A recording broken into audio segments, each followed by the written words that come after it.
the strongest mercenary in the world, died chasing revenge, only to wake up decades in the past inside his younger self body. That's exactly what happened to Ghislaine, once known as the King of Mercenary, one of the continent's 7 strongest. After losing everything, his family, his home, even his name, he lives only for vengeance. But just when he finally faces his enemy, betrayal cuts him down.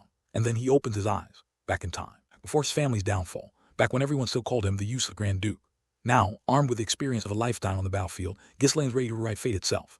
This time, he'll protect the family he lost, crush the enemies who destroyed them, and tear apart the kingdom that once laughed at his weakness. But there's a twist. His enemies aren't just nobles or rival nations. Hands are moving behind the scenes, powerful figures who manipulate entire kingdoms for their own gain.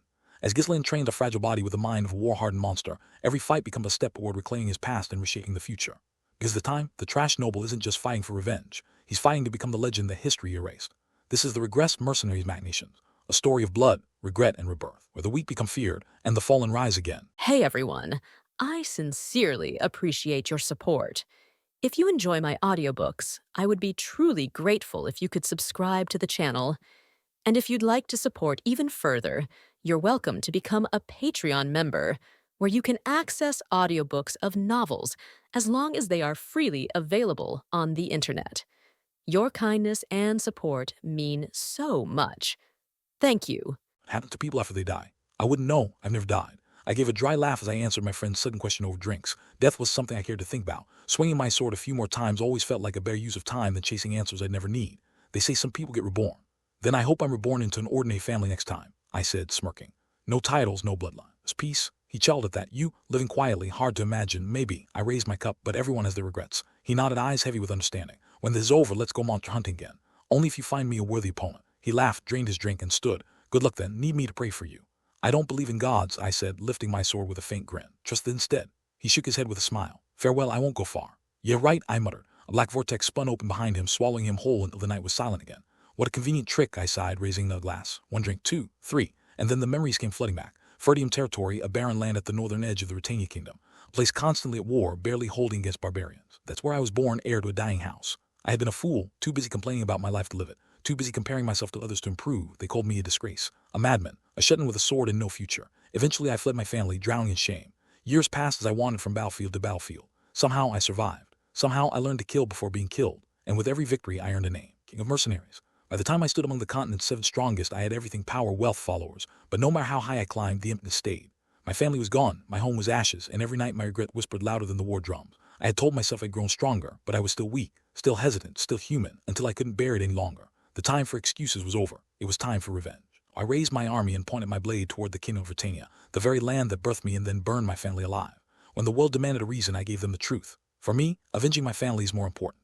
And with that, I led the march to war. But fate is cruel. Powerful strangers joined the fray, warriors I'd never even heard of, standing against me for reasons I couldn't see. Among them was Aiden, the so-called noble knight, another of the 7 strongest. When we finally crossed swords, I was already bleeding, my army shattered, my cause doomed. He laughed as I knelt before him, drenched in blood. So this is how the King of Mercenaries falls. Even on my knees, I smiled back. You think this is over? Aiden's golden eyes gleamed with cruel amusement. Of course it is. You should have stayed a dog of war. To think the Grand Duke of Ferdium was you, how ironic. His words froze me. How do you know that name? He leaned closer, voice soft and venomous. Because we're the ones who destroyed your family. The world went silent. The kingdom I'd blamed, the war I'd waged, it had all been orchestrated by hands I'd never seen.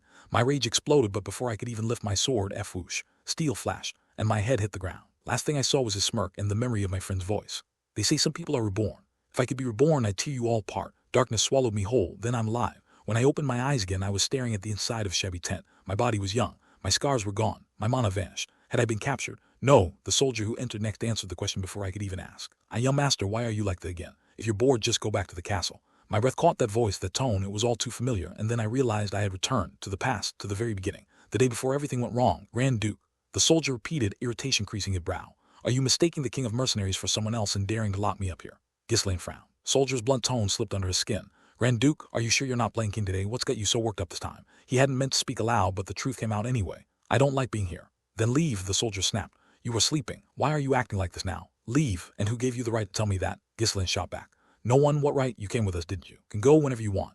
Something in the soldier's plainness tugged at Ghislaine's memory. He swallowed and asked carefully, where are we? Where? To clear the orcs near the estate, of course. A tickle crawled across the back of his neck. He tried to gather mana and found nothing. How did you suppress my mana? The soldier snorted. What mana? You don't even train. Do you even know what mana is? The disrespect felt oddly familiar. Ghislaine scanned the tent until something caught his eye. A flag pinned to the canvas, black with a white wolf. Ferdium's banner, the house he'd watched burn. Why is that here? He demanded.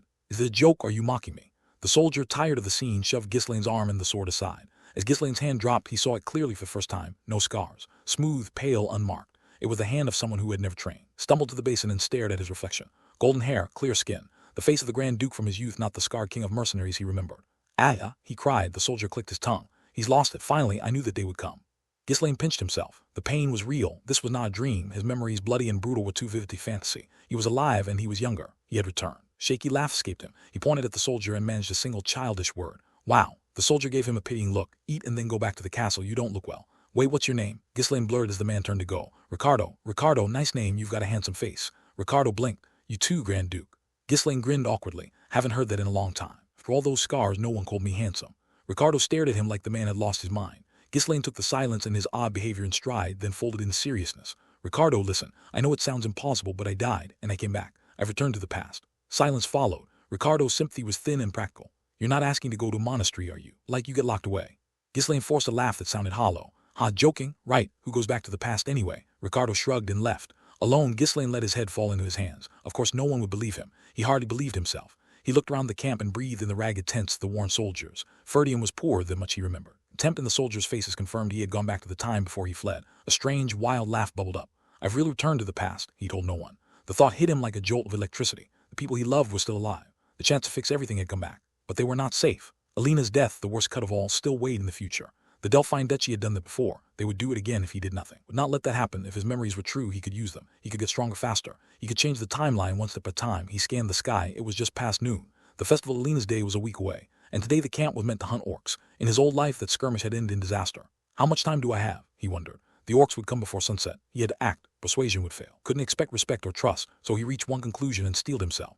"I'll take command myself," he said, not to the soldier but to himself. It felt familiar and awful at once. He remembered how he'd taken command before, loud, childish, desperate. This time he would be different. He found the knight in charge. Skaven met him with open dislike. "Brings you here?" Ghislaine swallowed, smoothed his voice, and asked almost politely, "What's your name again?" "Skaven," the knight replied. Ghislaine forced himself to stay calm. "Sir Skaven, I need to talk about something important." Skaven's sneer was plain. Ghislaine took a breath and said the only thing that would change the moment. "Give me command." Skaven stared. Ghislaine's demand landed not as a tantrum this time, but as an order. It was the first test. If he wanted to rewrite what came next, he would have to make the soldiers listen, and he would have to do it without the luxury of reputation. He squared his shoulders and prepared to act. The orcs would come. He would be ready.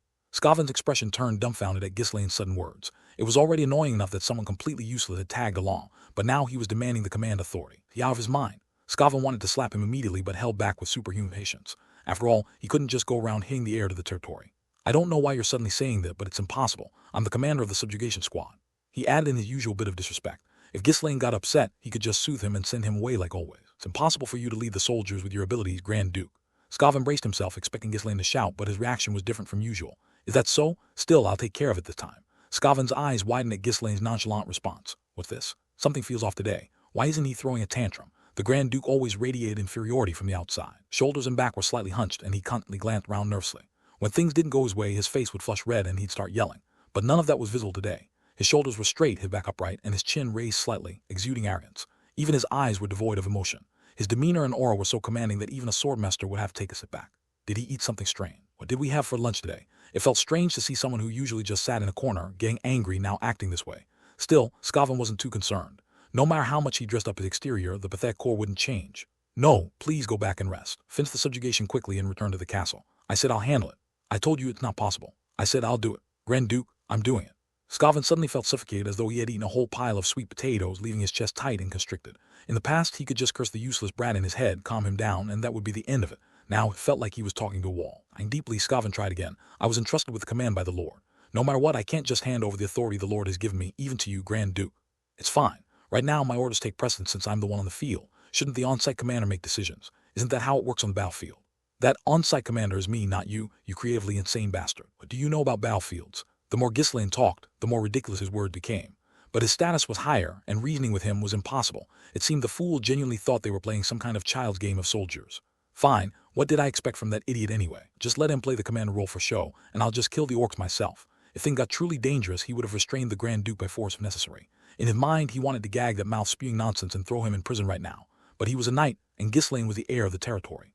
Skaven forced himself to swallow his anger. "Ugh, this is filthy. Swear this time I'm really quitting for good." Even if he went to nut territory, he'd at least receive better treatment and be able to work with more reasonable people. Firmly deciding to leave Ferdium after the mission, Skaven spoke to Ghislaine. Do you really have to do this? Of course. Understood. I'll hand off command to you, Grand Duke, but you'll have to take full responsibility as well. Oh, great. I knew you'd come around. Get ready right away. Ready for what? Battle preparation.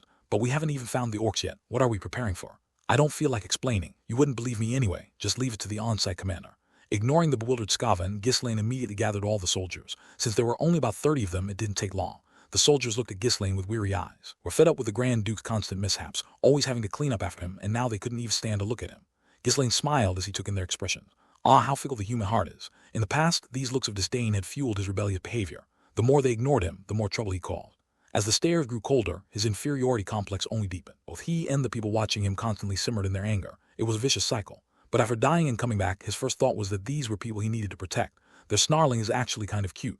After staring at the soldiers for a while, Ghislaine spoke softly. The orcs will be charging in soon. From a defensive formation and stand by. The soldiers, resigned to the fact that the Grand Duke was doing something crazy again, got in position. What the hell is this? Ugh, this is so exhausting. The soldiers, standing in place, silently cursed him in their mind. Just as Skaven, watching them waste time, was about to say something to Ghislaine, thud thud thud thud. In the distance, they heard the sound of something large approaching in droves. Soldiers turned towards the noise, shouting in surprise. Oh, orcs, they're really coming. What the hell, why are there so many of them? Dozens of orcs were charging straight towards them. Skaven, the actual commander of the subjugation squad, panicked as he drew his sword. Teach this. Everyone don't panic. Prepare for battle, huh? When he turned to look at the soldiers, his eyes widened. Soldiers had already raised their shields and lowered their spears, ready for battle. Because they had preemptively formed a defensive line, they were able to prepare for combat in an instant. If Ghislaine hadn't prepared them in advance, everyone would have been thrown into chaos by the sudden ambush. What is this? Skaven's eyes were wide as he stared at Ghislaine. Normally, Ghislaine would have been boasting, full of himself about his foresight, but instead he was busy checking the soldiers' condition. Even though they had preemptively formed a defensive formation, the sheer number of orcs was overwhelming. The soldiers, faces full of fear, were trembling. Ghislaine patted the shoulder of one of the nervous soldiers and said, Hey, why are you so scared? Afraid of those? Huh, what? Tusk, scared like that. You know what the most important thing in a fight is? What is it? The soldier, still in a daze, asked as Ghislaine replied leisurely. Momentum. You need momentum, just like those orcs over there. The soldier gulped and turned his head again. The orcs were charging toward them, exuding a wild and savage momentum, as if they could tear their enemies apart in an instant. Watching the Grand Duke act so relaxed in this dire situation made everything feel unreal. In the confused soldier, Ghislaine continued. Don't be afraid. If you get scared, you won't be able to fight properly and you'll die. Dying like that would be a real shame, don't you think? Ghislaine smiled softly. It reminded him of the days in his previous life when he trained new mercenaries. But the soldier, listening to him, was thinking seriously. Why is this idiot suddenly trying to act cool? Advice only has weight when it comes from someone credible. And these words from a Grand Duke who was rumored to be less capable than even a regular soldier only made it sound ridiculous. Ghislaine noticed the expression on the soldier's face and suddenly frowned. It was obvious what he was thinking. Hey, why yes. You were cursing me in your head just now, weren't you? And no, sir. A brief silence fell before Ghislaine clicked his tongue and turned away. Sigh. Used to the kind of disrespect, but it still doesn't make it any easier. He, who was once one of the 7 strongest on the continent and the King of Mercenaries, was being treated like this. If his subordinates from his previous life knew, they'd never stop teasing him. Well, I'll fix my reputation slowly over time. Ghislaine chuckled and moved forward, spinning his sword casually as he approached the orcs. Skaven shouted in alarm. Grand Duke, what are you doing? Back? It's fine, just watch from there. What? I'll be right back. With that, Ghislaine darted forward. Damn it, stupid fool. If you want to die, die alone. Skaven gritted his teeth and signaled the soldiers to retreat. Once the soldiers were out of harm's way, he planned to pull Ghislaine back. But the scene that unfolded next made Skaven freeze like a statue. Raya. The leading orc swung its rusty axe toward Ghislaine as he approached. Fierce blow that looked as if it could split a human in half in an instant. However, Ghislaine simply stepped aside with a smile on his face. Bam. The missed axe smashed into the ground. At the moment when the orc with a furious expression tried to raise its axe against swoosh, with a sound cutting through the air, Ghislaine's sword flashed like lightning and sliced across the orc's throat. Grrr. Thud. The orc collapsed with a guttural sound, falling to the ground. Soldiers, seeing the orc writhing on the ground, stared in disbelief with their mouths agape. Orcs were monsters known for their thick hides. Without the use of mana, it was difficult to inflict serious wounds on them. Yet despite this, Ghislaine, who was clearly not capable of using mana, had severed the orc's neck in a single stroke. What is this? Even Skaven stood frozen, his lips moving but no words coming out, his face blank with shock. Though he could use mana, he hadn't sent any trace of its flow. That meant Ghislaine had incapacitated the orc with a single strike without using mana. Impossible. Mana was a supernatural force that allowed humans to surpass their limits. To kill an orc in one blow without using mana would require immense strength or extraordinary skill. Ghislaine, who had never trained and had a frail body, shouldn't have such monstrous power. There could only be one reason he managed to kill the orc. Ghislaine possessed a swordsmanship skill beyond imagination, striking at the exact weak point at the perfect moment. Grrr. The orcs who had been charging suddenly stopped when the one at the front collapsed. They began to surround Ghislaine. Ghislaine smirked and curled his lips. Oh, lucky me. You're all coming at me first. That makes things easier. He had already gathered the soldiers and formed a line to reduce any potential casualties. He could kill as many orcs as there were, but it was difficult even for him to prevent the soldiers from getting hurt. Yet these foolish creatures were all rushing toward him. He almost felt like bowing in gratitude. Fighting without mana, it's been a while. With an arrogant smile, Ghislaine raised his sword. This time he knew his family's mana cultivation technique, but he had never properly trained in it. In his previous life, it wasn't until he left home and wandered as a mercenary that he began training for survival. And even then, at the beginning, he had to fight for his life without the use of mana. But now, while it was similar to those days, it was also different. In his mind, he possessed the culmination of swordsmanship he had honed over the years. Me? Graya, bam. The orcs swung their axes wildly, but Ghislaine's strange, fluid movement made all their strikes miss. He dodged the attack with minimal movement, using the force of the approaching orcs against them, slicing through the weakest part of their necks. Slash. Grrk. With each swing of his sword, another orc spewed blood and collapsed. Phew, my body really isn't cooperating, Ghislaine muttered as he slashed his way through. Body from this era was pathetically weak.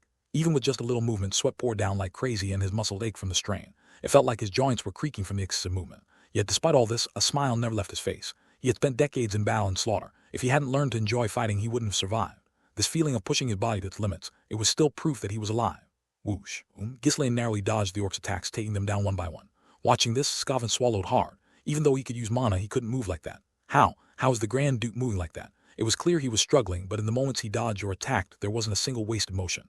Skaven had never seen swordsmanship like this in his entire life. Kreddle, as someone who trained in the sword, he found himself wanting to learn such perfect movements. It was like watching a swordmaster who couldn't use mana.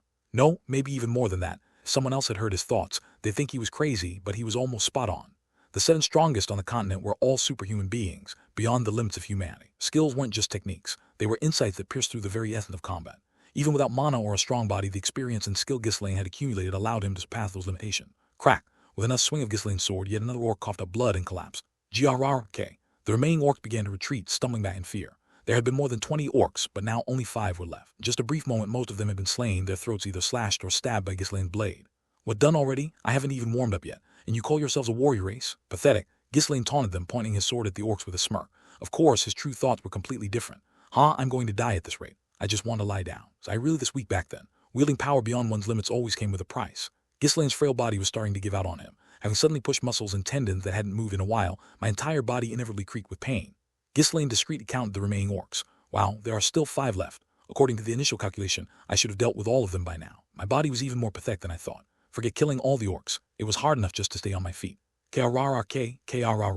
Fortunately, it seemed my bluff had worked as the orcs slowly began to retreat. Though orcs were famous as a warrior race, wandering orcs valued their own lives more than battle. As soon as they realized they couldn't defeat the human before them, they completely lost their fighting spirit. I meant they can't run away. Growing anxious, I prepared to attack the orcs right away. But just as I moved, my legs suddenly gave out and I stumbled to the ground.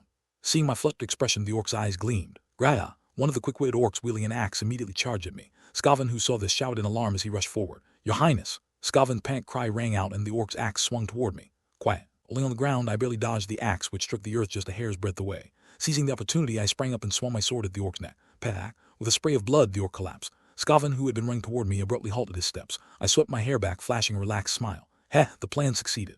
Krrr. The orcs began to retreat again. Must have thought I had deliberately shown a weakness to lure them in. But Skaven, staring at me with a confused look, seemed unsure. Is this real? Did he actually deceive them? Then why are his legs shaking like that? It wasn't just my legs. The hand holding my sword was trembling ever so slightly too. That was a sign that my muscles weren't responding properly. And yet, my expression was as carefree as if I were out for a stroll. If it were all an act, I would have had the talent to become a renowned stage actor. As both the orcs and Skaven hesitated, uncertain of what was happening, I made up my mind. No choice. It's embarrassing, but I can't help it. Earlier, I had confidently told them just to watch, but now it was time to mobilize the soldiers. To be honest, moving my body was genuinely difficult, but I couldn't afford to show any weakness here. His morale would rise even further when I appeared weak. Putting on a stern expression, I turned to the soldiers. At the point, you should be able to handle them. Attack the remaining orcs now. However, the soldiers just blinked, not even thinking about moving. It was true that Ghislaine had displayed some impressive skills, but it was so unexpected that they couldn't adjust to it. Ghislaine also blinked as he stared at the soldier. A single one is moving. He suddenly realized how utterly insignificant his treatment had been during this time period. Sure, he had been a scoundrel, but he never imagined the soldiers would disregard him to the extent. There was no choice. He had call out names and give direct orders in times like this. Ricardo, at least you step up. Block the front. He reluctantly called on someone he knew, but the handsome Ricardo cried out in horror.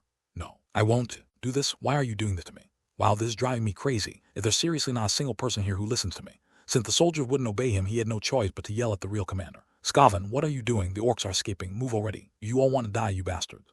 Only after hearing Ghislaine's furious roar did the dazed Skaven snap back to reality. Yes. You want to attack? As expected, a real commander was different. The moment the order was given, the soldiers moved like clockwork. Wow! Skaven quickly stepped in to block the path of the orcs. The orcs had already turned to flee, but he was a knight capable of using mana.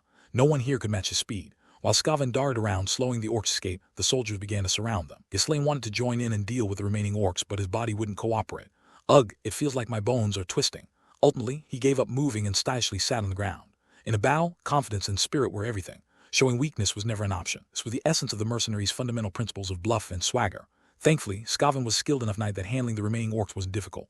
Cry, thud, thud. Before long, the remaining orcs all collapsed. Ghislaine, who had been sitting and pretending to watch casually, smiled. They're all dead. No one's injured or killed, right? So how was it? Manageable for all of you? At Ghislaine's question, the soldiers silently nodded in response. Honestly, they felt like they should say something, but no words would come out.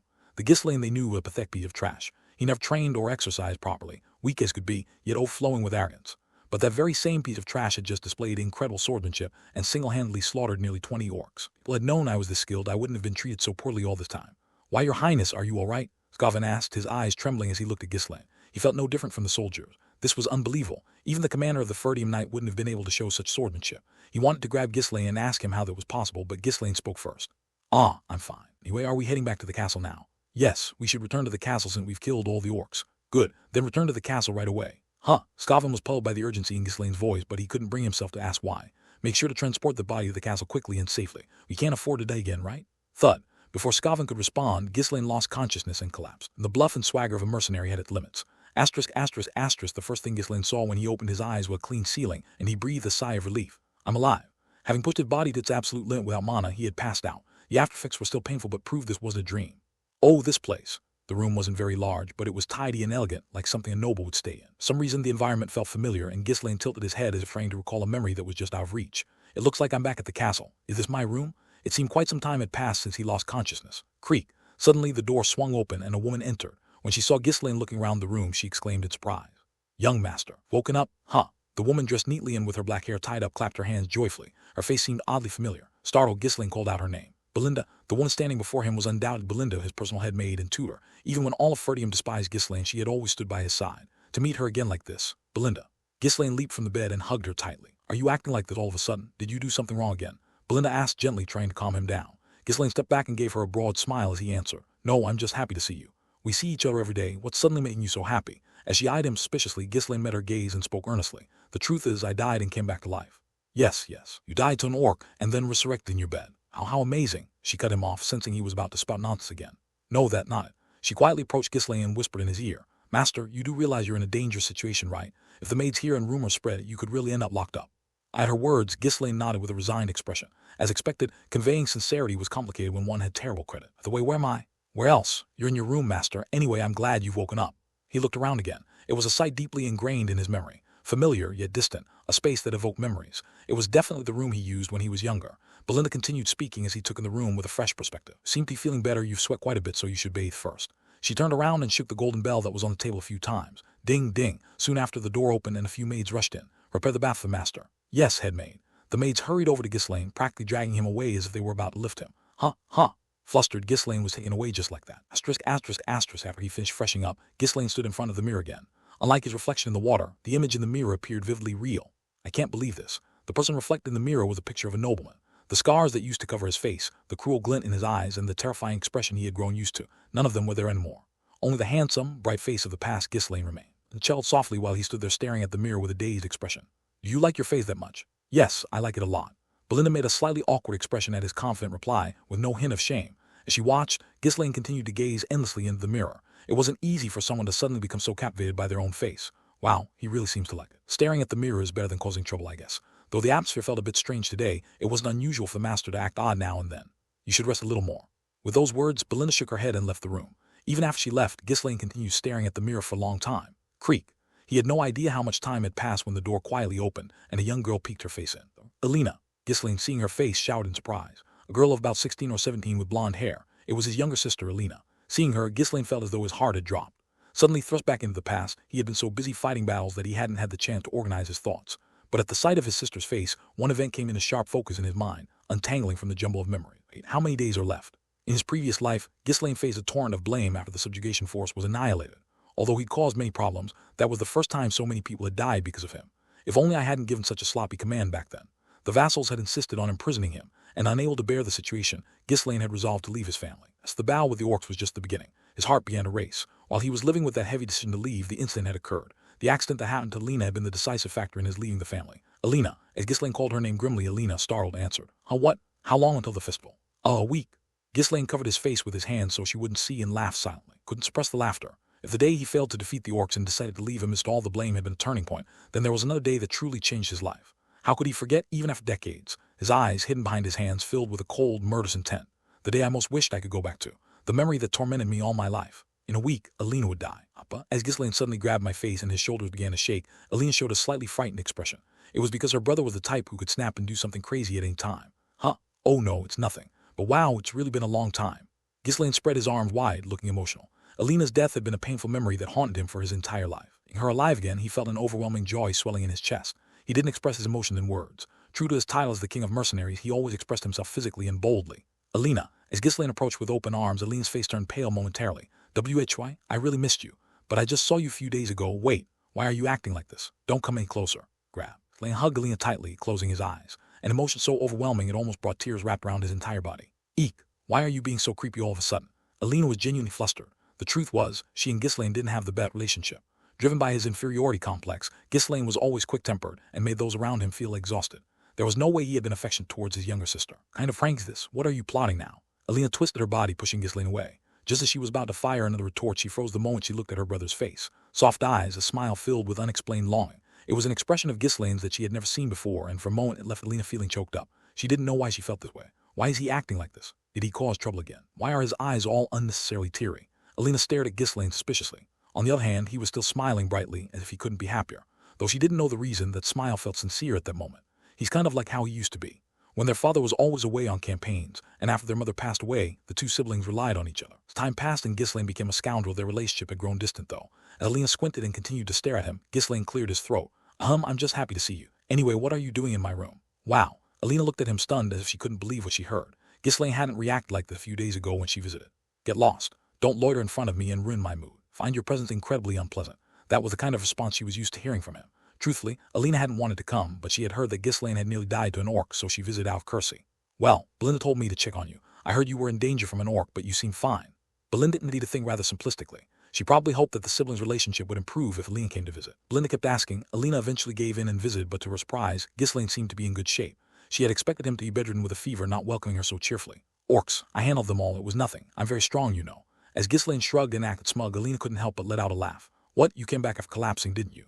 "Oh, what are you talking about? Listen to this. Want to hear how I dealt with those bastards?" Ghislaine began gesturing wildly as he recounted his tale of valor. Watching him boast so exaggeratedly made Alina burst into laughter. Seeing him show off was funny, and it wasn't so bad to see her brother in such a bright mood for change. "So I called for that guy, Ricardo. Oh, I know who he is. That flirt of a soldier, right? You know him? Well, he's good looking. He's famous. You know how popular he is with the ladies. HMPH sounds like he's as much of a scoundrel as Aiden." "Aiden? Who's that?" "There's someone. A really bad guy." Ghislaine's eyes briefly gleamed with a hint of malice, and Alina's face reflected a knowing expression as if to say, of course, there it is. She had thought he was doing better, but it seemed he wasn't completely back to normal yet. Still, this was an improvement, even if slight. Would have to keep watching him since his mood could change at any moment. "I'll get going now. Take care of yourself." "Yeah, next time I'll tell you about the time I killed a dragon." "Oh, did you kill it in your dreams? You even know what a dragon is?" After hearing Ghislaine's exaggerated heroic tale, Alina left in good spirits. Although he was a bit odd, this version of Ghislaine, who was full of bluster, was much better than before. In the past, his temperament had made even a brief conversation unbearable. Even after Alina had left, Ghislaine stood staring at the door for a long time, a faint smile playing on his lips. "I've never forgotten you, not for a single moment." He could never forget the sight of Alina, found brutally murdered and mutilated, nor have I forgotten the others. He couldn't erase the memory of returning to this state and finding the decapitated bodies of his father and their vassal hung at the gates. I was a coward and a disgrace. He remembered how, out of fear, he had run away, unable to do anything. The smile on Ghislaine's face suddenly vanished, replaced by a chilling atmosphere. A opportunity to set everything right has come back to me. He was no longer the pathetic, disgraceful nobleman from his past life. I will prevent the fall of Ferdium. Ghislaine hurriedly found a pen and paper and scribbled down as much as he could remember about the future. He had a rough idea of the significant events that would unfold across the continent. He couldn't recall exact dates. He had a general sense of the timeline which would help guide his next steps. First, I need to save Alina. In a week, the festival would begin. This festival, meant to pray for prosperity, also marked the start of the harvest season. Even in the harsh northern territories, where battles with barbarians were never-ending, people held festivals, praying for better times. Back then, at the time, Ghislaine was so fed up with the constant criticism and scorn that he decided to leave the family estate. The festival began amidst that turmoil, and at Alina's urging, he went out with her to enjoy the celebration. But with his mood in shambles, he couldn't care less about the festival. He eventually returned to the castle alone. For all, it was festival held within the territory, and Alina had her knight escorts, so he didn't give it much thought. Then Alina disappeared. It wasn't long after Alina and her knights went missing that their bodies were found. That incident was the final straw. Ghislaine couldn't bear it any longer and fled the castle, avoiding the whispers and rumors that plagued him. That was the last time Ghislaine set foot in Ferdium. I should have been with her. Though in truth it probably wouldn't have made a difference. Back then, Ghislaine had been far too weak to protect anyone. Still, the guilt of leaving Alina and returning to the castle alone haunted him for the rest of his life. Could it be? Was Alina's death orchestrated by the Delphine-Duchy? In his previous life, it was revealed that the person who killed Alina was a young noble from another territory who had come to watch the festival. Actually, those accused of the crime denied it, claiming they had been falsely framed. But Ferdium got dragged into a territorial war and suffered heavy losses. From that point on, a series of large and small incidents unfolded, making the situation worse and worse. Something stinks, like goblin dung. Ghislaine didn't know the exact details of what had happened afterward because he left before the territorial war erupted. All he knew was the general flow of events, pieced together from information he had gathered during his quest for revenge. At first, he had assumed it was a preemptive strike, destroying territories that might rebel. But everything became suspicious once he learned that Aiden had been involved in Ferdium's downfall. It was clear now that there had been a conspiracy. Why would they destroy such a poor, useless territory? And if they conquered it, they'd just end up fighting the barbarians in our place. There were hidden resources nearby, but no one knew about them during this time. It was something Ghislaine had investigated repeatedly in his previous life, wondering if those resources were the reason. Well, it doesn't really matter what the reason is. I'll just kill them all. Ghislaine's expression hardened with cold resolve. In his previous life, he had targeted only the Delphine-Duchy for revenge, believing them to be behind everything. But now, things were different. He didn't know who Aiden referred to as us, but whoever opposed Ferdium would be wiped out. Ghislaine tapped his chin with his fingers, lost in thought. Alina and the night bodies were found in the slums, right? There was no reason for them to go there during the festival. Someone must have lured them or taken them by force. At least one thing is certain. Alina's death was the starting point of Ferdium's decline. In that case, I just need to fix things from the very beginning. He organized his thoughts and immediately left his room. I need to get my body into shape as quickly as possible. The problem is, I don't have much time. Just 1 week. Ghislaine wandered around the Lord's castle. It had been so long since he had lived in Ferdium Castle that he barely remembered its layout or the faces of the servants. Everyone he passed greeted him, but their expressions weren't pleasant, mostly a mixture of indifference or silent disdain. I'm not that terrible of a person. At the point in time, he was probably seen as a touchy, irritable person who everyone wanted to avoid. Master, slain master. As he wandered, someone called his name and came running out of breath. Oh, Fergus. It was Fergus, one of the knights who had served as his guardian. He was old enough to have retired and taken it easy, yet he had remained in the castle, faithfully staying by Ghislaine's side. Fergus stood in front of him, bowing deeply and panting heavily. How far has he been running? If assassins showed up now, it would be unclear who would be protecting him. Still, his loyalty was something to admire. Later, Ghislaine had learned that Fergus had worried about him until the day he died, even after Ghislaine had fled the estate. Huff, huff, master, where have you been wandering off to alone? Belinda didn't know either, so this old man has been searching for you everywhere.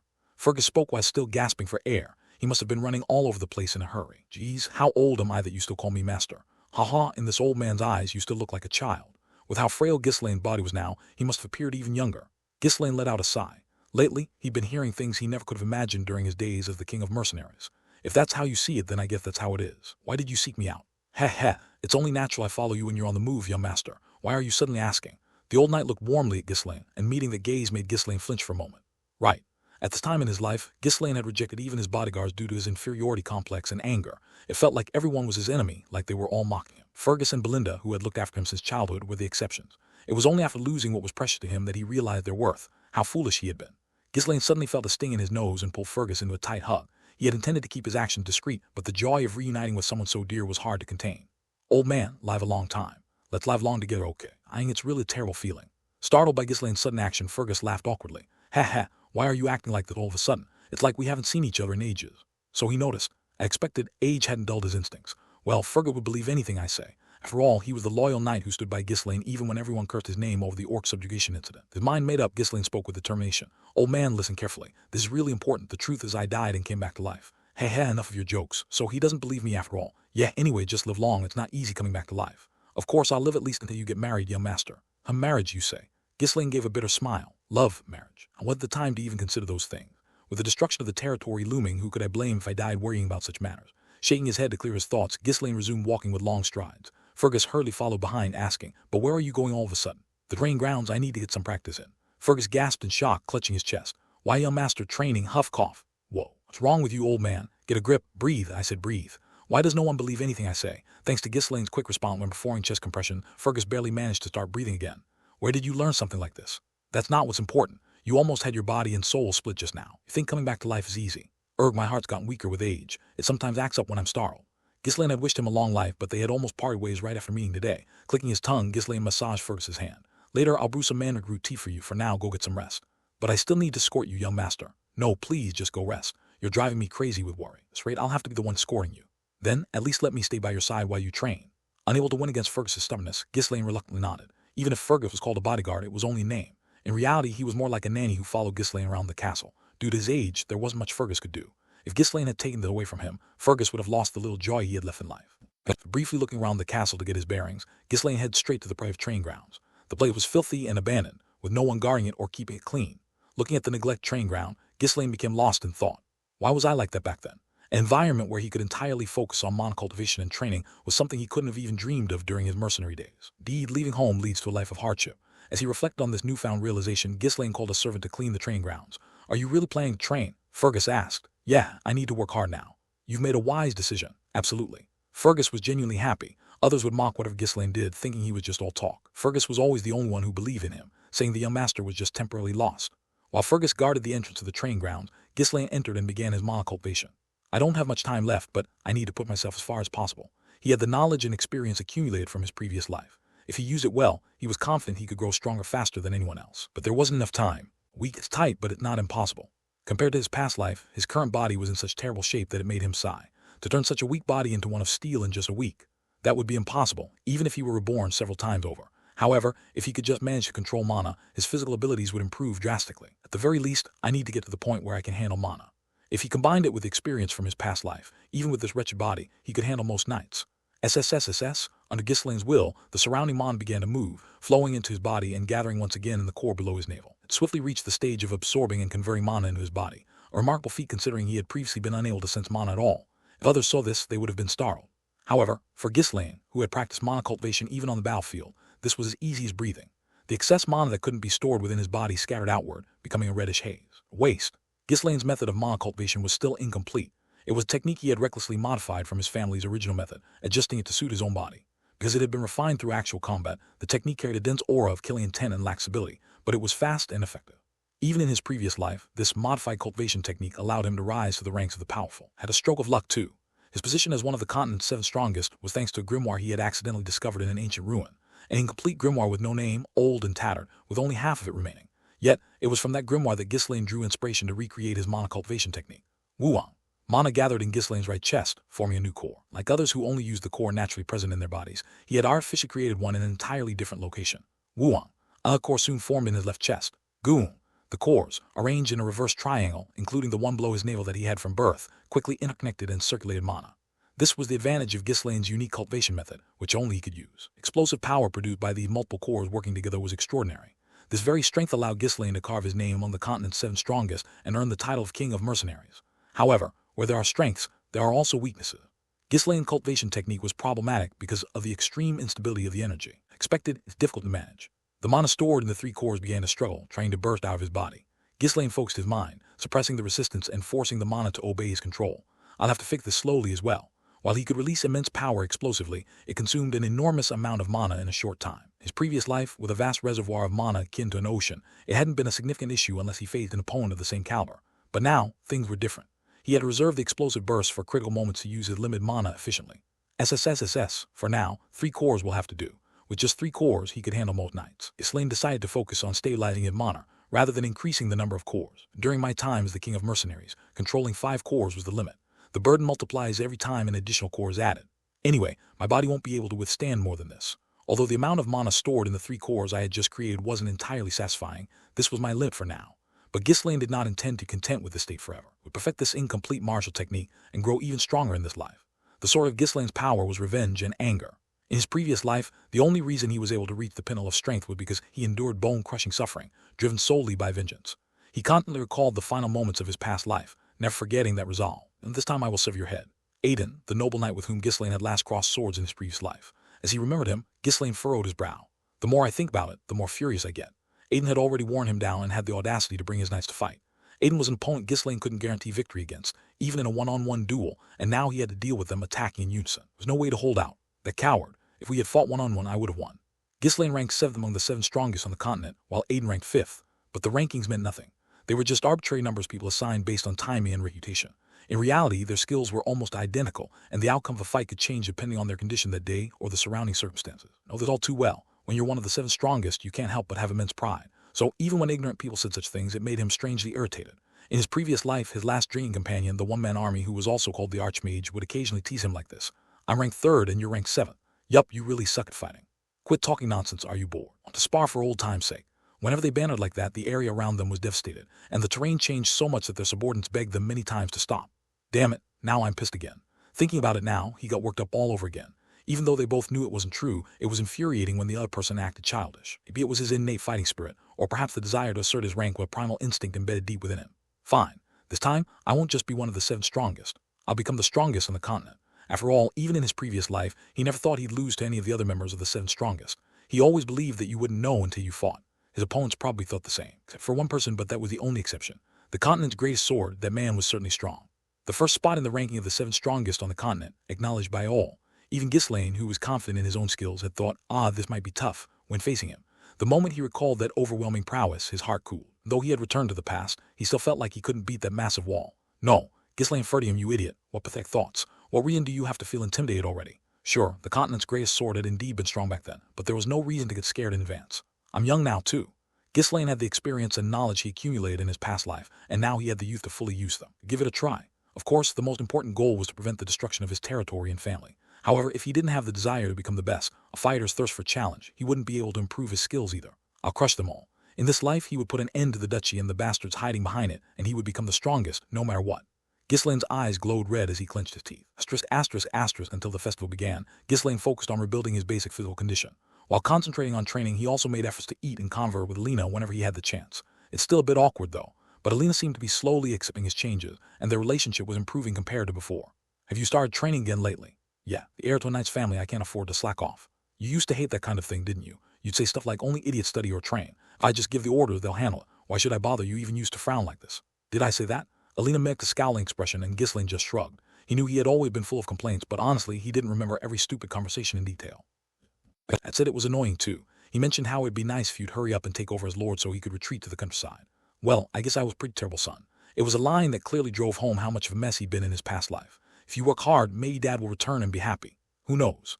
Ghislaine's father, the Count of Ferdium, was currently on an expedition in the northern region. The troops meant to maintain public order were left in the territory.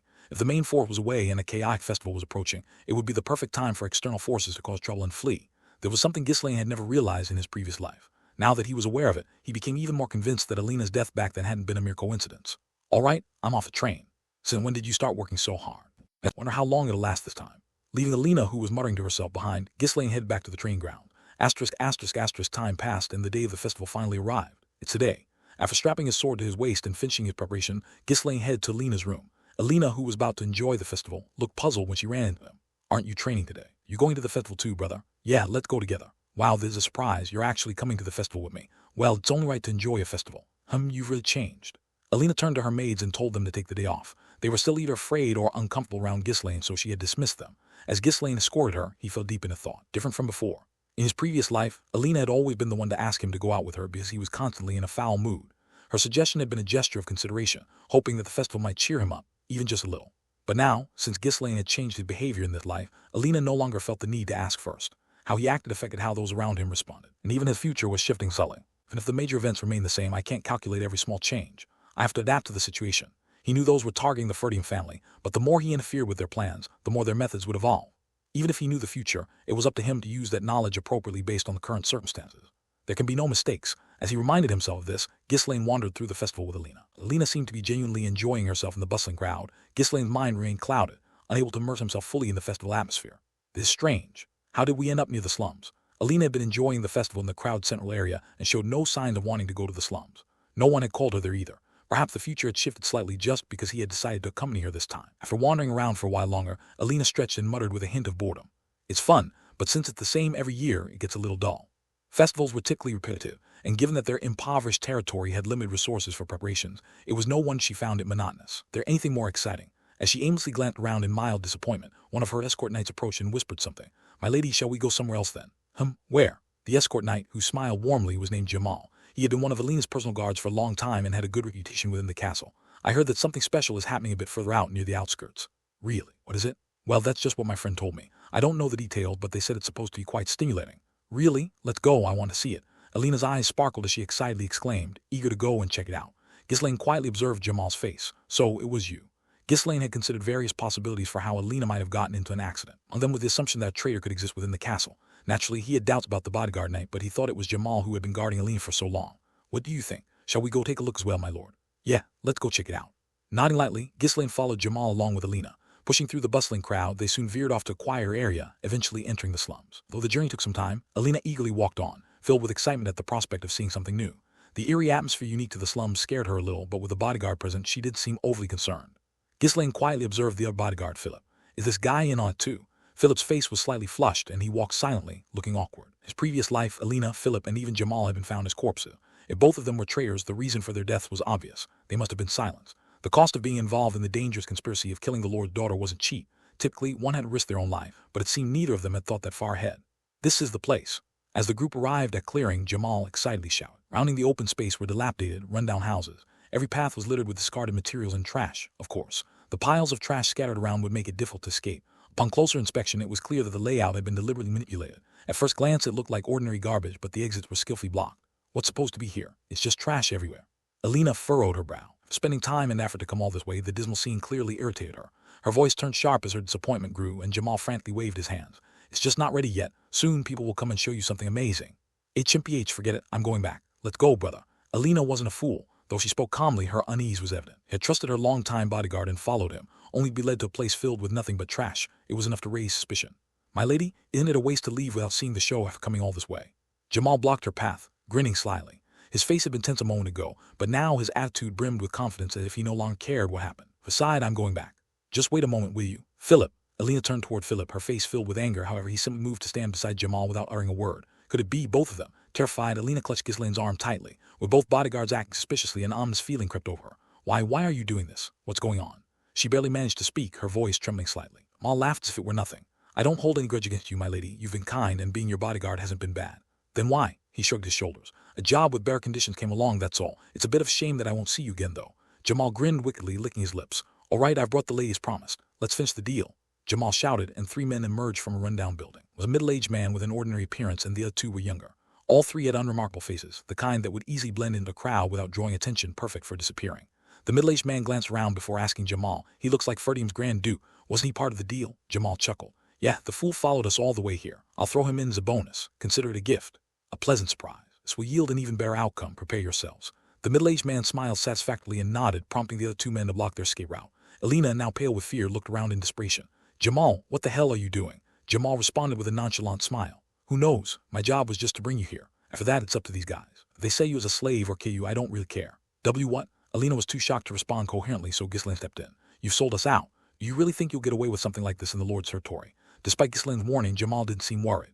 We'll be long gone by the time anyone finds out. Besides, I'm sick of this wretched place, fighting every day. There are plenty of others leaving Ferdium just like us. But they aren't leaving after causing trouble like you. Consider it bad luck, Grand Duke. You weren't part of the plan, but at least the maids didn't follow because of you. You saved a few lives, I guess. After a life full of mischief, at least you did something good before you die. Ha. Bad luck, you say? Ghislaine gave a smile that Jamal found hard to interpret. Staking it for resignation, Jamal shook his head. Apologies, truly. My conscience stings a little, but I have no other choice. Despite his words, Jamal's face showed no sign of remorse. Smirking, he walked toward the middle-aged man. Philip, on the other hand, wore a grim expression. It seemed he felt at least a shred of guilt. Jamal glanced over at the middle-aged man, his expression tightening slightly. You seem a bit light-handed. Playing a joke is not funny. You do know both of us are knights, right? In response, the middle-aged man pulled out a piece of paper from his coat and waved it. You worry too much. Carrying around that much money is inconvenient, don't you think? When dealing with large sums, it's easier to use the Northern Merchants Union's letter of credit. TCH, I prefer gold coins. There won't be any problems when exchanging it right. It's fake, I'll make sure to kill you. The middle-aged man chuckled and nodded his head. Don't worry, there won't be any issues, I promise. As the middle-aged man reassured him, Jamal reluctantly accepted the paper. He started to draw on his monitor to verify its authenticity, but when he saw the writing on the paper, his eyes widened in shock. Invitation to the Diggle Ball, it was a worthless invitation to a ball in another territory. Bastard. The moment Jamal, filled with rage, tried to draw his sword, thud. The middle-aged man, who had already pulled out a dagger, stabbed Jamal in the stomach. Ugh. I found this on my way here. You don't seem to like it. Not a fan of balls, are you? As soon as he finished speaking, the middle-aged man moved his dagger again. Thud. He stabbed Jamal multiple times in quick succession before stepping back slightly. I didn't lie. If you're dead, there won't be any issues at all. You son of a, you tricked us. Jamal staggered, clutching his stomach before collapsing to the ground. Jamal and Philip had considered the possibility of things going wrong, given the dangerous nature of their plan. However, confident in their skills as knights, they had pushed ahead, only to be undone by the middle-aged man's cunning move. Unable to hold back his fury, Philip drew his sword and charged at the middle-aged man. Clang! The middle-aged man drew his sword in an instant, effortlessly parrying Philip's attack. After exchanging a few blows rapidly, the middle-aged man offered a slight nod of approval. Not bad. As expected of a Ferdium knight who had fought many battles, Philip was indeed skilled. However, the middle-aged man was on an entirely different level. Swish. The middle-aged man summoned more mana. Philip's neck was swiftly sliced through with ease. Gurgle. Spitting out blood, Philip collapsed. Without batting an eye, the middle-aged man approached and made sure to sever his head completely. Afterward, he turned toward Jamal, who lay dying in a pool of his own blood. Spare me. Even as he lay dying, Jamal begged for his life. Sorry, but I like things neat. You bastard. Anyway, thanks for your efforts. Take the gift. Without any change in expression, the middle-aged man decapitated Jamal. After dealing with both men, the middle-aged man took out a pipe from his coat and began smoking. It really tastes the best when smoked at times like this. Now shall I finish this up? He exhaled smoke from his mouth and glanced back at the siblings. Alina gripped Ghislaine's arm even tighter. She was on the verge of tears, her body trembling uncontrollably. It wasn't just the fear of seeing a person get their throat slashed in front of her. It was the terror that she might suffer the same fate. Oh, Appa, let's run away. Alina tugged on Ghislaine's arm again. She desperately wanted them to escape, but Ghislaine shook his head. It's fine, let go. You're surprisingly strong, you know. I'm telling you we need to run. It's just 3 guys, no need to worry. Ghislaine smiled, trying to free his arm, but it wasn't easy. You work out, why are you so strong? What? Alina's face twisted in disbelief. The middle-aged man, who had been watching silently, chuckled. They said the Grand Duke of Ferdium was a bit unhinged, and it seemed that really was the case. Despite his enemies sneering at him, Ghislaine began to release his mana, spreading it out like thin threads in all directions. Had this been his past life, he would have made the entire space within his sight his domain. For now, he could only spread his mana thread by thread, thinner and wider. This kind of mana manipulation wasn't something just anyone could do. Even the average knight wouldn't know how to wield such a technique. Even if they knew, they wouldn't have a clue how to use it. Only those who had transcended to the highest skill level, capable of controlling mana at will, could perform such a technique. Ghislaine's body hadn't matured yet. His experience and knowledge had already far surpassed that level. Despite his limited mana reserves, manipulating it with precision was not an issue. There's no one else besides these 3. Nothing caught in his mana threads. Now confident that no other enemies were hidden nearby, Ghislaine carefully pried Alina's hands off his arm. What's your name? At Ghislaine's question, the middle-aged man knocked the ashes from his pipe before replying.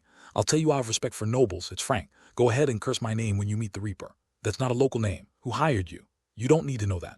At Frank's nod, the 2 men who had been blocking the escape routes moved closer. Of them asked Frank, how should we handle this? After a brief moment of contemplation, Frank answered coldly. Beheading's too common. Break his whole body apart. Make sure the Count of Ferdium sees it and flies into rage. And don't forget to keep him alive as long as possible. The more he writhes in pain, the better he'll look.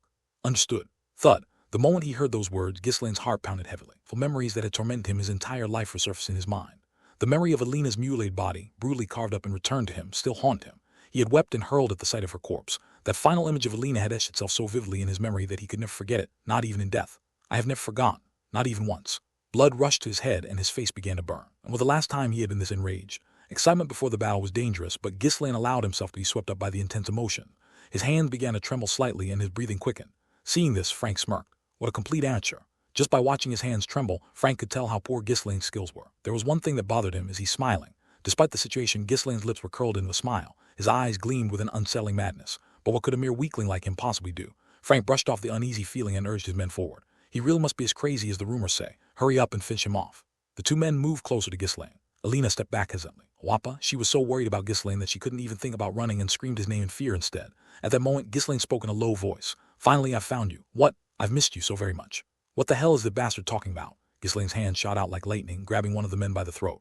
Q, pew hook. His fingers pierced through the man's neck, completely tearing it open. Gushed out, soaking his clothes. Q. The man dropped his sword, his body convulsing. Ghislaine, his hand now drenched in blood, slowly pulled the man closer to his face. A voice thick with ecstasy echoed out. You have no idea how long I've waited for this moment. I've dreamed of it every single day. Without hesitation, Ghislaine flung his arm backward. Poke. The man's head was ripped off, his lifeless body collapsing into a heap of trash. In an instant, one man was dead. You bastard. Another man hurriedly swung his sword down at Ghislaine. Ghislaine easily dodged and tapped the side of the blade with the back of his hand. Tang. With a light sound, the man's arm, still gripping the sword, was flung upward, exposing his upper body. Grab. Ghislaine seized the man's face and slammed him into the ground. Bang. A thunderous sound echoed as the back of the man's head became half buried in the dirt. Started to seep out, possibly from a cracked skull slowly. However, Ghislaine did stop. He continued to grab the man's head and pound it into the ground. Bang, bang, bang, bang. After repeating this several times, the man's head was completely smashed. Crunch. Even the front of his face was utterly crushed by Ghislaine's fist. Ghislaine slowly stood up. When their eyes met, Frank's face stiffened. It had all happened so quickly that he was left dazed, unable to respond. Kind of look is that? Ghislaine was staring at him with a blank expression. Frank felt chills run through his entire body. Ghislaine resembled a beast, starved for blood. Frank had killed many people in his time, but he had never seen anyone exude such terrifying intensity. According to the plan, this shouldn't have been difficult. They had assumed that once Jamal and Philip were dead, no one would be left to interfere. The intel was completely wrong. For a brief moment, Ghislaine had clearly used mana. There was no other way he could have moved with such strength and speed. To think someone that young can already use mana. There's a vast difference in power between those who can use mana and those who cannot. A blade infused with mana is solid and sharp enough to cut through even the most rigid steel. Even so, those two went down far too quickly. The careless. Frank narrowed his eyes, comparing the information he had with the scene unfolding before him. He didn't even hesitate to kill someone. That's rare for someone his age. So despite his reputation as a wastrel, was he always this cruel by nature? According to the rumors, the Grand Duke of Ferdium had never killed anyone and had spent all his time in his territory. Yet here he was, ruthlessly taking lives as if it were second nature. This really was Ghislaine Ferdium's first time killing, then he was undoubtedly a born murderer. When I return, I'll have to deal with the intel department myself. Despite his reputation for incompetence, Ghislaine had just taken down two knights who could use mana in the blink of an eye. It was an unbelievable situation, but Frank could only conclude that the information they had was entirely wrong. Lena too stood there in shock, unable to believe what she had just witnessed. I shuddered at the cruel sight unfolding before my eyes, but more than that, I was astonished by the fact that my brother had such skill. Did he really get that strong after just a few days of training? Does that even make sense? Alina was momentarily shocked but soon felt relieved. Well, at least it's a relief. Alive for now. No matter how he had honed his abilities, survival was what mattered most right now. Frank swallowed nervously and slowly opened his mouth. Grand Duke Ghislaine of Ferdium, this doesn't match the information we had. Were you hiding your skills? At that moment, Ghislaine straightened his posture fully and drew his sword. Whether I was hiding my abilities or not is irrelevant. Let me ask you once more, who ordered this? Frank shook his head at Ghislaine's question. There's no need for you to know. Your skills are quite impressive, but you'll die here anyway. Though surprised, Frank knew he had to manage the situation. He hadn't expected Ghislaine to possess such force, but he didn't think it would be enough to make him a real threat. Ghislaine nodded. Right, I didn't expect you to talk so easily. Lens usually don't. Don't get cocky just because you beat my men. I'll admit your skills are remarkable for your age, but you won't defeat me with that level of experience and maturity. Ghislaine let out a dry laugh. Who was this guy to talk about experience and maturity? I've probably lived more days than you have. You're quite the foolish one. Frank raised his sword and took a stance. Wasn't in his best interest to stay here for long, so he was determined to finish this quickly in return. Ghislaine also raised his sword, a smirk tugging at one corner of his mouth. Then, let's begin. Pong, Ghislaine was the first to make a move. Frank quickly blocked the attack and immediately attempted to counterstrike. Quang, the two swords clashed violently. Alina, her heart pounding with anxiety, clasped her hands together tightly. Ghislaine lost, she was as good as dead, but she could do nothing to help. She could only shuffle her feet in panic. S.H. should I run? Maybe going to call for help would be the wisest thing to do. But the thought of leaving her brother behind weighed heavily on her. Plus, she didn't know how many more enemies lurked around. If I act on my own, I could end up in even more danger. Unable to decide, Alina slowly began to back away, trying to stay unnoticed. Figured that if things didn't look good after watching a little longer, she'd rush back to the castle and ask for help. Calm, Kahan. As Alina wrestled with her decision, the battle between the two men grew fiercer. Of course, Jamal and Philip would have been easy opponents. From Ghislaine's perspective, Frank was an outstanding knight. The amount of mana he emitted and how he utilized it was far superior to most knights. No wonder he had been confident enough to come all the way to the Ferdium estate. The longer this drags on, the worse it'll be for me. With only a week's worth of accumulated mana, it wouldn't be easy for Ghislaine to handle Frank. Ghislaine, lacking physical abilities and mana, could only hold his ground thanks to his exceptional swordsmanship. Frank was thinking along similar lines. Kind of swordsmanship is this? Ghislaine's swordsmanship was so brutal and practical that it went beyond frightening, almost awe-inspiring. His sword wasn't like the typical knight's swords, nor did it follow the techniques of the Ferdium family. It was ferocious, filled with a thick killing intent, and its movements were unpredictable. Just when Frank thought he had blocked an attack, the blade glided along his own, aiming for vital spots from unexpected angles. A knight would wield such a cruel sword. This is definitely not the Ferdium family's swordsmanship. How on earth did he master such techniques at his age? To Frank, Ghislaine's swordsmanship was a few, if not several, levels above his own. If it weren't for his body, which was greatly strengthened by his superior mana, he would have been torn apart and killed long ago. But I'll still win. Frank drew more mana to hasten the battle's end. As time passed, wounds began to accumulate on Ghislaine's body. Calm. Ghislaine barely managed to block the incoming blade, his eyes locked on Frank's. He was trying to gauge whether his family's enemies were involved in this incident. Shall I guess who's behind this? The Duke of Delphine? No, it's more likely Count Desmond. Count Desmond managed the northern territories under the Duke of Delphine's command. No matter how powerful the Delphine duchy was, it was difficult for them to handle every estate personally. Attacks on smaller territories were often delegated to other families loyal to the duchy. It was possible that the Duke of Delphine had directly sent underlings, but Ghislaine doubted they would have cared enough about Ferdium to intervene personally. Either way, whether it was the Duke or his lackeys, they were all in league together. His eyes widened in shock at Ghislaine's confident tone, but he quickly recovered, masking his expression as if nothing had happened. You're a dangerous man. Without saying more, Frank swung his sword again, but Ghislaine had already seen enough from that reaction. Heh, I knew it. So it was you lot. Shut up. As expected, his family's downfall resulted from those bastards scheming. It confirmed his suspicions that all the conspiracies had begun with Alina's death. Now that he had his answers, it was time to stop them before they could make another move. Clang, clang, their swords clashed violently, filling the air with the unpleasant screech of metal. Ghislaine gritted his teeth and smirked. There's nothing left to confirm. Let's end this. Don't be stubborn. Your swordsmanship is impressive, but you still can't defeat me with that amount of mana. If you think you know, it won't matter once you're dead. Frank responded with confidence. Ghislaine had already suffered many injuries. If just a bit more time passed like this, Ghislaine would draw his last breath. Rumble, the two men glared at each other, channeling mana into their swords with all their might. Ghislaine's sword was gradually being pushed back. Frank was sure of his victory. It was at that moment. The fight's not over until the end. You think? Ghislaine's eyes suddenly flashed red. Frank tried to summon all his strength to put Ghislaine back, sensing an ominous premonition. At that moment, woo-wong, a second core inside Ghislaine began to spin, unleashing a torrent of mana. A vivid red light, incomparable to Frank's mana, enveloped Ghislaine's sword. Ugh! As Ghislaine's strength surged, a groan escaped from Frank's mouth. What the hell is this? Frank shouted in disbelief. Ghislaine slowly pushed his opponent's sword back, a cruel smile spreading across his face. You spent your life in regret, never knowing who the real culprit was. If only you had known, you would have done anything to hunt them down and kill them. What? You were one of my biggest regrets. Frank couldn't understand what Ghislaine was saying. It didn't matter, though. Even as the years passed and he grew older, this memory had never faded. The time he thought of Alina's death, he drowned himself in alcohol and stayed up all night. He always regretted it, but the past was something he could never change. This time, it's different. Now that he had returned to the past, all the pain and fury had become pure ecstasy. He could barely contain his joy at the thought of severing the starting point of all his nightmares and exacting his revenge. Ghislaine laughed as he detonated his third core. Boom. Unleashed a power several times greater than the mana he had, driving Frank back relentlessly. Unable to withstand that overwhelming force, Frank was thrown backward. What is this? Frank quickly regained his stance, but he staggered back in fear. No matter how much mana one drew out, it was impossible to amplify one's power to such an extent.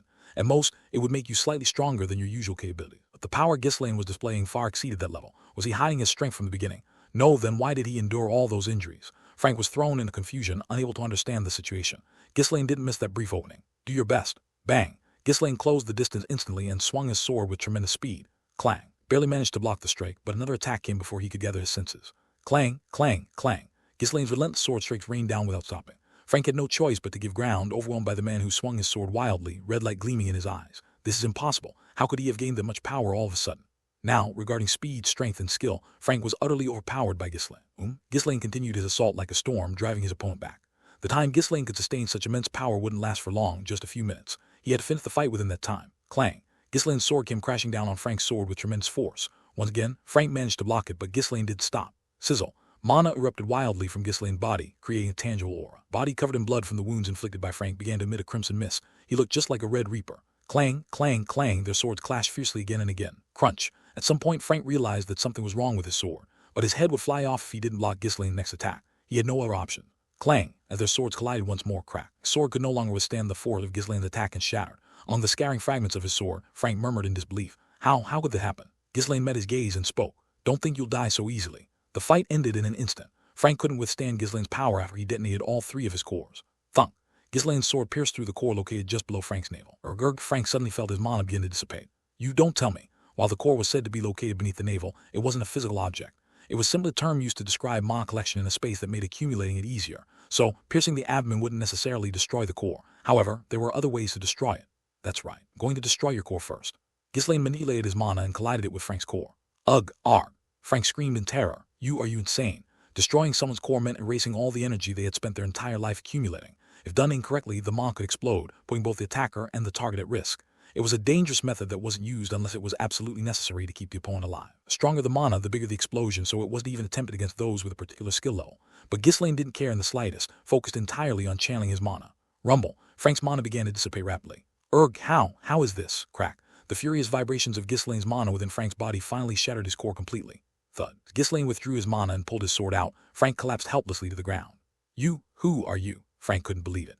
Ghislaine's swordsmanship had been impressive, but if the information about him had been wrong, that would have been understandable.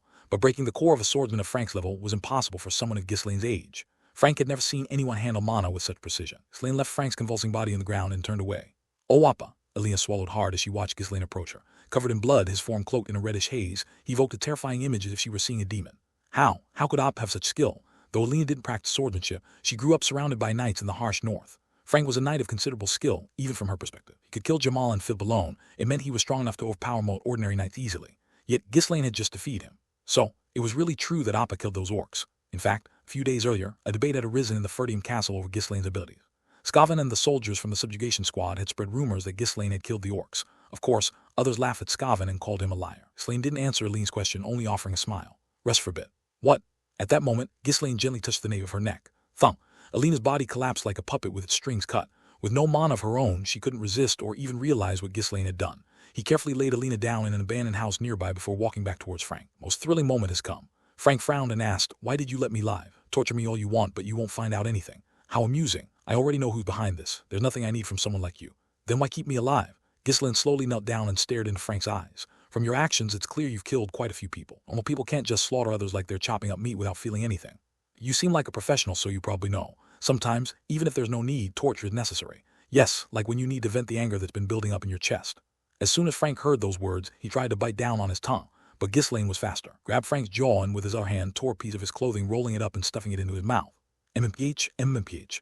You killed others without hesitation, yet you're scared of suffering yourself. That's a little disappointing. Slice. Ghislaine severed Frank's tendon as he thrashed around. Then he gathered all the swords lying around. Snap, crack. Ghislaine used mana to break the swords, shaping the fragments exactly how he wanted. Made dozens of sharp, jagged pieces, each of varying thickness. Ghislaine laid the shards out next to Frank. Hard to believe, but I've killed quite a few people myself. I've also gotten pretty good at torture. I practiced diligently to use it on my enemies one day. Ghislaine picked up one of the sharp fragments. Frank, his eyes filled with fear, watched it. You know how they say revenge is meaningless, but I've realized that's something people say when they're not angry enough. When your head is full of rage, nothing feels quite as thrilling as successful revenge. Frank couldn't understand what Ghislaine was saying at all. They hadn't even tried anything yet, so what revenge was he talking about? And beyond that, it seemed like Ghislaine had known about their existence from the start. Unable to respond, Frank just stared as Ghislaine continued to mumble. Back to the past feels really nice, but the despairing memories and the fury inside me are still here. It'll probably only end when I've wiped all of you out. We can never coexist. Frank's eyes began to fill with terror. Although Frank still couldn't understand what Ghislaine was saying, just looking into his madness-filled eyes sent shivers down his spine. Frank had killed enough people to recognize those eyes. They weren't something one was born with. Someone who had killed others as routinely as eating meals could have that kind of look. How could someone his age have such experiences? Something almost came to mind, but the following voice interrupted his thoughts. Well, let's get started. It's going to be thrilling. I've already tested everything on myself. Don't feel too bitter about being the only one going through this. Your comrades will meet the same fate. MMPH. A sharp fragment slowly pierced Frank's neck. You won't die easily, you mess with the wrong person. Huff. By the time Frank had gone half insane from enduring the pain, the torture had finally ended. In other words, he was dead. Ghislaine, staring down at the mangled corpse, let out a short laugh. So this is what it feels like. It was as if a heavy weight that had been lodged in his heart had lifted. The dark, burning flames that had scorched him for so long had finally been extinguished. Feels good. I can breathe a little easier now. However, several more flames were still burning within him, ones that had yet to put out. Only once they were all extinguished would he feel true freedom. Ooh. Suddenly, Ghislaine bent over, coughing up a large mouthful of blood. He had been holding back during Frank's torture, but his internal injuries were too severe. Body screamed in pain, the aftermath of enduring the recoil from the mana explosion. Detonating all 3 cores simultaneously with his still immature body had been too much of a strain. On now to deal with the rest. Ghislaine made his way back into the abandoned house where Frank had initially appeared. In his previous life, another body had been discovered here. He needed to find it. Soon as Ghislaine entered the decrepit building, he spotted several thick sacks lying around. After prodding them a few times with his sword sheath, he carefully opened one of them. Inside was the corpse of a young man, the Diggled heir, Gilmore Diggled. In his previous life, Gilmore had been identified as Alina's murderer, the heir to the Diggled Count's estate. He was infamous for his womanizing, his indulgence in alcohol and drugs, and his constant misbehavior. His body was found back then. Everyone assumed he was the one who had killed Alina. Because of that, the territories of Diggled and Ferdium had wasted their strength in a land war. As expected, the enemy's goal had been to pit the 2 territories against each other. He had fallen right into their trap in his previous life, but not this time. Ghislaine untied the remaining sack. Just like the first one, the corpses of men came out. Judging by the crest engraved on their breastplates, they were clearly Gilmore's escort knights. If word of their death spread like this, the same issue as in the previous life would occur. When Alina died in the past, the Ferdium territory attacked the Diggled territory. This time, it would be the opposite. Diggled would attack Ferdium. Even though he had prevented Alina's death, this did not mean he could stop the territorial war itself. However, Ghislaine had no intention of moving according to his enemy's plans. It won't go the way you think. Ghislaine gathered burnable items and piled them up next to the corpses. I need to take care of this cleanly. He used mana to crush any items that could identify them, such as Gilmore's ring and the escort knight's breastplates.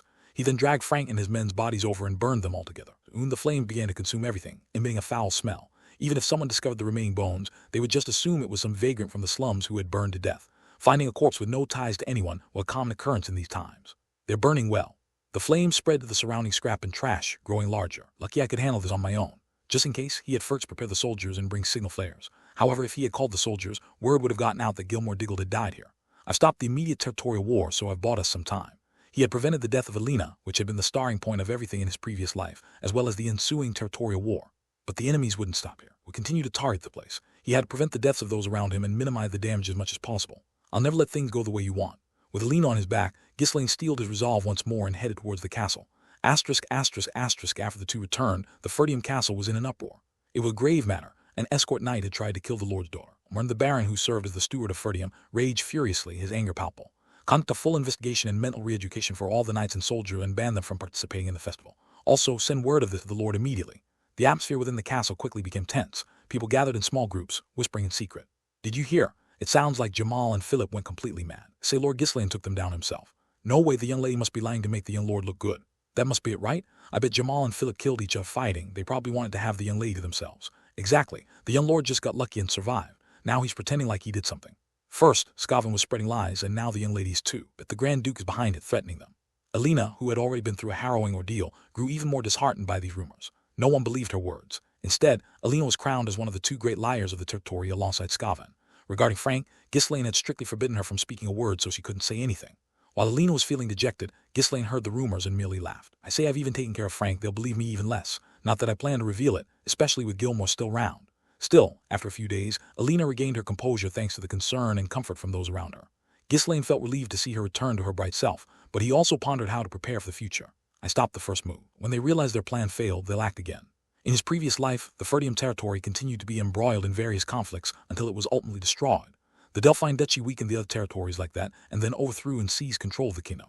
Although he still didn't know why they were targeting Ferdium, he had to be ready. I have so much to prepare. Time, money, troops, my people, and a luxury carriage with smooth handling and premium liquor. Ah no, that's not right. He couldn't stop all the plots and attacks by himself. He needed to build his power and establish a solid foundation quickly. Money. In the end, I need money. Without it, I can't do anything. Damn it, whether in my past life or this one, money is always the problem. No matter how much he thought about it, money was immediately needed. Money he could gather people, obtain what was necessary, and sustain it all. However, the Ferdium territory was one of the poorest in the kingdom, and even the little money they had wasn't within Ghislaine's reach. There's nothing I can do right now, is there? No matter how much he thought about it, no clear solution came to mind. Even if he wanted to use his memories from his previous life to make money, he would first need some starting capital. The current situation wasn't leisurely enough to allow him time to accumulate wealth slowly. I can't just go around begging for money, and persuasion isn't going to work either. Should I go back to mercenary work? But that would take too long. Robbery or banditry would be the quickest, after all, wouldn't it? Ghislaine crouched in a small garden, plucking petals one by one as he continued to mull over his predicament. But I can't really stoop to the level of banditry. Damn it, what should I do to raise the initial funds quickly? As Ghislaine was deep in thought, someone approached him with a few knights in tow. Hey cousin, I heard the rumors. It looks like you've come down with delusion now too. Going around spouting such big lies, your guts are impressive, I'll give you that. I'm seriously touched. Ha. Hearing the man's boisterous laughter, Ghislaine's eyes widened. Rogues, cousin 1 year younger than Ghislaine, was the heir to the Rogues County, located a little distance from Ferdium. He was pretty large and robust, which made the people of Rogues territory place high expectations on him. For Ghislaine, Cain was both his only friend at the time, and also the one who tormented him the most. Cain often visited Ferdium, but with the festival taking place, it was inevitable that this guy, who loved to play, would show up. Right, could I forget about him? As he watched Cain's sly grin, old memories came flooding back. The two of them were troublemakers of the same sort, but their reputations were slightly different. Cain was arrogant and violent, but people didn't look down on him. He was always so confident and bold that some even praised him for his spirited nature. In contrast, Ghislaine was always treated as a petty and inferior kid. Because of him, I always got more flack. Cain often humiliated him, crushing his pride at every turn. Ghislaine endured too many shameful situations because of him, and that wasn't the end of it. Even when they hang out together, Cain always treated Ghislaine like his subordinate. Sending him on errands was a given, and whenever Cain got drunk and lost control, he'd swing his fists at the slightest displeasure. The more Ghislaine suffered such humiliation, the more his anger piled up, and he'd take it out by tormenting the people of the estate or causing accidents. Just thinking about it is embarrassing. Ghislaine let out a self-deprecating laugh as he rubbed his forehead. He couldn't go up against Cain back then, so he vented his anger elsewhere. Inside, he was too afraid to make a sound, but inside the estate he'd bar orders and act tough, earning him nicknames like Room Tyrant or Room Swordmaster. Ugh, why was I like that? Crouching down, Ghislaine reminisced about those times, plucking petals off a flower one by one. Cain, watching him, frowned. What the hell, you didn't hear me. There'd been talk that you've gone completely nuts, and it looks like they were right. Cain sneered. Ghislaine stood up, dusting off his pants, and gazed at him blankly. Cain, wearing a baffled expression, approached him and whispered, "Did you not prepare what I told you to? I came all the way here to have some fun, but you're acting weird today. Did you take something by yourself or what?" Preparation. At Cain's words, Ghislaine finally remembered and nodded. Right, every time Cain visited, he always ordered Ghislaine to prepare alcohol and women. It was supposed to be for them to have fun together, but what kind of friendship was that? To Cain, Ghislaine was just an easy target to exploit. Cain tapped Ghislaine's cheek and said, "Yeah, let's drink and have a blast for the first time in a while. After all, we really get along regarding that, right? This is what true friendship is all about." In other words, he intended to roam around and torment people. He was just as insolent as Ghislaine, and he caused a lot of trouble. Harassing the maids was a common occurrence, and he was also notorious for beating soldiers for no reason. Since the Count of Ferdium was almost always away on expeditions, Cain roamed freely through the Ferdium castle under the pretense of being a relative. Ghislaine, the heir to the territory, was practically his subordinate, so there was nothing to hold him back. Ghislaine continued to stand there absent-mindedly. Cain yelled in frustration. What's wrong with you today? Why are you reacting so slowly? Hey, are you not going to answer? Did you suddenly lose your mind? Did you eat something bad? Hey, Ghislaine, snap out of it. Cain growled, shoving his face right up to Ghislaine's nose. His escort knights hurriedly restrained him, whispering, "Young master, many eyes are watching. He's calmed down a bit here. It would be better to speak with Lord Ghislaine in a quieter place." This was the Ferdium territory. It wouldn't be good if rumors spread about Cain tormenting people, so for now, they pretended to hold him back. There was always a more secluded place where he could vent his anger later. The knights didn't even bother to hide their real intentions. Experiencing such a ridiculous situation for the first time in a long while, Ghislaine rolled his eyes in confusion. What should I do?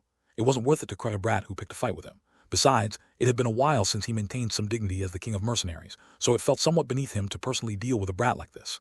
It had been a long time since anyone dared to challenge him. Even if they did, his subordinates usually took care of it. I'll need to pick up a capable subordinate soon. Although it was embarrassing to respond to every little provocation, ignoring it would also hurt his dignity as the King of Mercenaries. Finding someone is one thing, but Ghislaine subtly glared at Cain. Should I beat him up, or just leave him alone? After some deliberation, he decided to try his newly found amusement with flower petal fortune-telling. Results were always clear, so he occasionally relied on it. Ghislaine picked up a flower and began plucking its petals, predicting Cain's fate. Beat him, don't beat him, beat him, don't beat him, beat him, don't beat him. Seeing Ghislaine with a peculiar expression plucking flower petals, Cain frowned. What the hell are you doing right now? Ha, you're lucky. What? Ghislaine threw the now bare flower stem behind him and continued. You rude bastard. You're a guest, I'll let you off at once. You should be thankful to the flower petals. What? Cain blinked in confusion before regaining his composure. People keep calling you crazy, so maybe you've actually lost it. You're just an idiot who takes out your anger on people weaker than you. Isn't that right? Cain's words became harsher by the second. Even the passing servants stopped to watch the spectacle. Despite their growing audience, Cain did stop hurling insults in his rising anger. Why aren't you lowering your gaze? You think you're actually strong now because you've been spreading lies about beating a knight. I couldn't believe it when I heard the rumors. I laughed for ages. Do you really think anyone's going to respect you for lying like that? Should I remind you of your place? Ghislaine suddenly realized just how much he had changed. The past, I would have knocked him out the moment he called me an idiot. I must have really grown up after dying and coming back to life. Hey, what are you doing? Not answering. Do you want me to rip your mouth open? Stay calm. I'm an adult now. There's no need to fall for the provocations of some brat. Hey, you idiot. In that moment, Ghislaine's right hand shot out like lightning. Thwack. Cain clutched his face, caught completely off guard by the sudden punch. Ghislaine looked down at his right hand in admiration. I only thought about hitting him, but my hand moved all on its own. Cain, still covering his face, screamed. You crazy bastard. Thwack. Ugh, young master. As Cain staggered again, his escort knights rushed to his side in a panic. Meanwhile, Ghislaine looked at his left hand this time, wearing a look of admiration once again. Cain, now red in the face, took a step back and drew his sword. I'm going to kill you. You can't, young master. The escort knight quickly blocked Cain's path, whispering softly. There are too many eyes watching right now. Indeed, a crowd of servants, maids, and soldiers had gathered, murmuring as they watched the situation unfold. Cain scanned his surroundings, gritting his teeth in frustration. I'm the one who got hit in front of everyone, and you're telling me to just put up with it. Challenge him to duel, that should work. Besides, he was the one who attacked first. The knight spoke with a meaningful expression. Cain hesitated for a moment before nodding.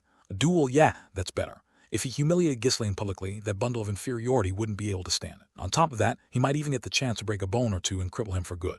Cain immediately pulled off his glove and threw it at Ghislaine's face. Whoosh. Ghislaine dodged the glove easily, making Cain's face twist even further in anger as he shouted. A duel. There are rumors all over the castle that you lied about beating Jamal and Philip, tarnished the dignity of the nobility, and then you attacked me for daring to question the truth. At Cain's sudden declaration, Ghislaine widened his eyes in surprise and pointed to himself with his finger. Duel with me? Are you serious? Yeah, you're not going to chicken out now, are you? A lot of people are already watching. Wow. Ghislaine felt a strange emotion wash over him. A duel. He couldn't even remember the last time he'd been in one. And Aiden, one of the top 7 on the continent, had chosen to fight cautiously during their last battle. The Continental 7 were like that, being so powerful that no one could guarantee a victory in a one-on-one fight. Yet here he was, getting a dual challenge from the child among children. Let's just go with the flow. Have I been overthinking everything because I suddenly returned? My head's been a mess trying to plan for the future. It's hard to adjust. It might have been the distance between his past life memories and his current body's abilities. He needed time to get used to it, but had been too impatient. What happened to that guy in the future again? The rogues county had sided with Ferdium during the endless territorial wars and ended up falling alongside them. After that, Cain disappeared without a trace. In his past life, Ghislaine had gathered that much information and then lost interest. He was too great a person to let bad memories from his youth traumatize him. Still, though Cain was hopeless, Count Rogues had at least been loyal. Fine. For Count Rogue's sake, I'll give his son a little lesson this time. After all, you only grow when you get properly taught at the right age. I went through a lot because I was just as immature back then. Having made up his mind, Ghislaine threw his glove at Cain's face, and scoffed and tried to dodge it, but the glove changed its trajectory midair and hit him squarely in the face. Huh. The crowd around them stifled their laughter. You bastard. Cain's face flushed red with anger. Just as he was about to burst into a fit of rage, Ghislaine spoke calmly. Fine, I accept your duel. I was going to let that go since I've been wrapped up in all sorts of financial planning lately, but oh, wait. Ghislaine's face lit up as he suddenly remembered something he had forgotten. Hey, pay me back the money you owe me. What? When did I borrow money from you? You've been borrowing little by little from me, haven't you? Cain used to extort money from Ghislaine whenever he could. From the small allowance Ghislaine had received as the heir of a poor territory was taken by Cain. If you add it all up, it should come to 1,000 gold. Cain was shocked and shouted at the outrageous sum. 1,000 gold? I didn't even take 100 gold from you. Oh, did you? Well, either way, you borrowed money from me, right? If you add interest, it comes to 1,000 gold. Pay up. In need of some cash right now. In truth, even 1,000 gold wasn't enough for the things Ghislaine had planned. He needed at least 10,000 gold to handle just part of it. But since there was no way Cain had that kind of money, Ghislaine decided to settle for 1,000 gold. It's a small amount, but money can grow. The important thing is to get started. Completely unaware of Ghislaine's thoughts, Cain looked at him in disbelief and shouted, You crazy bastard. What the hell are you talking about? What does your need for money have to do with me? Besides, that wasn't even a loan, that was money you gave me to thank me for being your friend. Don't you know about friendship fees, huh? Seriously, did people need to start paying to make friends these days? Friendship fees? What kind of nonsense is that? I was just being a sucker. Ghislaine shook his head.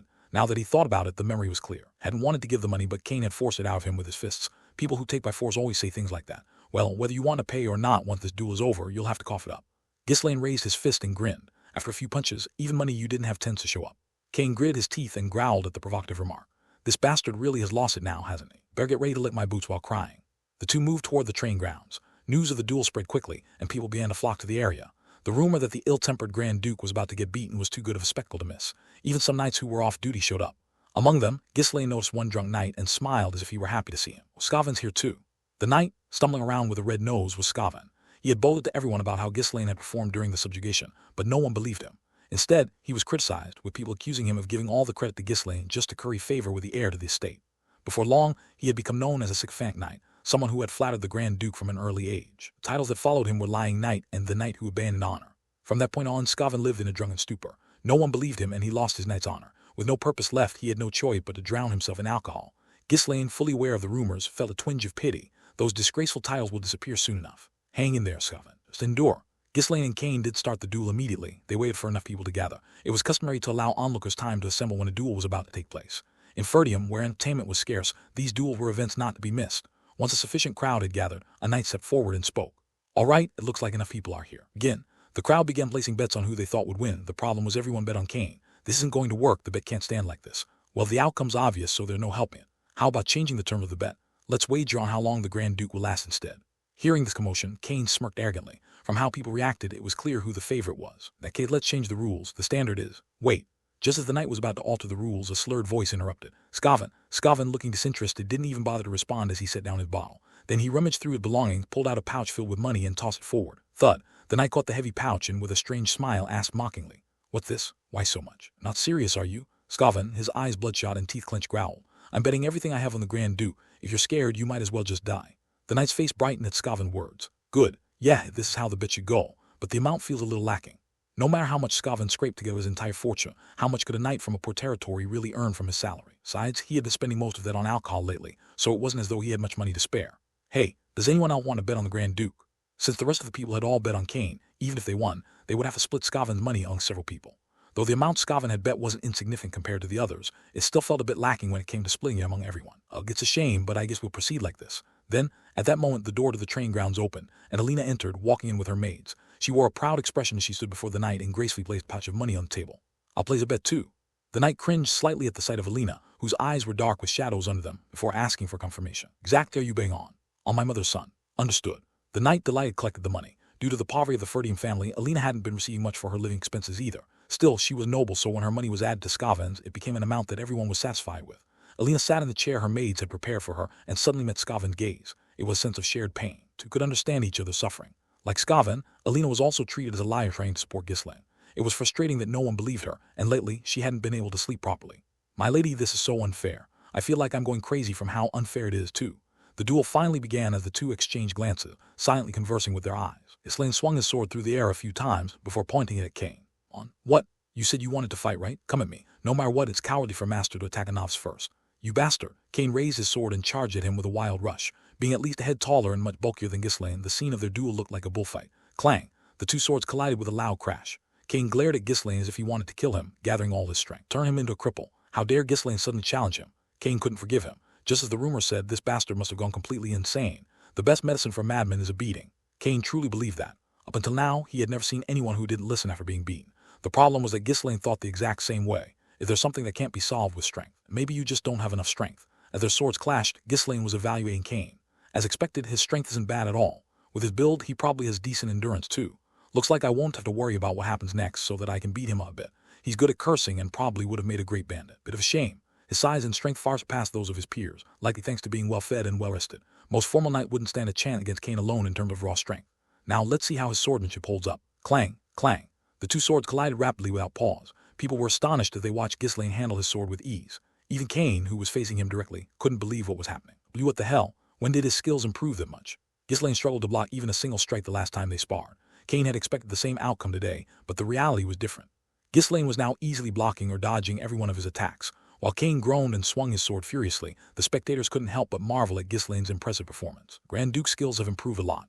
Could it be that Lord Kane's weaker? They both look pretty flashy to me. Usually it's the one without skills who fight more dramatically. Hearing the crowd whispering, Kane's face turned red with embarrassment. He had intended to crush Ghislaine in one blow but hadn't landed a single hit. Damn it, why can't I hit him? As Kane grew increasingly frustrated, Ghislaine smiled and lightly stepped back. "I'll make it a bit more interesting." "What?" Everyone around them turned their curious eyes toward Ghislaine. Click. Ghislaine calmly sheathed his sword and, shaking both hands, spoke casually. "I'll fight barehanded. The level difference is so obvious that I must give you a handicap to make this fun. And besides, feeling the impact when I hit with my bare hands is more satisfying." Kane's face flushed with anger at the sudden provocation. "You bastard." Ghislaine paid no attention to him and instead raised both hands toward the crowd, urging them to cheer. "Haha, this fun. Wow, the Grand Duke has improved so much. Just win, somebody." Duel between knights or nobles usually had a certain level of dignity and solemnity. That had its own charm, but it was undeniable that what Ghislaine was doing now with his showmanship was much more entertaining for the audience. Ghislaine, looking around at everyone, threw out another bold statement. "If I win, I'll buy everyone here drinks and meat." "Wow, that's awesome. Go, Grand Duke." As expected of the heir of Ferdium, he didn't have money, but he promised anyway. This was how Ghislaine, who had lived as a mercenary, operated. Mercenaries' duels usually played out this way. They showed off their skills, attracted attention to themselves, and skillfully manipulated the atmosphere to their advantage.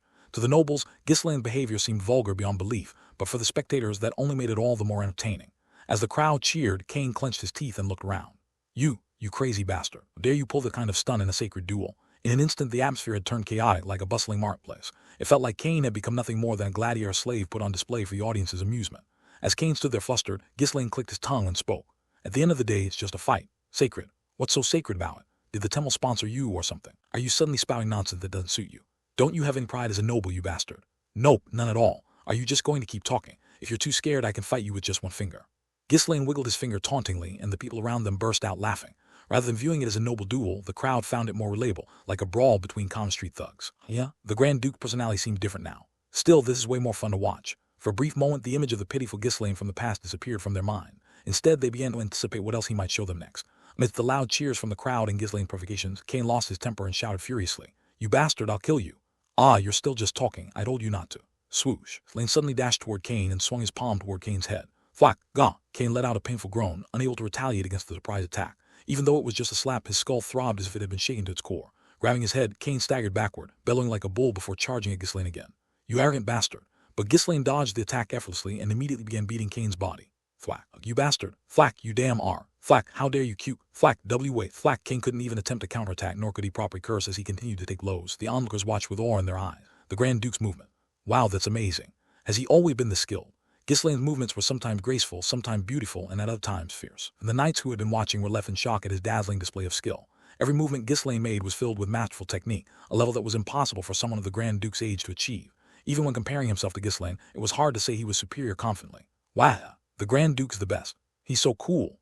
The spectators couldn't help but cheer as they watched. The more dazzling Ghislaine's punch became, the more the audience felt exhilaration and if their frustration were being blown away. On top of that, seeing King get beaten up was its own source of pleasure. After all, no one liked him, since he often came by just to harass people. Now, I suppose it's time to really begin. Feeling that the atmosphere had shifted entirely in his favor, Ghislaine decided to deliver the final blow. Looked at Kane, swollen all over and on the verge of tears, and smiled wickedly. "Hey, bite down tight. If you don't, you might end up biting off your own tongue." Boom! The moment Ghislaine's fist slammed into Kane's stomach, it sounded like a thunderclap had struck. The spectators were so shocked that they instinctively stepped back. Boom, boom, boom. Kane flew across the training ground incredibly fast, crashing hard into the wall. And his body finally slumped to the ground. Cracks that hadn't been there before appeared on the wall behind him. That was the result of just one punch. The knights who saw the scene wore expressions of disbelief. How is that even possible? I didn't sense any mana, though. In truth, Ghislaine had quickly infused his fist with mana and swiftly withdrew it. However, to those watching, it looked as though Ghislaine had demonstrated immense power without using any mana at all. Only a master could manipulate mana with such precision. Whoa, it's over. The Grand Duke won. I can't believe it. The Grand Duke actually won the duel. The crowd cheered, but for Ghislaine, it wasn't over yet. If he had a heart kind enough to end things here, he wouldn't have survived the rough world of mercenaries in the first place. But he's still not dead. He hasn't even surrendered. Guess I'll have to keep going. Ghislaine approached the fallen Kane. Kane, barely clinging to consciousness, weakly opened his mouth. "Stop, aye, sir. What was that? I can't hear you." "Aye, yes, sir. I still can't hear you." Just as Kane was about to declare his surrender, Ghislaine's fist struck him right in the philtrum. Thwack, kiek. Kane clutched his mouth and rolled on the ground. What the hell? Is he so good at fighting? Was he always this good? No, that can't be it. If he was, there's no way I would have been beating him up all this time. What the hell happened? His thoughts were abruptly cut off as Ghislaine began an unrelenting assault. Thud, thud. With each punch, the atmosphere around them slowly shifted. At first, the onlookers had been impressed by Ghislaine's flashy movements. Now more and more people began to worry about Kane as the beating had become too brutal. Isn't he going to die at this rate? Shouldn't someone stop him? The spectators murmured in shock. Ugh, please, stop. Kane barely managed to open his mouth in between the endless blows, but Ghislaine did stop. Once he started, he never finished things halfway. He didn't forgive those who bared their teeth at him so easily. A principle he had upheld since his days as the King of Mercenaries. "Your lordship, please stop." Unable to watch any longer, Kane's bodyguard rushed forward and blocked Ghislaine's path. Clang! In that instant, Ghislaine's sword was at the bodyguard's throat before anyone noticed he had drawn it. Ghislaine smiled mincingly. How dare you interrupt the sacred duel? You're going to fate me instead of your master. If Cain had been winning, the bodyguard would have said the same thing and left Ghislaine alone. A duel is always sacred, but only when you're the one winning. The bodyguard swallowed nervously and spoke up. TH, the match is already decided. Please stop your hand. Indeed, Cain was writhing on the ground like a worm. Ghislaine glanced down at him and clicked his tongue. Can't even endure this much. These days are so damn weak. Well, I suppose I'll end it here. Then turning coldly to the bodyguard, he added, when will you repay the money you borrowed from me? Lord, I don't have that much money on me right now. I need to return to this state. And when, exactly? I'll report back and send it by the end of this month. In reality, the amount Cain had extorted from Ghislaine didn't even total 100 gold. Would have taken more, but Ghislaine hadn't had enough money on him for that. Now, all of a sudden, Ghislaine was demanding 1,000 gold, claiming it was interest or something. The bodyguard felt wrong, but he had no choice but to accept. If he had argued here, that madman might have really killed Cain. But Ghislaine's demands didn't end there. Oh, and make sure to treat everyone here to drinks and meat. You've at least got enough for that, right? Don't deduct it from the 1,000 gold. That's the debt, which is the price for losing the duel. How is that fair? You said if you win, you'll pay. Why do we have to pay? With a face full of complaints, the bodyguard clamped his mouth shut and Ghislaine mocked him. What's wrong? Aren't you going to answer? Don't like it, or are you just being stingy? After all the trouble you've caused my estate's people, shouldn't you at least treat them out of guilt? Hearing these words, as if spoken by some champion of justice, coming from someone who had tormented those same people, only made the bodyguard more infuriated. But with no choice in the matter, he eventually nodded. Understood. You've acknowledged your loss, so take responsibility and finish it properly. Ghislaine sheathed his sword and grabbed the scruff of Cain, who was still sprawled on the ground. Cain, unaware that the duel had ended, muttered in a dazed state.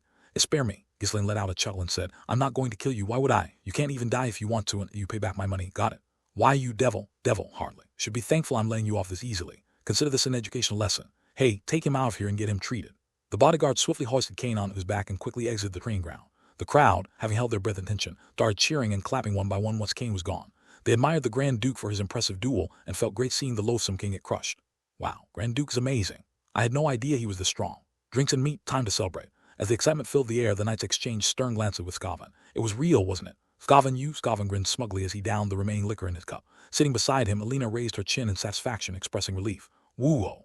Even as Ghislaine returned to the castle, the crowd continued to cheer. Smiling as though he had no choice, Ghislaine waved to the people and his eyes met Skaven's. Skaven smiled back and slowly lifted his bottle. Ghislaine grinned and gave him a thumbs up in return. See, didn't I tell you? Alina whispered to her maid next to her and hurriedly followed Ghislaine into the castle. Brother, wait. She quickly ran over and linked arms with him. Since the incident on the festival day, Alina has become much more comfortable around Ghislaine. Brother, what are you planning to do with all that money you won from the duel? Alina looked up at Ghislaine with wide, expectant eyes. Her previous gloom had lifted, and she seemed brighter now.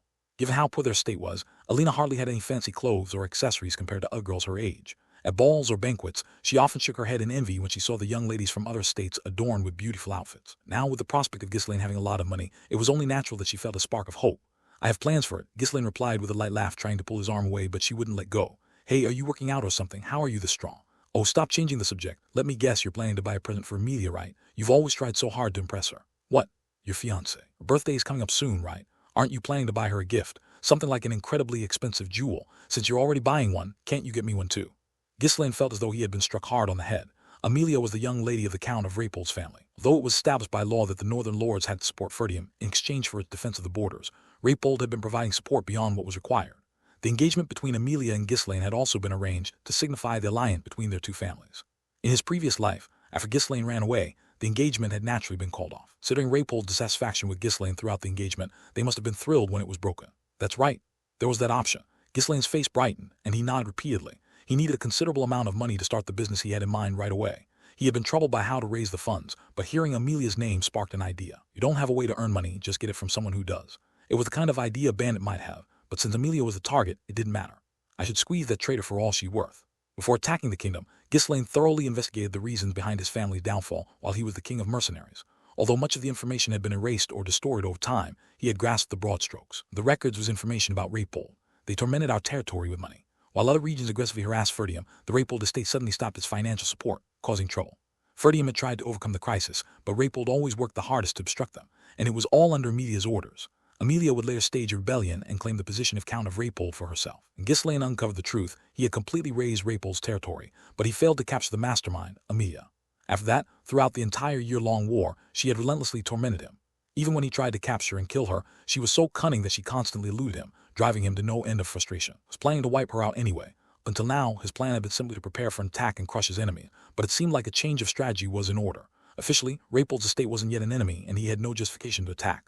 In that case, it would have been better for him to take everything he could from them before they became complete enemies. Alina. What?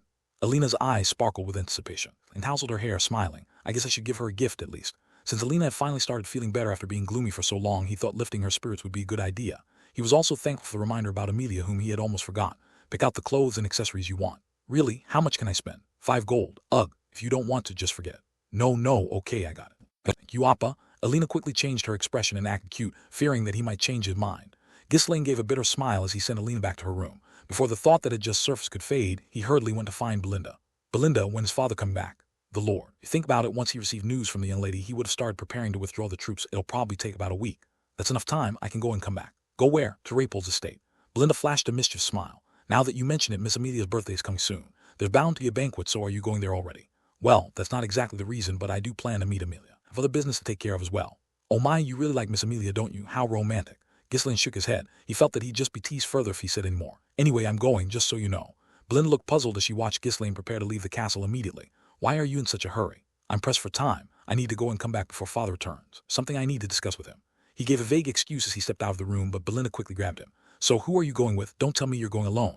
Of course. If I ride hard without stopping, I'll get there quickly. It's fine to go alone. You can't do that. Do you know how dangerous the world is right now? Why would you travel alone? It's all right. I can protect myself well enough. Still no. Go with you? You, Belinda? Yes. You're heading to Count Rapol's estate, so at least keep up appearances. I'll also prepare a few guards. All right. Belinda had a point about maintaining appearances. In his past life, he had been so strong that he could travel alone without a problem, but now he was significantly weaker than he had been back then. There was no need to refuse guards when they were available. That's right. Not the me of my past life.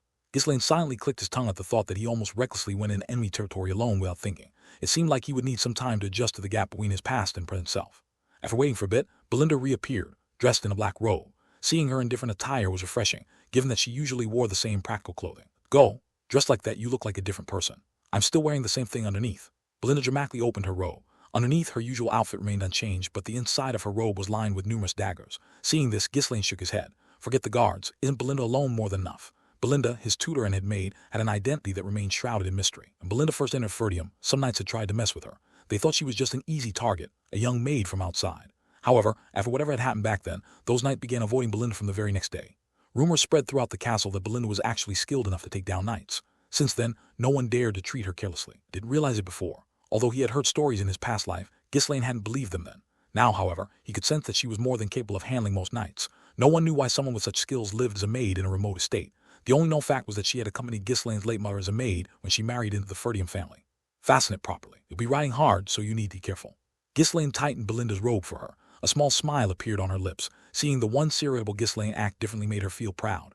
Who would have thought our young master would suddenly mature like this? It must have been just a phase. Still acts strange sometimes, but it's better than before. Ghislaine hadn't just changed his attitude and speech. His skills had improved to the point where he could even defeat Cain. As someone who had watched over him since childhood, Belinda couldn't be more pleased. He was probably grumpy because of all that secret training, all thanks to my excellent teaching. In reality, all Ghislaine had learned from her was strange tricks and bizarre facts, but Belinda did see that as a problem.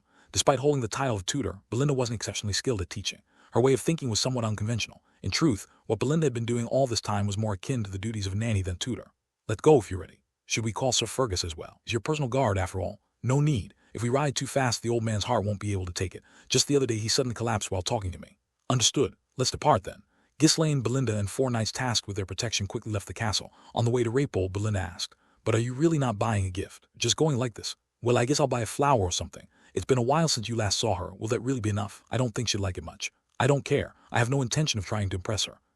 Ghislaine was being sincere. In his previous life, when he knew nothing, he had always fretted over trying to impress the beautiful Amelia. Now, he had no desire to appear appealing to a woman who was bound to become his enemy in the future, nor did he wish to maintain their engagement. This time, I'll make sure she doesn't waste all that money. No matter how strong a military force was, it would amount to nothing without financial independence.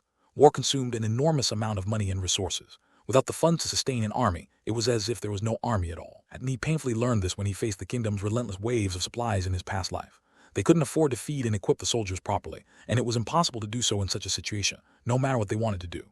I need to move faster. Although returning to the past was fortunate, the current situation was not ideal. At the point in time, the Delphine Duchy had already extended its influence over most of the territories and was just beginning to reach out toward the north. The assassination of Alina was part of that plan. Ghislaine suppressed the growing sense of urgency within him. "Amelia, if you don't want to be humiliated, you better prepare to hand over a hefty sum." The horse carrying him continued to race towards the Rapol estate without rest. Ghislaine imagined how much he could extort from Amelia. The anxiety that had weighed heavily on his heart lightened just a little. Asterisk, asterisk, asterisk, the group arrived safely at Rapole Castle. Besides being covered in dust from riding for several days, there were no significant issues. As Ghislaine headed straight for the castle's main gate, Belinda stopped him. Are you really going in without washing? You're covered in dust and look filthy. Lady Amelia will hate it. I told you I don't need to impress her. Huh, what's with this sudden change? Belinda looked at Ghislaine's back in bewilderment. Just a few months ago, Ghislaine would turn red at mentioning Amelia's name. It was hard to believe this was the same person. Are you going for a bad guy look or something? Right now, you just look dirty. Enough. Well, since it's been a while, I guess I should at least buy a gift for the visit. Ghislaine headed for Rapole Castle carrying only a bouquet of flowers he had picked up from the marketplace. Stop right there. What's your business?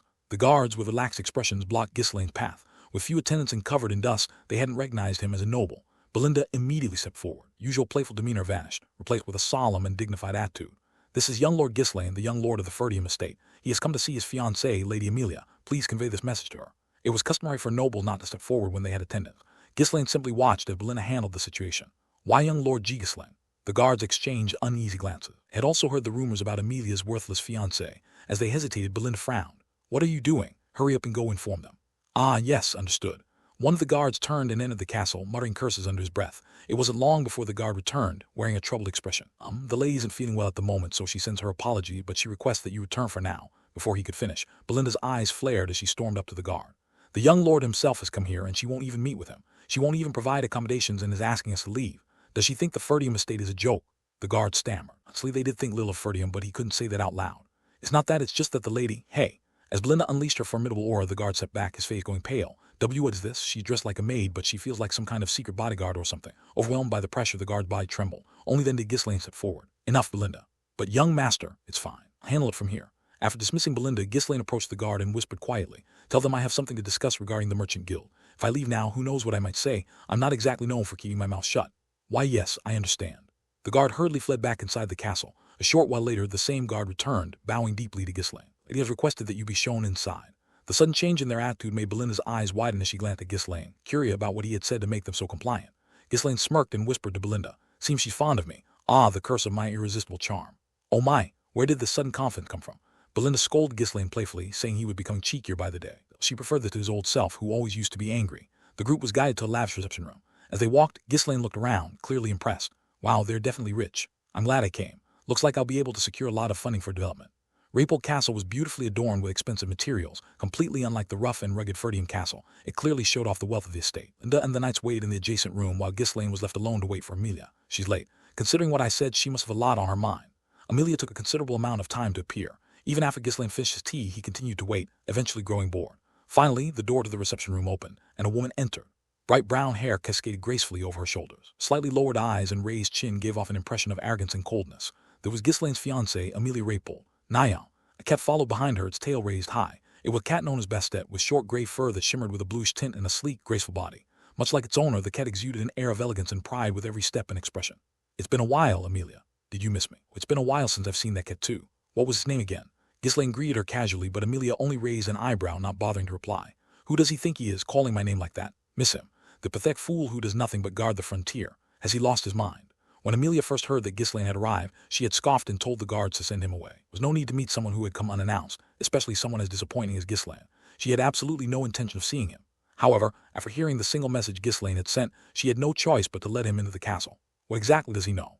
The fact that Amelia was growing a merchant guild was a tightly guarded secret. It wasn't just a matter of starting a simple trading company. Aware of Amelia's inner turmoil, Ghislaine flashed a bright smile and continued speaking. Your birthday is coming up soon, right? Here's a gift. A flash of contempt crossed Amelia's face as he handed over a bouquet of flowers. Did he really bring me that as a gift? Does he dare offer something so pathetic to me, Amelia Rapole? In all her life, she had never received such a worthless present. No one had ever dared to offer her something so cheap. Although she wasn't usually the type to care about the value of gifts, the fact that Ghislaine presented it made it unbearable. Nyan. Even Bastet let out a displeased meow as if to express its shared disgust. With graceful steps, Amelia walked over and took the bouquet from Ghislaine's hands. Thank you. It's a lovely bouquet. However, flowers like these wilt so quickly. No need for me to keep them. Amelia casually tossed the bouquet into a corner of the reception room. It was an act designed to humiliate the giver. For someone who valued their honor, especially a noble, such behavior would be considered unacceptable under normal circumstances. But Amelia had purposely thrown the bouquet in plain sight, hoping to provoke Ghislaine into an emotional response, to make him act rashly. However, instead of blushing or getting angry, Ghislaine merely shrugged, leaning back on the sofa without a care in the world. Our estate doesn't have much money so that I couldn't get you an expensive gift, but it's the thought that counts, the thought. With an unwavering expression, Ghislaine played innocent, and Amelia responded with a smirk on her lips. Even if your estate's poor, that's not something to boast about, is it? Don't you feel ashamed? If you want to express your feelings, the gift's value also matters. You can't express sincerity with garbage. Amelia spat out harsh words aiming to provoke Ghislaine. It was something unimaginable for her, given her usual reserved nature, but right now she had no other choice. If she wanted to gauge what he knew and how much he knew, she had to shake him up emotionally. However, Ghislaine, even after being insulted outright, replied with a calm expression. Poor isn't something to be ashamed of, unless, of course, you're doing something dishonest. I once thought about forming a band of thieves but decided not to because it's too disgraceful. His words carried a deeper meaning. Amelia's face stiffened. His tone and behavior were as if he was boldly declaring that he knew something. He's different from before. He's never shown such strange confidence. It happened. Until recently, Ghislaine hadn't been able to hide his affection for her. Whenever he stood before her, he was always shy, unable to even speak first. But now she couldn't sense any of those feelings from him. Instead of trying to impress her, it seemed like he didn't even care. The sudden change in Ghislaine's attitude made her more wary. Well, fine. What's the reason you wanted to meet? Appreciate it if you got straight to the point. I like how direct you are. I need some money. I'm in a bit of a tough spot right now. Ghislaine winked and made a circle with his fingers. Amelia's face briefly froze at the unexpected request. Who in the world would ask for money so boldly and arrogantly? Ha, is that why you came to see me? Asking your fiancé for money. You have no pride, my lord. Ghislaine smiled awkwardly and waved his hand. Oh no, you misunderstood. I'm not asking to borrow money. Then what? Ghislaine leaned in slightly, bringing his face closer to Amelia's, and whispered, I'm asking you to just give it to me. Between us, you could do at least that much, right? You will, won't you? As she listened to Ghislaine's words, Amelia made a serious decision. She would break off the engagement with him today. Amelia was dumbfounded. Any money out of the blue, Ghislaine was the first person who had dared to make such a request of her. In our relationship, he had completely misunderstood his position. She didn't bother hiding her anger. You speak so freely, my lord. Then I should be allowed to speak my mind as well. Raypold already provides more than enough support to that beggarly Ferdium. Beggarly? Isn't that a bit harsh? My father would be quite hurt if he heard you. Only your future father-in-law a beggar, no less. If suddenly showing up and demanding money isn't begging, then what is? Or is the request also coming from Count Ferdium himself? At Amelia's words, Ghislaine crossed his legs and responded with a relaxed expression. If we don't keep the north under control, the kingdom will have quite a hard time, don't you think? We're doing a job that someone has to do, stepping up for the kingdom, simply supporting us in that effort. That's a deal, not begging, isn't it? What he said was logical. Someone had to keep the northern barbarians in check. That was why Ferdium had been fighting wars in the desolate borderlands for so long. Since Ferdium was fighting on behalf of others, it was only natural that the kingdom and other territories shared the costs of maintaining their military forces. However, Amelia simply gave him a mocking smile. So, oh my lord, are you the one fighting the barbarians? It's Count Ferdium who's holding the north, and my father is already more than generous in his support.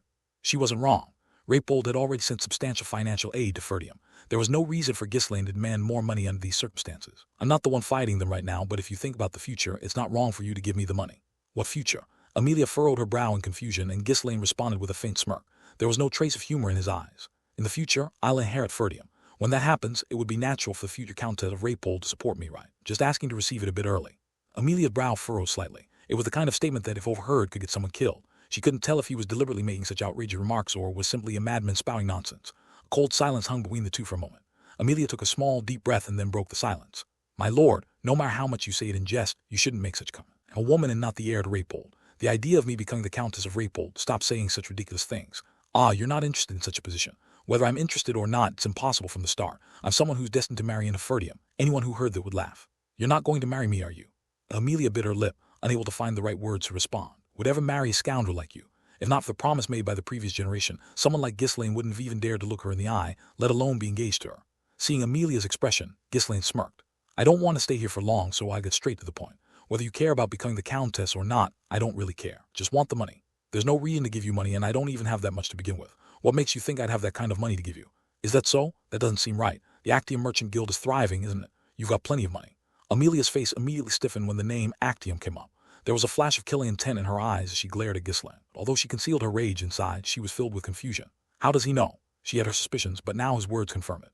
Ghislaine knew about her weaknesses and her ambitions. On the surface, Amelia had no visible connection to the Actium Merchant Guild. The guild was currently under someone else's name, and she had gone to great lengths to maintain her distance from it. And yet, Ghislaine had explicitly brought up the Actium Merchant Guild. He had discovered the truth was beyond her understanding. Ghislaine, looking calm and relaxed, added, I'll keep it simple. Hand over 10,000 gold and I won't spread any rumors. That's a pretty cheap price, don't you think? If you don't trust me, then trust the weight of the money. She had no choice but to hand over the money. If her secret were exposed, Amelia would lose everything, possibly even her life. She had fallen into an inescapable trap. Ghislaine knew this well, so he was pushing her shamelessly. She probably hasn't fully taken control of her family yet. This threat only worked because it's now or never. Amelia Raypold. Known for her gentle, graceful demeanor and her exceptional intellect, she was hailed as a paragon of nobility. And yet in the future, she would become infamous among other nobles as the Witch of the North, the most villainous of villains. Ghislaine's previous life, she had imprisoned her father, Count Raypold, in the tower, murdered her half-siblings, and taken complete control of the family and its territory. Although she had received support from the Delphine Duchy, her most significant asset in claiming the Countess title was the Actium Merchant Guild. The guise of providing security, Actium had raised a massive private army, making it not just a merchant guild but a formidable organization with both financial and military power. She probably had other groups under her as well, but the Actium Merchant Guild was definitely the largest. After becoming the Countess and expanding Actium into a massive merchant guild, Amelia's ambitions turned toward Ferdium. But that was all in the future. Now she's probably struggling just to keep her forces hidden. Count Raypold had many children. There wasn't much difference in age or capability between the children, so the competition to claim the successor position was fierce. Her sibling wouldn't sit idly by if it became known that she was secretly building her own power base out of ambition. She ground her teeth and glared at Ghislaine. Could that worthless scoundrel? Does he know I've joined hands with the Delphine Duchy? But they weren't the only problem. Count Raypold was showing a hostile attitude toward the Delphine Duchy. If he found out that Amelia had allied with the Delphine Duchy and was receiving funds and military support for an uprising, the Count would also cut ties with his daughter. Just the suspicion alone is enough to pose a threat right now. Of course, she didn't think Ghislaine had any clear evidence, but it would be dangerous if even a single person heard what Ghislaine had said and started to suspect her. In fact, the Delphine Duchy might even try to eliminate her to erase any evidence. She couldn't just leave such a threat unattended. Closing her eyes, she slowly opened her mouth. Young master, what? Have you changed your mind? You're going to give me money? You've crossed too many lines, young master. Unfortunately, this is where we part ways. Already? But I haven't even received the money. Ignoring Ghislaine's words, Amelia spoke to the air. Deal with it. At that command, the wall with a large bookshelf flipped over and a man holding a sword walked out. However, Ghislaine merely smirked without a hint of surprise. If I die here, a territorial war will break out. You handle that? You must have trusted Count Ferdium. Too bad he's not here. It'll be as if neither you nor your party ever came here. So cold. Well, I already knew you were that kind of woman. Ghislaine calmly stood and drew his sword as if he had expected this, but Amelia only scoffed. Ghislaine's lack of skill was well known in the area. Raising her chin, she elegantly gave the command. Finish it quickly. I don't even want to see him. Let's go, Bastet. Now, young. At a second glance, she turned away. She also intended to go outside and give the order to kill the rest of Ghislaine's party. Clang. The sound of swords clashing rang out behind her. And then a short scream echoed. Amelia's expression hardened and she stopped in her tracks. She realized that the scream hadn't come from Ghislaine. When she turned back, an unbelievable sight lay before her. Blood from the fallen man seeped into the carpet. Hidden trump card, don't you think he's a bit too weak? With all your money, you could have hired someone more competent. Next to the man, Ghislaine casually shook the blood off his sword, his expression relaxed. How could you? The dead man had been a skilled fighter who could easily subdue a rookie like Ghislaine. Yet there he lay, defeated by none other than Ghislaine. Amelia couldn't comprehend the situation unfolding before her eyes. Bang. My lady, what's happening? The two knights guarding the door burst in as if they were about to break it down. Seeing Ghislaine standing over the corpse with a sword, they gasped and immediately drew their blades, surrounding him. Quickly assessing the situation, Amelia shouted at the top of her lungs. Kill him immediately. You mean the young master? Hurry, and before anyone gets here. The knights hesitated, but they couldn't ignore her orders. They slowly approached Ghislaine, aware of the potential consequences of killing the heir of a territory. However, if they disobeyed Amelia, their lives were at risk right then and there. Just then, an unfamiliar voice rang out from behind them. Hold on, knights. If any closer and the lady will be in danger. Before anyone had realized it, Belinda had appeared, a smug look on her face as she pressed a dagger to Amelia's throat. Behind her, the four knights who had accompanied her blocked the doorway. A bit too intense for lovers' quarrel, wouldn't you say, young master? What's going on? Belinda winked at Ghislaine as she spoke. He responded nonchalantly as if it were no big deal. Oh, just a little disagreement. It can be so hard to understand. Everyone goes through that when they're young. It's because neither side knows how to compromise. Still, I think we could finally have a proper conversation now, right, Amelia? Ghislaine stepped toward Amelia, but the knights, fearing that Belinda might hurt her, didn't dare stop him and stood awkwardly in place. Looking at Amelia's eyes filled with rage, Ghislaine couldn't help but laugh. If you just handed it over when I asked nicely, things wouldn't have come to this. It's just pocket change for you. Why make things so difficult? Well, things have escalated now, so I can't just let it go, can I? Though he said this, Ghislaine had never really expected Amelia to comply easily. In fact, the way things had unfolded was precisely as he had anticipated, and he found it amusing. With a smile still on his lips, Ghislaine continued. Let me break the bad news to you. The price just went up, now it's 20,000 gold, Amelia. Kaya. At that moment, Bastet released a sharp screech and leaped at Ghislaine. But he casually tilted his head to avoid it, and the cat ended up crashing to the floor. A pitiful, deflating sound escaped from it. Ghislaine nodded and laughed. What a funny cat. You better keep an eye on it. Don't want to hurt animals. Bastet bristled and glared at Ghislaine, but it didn't attack again. Seeing the cat act just like its owner, Ghislaine couldn't help but chuckle. Speaking of which, your head of security was his name Bernarf. You two seem pretty close. Ghislaine recalled that after Amelia ascended to the position of Count Raypold, she married her bodyguard Bernarf. Had thrown out the comment based on what little he knew, but Amelia completely misunderstood. No way is he jealous because I'm close to my bodyguard. How could there be such a pathetic fool? It was true that she was particularly close to Bernarf. After all, she had personally taken in that simple country bumpkin and raised him to where he was now. He was a talented and capable man, and she highly valued him. But their relationship was nothing like what Ghislaine was insinuating. As her thoughts continued, Amelia's face suddenly turned pale. What if this lunatic spreads ridiculous rumors? If word got out that she, who was engaged, had fallen in love with her bodyguard, it would bring eternal shame to her family. Ridiculous notion, but if it comes out of this guy's mouth, it'll be like throwing fuel on with fire. Many people in her domain knew that Amelia cherished Bernarf. Some even gossiped that she had picked up a pretty boy and made him head of her bodyguard unit. It was also an open secret that Bernarf had feelings for her. With the current troubles caused by the Actium Merchant Guild already giving her a headache, she didn't have the energy to handle another issue. Amelia remained silent for a while, swallowing dryly before finally opening her mouth. "And what about the guild? Have you been investigating me?" Perhaps Ghislaine liked her so much that he had snooped around trying to dig up information. Then, when he found out she was closer to Bernarf than he expected, he might have been trying to extort money out of her out of spite. It's a guy with no honor like him, that's definitely possible. However, Ghislaine showed no signs of jealousy or any other emotion. "Well, I just know someone, that's all. I overheard it by chance." Ghislaine shrugged nonchalantly as if it were no big deal. One of the most basic strategies was feeding false information to an enemy to confuse them. Amelia would likely spend quite some time agonizing over how Ghislaine had discovered her secret. No matter how much she investigated, she'd find nothing. After all, who could possibly imagine that a man who had lived in the future had died and then come back to life in the past? "So, what's it going to be? Are you giving me the money or not? I told you I'm in a hurry." Amelia ground her teeth and spoke. Do you think you and Ferdium will be safe after this? Don't know where you picked up such rumor, but to make such ridiculous threat like this." But she couldn't finish her sentence. Her mouth closed on its own. Suddenly, an overwhelming, terrifying bloodlust began pouring out from Ghislaine, who had remained calm and composed until now. "Say it again. Do I think our estate will be safe?" The destruction of his family and estate had been a trauma that haunted Ghislaine his entire life. Amelia was one of the main culprits. Such a threat from someone like her made it impossible for him to contain his rage. The sudden change in Ghislaine's demeanor made even the surrounding knights, including Belinda, swallow nervously. Just facing Ghislaine head-on made Amelia feel as though her heart might stop. Threats aren't made with words, Amelia. Ever since he had left his family, Ghislaine had lived his life cutting down others on the battlefield. Those he killed were not only renowned knights and high-ranking nobles, but countless other influential figures as well. If he could build a castle with the corpses of those he had slain, surely there would be some like Amelia among them. The harsh words of Amelia, who hadn't even properly established her own power yet, were less significant than a cat's scratch to him. "What do you think happened to all the bastards who've come at me so far? Except for that cat." "All of them?" Ghislaine paused mid-sentence. Since he had returned to the past, all those people were probably still alive and well. After a brief moment of contemplation, Ghislaine muttered softly, "They're probably living healthy lives for now." "What?" "They were fairly strong opponents." Amelia, as well as the others in the room, looked at him with bewildered expressions. Avoiding their sharp gazes, Ghislaine lowered his eyes and shook his head before speaking again. "Anyway, that's not important right now. What are you going to do?" Ghislaine briefly considered mentioning the Delphine Duchy, but decided against it. The situation was dangerous enough as it was. There was no need to invite even greater risk by bringing up those behind the scenes. Amelia closed her eyes. As absurd as it seemed, seeing Ghislaine's confident attitude made her think that he might know more than he was laying on. Could kill Ghislaine and his party right here if she wanted. However, if she tried to deal with him and those knights as well, the commotion would inevitably grow, and she would likely be the one who ended up under suspicion. "I need to get them out of the castle first. Father and my brother mustn't find out." Having made her decision, she opened her eyes and spat out her words as though chewing them. "I'll give you 20,000 gold. Take it and leave immediately." "Good. You'd be decisive." "Shut up. The annulment process will begin right away." "Sure, handle it however you want." Ghislaine readily agreed. After all, with that much money in hand, what was annulment? Amelia gazed at him for a moment before speaking in a subdued voice. "You've changed a lot. You're one of the people who made me change." There was no way Amelia could ever know the true reason behind Ghislaine's transformation. Without waiting for a response, he turned away. Her voice, heavy with resentment, stopped him in his tracks. "Do you really think anything will change just because someone like you has? Throwing yourself into danger over petty jealousy and money, you're still as foolish as ever. Think whatever you want. You'll regret what happened today." "I'm looking forward to it." Amelia wasn't the type of woman to let something like this slide. Would likely try every scheme she could think of to silence Ghislaine in the future. Even so, it was a risk worth taking. With 20,000 gold, he would have just enough capital to start what he needed. "Amelia, this time, I'll make sure to take your head. Don't think you can keep running like in our previous life."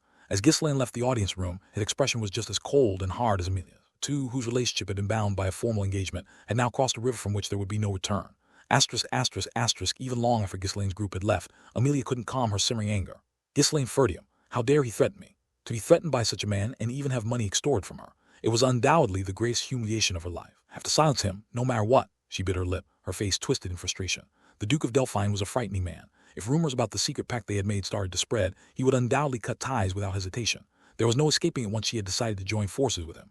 "I can't afford to fall out of their favor until I've built enough power."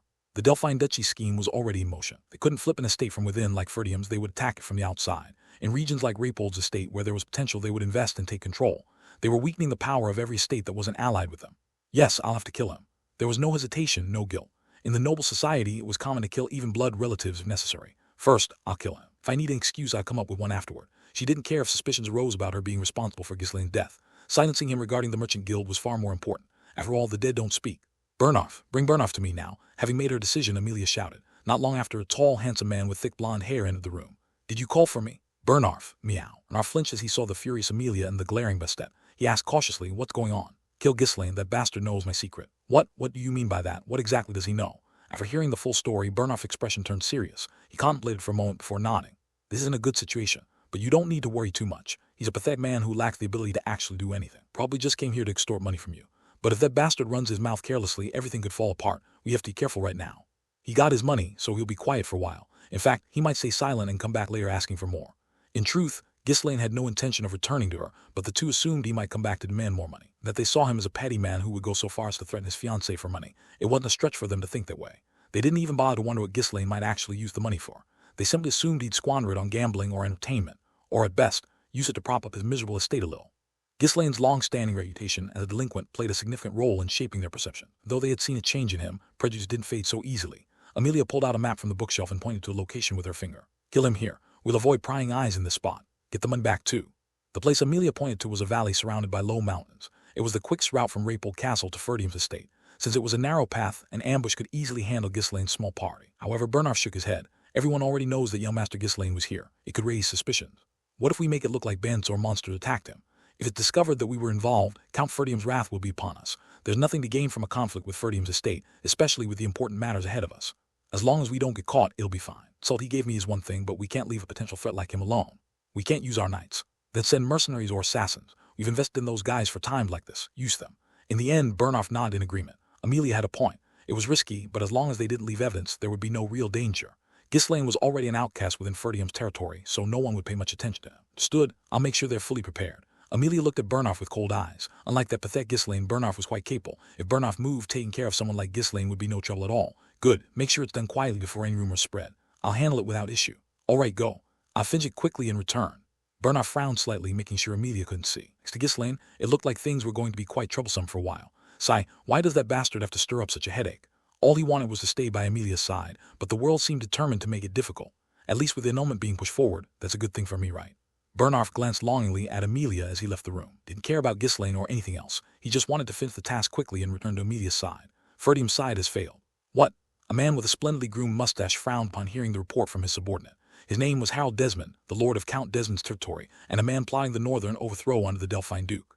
You were trying to pit them against Diggle's territory in a territorial war. That failed? Yes, sir.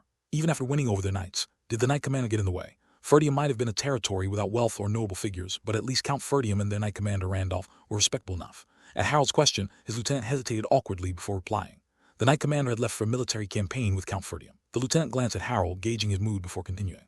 Rumor has it that two of the escort knights tried to kidnap the count's daughter and got caught. They were killed by Ferdium's heir apparent. Frank has gone missing and no one knows if he's alive or dead. Ferdium's heir apparent, that bratty troublemaker, he defeated trained knights. Could Frank have fallen to him too? Ghislaine doesn't have that kind of skill. Assuming, the two escort knights fought each other to claim the count's daughter, and it ended in mutual destruction.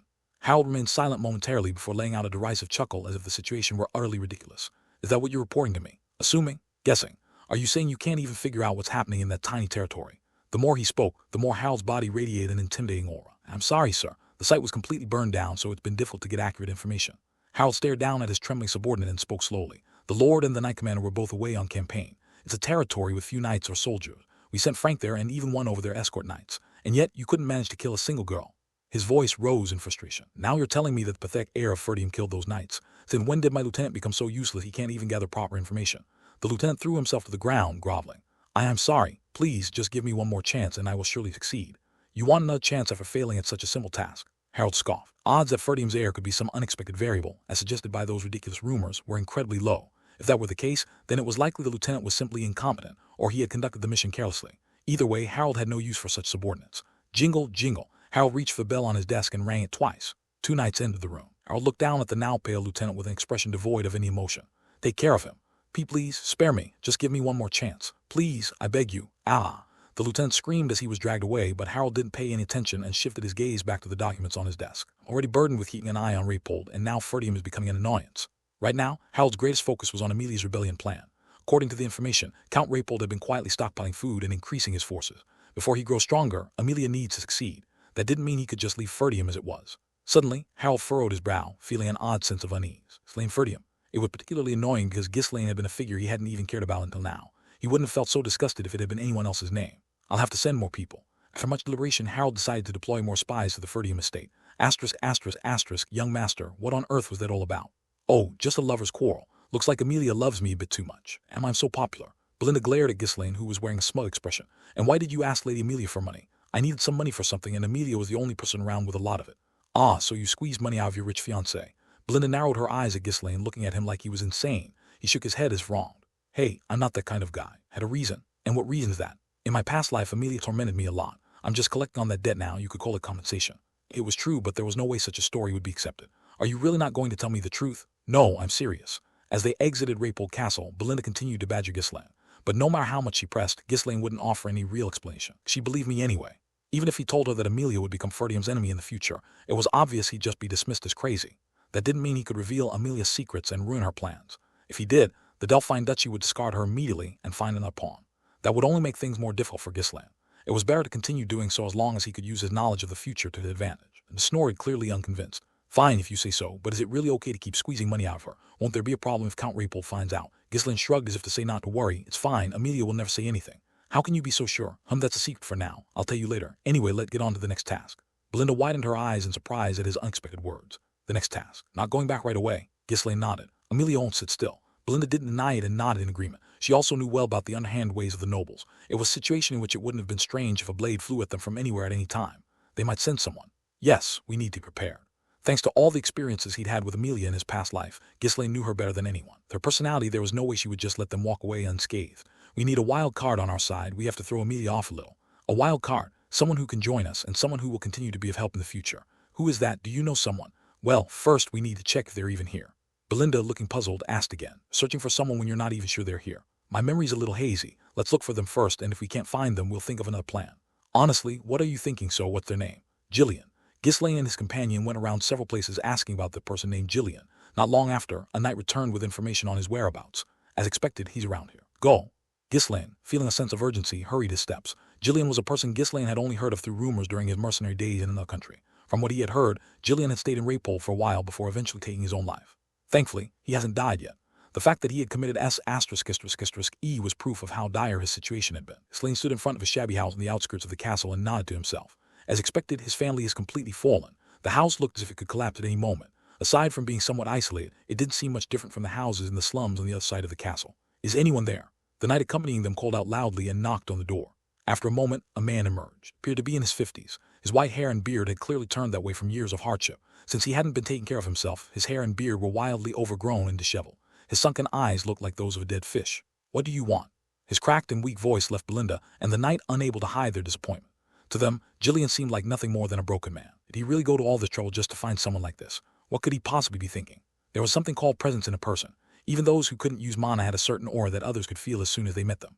But Jillian, sure, the smell of alcohol was expected, but the atmosphere he exuded was no more imposing than that of a lowly thug from a marketplace. And scanned Jillian up and down, trying to understand Ghislaine's intention.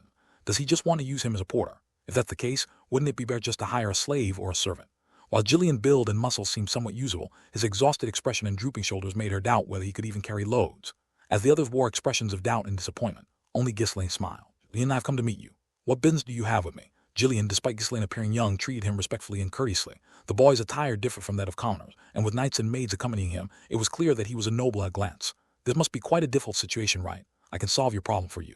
At Ghislaine's words, Jillian let out a self-deprecating laugh. Seems the young nobleman is bored. You can flaunt your pretensions elsewhere. His words dripped with sarcasm and irritation. His sharp change in attitude from just a single sentence caused Belinda and the accompanying knights to frown. However, Ghislaine did seem to mind. I can help you, he repeated. Just leave. My life is already tiring enough and I have no energy left to play along with a young noble whims. With that, Jillian turned away. It was an act of rudeness that a commoner should never show to a noble. One of the knights gripped his sword and stepped forward. This man is incredibly disrespectful. Jillian briefly glanced back at the knight's sword, then chuckled and pointed to his chest. If you want to kill me, go ahead. You have the guts for it. Hard's right here, stab it properly. You bastard. The knight gritted his teeth and stepped forward again, but he couldn't bring himself to swing his sword. Instead, Jillian's defiance, his invitation to kill him, unsettled him. Smiling as if to calm things down, Ghislaine motioned for the knights to step back. Come on, it's our first meeting. Let's not be so hostile. Jillian, I really can solve your problem. Jillian, with hollow eyes, looked back at Ghislaine. Bright expression seemed almost cheerful, and in his eyes shone unwavering confidence. What a strange nobleman. He did seem to care about the authority or dignity typical of nobles, which reminded Jillian of old acquaintances. After hesitating for a moment, he sighed and spoke. Come inside. Following Jillian inside, the group immediately covered their noses. Belinda clicked her tongue as she surveyed the house. This is a complete dump. The house was a mess, with thick layers of dust everywhere from the lack of cleaning, and mold had even formed in the darker corners. However, the variety of weapons strewn about the house stood out more than the filth. Is he a blacksmith? Given his large build and the weapons lying around, it seemed a plausible guess. But Belinda couldn't understand why Ghislaine had gone out of his way to find a blacksmith in such a situation. Doesn't he just explain things? Why do I have to guess? She pouted, frustrated by Ghislaine's lack of explanation. This way, Jillian said. They followed him in the small bedroom. Inside, a young girl about the same age as Alina lay with a gaunt face, fast asleep. She's my daughter. Belinda and the knight stepped back, startled by the sight of Jillian's daughter. Her once brown hair had faded and become so brittle it seemed like it would crumble at touch. Lips were cracked and split, making her look almost like a corpse. The bloodstains on the bed and her missing fingernails hinted at how much pain she was enduring. But the most alarming thing was the red spot that covered her face and body. Belinda grabbed Ghislaine's arm without thinking and shouted, "My lord." Ghislaine gently took Belinda's hand off his arm and nodded. "Yes, I know. My lord, you need to sit back. This isn't something you can help with." Now, they could understand why Jillian had been acting that way. His daughter, suffering from an incurable disease, and the disdainful or fearful looks of those around them. Any hope had already vanished. As his daughter slowly inched toward death, so too did he. Seeing Belinda's reaction, Jillian let out a bitter laugh. "You came here claiming to help without even knowing what disease my daughter has." "No, I know. Then you should understand. My daughter is suffering from an untreatable disease." "I know there's no known cure," Ghislaine replied, his tone matter-of-fact. Jillian's face twisted in a grimace, his voice filled with a growl. "Yet you still said you could help me. What is your real intention coming here?" Belinda interrupted, standing in front of Ghislaine. "Ghislaine, please step back." Her voice was loud, and the fact that she had called him Lord was proof of how angry she was. But Ghislaine didn't retreat at all. "It's fine. It's not contagious. It was already revealed to be a false rumor, remember. Even so, step back. There's no harm in being cautious. I'm telling you it's not contagious." Belinda frowned. She couldn't understand what made Ghislaine so confident. What he said next left her even more astonished. "I know the cure for the disease. To be exact, I'm the only one in the world who knows how to treat it." "What did you say?" Belinda looked dumbfounded. Even as they spoke, red blotches continued to appear all over the girl's body, blooming like petals before gradually fading away, only to reappear in a cycle. Some of the blotches swelled completely, leaking pus, while others simply flickered in and out of existence. Belinda watched Jillian's daughter for a moment before speaking. "This illness is clearly eternal punishment." Ghislaine nodded. Eternal punishment was a dreadful disease that couldn't be cured, not even by divine power. Because of this, clerics claimed it was a punishment inflicted upon those who committed grave sins in their previous lives. The memory of that made Ghislaine click his tongue involuntarily. "Anyway, I've never liked that group. Saintess and her kind are always nagging and being so fussy around me. No, forget it. I was just reminded of the past."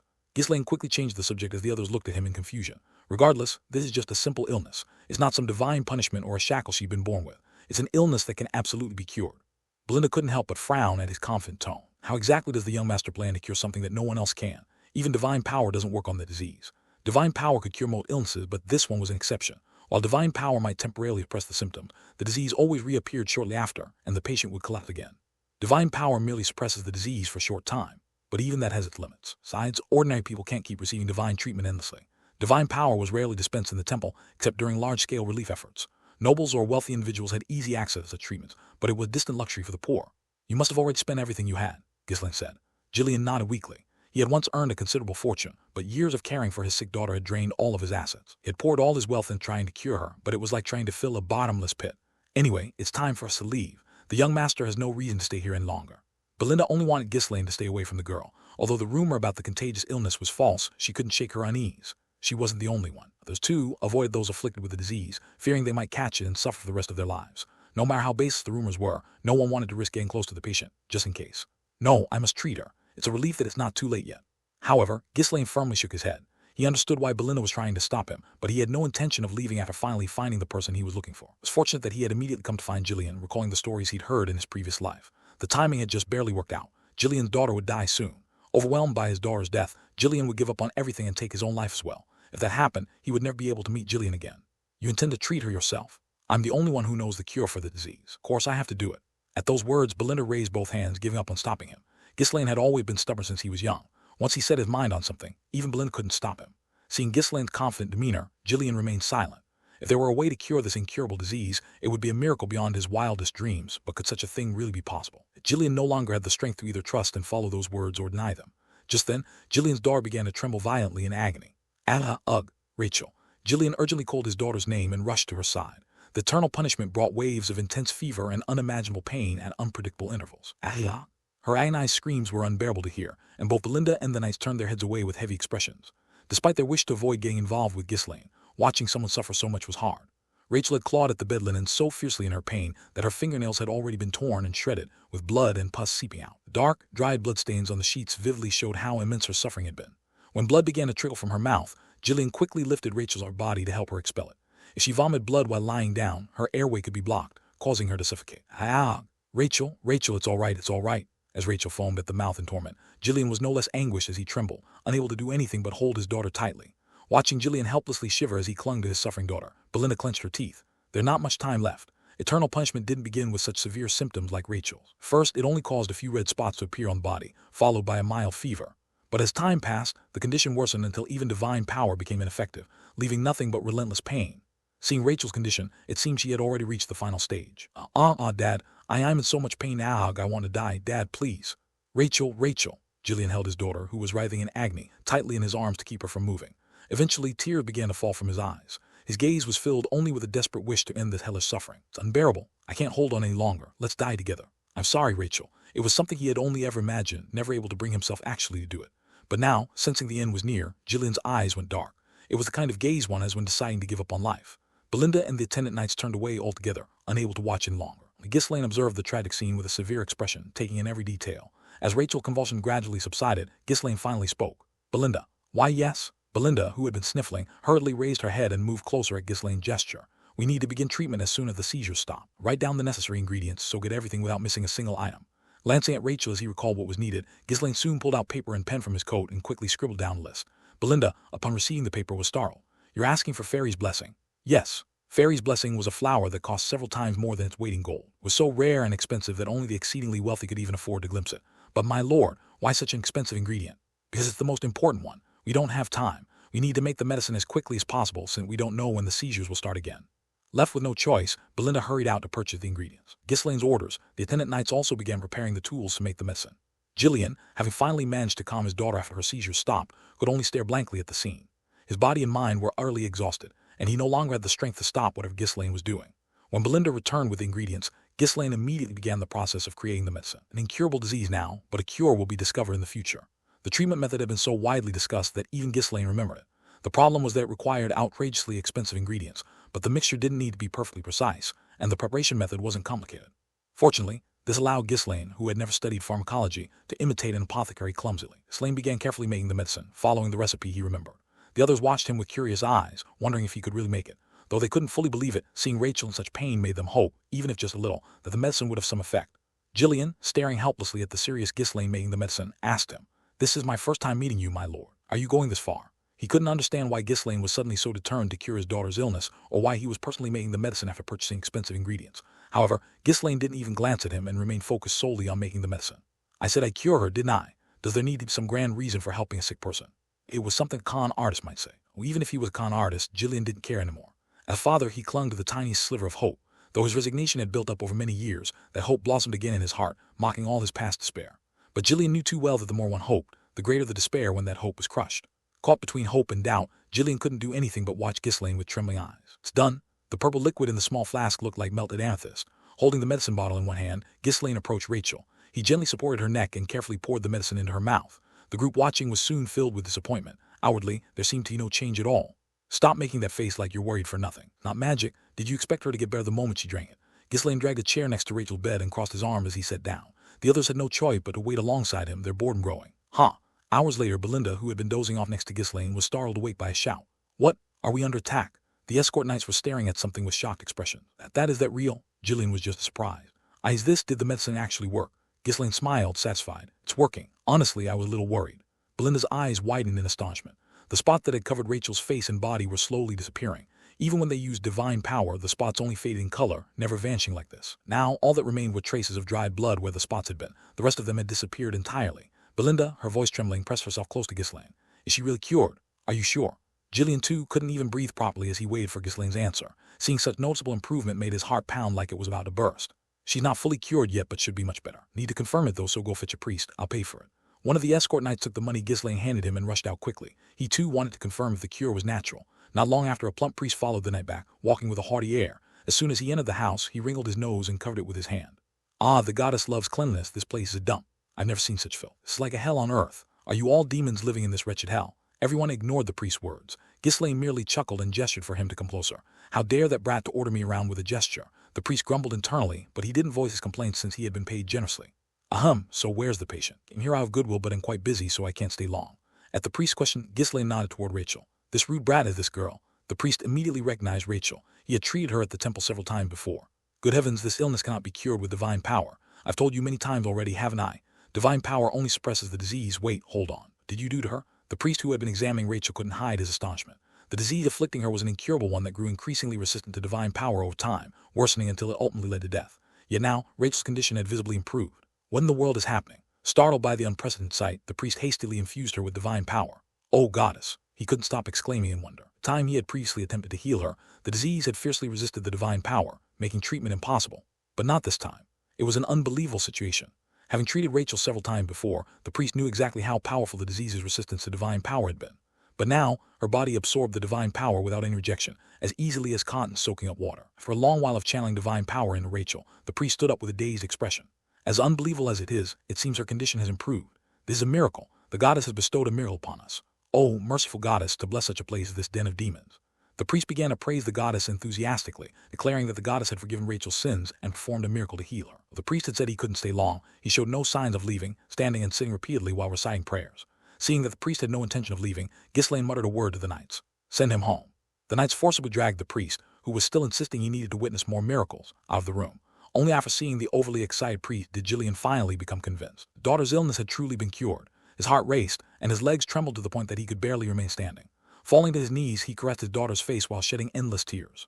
Oh, Rachel." As Rachel's condition improved and her pain diminished, a peaceful smile appeared on her sleeping face. It was the first time in years that Gillian had seen such a serene expression on his daughter's face, and he couldn't help but break down in tears. How long had it been since he'd last seen that smile? How many times had he wished and prayed to see it again? This was a miracle. This can't be happening. After sobbing for a long time, Gillian suddenly regained his composure and stood up, gazing at Ghislaine with desperate eyes. Is it truly possible for my daughter to be cured? If she continues to take the medicine for a month or two, she should be fully healed. How is it possible to cure an incurable disease when even divine power couldn't? Divine power only stimulates vitality and strengthens the body's regenerative abilities. It's up to the body to fight the disease. That's why there are more illnesses that divine power can't cure than people realize. Ghislaine replied with an air of arrogance. Gillian was left speechless. What could he say when the person who had cured his daughter was right there? Staring blankly at Ghislaine momentarily, Gillian suddenly snapped out of his daze and asked with a desperate tone. What do you want? Surely you must have come to me with something in mind. What can you give me? All I have left is the worth of the body. If you ask me to become a dog, I will. If you ask me to be a slave, then I will be your slave." Gillian was sincere. He was prepared to give Ghislaine whatever he wanted for his daughter's sake. Ghislaine let out a small laugh and shook his head. "There's no need for that. Just need the old you, the person you used to be." Gillian paused, remaining silent for a while before finally forcing himself to speak. "If I refuse, what happens to my daughter?" "Don't worry. Even if you refuse, I'll still treat your daughter. I don't really care about the money either." Gillian stared at Ghislaine in disbelief. The idea of offering help without expecting anything in return. No one in this world did that. Life experiences had taught him that many times over. Sensing Gillian's skepticism, Ghislaine continued with a relaxed expression. "Don't believe me. It's really no big deal for me. It's not as huge of a favor as you think. That much is easy for me to give." Despite Ghislaine's words, they weren't convincing. He knew a cure for an unknown disease and had gone out of his way to find a complete stranger like Gillian. It was hard not to be suspicious. "Lee, I'd be disappointed if you refused, but I'm not in the habit of forcing people to do things they don't want to do. If you don't want to, then that's that." Gillian looked at Ghislaine for a long time.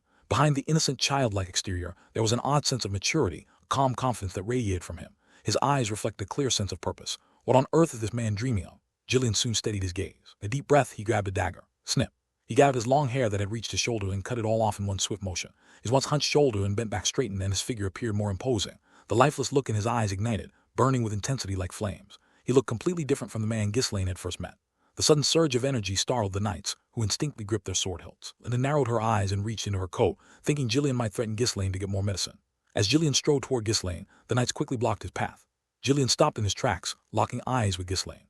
Standing a full 2 handspans taller than Ghislaine, Gillian looked down at him, exuding an overwhelming sense of pressure despite his calm posture. The deep, resonant voice, Gillian asked, "Are there any others besides the people here with you, or is anyone else coming to meet us?" "No, it's just us. There's no one else we need to meet, and no one else is coming." Hearing their conversation, Belinda slowly drew her dagger from her coat. Questions themselves were suspicious. Asking about their group and potential contacts could easily be interpreted as a threat, especially with Gillian's sudden change in demeanor. However, Gillian did seem to care whether Belinda was wary of him or not. Squinting his eyes, he asked Ghislaine, "Do you happen to have any enemies who hold a grudge against you?" Ghislaine chuckled as if amused by the question. "Of course I do. People hold grudges against me now, and there will be more in the future." The moment Gillian heard that, he wordlessly grabbed a harpoon from the corner of the room and tied it to the end of a long rope. Without a word, he exited the room and hurled the harpoon with incredible force toward the door. Bang! The harpoon pierced through the door and flew out at breakneck speed. Immediately after, Gillian infused the rope with mana and yanked it back hard. A man in a gray robe, impaled in the shoulder by the harpoon, was dragged through the shattered door. "Gah!" The man screamed in pain, writhing as Ghislaine watched in disbelief. "Well, looks like we had a tail following us," Ghislaine remarked with a dry laugh. The man who had been dragged inside stared up at Gillian with eyes full of terror. No idea how someone had managed to spot him, let alone pull off such a precise strike. piercing only his shoulder to avoid a fatal wound. Belinda and the knight's eyes widened in shock at Jillian's incredible throwing skill. Not only did it require mastery of mana, but it also demanded precise control of every muscle movement.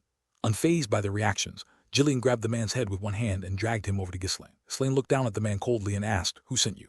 "I." The man trembled uncontrollably, unable to complete his sentence. He couldn't understand how he had been singled out. He had been blending in with the crowd, pretending to be just another passerby. And yet, Jillian had targeted him so precisely. Seeing the man unable to respond, Belinda stepped forward and swiftly searched his belongings. Found a poison-coated dagger and various concealed weapons, but there was nothing that identified his background. "What should we do with him?" Jillian asked. Ghislaine thought for a moment before turning his gaze back to the man. "I suppose you have no intention of talking, do you?" The man hesitated but ultimately remained silent. Ghislaine shrugged with a look of disappointment. "That's a shame. It would have been easier for both of us if you cooperated. I really didn't want to dirty my hands on such a fine day." Even when it came to killing, Ghislaine believed there had to be at least some reason for it, especially when dealing with enemies. It was a principle he had maintained since his days as the King of Mercenaries. Looking down at the man, who still refused to speak, Ghislaine turned to Jillian. "I think I already know who sent him, so there's no need to ask further. We have no other question. It's best to send this uninvited guest on his way." Nodding, Jillian dragged the man into another room. Crunch. A sickening sound echoed through the closed door, followed by an eerie silence. Shortly after, Jillian returned, his expression cold and indifferent. The knight was stunned by Jillian's decisiveness. He did not need any further confirmation before taking action, and his unwavering resolve was overwhelming. "Is he always like this? How could he change so suddenly?" There was no hesitation in his actions. The young lord had brought a dangerous person into his fold. Jillian, who had seemed so weak and powerless when they first met, now exuded an overwhelming presence like a completely different person. Ghislaine, observing him, spoke. "Judging by your actions, it seems you've made up your mind." Jillian took a deep breath and slowly knelt down. "I pledge my loyalty to you, my lord. You won't regret it. I've already fulfilled my lifelong wish. From now on, I will live only for you." His firm tone conveyed his unwavering resolve. Satisfied, Ghislaine personally helped him up. A pleased smile formed on his face. "Good. Rachel will be taken care of at this state. Her remaining treatment will, of course, continue." "Thank you." Ghislaine, with a playful expression, shifted the topic. "The way that was impressive. How did you manage to pinpoint him so accurately and drag him in? Even our knights didn't notice." At those words, Belinda and the knights' faces flushed with embarrassment. They had detected that there were people outside, but it had been difficult to determine whether they were enemies. After all, even in a secluded area, a few passers-by weren't out of the ordinary. Jillian had immediately sensed that the man was suspicious and acted accordingly. "Hey, I could have done that too if I wanted. I was just watching the treatment, that's all." Belinda shouted, looking aggrieved. Ghislaine shrugged. "It's all right. I didn't notice either." "Don't say it like it's normal not to know." As Belinda continued to grumble, Jillian responded with an impassive face. "It's because I've been cooped up at home for so long. You stay in one place for too long, it becomes easier to notice people who behave suspiciously." Belinda pursed her lips in frustration. "But still, you could have made a mistake, right? No one's perfect. More important than making a mistake is the safety of the young lord. If it turns out to be nothing, we can deal with it then." Jillian replied firmly. Belinda and the accompanying knights paled slightly. As attendants, they couldn't act so recklessly. Any mistake could tarnish the honor of the one they served. Even if the situation was resolved without error, it was nearly impossible to restore once honor was damaged. However, Jillian's attitude made it clear that he didn't care, even if the man he had just killed had turned out to be an innocent guest or an unrelated bystander. It's my job to protect the young lord." Feeling like Jillian had been taken from her, Belinda grumbled inwardly. She understood Jillian's mindset, though. He had been a broken man, unable to do anything but despair beside his dying daughter. Now that Ghislaine had saved his daughter's life, how could he not be grateful? He would surely lay down his own life fast. Still, I didn't think he'd change this much. His presence was overwhelmingly intense. A person like that would undoubtedly draw attention for better or worse. Hopefully, he won't cause any problems. Unaware of Belinda's concerns, Ghislaine patted Jillian on the shoulder and said, "Well done. I'm counting on you from now on." Jillian bowed his head. "I will never disappoint you." And thus, the variable Ghislaine had prepared, Jillian officially joined the group. Leon had said he could leave at any time, but actually, preparing for the departure took longer than expected. He didn't have many belongings, but the numerous weapons scattered throughout the house posed a problem. The carriage was too small and old to carry all the weapons stored in the house properly. Unable to bear it any longer, Ghislaine handed over some money. "Go and buy a decent carriage. Sure Rachel can travel comfortably." After gathering all the luggage, the modest carriage pulled by two horses took on a grotesque appearance, looking more like something out of a nightmare. Small lances were attached to each horse's saddle, and various weapons were plastered all over the sides of the carriage. Jillian, too, strapped a sword and a hand axe to his waist and even mounted a crossbow on his back. One who saw him would think he was heading straight into a battlefield. The knights shook their heads, their faces weary with disbelief. "It looks like a mobile bandit fortress. Does he really need that many weapons?" Powerful warriors usually only carried a small selection of their preferred weapons. Even heavily armored knights would typically bring just a couple of weapons to the battlefield, and if they needed more, they'd have their squires carry them. The knights, Jillian looked like someone who simply couldn't bear to part with his weapons, dragging along every last piece of gear. However, Ghislaine merely nodded his head as Jillian packed up his weapons, not offering any further comments. "Let's depart. Anything we miss can be fetched later by sending someone back." Jillian drove the carriage, while the rest of the group rode on horseback, just as they had when they first came to Raypole. Glancing at Ghislaine from a short distance away, Belinda quietly fell deep into thought. It's not just his personality that's changed.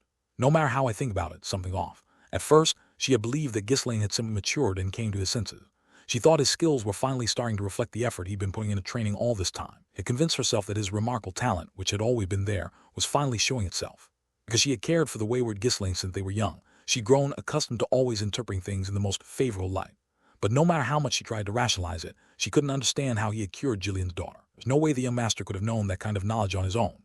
Ghislaine wasn't particularly smart and his worldview was narrow. He'd never left the estate, so how could he have gained such insight? Besides, Belinda knew well that Ghislaine had distanced himself from books since childhood. How could someone like that know a cure no one else knew of? It didn't make any sense. B. Black magic. Belinda absent-mindedly fiddled with the dagger inside her sleeve, considering every possibility. She had heard stories of legendary black magicians who could transfer their souls in other people's bodies to continue living. Belinda tried to find something odd in Ghislaine's calm expression. No, because he looks different but is still our dear young master. Though he occasionally showed different sides of himself, the distinctive aura Ghislaine gave off hadn't changed. Having taken care of him since childhood, there was no way she wouldn't recognize it. He had become strangely more composed and sly, but it wasn't entirely impossible when she thought about the old Ghislaine. He had always had a bit of a nonchalant side. Now it felt like he had layered an excessive amount of confidence on top of that. A person who was the same yet different. That was how Belinda saw the current Ghislaine. I really don't know. He just won't tell me anything. She had questioned him multiple times, but Ghislaine had casually brushed it off each time, saying he'd explain later. Eventually, Belinda stopped pursuing her suspicions and started thinking about how to use the medicine Ghislaine had developed. If I handle this well, it might make some money. Belinda managed all the funds Ghislaine received to maintain his noble status. She struggled to stretch the small amount to support him, so the thought of even earning a single coin made her heart race. The problem is the ingredient. Only wealthy people would be able to afford it. The ingredient known as fairy blessing, used in the medicine, grew in such small quantities in specific regions that it was more expensive than gold. Despite its exorbitant price, it had a variety of beneficial properties and was used as an ingredient in high-end medicines and potions. Still, it would be cheaper than receiving divine healing. Even just selling the recipe through a contract could make some money. While the group each pondered their own thoughts, Ghislaine was engaged in a lengthy conversation with Gillian. Since Ghislaine didn't flaunt his noble status and behaved casually, Gillian felt comfortable talking to him. Noble, and you seem quite carefree, my lord. Heh, yeah, I guess I'm pretty laid back. Though Gillian had phrased it politely, Ghislaine didn't really come off as a noble. In fact, it made sense, given that he had spent more time living as a mercenary than as a noble. Ghislaine only maintained the bare minimum of noble etiquette, so to others, he appeared more like a confident commoner than a nobleman. Well, lately, I've been trying to act more dignified. Honestly, it feels really awkward. Sometimes it's better for young people to act freely. You should enjoy your youth. I'd like to, but my youth is already mortgaged to other matters. It's a bit unfortunate. There were times when Ghislaine's remarks didn't make much sense to Gillian, but he simply brushed it off, thinking it was just part of Ghislaine's unique personality. The group reached the outskirts of the Raybould estate without any significant events. First, they were a bit tense, unsure of what Amelia might try, but there were no ambushes, even when passing through some rather dangerous areas. If we get through the part, we'll be out of the Raybould estate soon, Ghislaine said with a sense of relief. Ahead of them, trees lined both sides of the path.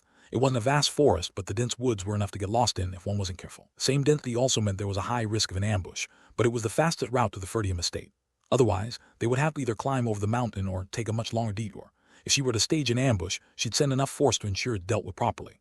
Of course, Ghislaine was confident he could repel any forces Amelia might send. Hadn't yet revealed his full abilities, so Amelia wouldn't be able to assess his strength correctly. Besides, even for someone like Amelia, sending someone capable of handling Ghislaine would be a significant burden. Talented individuals weren't something you could just summon whenever you needed them. Still, it never hurt to be cautious.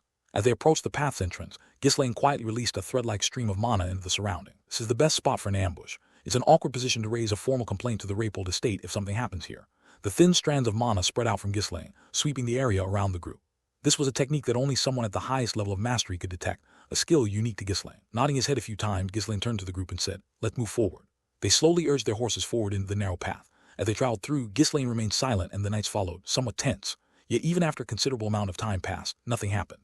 One by one, the knight began to relax. As they neared the end of the small forest path, Belinda, riding next to Ghislaine, furrowed her brows. Faint prickling sensation touched her skin, a hint of killing intent. Her instincts, honed through years of experience, alerted her. As she focused her mana, familiar presences began registering in her senses. Confidently, Belinda spoke up. "Young master, wait a moment." But before she could finish her sentence, Gillian had already leaped on a horse and cut the reins, connecting the carriage. "I'll handle this. You stay back and rest." He drew the crossbow from his back without hesitation and fired a bolt. At the same time, his horse charged forward. Thud, thud, thud. The modified crossbow, capable of firing 3 bolts rapidly, sent its projectile soaring between the tall trees. Ugh! Several people who had been hiding and camouflaging themselves among the trees fell to the ground.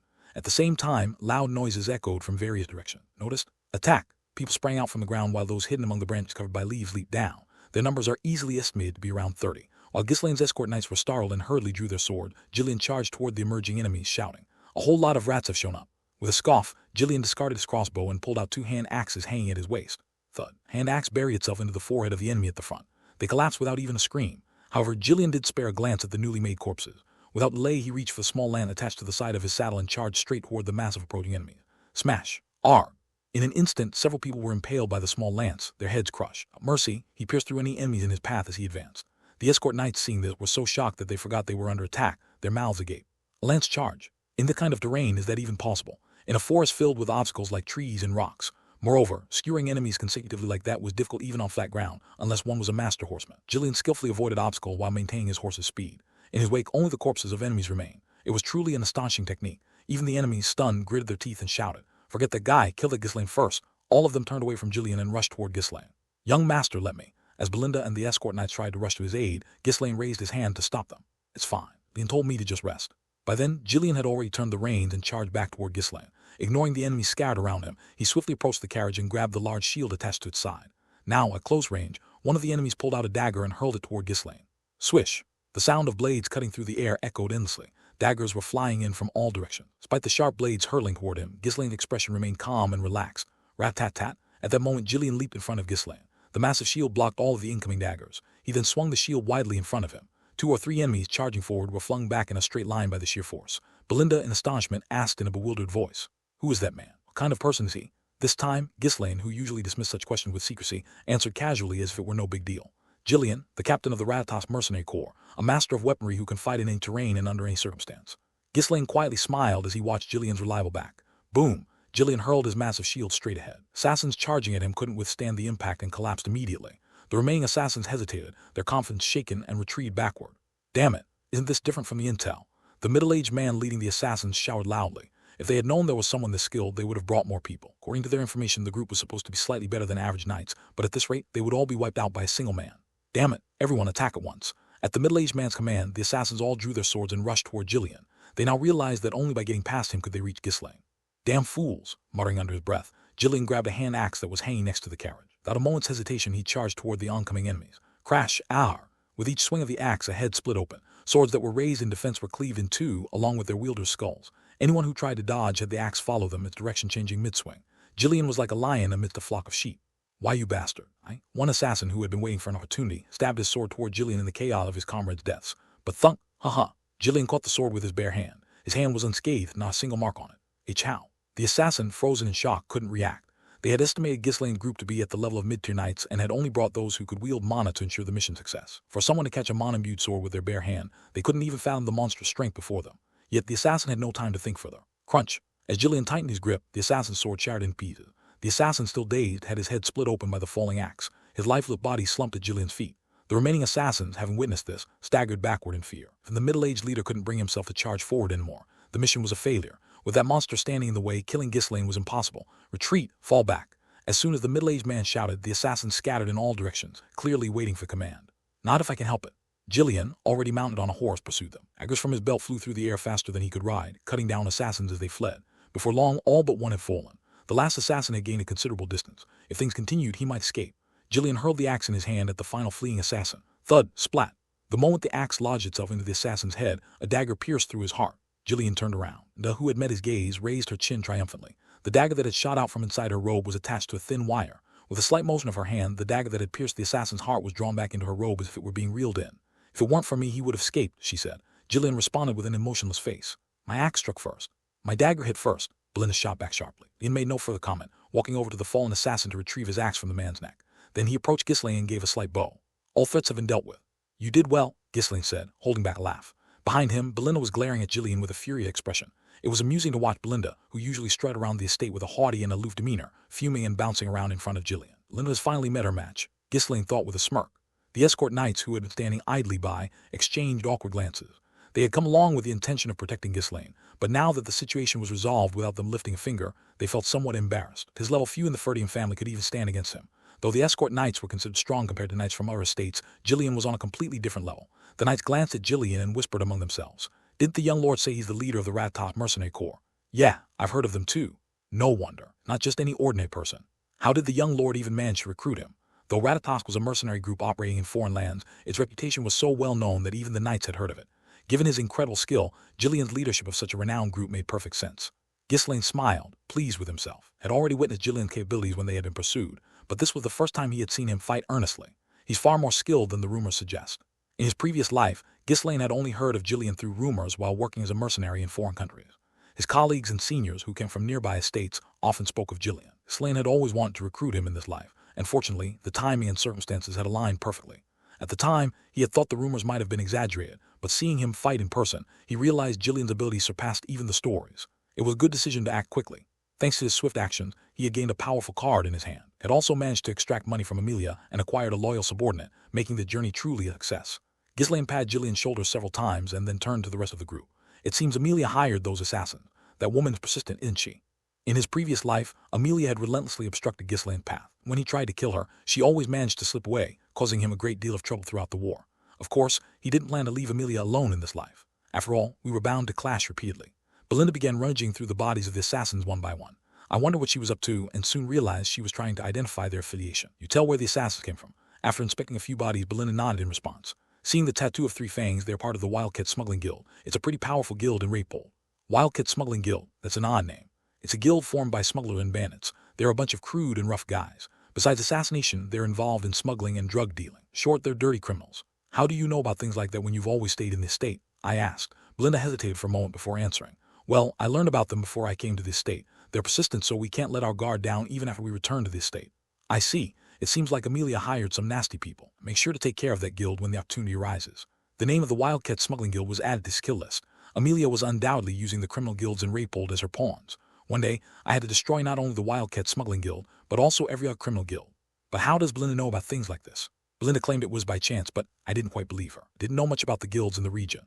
After the point in time, I had spent most of my life in foreign lands, and I never had any dealings with criminal organizations. Even as someone who lived as a mercenary, I lacked that knowledge, so it was strange for Belinda, who had spent her life in the estate, to know the names, characteristics, and even the influence of these guilds. To think of it, I don't know much about Belinda either. I knew she was my tutor, head maid, and strong enough to take on most knights. That was about it. Well, there's plenty of time to get to know her. I'll figure it out slowly. I pushed aside my questions about Belinda for now and focused on more pressing matters, gathering all the valuables and weapons from the bodies of the attackers. The estate already in financial trouble and plenty of expenses to cover. I couldn't afford to let any opportunity slip by. After fending off the assassins in the forest, we traveled for another 2 days before finally arriving near the Ferdium Estate Castle. In the distance, the familiar sight of Ferdium Castle came into view, and a feeling of warmth washed over me. Nice to have a place to return to. In my previous life, when I had come back, my family had already been destroyed. The despair of having no home to return to is something you can't understand until you've experienced it yourself. After that, I wandered for the rest of my life, unable to settle down anywhere. My life was always filled with hardship. Even when I rested, it never felt like true rest. I was constantly plagued by unease and sorrow. And the Ferdium estate still standing strong this time filled me with deep emotion. From the depths of my heart, a firm resolve bloomed once again. I will definitely protect it. He would never let the Ferdium estate, his family, be destroyed again. Clang. How? How can you fail to kill even one of them? The teacup Amelia threw shattered into pieces as it hit the floor. Naya. Bastet let out a sharp cry, as if echoing Amelia's frustration. I couldn't say a word and could only watch the two of them. It wasn't even a warning. It probably made me look even more ridiculous. Naya. Amelia's eyes were bloodshot, red from burst veins. It was a look no one could ever imagine on her, someone who was always graceful and composed. Bernard was quite shocked. And she still looks beautiful. She always looked pretty, no matter what she did, but this was the first time he had seen her this angry. It was genuinely terrifying. If he dared to tell her to calm down now, the next teacup would fly at his head, not the floor, so he firmly kept his mouth shut. At that moment, Bestet scolded him with a cry. Nayang, damn cat. It acts like it's my superior or something. Ugh, I'll catch that cat one day and get rid of it for sure. While he liked Amelia, Bestet, who acted just like her and looked down on him, was something he could never get used to. One thing to drag my honor through the mud, but they're rolling it in the filth. How can you not manage this? You sent 30 people and not a single one succeeded. How much more of a fool do you think Ghislaine is going to see me as? Nayang, shut up, Bestet. As Amelia glared at Bestet, the cat immediately lowered its head and scurried behind Bernard to hide. Serves you right. Bernard felt a little better watching the annoying cat get scolded. Seeing the moment her attention shifted slightly, he lowered his head and responded carefully. I apologize. It seems the knights were more skilled than we anticipated. They had no idea that Gillian had joined Ghislaine's group. The tale they had planted on him had been caught, and all the assassins sent to ambush him had been wiped out, so there was no one left to report back to them. Amelia's bloodshot eyes glared at Bernard. Should have gone to Ferdium Estate and killed Ghislaine there. But then again, how could I expect anything from trash that couldn't kill even one useless man? Bernard couldn't immediately respond. Attacking Ghislaine while he was leaving Rapole Estate was one thing, but attacking him inside Ferdium Estate was an entirely different matter. Ghislaine was the young lord of Ferdium, no matter how shabby the estate was. It wasn't easy to kill a vital figure of an estate within their own territory. If the mastermind behind the assassination attempt were revealed, it could very well lead to a full-scale territorial war. Amelia knew this too. She was simply lashing out in her anger. For now, keep the Wildcats on standby. Make sure they can move at a moment's notice. I'll find a way. When the time comes, make sure they do their job right. Amelia clicked her tongue in irritation. They make me look more of a fool than I already am. They won't like what happens. And you, Bernarf, you know what I mean, don't you? Bernarf, who she usually favored, felt a sudden wave of depression wash over him at her cold words. Understood. I'll prepare them properly. Amelia took a moment to catch her breath, then picked up Bestet and held the cat in her arms. You might as well fight instead of those useless fools, Bestet. Maybe I should have taken the risk and killed Ghislaine back then. There's not a single useful person around. Naillon. Bestet rubbed its face affectionately against Amelia as if it had forgotten all about cowering in fear earlier. Bernarf glared at the cat with resentment. As their eyes met, Bestet seemed to smirk at him, making Bernarf curse under his breath. That damn thing is smart. Doubt about it. Having been thoroughly scolded and even mocked by a cat, Bernarf withdrew with a bitter expression. Why bother worrying about him when she's going to break off the engagement anyway? He thought it would be better to consider the 20,000 gold coins he had spent as a breakup gift and just let it go. But Amelia's pride had taken a deep wound, and she clearly couldn't let it go that easily. Idiot, why did he have to provoke her of all people? Despite the fact that all the assassins had returned as corpses, Bernarf still firmly believed that Ghislaine would eventually die. Everything Amelia wanted always came to pass. For Bernarf, that was an unshakable truth. Ghislaine's party couldn't hide their relief as they returned to the estate. Their trip had been short, but being outside, they couldn't relax as freely as they did in Ferdium. Gillian remained expressionless, simply surveying different parts of the estate. As they made their way to the Lord's castle, Ghislaine asked Gillian, "This is the Ferdium estate. How do you feel after seeing it yourself?" "It seems fine." No, I'm not asking for that kind of formal answer. I want an honest evaluation of what it looks like to an outsider."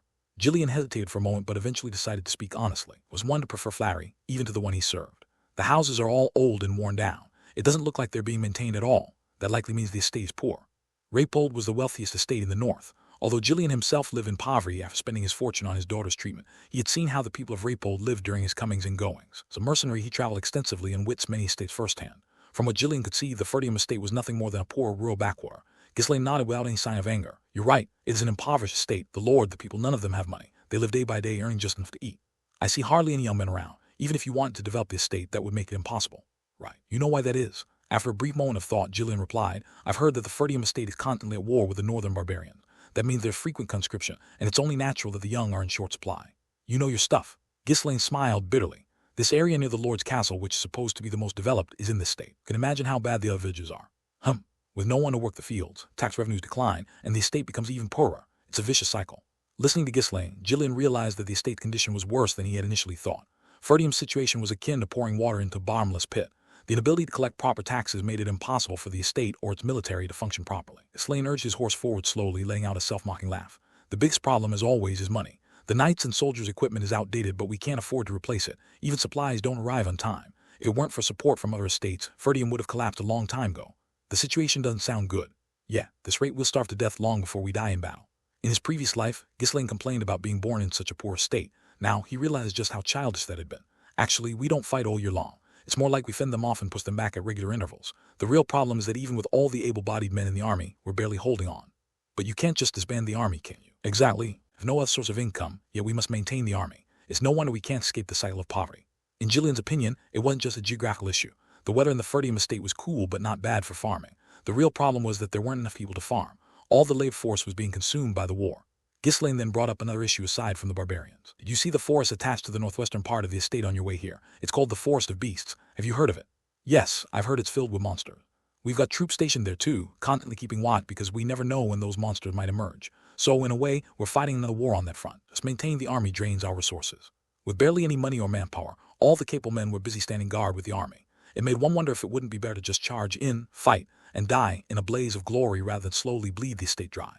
The military alone was consuming resources just by existing. For now, the estate was barely staying afloat thanks to aid from other estates, but it wouldn't be surprising if it collapsed any day now. With a heavy heart, Gillian asked, "Couldn't you ask for more aid from the other estates? Money or food, for example. You could distribute it to the poor.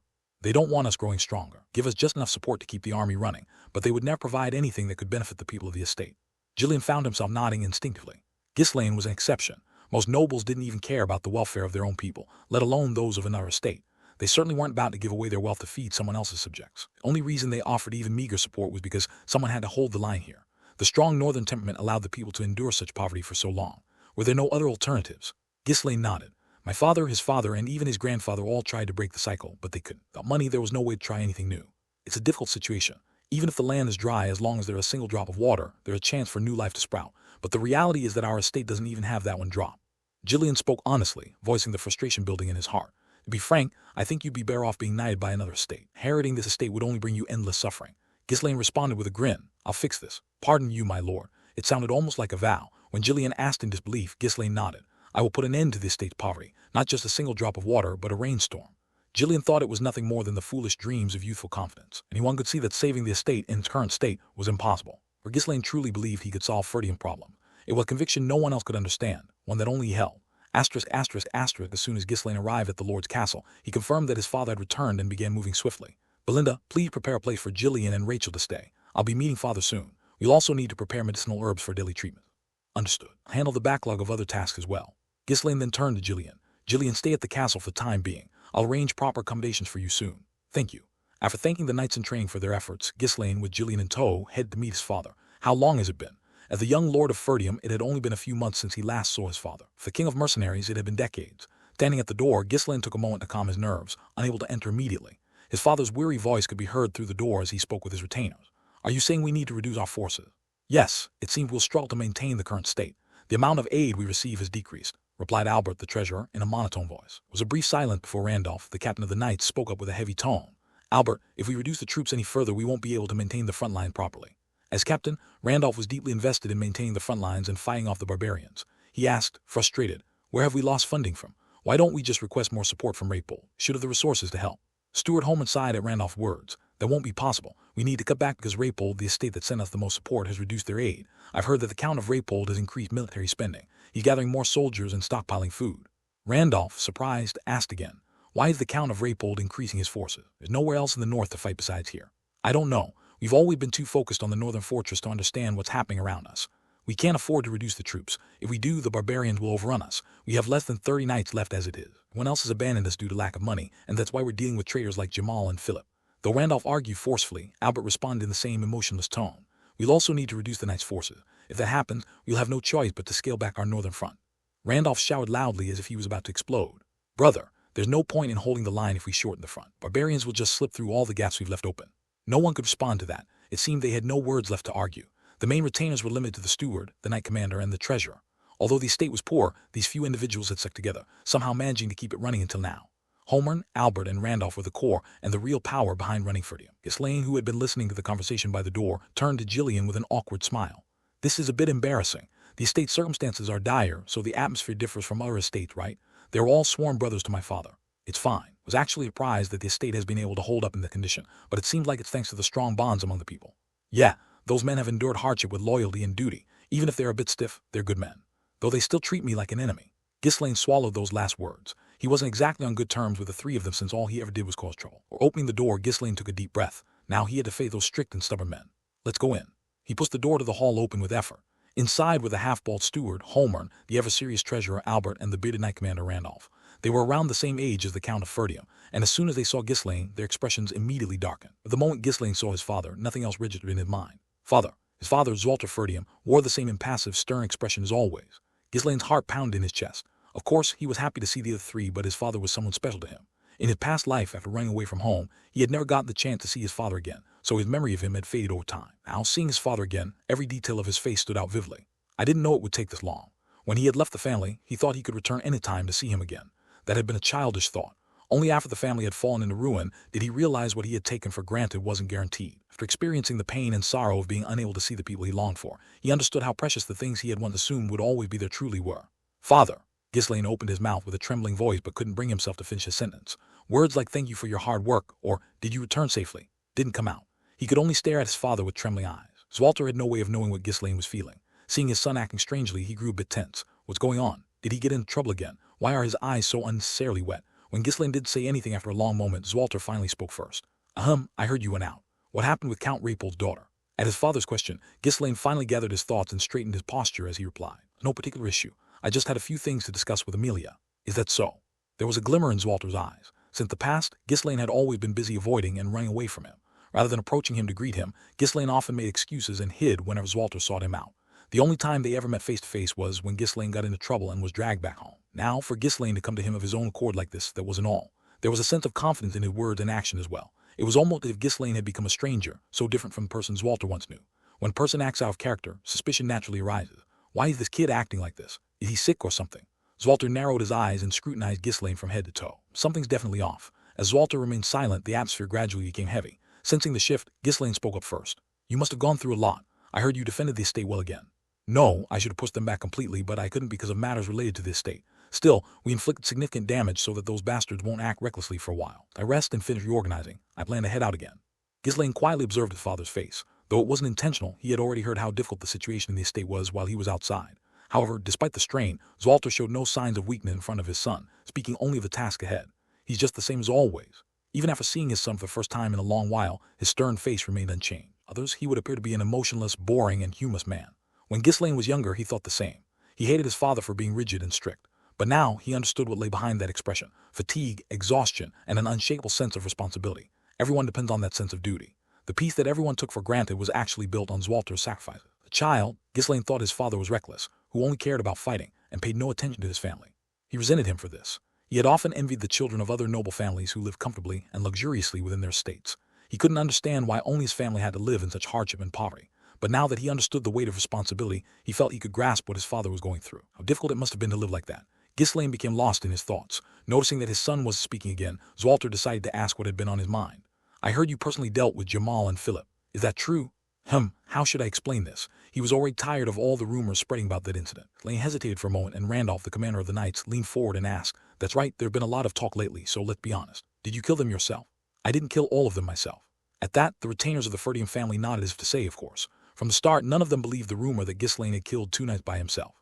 Randolph, too, nodded and asked again, as expected. Did they fight among themselves? Yes, they did fight each other. Since Frank had killed Jamal and Philip, it wasn't exactly a lie. So the young lord just finished things off. Well, that's how it turned out in the end. Considering he had killed all the remaining ones, including Frank, it could be said that he had indeed finished things off. Randolph looked satisfied with Ghislaine's somewhat honest answer. Truth, he was still reeling from the fact that traitor had emerged within the estate, and even more from the absurdity that the knight under his command had fallen to that troublemaker.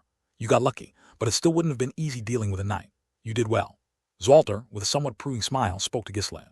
For someone who had been a disgrace to the estate, accomplishing even that much was an impressive feat. Ghislaine, he knew, would have run away, abandoning his sister, without a second thought. The fact that he had stayed to protect her meant he hadn't fallen to the absolute worst yet. I heard you even want to duel against Kane. Keep training diligently like that. I will. Randolph didn't bother to press whether beating Kane was actually true. Had already received a report from the knight who witnessed the duel, and he figured it had just been a fight between evenly matched opponents. After the duel with Kane, the rumors of Ghislaine's role in the orc subjugation had settled into the simple notion that Ghislaine had actively helped Skaven. All the controversies had been resolved, but Randolph's view of Ghislaine remained unchanged. Only he went the son of my lord's brother, I would have snapped him in half already. This time, Homer stepped forward. Young lord, you must always conduct yourself properly. Always remember that you are the heir to Ferdium. Never lose your honor, and always, for the sake of the estate, your grandfather, Count Dante Ferdium. Homer's nagging began to stretch on endlessly. Ghislaine would disgrace to the title of young lord, an unworthy heir, and a constant headache for the estate. That's why he couldn't help but reprimand him every time he saw Ghislaine. In truth, it was partially Homer's nagging that had fostered Ghislaine's rebellious spirit in his past life. Not that Homer had any way of knowing that. I understand. Don't worry. Ghislaine casually cut off the nagging. Look at him cutting me off just because he doesn't want to listen. Talking to him is useless, completely useless. Homer shut his mouth, his expression full of discontent. In the past, he used to nag, hoping that Ghislaine would grow up properly, but now he nagged out of fear that Ghislaine might cause even more trouble. Soon as Homer's lecture ended, Albert, who had been waiting, casually chimed in. We plan to reduce your allowance to maintain your dignity. Even a single slice of bread would be a waste on you. The estate was short on funds, so naturally they planned to reduce the allowance to maintain the dignity of the most useless freeloader. However, a surprisingly straightforward answer came back. Go ahead. HM. Why is he agreeing so easily? Burkat's suspicious glance at Ghislaine. Usually he would have cursed, thrown a fit, and shamelessly demanded the money. Strange. Albert, who usually didn't bother lecturing Ghislaine and treated him with indifference, only spoke up regarding matters concerning money. Let's just wait and see. Albert closed his mouth, already planning to cut even more from Ghislaine's allocated budget if necessary. The truth was, these three hadn't always been so dissatisfied with Ghislaine. He was young, they had adored him as if he were their own child. But after Ghislaine's troublemaking had surpassed the level of just a kid being a kid, they had all given up on him. Now, just seeing his face was enough to stir feelings of resentment. Other retainers also approached and greeted Ghislaine in turn. Having all suffered due to him at some point, their expressions were uniformly reluctant. Zwalter couldn't help but give a bitter laugh to himself. All the retainers so wary of Ghislaine brought a wave of fatigue over him. In a way, his son had a certain overwhelming presence. He really is a strange one, even if he's my son. Zwalter clicked his tongue and, with a slightly tired tone, began to speak. All right, it doesn't seem like you're just here for pleasantry. What do you want to say? Ghislaine nodded seriously. This was where things really mattered. I have something I want to do, and I'd like Father's permission. You want to do something? Yes, there's something I must do. I don't know what it is, but wouldn't it be better if you just did nothing? Ghislaine, with a sullen expression, replied, It's something necessary. All right, what is it? Zwalter, trying to hide his anxiety, asked. He'd been toughened by countless battles in the north. Nothing usually fazed him, but whenever he dealt with his son, his heart would start racing. They say children are the enemies of their past lives. He must have committed many sins in his past life. Seeing the tense look on his father's face, Ghislaine clicked his tongue inwardly. Really, what kind of father gets so nervous just looking at his own son? Only his father, but also all the retainers were on edge as if they were facing a savage. Despite the cold treatment, Ghislaine didn't feel upset. In fact, he found it somewhat amusing. It was nice for him to see these people again after so many years, but they looked at him as if they had seen a ghost because his behavior was so different from before. It was only natural that they were wary of him, considering he had been nothing but trouble until recently. Oh, this isn't so bad. Having been cursed endlessly in his past life while bringing the kingdom to ruin, he found the retainers' reaction this time to be nothing noteworthy. With his state in such dire straits, how much must these people have suffered because a young lord who did nothing but cause trouble? But now, things were different. Ghislaine possessed the knowledge and ability to turn around the estate grim situation. It's a good thing for the estate anyway. Ghislaine steeled himself and firmly declared, I will develop the forest of beasts. Zwalter's eyebrows twitched. The retainers listening beside him all showed clear signs of shock. In an instant, the atmosphere in the room grew heavy. The silence became so thick that one could hear the sound of blinking. For a long moment of stunned disbelief, Homeland looked at Ghislaine and spoke. Young lord, did you just say you're going to develop the forest of beasts? That's right. I'll take care of everything. I just need permission to build a garrison near the forest and gather forces. Several ominous names, such as the Forest of Darkness and the Forest of Silence, knew the Forest of Beasts. The one thing all the names had in common was their foreboding nature. Forest, sprawling to the north of Ferdium, was filled with powerful monsters. No one had ever succeeded in exploring it. Even in Ferdium, they avoided interfering with it, only defending against the occasional monsters that emerged from its depths. With a chuckle as if to teach Ghislaine a lesson, Homeland said, Young lord, do you even know what kind of place the Forest of Beasts is?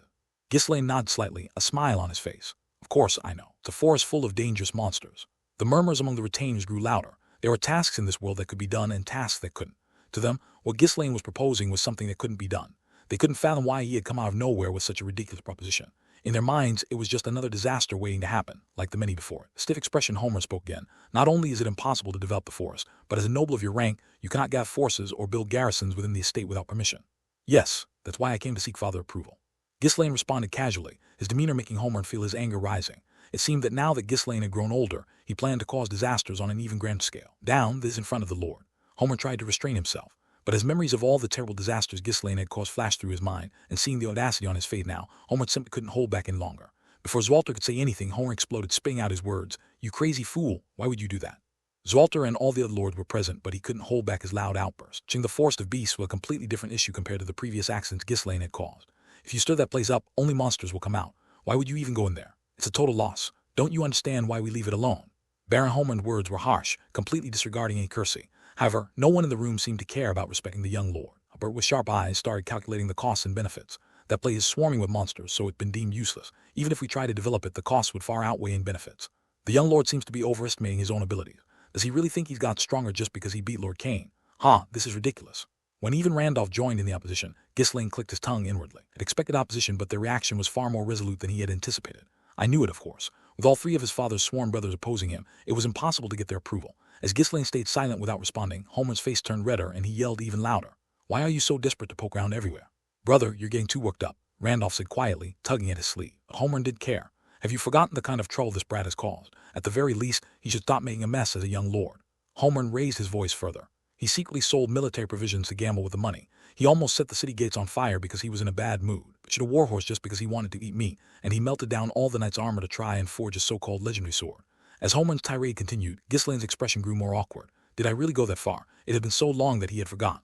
The young lord has caused too many problems to count. And now, what? The Forest of Beasts. How much bigger a mess are you planning to make? Absolutely not. Ghislaine avoided their gazes, feigning ignorance. I don't even remember. To them it was just a few years or a month ago, but to him it was ancient history. Still, he remembered causing a lot of trouble, so he tried to sound sincere as he spoke. You won't have to worry about anything like that happening again. You trust me, right? He even flashed a slight smile, hoping to ease the tension. However, it backfired. When clutched the back of his neck and staggered. Ugh, this idiot, how can you be smiling right now? Watching the heated exchange from the sideline, Zwalter let out a sigh and asked, Are you trying to develop the Forest of Beasts to make money? That's right. Right now, the only valuable resource in the estate is the forest. That's right. This was something we had already considered in previous generations. However, we can't afford to sacrifice soldiers without being certain that valuable resources exist. Even if we had solid information, we don't have the capacity to do that right now. Yes, I understand. That's why I intend to do it myself, without relying on the estate resources. Ghislaine was well aware of the estate's state, but he had a reason why the development of that area was crucial. Then can the estate become economically independent? In his previous life, the Ferdium estate had eventually collapsed due to poverty, constantly being manipulated by neighboring territories. Even now, it was clear that if their enemies cut off their financial support, the estate would falter immediately. To prepare for the events to come, he had to secure a steady income. However, to Zwalter, who knew nothing of the future, it was an unconvincing reason. Are you going to do without money or troops? Ghislaine confidently answered after glancing at the retainers around him. I will secure the money and the troops myself. I know the estate doesn't have any funds. All I'm asking for is permission to build a base in the territory and recruit soldiers."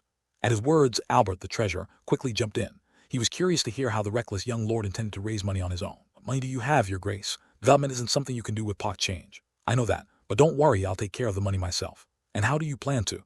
Even the usually composed Albert chuckled in disbelief and trailed off. Ghislaine's speech made it clear that he had no concept of money. Is he planning to resort to robbery? With him, it wouldn't be surprising at all. Before Albert could add anything, Homer cried out in exasperation. "Just please stay put. How much more are you going to exhaust us? Can't you just sit still for once, please?" Other retainers, sharing in Homer's sentiment, nodded in agreement. Ghislaine crossed his arms and let out a long sigh. It looks like getting approval is out of the question. It was an unconscious gesture of frustration, but those who witnessed it frowned even more deeply. That rude brat. How could someone so vulgar be the young lord? The others were scowling at him, but Ghislaine was lost in thought. No matter how much I think about it, I must do this. It was clear what they all wanted, for him to stay quiet and do nothing. Of course, Ghislaine agreed that playing around was easier than working. However, considering the estate's future, he couldn't just sit back and do nothing. He was the only one who knew what awaited Ferdia in the future. But their reaction is worse than I thought. The retainers, one after another, looked at Ghislaine with cold eyes. It wasn't just because the idea of developing the forest of beasts was absurd, but because it had come from a young lord who had not even a shred of trust from them. What could they possibly trust him with? No matter how useless and detestable a person he was, they couldn't send the heir of the estate to a place infested with monsters. Seeing a reaction far colder than expected, Ghislaine realized that persuading them was pointless. I would have just beaten them all in submission in my previous life. Back when he was the King of Mercenaries, anyone who opposed his decisions would have their back broken, fairly and squarely. But now, the situation was different. In the end, Ghislaine gave up on trying to persuade the retainers. No matter what he said or did, it was meaningless in the eyes of people who already viewed him with disdain. Instead, he looked toward his father, the one person who might at least consider his request. Zwalter was rubbing his eyelids, unable to hide his exhaustion. "Don't know what goes on in my son's head anymore." He had felt a slight sense of satisfaction when the son who always avoided him had finally come on his own initiative. But how had that feeling vanished in less than a few minutes? His son had shown up only to ask for permission to cause trouble. Again. That boldness, typical of the northern people, might have been admirable if only it had been channeled differently. If it had been anyone else, I'd have thrown them in jail. But what can you do? Blood is blood. Still, since his son had come to ask for permission, Zwalter had to give him an answer. He sighed deeply and spoke firmly. "I cannot allow it. If you provoke the forest and the monsters come flooding out, the damage to the estate would be immense." "Well, there's nothing I can do about that, understood." "What? I told you it's not happening." "Wait, what? Understand?" "Yes, you said you wouldn't allow it." "All right." Zwalter was momentarily taken aback by how calmly Ghislaine accepted his decision. This kid's actually backing down. Why? Ghislaine had never been one to obey so easily. If words alone were enough to make him understand, he wouldn't have earned his reputation as a reckless troublemaker. And yet here he was, nodding along as if it didn't bother him at all. Retainers like Zwalter wore puzzled expressions. "Well then, I'll be going now. It was nice seeing all of you for so long. Haha." Ghislaine grinned and turned away without a hint of hesitation. Feeling uneasy, Homer urgently shouted after him. "Your Grace, if you cause trouble again, we will lock you in the tower for real this time. Mark my words. A single retainer will agree to it." Yeah, do whatever you want." Without even glancing back, Ghislaine shrugged and walked out of the room. After distancing himself from the great hall, he glanced at Jillian, who had followed him out, and gave an awkward smile. "The atmosphere wasn't great, so I didn't get a chance to introduce you. I'm not exactly popular around here." Truthfully, he wasn't popular anywhere. If that wasn't the real issue, Jillian shook his head, looking at him with a concerned expression. "That's fine, but are you all right, your Grace? The forest of beasts is dangerous, so it's only natural they wouldn't grant permission. Please don't be too disappointed." "Why would I be disappointed?" Ghislaine had a truly nonchalant expression. Anyone looking at him would have no choice but to think that he had simply let it go. The words that followed immediately after shocked Jillian. "If I don't want to get permission, I just won't. I didn't come here to get approval anyway. Whether I get permission or not, I was planning to proceed no matter what." "What? You're just going to go ahead with it?" "That's right. I was just saying it out of courtesy, just in case. Since I didn't get permission, I have no choice but to force things forward." "Sir, you can't. Lord personally ordered that this not be done." If Ghislaine pushed ahead with something that the Lord explicitly forbade and got caught, no matter how favored he was, he wouldn't escape punishment. And it wasn't just any matter, it was the recruitment of private soldiers. Even though Jillian anxiously tried to dissuade him, Ghislaine only grinned. "It's fine. As long as I succeed, that's all that matters. The result will speak for themselves." Answer is already clear. At Ghislaine's shameless and confident attitude, Jillian was at a loss for words. He couldn't figure out what this reckless young master was thinking. "So how do you plan to proceed? You don't have any money or forces." Ghislaine chuckled. You don't know, do you? I actually have a bit of money. I'm probably the richest person in our estate." "What?" "A wealthy fiancé gave me quite a bit of money as a breakup gift. Use that to start the development project. Of course, I'll have to spend sparingly until the first profits come in. Now that I think about it, I should really thank her."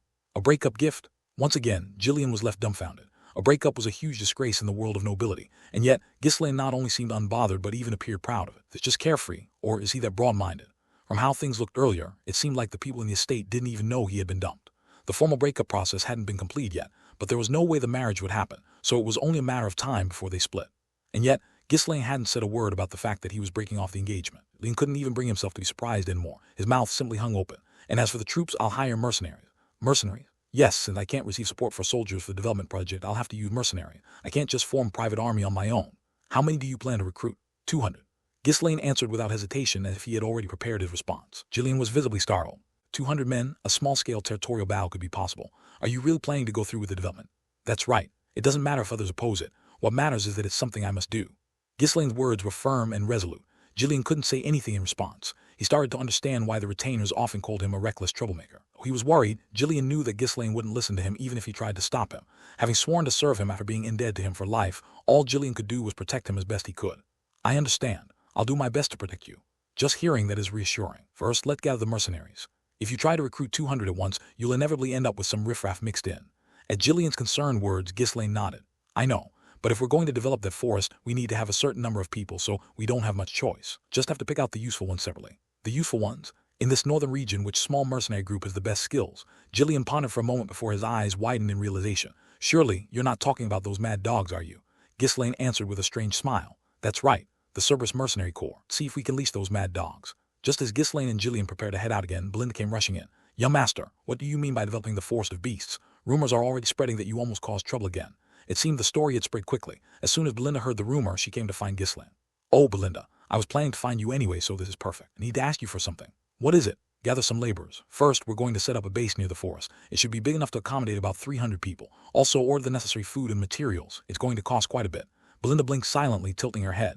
Didn't Lord Ferdium say not to do that? Yes, but I'm just going to do it secretly. You get things ready, will you? Ghislaine's innocent smile was so irritating that it made her want to punch him. Belinda shouted at him. Why are you doing this when he told you not to? You used to cause small troubles frequently, but why has the scale suddenly got so big? She regretted ever thinking that Ghislaine had grown into a bigger person. Never in her wildest dreams had she imagined that his troublemaking would grow in scale as well. Don't get too worked up. You don't want to help, that's fine. Ghislaine shrugged his shoulders and continued speaking. But even if you don't help, I will still proceed. If I enter the forest unprepared, I might die. Are you really not going to help? Help? I'll just tell the Lord everything.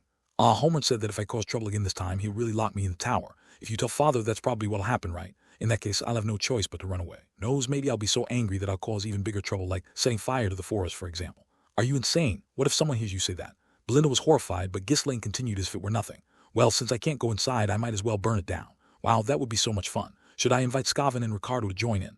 Are you threatening me? The blatant threat that you're going to cause trouble. It's not a threat. I'm just saying it could happen. Isn't it better to just let me go into the forest instead? Ow, you're driving me crazy. Belinda protested fiercely, but after Ghislaine's repeated mix of threats and pleas, she eventually seemed to give in. Sigh, are you really going to go through with this? There's no need to go looking for danger. The steward is watching you this time. Might actually get locked up. It's something that must be done. If you help, it'll be a success. Will you do it? Belinda had always been particularly weak when it came to Ghislaine. Ever since he was young, whenever Ghislaine begged, she would always give in to his requests. Ghislaine acted even more brazenly, knowing full well that she would give in again this time. Sure enough, she sighed and weakly nodded her head. You've really grown, but maybe a bit too much. That's a compliment, right? Do you think it is? Ghislaine smiled as if he didn't hear her and changed the subject. Anyway, thanks in advance for getting everything ready. I'm off to recruit some mercenaries. Take care. It's a shame I can't go with you this time, but Gillian will be with you, so it should be fine. With Belinda seeing them off, Ghislaine and Gillian immediately left the estate. Destination was the Zimbar estate, located close to the Ferdium estate. It was home to the Cerberus Mercenary Corps, and among the surrounding territories, it had the most mercenaries. As soon as they arrived in Zimbar, the two headed straight for the Mercenary Guild and requested that they gather mercenaries to fill their ranks. The head of the Mercenary Guild was a man who appeared to be in his 50s. They mentioned recruiting people for the development of the Forest of Beasts. He tilted his head and asked, You're planning to develop the Forest of Beasts in Ferdium estate? That's right. Why there? Do I need to explain that in order to hire you? It's unnecessary, but I'm just curious why you take on such a dangerous task. Working in the Mercenary Guild, he naturally overheard a lot of rumors.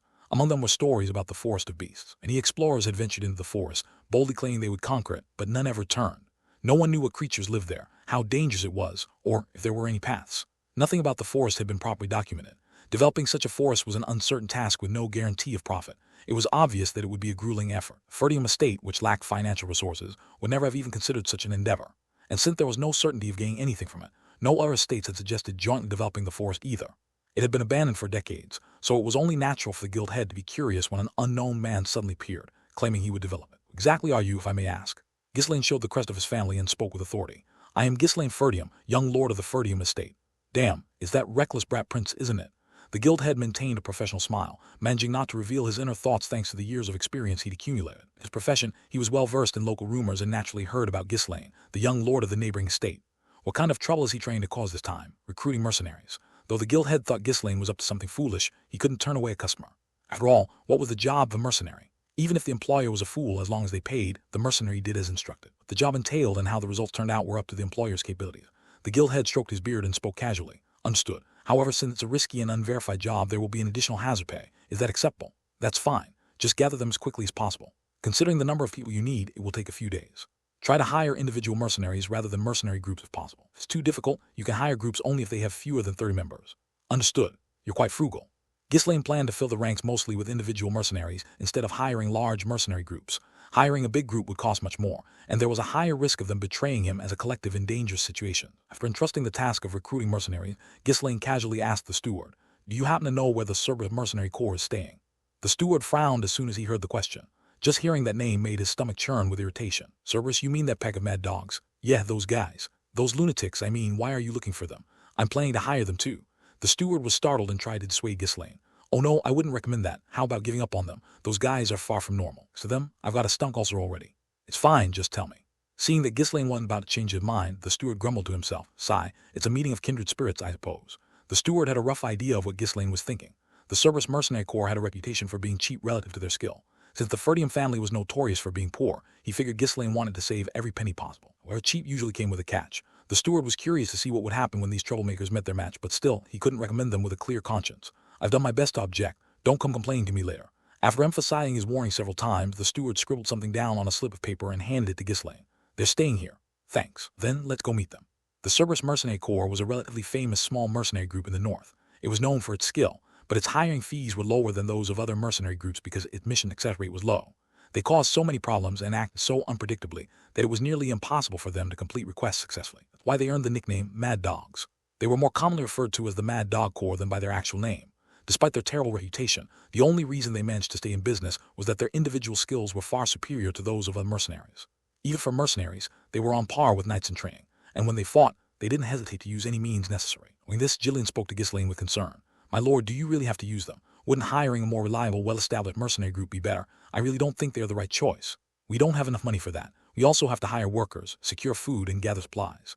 But those guys have such a terrible reputation. There's a good chance they won't be properly controlled, or even rumors that they used to be bandits. It's fine. They're going to be fighting monsters anyway. In fact, being rough might be better. Don't worry too much."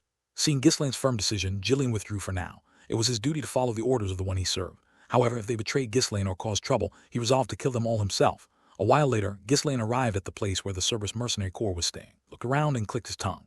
Whistled, "The place is a mess." They were camped outside the city, living in a few shabby tents. Some were gambling and others were just lying around, sleeping. None of them seemed to have washed. Their hair was wild, their clothes were yellowed, and they looked like they smelled even from a distance. One of the mercenaries, who was lying down, noticed Ghislaine and Gillian approaching. His nose, he lazily asked, "Who are you?" Judging from their clothes, the mercenary must have recognized them as nobles, so he made a half-hearted attempt at cursing. "I'm here to make a request. Where's your leader?" Still lying down, the mercenary replied as if it were too much trouble, "The boss is busy, come back tomorrow." "All right." Without further comment, Ghislaine turned around and left. To the mercenary recruitment process, he had to wait a few days anyway, so he decided to leave for now. The next day, Ghislaine returned to the Cerberus Mercenary Corps. "I'm here to meet the leader." The same mercenary who was picking his nose yesterday chuckled and replied, "He's busy today too, come back tomorrow." "Got it. Looks like you're living quite comfortably." Ghislaine once again left without protest. Gillian, however, was starting to boil with anger. It caught on to what they were trying to pull. "My lord, they're doing this on purpose. They know that you're in a tight spot if you're desperate enough to keep coming back. They're playing games to assert their dominance over the employer." "I know, but let's just let it slide today."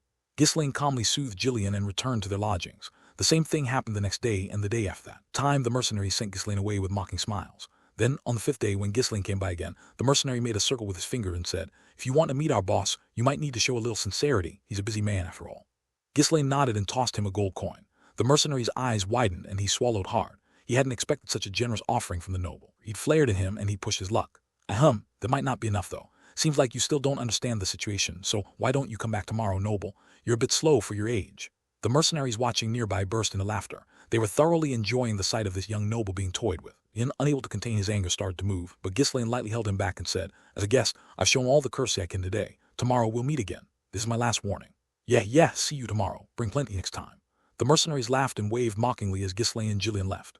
The next day, the mercenary greeted Ghislaine with the same mocking smile and held out his hand for more money. Ghislaine nodded slightly and said, "I've shown more than enough respect. Now let's start with a leg." Thump! Gillian grinned, baring his teeth, and grabbed the mercenary by the throat. "What? Hey, let go, you want to die, you bastard." The mercenary swiftly pulled a dagger from his chest to stab Gillian. Crack! R! With the sound of bones breaking, the mercenary's scream echoed loudly. A mercenary screamed as he collapsed, his leg broken by Gillian's attack. That moment, 5 other mercenaries who had been watching slowly stood up, exuding a menacing aura. "These bastards have lost their minds just because we're nobles. You think we'd be scared just because you're nobles? Looks like you haven't heard the rumors about who we are." The mercenaries each drew their weapons and started approaching the two men. The reason they were called mad dogs. They wouldn't hesitate to fight if something did sit well with them, even if the opponent was a noble. In short, Cerberus Mercenary Corps was a group filled with rebellious scoundrels. As such, they could not be properly controlled, and since they constantly clashed with their employers, their success rate in fulfilling requests was inevitably low. They really are reckless, Ghislaine remarked with a cruel smile on his face. They were the perfect type to be sent into the forest of beasts. To face mindless monsters, men as rough as them were necessary. Ghislaine glanced at Jillian and spoke. Don't kill them. Yes, sir. Jillian clashed with the 5 mad dogs, who had drawn their weapons. Even though there were many of them and they were skilled and close to the level of knights in training, none of them were a match for Jillian. In an instant, their arms and legs were twisted, and they fell to the ground. Seeing this, the remaining mercenaries, even those who had been sleeping in their tents, stood up and grabbed their weapons, crawling out to surround the two men. Think you'll leave here in one piece? You mess with us, so I hope you're prepared. You're just a bratty noble with too much confidence. Realizing that Jillian's skill wasn't to be taken lightly, the mercenaries' eyes changed. No longer looking at him like a prey they could easily toy with, they now faced him cautiously, as if confronting a wild beast. Ghislaine, noticing the change, smiled in satisfaction. Surprising to see the side of them. Despite their wild nature, they seemed capable of cooperating when faced with danger. Though they lived up to their reputation as troublemakers, they appeared to be quite useful in battle. Well, I guess that's why your mercenary group hasn't been disbanded despite all the trouble you've caused. Stop attacking and call your leader. What? I'm going to hire you. If I turn all of you into cripples, you'll be useless to me, won't you? You crazy bastard. The Cerberus mercenaries were beyond shocked. They couldn't believe that this young noble, emboldened by having a decent bodyguard, dared to act so arrogantly. Let's just chop him up right here. Don't even think about leaving here alive. There's a reason we live on the outskirts. You die here, they won't even find your body. The mercenaries, with cruel eyes, slowly closed in on the two, tightening their encirclement. Jillian slowly drew the sword hanging from his waist. This time, the young master made a mistake. It would be better to find another mercenary corps. From Jillian's perspective, there was no proper way to hire these people. He intended to kill all of the mercenaries of the Cerberus Mercenary Corps. One of the mad dogs had said the place was on the outskirts anyway with no passers-by. It was truly a situation where no one would care if someone died. In the tense moment, a young man strode out from a tent beyond the group of mercenaries. Why are you looking for me? As he appeared, even the bloodthirsty mercenaries seemed to calm down a little, each stepping back a bit. The first thing that caught the eye was his fiery red hair, which looked as if it were ablaze. Defiant gaze warned that anyone who recklessly provoked him might be bitten back. Ghislaine looked at the man and asked, Are you the leader? Yes, I am Kaor, leader of the Cerberus Mercenary Corps. I'm here to make a request. You come to make a request, and yet you dare treat my subordinates like this. As Kaor growled, Ghislaine glared back at him. Are you upset because your taming didn't work? You better play your tricks in moderation. Could all end up dead if you meet the wrong opponent. Kaor hesitated for a moment under the cold stare. However, he quickly put on a fierce expression. Do you think I'd be scared just because you're a noble? I could kill you here and flee to another country, and that would be the end of it. I like your spirit.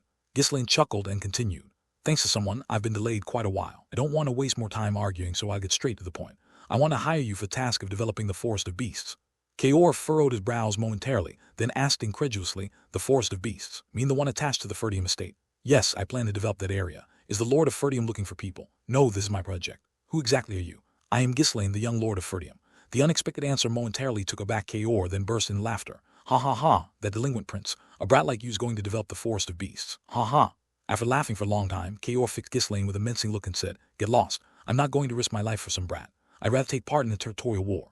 The Cerberus Mercenary Corps was known for accepting dangerous requests compared to other mercenary groups, but that still depended on the employer's capabilities. If they had to move according to the whims of a novice, the risk would be higher, so Kaor refused. Kaor's response, Ghislaine gave a faint smile. You're more of a coward than I thought. What? You're not afraid of nobles, but you're scared of the monsters huddled together in the forest. You bastard, watch your mouth. As the two men glared at each other, the atmosphere grew tense once again. Jillian prepared to draw his sword while the other mercenaries tightened their grip on their weapons, ready to attack at any moment. Kaor, who had been twitching his lips for a while, finally turned around and threw out a comment. You're not even worth killing, brat. I'll just let you go, but pay for the treatment fees and get lost. Kaor intended to just ignore Ghislaine and send him on his way. He had no interest in dealing with a noble brat who couldn't even distinguish between heaven and earth. At that moment, Ghislaine quietly spoke, looking at Kaor's back. I request Moriana's recognition from the leader of the Cerberus Mercenary Corps. The mercenaries around them froze with dumbfounded expressions when they heard this. Well, what? Does that noble bastard even know what he's asking for? Kaor stopped in his tracks and turned around to glare at Ghislaine. It wasn't just the mercenaries who were stunned. Jillian, too, was shocked and shouted in alarm. Your Grace, are you saying? What Ghislaine requested was an ancient betting method that had been passed down among mercenaries. The rules were simple. Both combatants' arms would be tied together in a small circle, and they'd fight with nothing but a single dagger. Mon couldn't be used, and stepping outside the circle meant immediate defeat. Although it was a simple bet with only 2 rules, even experienced mercenaries avoided it. But space and restricted movement made dodging nearly impossible. A few stabs with the dagger and death were almost guaranteed. In fact, it wasn't uncommon for someone to win the bet only to die soon afterward because of this rule. Kaor twitched his eyes as he glared at Ghislaine. You noble brat, you even know what you're asking for. I know well enough. If I win, you follow me. This method was usually reserved for life-or-death bets between mercenaries. Only the truly insane used it, but once the request was made, couldn't be refused. If one declined, it would be as good as admitting they were weaker than their opponent. For someone of Kaor's rank, avoiding the duel would mean losing the trust of his subordinates, and the organization itself would begin to crumble. After all, Kaor also took his position from the previous leader through this very method. So be fun. After their brief shock, the mercenaries began to eye Kaor with excitement. When you thought about it, it was a pretty entertaining spectacle, a fight between a noble brat and their leader. They might have tried to stop their leader or laugh at Ghislaine if they were normal mercenaries, but if that were the case, they wouldn't be called the Mad Dogs. Kaor gritted his teeth at the mercenary's reaction. You're no mercenary, yet you dared challenge me with a mercenary's method. Do you want to steal my position, noble brat? I'm not interested in a shabby mercenary corps like yours. I just want to prove that I'm no brat. And what better way to show it than using a mercenary's method, don't you think? Kaor's eyes began to gleam with a murderous intent. If I refused the kid's request in front of my subordinates, my authority would plummet. It was already hard enough to manage the bunch of lunatics. If that happened, I'd be devoured in no time. Cuck, fine. The young noble wants to be recognized in the way of mercenaries, so there's no need to argue any further. You won't regret it even if it costs you your life. Of course. But if I win, you and your men will accept the job and follow me. Fine. It's a deal. Escort and my men will be the witnesses of this duel. I accept. As Kaor agreed and the mercenaries began preparing for the duel, Jillian stepped in front of Ghislaine, shouting loudly, "No, what are you thinking?" Jillian's face was flushed bright red. He finally understood how Belinda felt. His young lord was constantly putting himself in danger. Why does it have to be like this? Jillian couldn't make any sense of it. To enter the forest of beasts was one thing. Youthful bravado could explain that. But risking his life on such a dangerous wager, it was beyond anything Jillian could comprehend. Even so, Ghislaine was the man to whom he owed his lifelong loyalty. He couldn't let him get caught up in this perilous game and die here. Then let me do it. My lord, please stand back. Having spent years as a mercenary himself, Jillian knew all too well just how dangerous this duel was. For someone of his caliber, it was something he'd prefer to avoid if possible. This duel prohibited the use of mana, meaning the fight had to be based purely on strength and skill. If there was a significant difference in ability, it might be manageable. But if the opponent were even somewhat skilled, Jillian would be putting himself at serious risk. Despite his heated response, Ghislaine calmly replied, "It's fine. I'll do it. Trust me." "No, I'd allow that." Jillian was firm. Ghislaine met his gaze with a serious expression. "Jillian, this is something I need to do. I know I don't seem reliable right now, but please believe in me." Jillian was left speechless. There was no sign of recklessness or boredom in Ghislaine's eyes. It was the gaze of someone who possessed an unshakable conviction. Unable to resist that look, Jillian nodded and stepped back. That didn't mean he would let his lord face such danger alone. His eyes sharpened, filled with a lethal determination. If even a single blade touches the young master, I'll cut off their heads on the spot. Jillian gripped his sword, gathering mana and focusing his entire mind. If it looked like Ghislaine would be struck even once, he was prepared to split Kaor's head open and eliminate everyone here. Ghislaine was aware of Jillian's resolve or not. He stepped into the small circle, hands bound with Kaor's. Kaor stared at Ghislaine with a gleaming intensity. "Are you done with your melodrama? Your chance to flee is gone. I'll make sure you understand just how foolish it was for Noble to challenge a mercenary's way of battle." Kaor fully intended to kill Ghislaine. For Noble to choose a mercenary's duel was sheer arrogance. It was a blatant insult, and Kaor had no intention of letting that slide. Once the preparations were complete, Kaor glared at Ghislaine and spoke.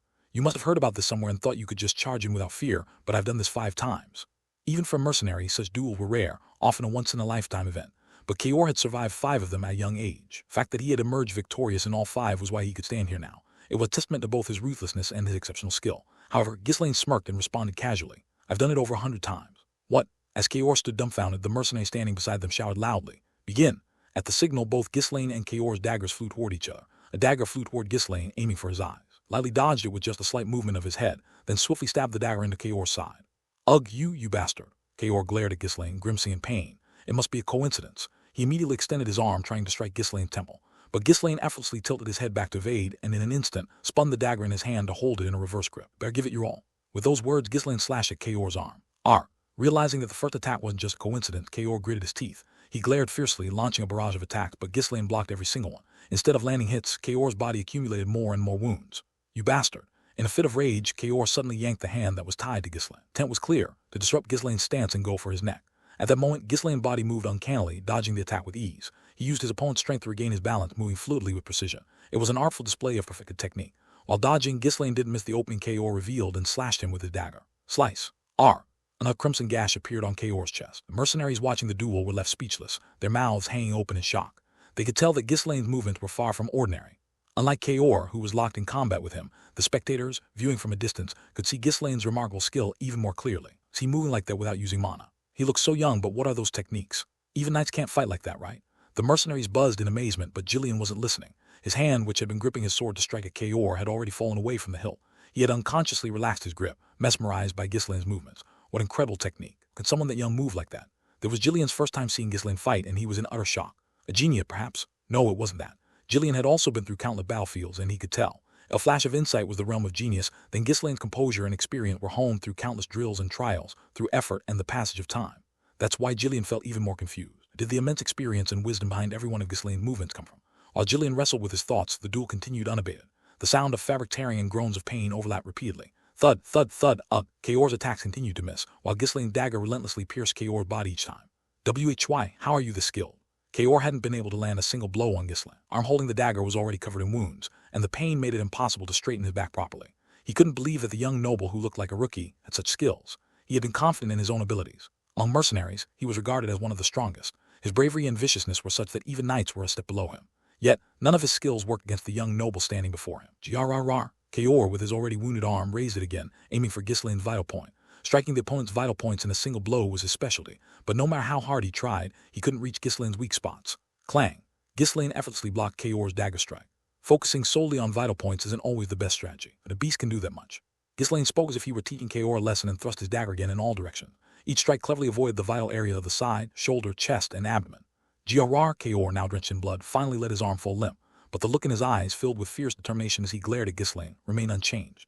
Even on the verge of death, he refused to surrender. Seeing this, Ghislaine nodded. Grit is impressive. I'll commend you for not using mana until now. Don't make me laugh. This isn't over yet. I'll kill you for sure. Do you really think you can? One more stab and you'll die. Ghislaine sneered, then casually tossed his dagger behind him.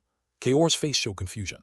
Why would he throw away his dagger after clearly winning the fight? Could it be that he had already judged the match over and would end it on his own terms? You bastard. He couldn't accept it. This duel wasn't over until one of them surrendered or died. Kaor, seething with rage, shouted, "Are you mocking me right now? Who said the duel is over? Pick up your dagger right now. This isn't finished yet. I'll kill you." Watching Kaor's outburst, Ghislaine casually scratched his ear before speaking. "Said it's over? What? I don't plan on finishing it yet either." "Then why did you throw your dagger?" Before Kaor could finish his sentence, Ghislaine raised his fist with a grin. "Now it's time for your lesson. You need to learn how to control that temper of yours." "What?" Caught off guard, Kaor couldn't comprehend what Ghislaine was saying. That's when Ghislaine's fist flew toward his temple. Thud. Gah. Kaor staggered heavily from the unexpected blow. Then he swung his dagger, trying to attack Ghislaine. His reaction speed was shockingly fast. Ghislaine, inwardly impressed, smiled in satisfaction. But admiration and teaching were two separate matters. He grabbed Kaor's wrist, which held the dagger, and twisted it in the opposite direction. Asterisk crack. Asterisk ugh. The sound of bones grinding echoed as Kaor dropped his dagger. Ghislaine kicked it up lightly, sending it into the air. In the dagger midair, he swiftly cut the rope, binding their hands together. Asterisk snap. Asterisk Kaor, who had been pulling against the rope with all his strength, suddenly lost his restraint and stumbled backward. It was only a few steps, but it was enough for him to step outside the ring. Damn. According to the rules, one more way to lose without dying or surrendering was to step out of the ring. Realizing what had happened too late, Kaor's face turned grim. He had never feared death before. This was an unavoidable situation. TCH. Kaor spat bloodied saliva onto the ground and glared at Ghislaine. "Looks like I stepped out of the ring without realizing it. Consider yourself lucky, rookie. Unfortunately, I guess we'll have to end this here. I'll concede defeat. Hard to believe a day like that would come." He hadn't died, nor had he surrendered. It was only because the rope had been cut, causing him to step out of the ring accidentally. He could now end the duel while saving some face, pretending it was due to the rules rather than a lack of skill. For Kaor, it was the best possible outcome. The mercenaries watching from the sidelines had pity in their eyes, but he didn't care. To be honest, that bastard's just too strong. Running a hand through his hair, Kaor continued with a smug expression. "I was promised I'll tell you all about the request you wanted. It's not over yet." Ghislaine interrupted Kaor, pulling his fist back. Asterisk boom. Asterisk with a sound like the air exploding, Ghislaine's fist shot forward. Kaor, startled, crossed his arms to block the blow, but it was useless. Asterisk bang. Asterisk gah. Kaor couldn't withstand even a single punch and was sent flying backward. The pain was excruciating, far worse than being stabbed or slashed with a dagger. Arms throbbed as if his bones had been broken. Rolling across the ground, Kaor quickly regained his senses and stood up. But before he could even assume a proper stance, Ghislaine's fist flew at him again. Asterisk thud. Asterisk wait. According to the rules, stepping out of the ring means rules. What rules? Are you going to fight by the rules on a battlefield? But you're the one who proposed this duel. Don't try to bind me with rules. Fight when I want to and hit when I feel like hitting. With that, Ghislaine swung his fist again. Asterisk thud. Asterisk this guy is just a total lunatic. The mad dog of the town had genuinely run into a crazed opponent. Fine, let's take this to the end. I'll kill you no matter what. Kaor gritted his teeth and launched a counterattack. Asterisk whoosh. Asterisk, but his attacks never landed. Every time Ghislaine's body blurred. Kaor's fists only struck empty air. Felt like he was fighting a ghost. "I can't accept this." Kaor glared at Ghislaine with eyes full of malice. Thanks to acquiring a decent mana technique and being born with extraordinary talent, he had lived without fear of anything. But now, he was getting beaten down by a young noble who seemed like a rookie. Kaor charged with a roar, but Ghislaine swung his fist without mercy. Only medicine for mad dog is a beating. Asterisk thud. Asterisk gah. Asterisk thud. Asterisk r. With each blow, Kaor's consciousness gradually began to fade. By now, thoughts of the duel or proving himself had vanished entirely from his mind. Why? Why am I getting beaten up like this? Asterisk thud. Asterisk, what was I even doing? The blood loss and continued beating made it hard for even a sturdy mercenary like him to endure. His eyes grew hazy as if he were drunk, and he staggered. Mercenaries watching swallowed nervously. Can someone even beat a man like that? He's going to die at this rate. Shouldn't we stop this? The duel's basically over, isn't it? He should have just killed him earlier. After all, you don't mess with nobles. I knew that they would come. And this was precisely what Ghislaine had been aiming for. These were the type of men who would always try to overthrow their master if they didn't establish dominance. Asterisk thud. Thud. Asterisk even then, Ghislaine's punches didn't stop. In Kaor's fading vision, he could see the face of his long-deceased grandmother. "Ah, Grandma, when did you get here? I miss that omelet you used to make." Seeing the nostalgic look in Kaor's eyes, Ghislaine stopped his assault. It was impeccable timing. "Hm, is this the end?" Asterisk thud. Asterisk as soon as Ghislaine stepped back with a nod, Kaor collapsed onto the ground, unconscious. The mercenaries rushed over to check on Kaor and shook their heads. "He's done for. His breathing is too shallow. He's going to die soon." To think our captain would die so pitifully. The mercenaries cast their gazes down, keeping a close eye on Ghislaine. There wasn't a single one of them who could stand tall in the face of such overwhelming violence, enough to even make the hot-tempered Kaor kneel. He silently observed Kaor lying on the ground. Ghislaine spoke. "Jillian, bring the person I called for." "Ah, yes, understood." Jillian, having no time to be astonished by Ghislaine's display of skill, quickly vanished from the scene. He returned in less than a few minutes carrying a priest on his back. It turned out that before Ghislaine had even arrived, he had paid a hefty sum to have the priest on standby at a nearby inn. Ghislaine really plans for everything. At first, Jillian didn't understand why they needed to call a priest, but now it was clear that Ghislaine had anticipated this very situation. No, he had likely orchestrated it to happen this way. The more he saw, the more Jillian realized how far ahead his lord planned and prepared. Begin the healing immediately. As soon as Ghislaine finished speaking, the priest rushed over to Kaor and poured divine power in. The wounds healed faster than expected. Despite the numerous cuts and heavy blood loss, Ghislaine had avoided striking Kaor's vital points and organs with precise accuracy. Watching Kaor's recovery, the mercenaries were in awe. They had enough battle experience to grasp Ghislaine's intentions and methods quickly. Did he avoid all the vital spot with strikes like that? Just how skilled is he with a sword? The mercenaries couldn't stop marveling as they watched Kaor heal. After the treatment ended and some time had passed, Kaor slowly opened his eyes and muttered, "Grandma, Grandma, get a grip already." At the sound of Ghislaine's voice, Kaor snapped his head up and scrambled backward along the ground. "I'm still alive. Swear I saw my dead grandmother. There are a lot of guys who claim to meet loved ones after I hit them. Anyway, I'd appreciate it if we could sign the contract today. I'm a bit busy." Kaor, looking up at Ghislaine, who now wore a carefree smile, completely different from when they were fighting, staggered to his feet. Scratching his head a few times, he spat on the ground and said, "Let's write it now." He had no more intention of arguing or resisting. Seeing Ghislaine's handiwork, he could believe that man was a devil rather than a noble, and since he had lost the duel, he had to abide by the outcome. Seeing Kaor's compliance, Ghislaine smiled with satisfaction. "Good. You won't regret this." This was the moment when Ghislaine took control of the Cerberus mercenary corps, commonly known as the Mad Dogs. "Ugh, why are we gathering this early in the morning? I heard our employer is a complete rookie. He that spoiled young lord from the Ferdium estate." It was still early before dawn broke, yet the mercenaries were already gathered in large numbers. These were the men Ghislaine had recruited through the Zimbar Mercenary Guild. They gathered in the vast open space behind the Mercenary Guild building, whispering to one another about their employer. "A rookie, huh? We can just take it easy on this one." "Yeah, seems like some clueless brat who wants to make a name for himself. Let's show him how scary the world really is. How about we just pretend to fight and then slip away with the money?" They all underestimated Ghislaine, thinking they'd just do the bare minimum while making it look like they were working.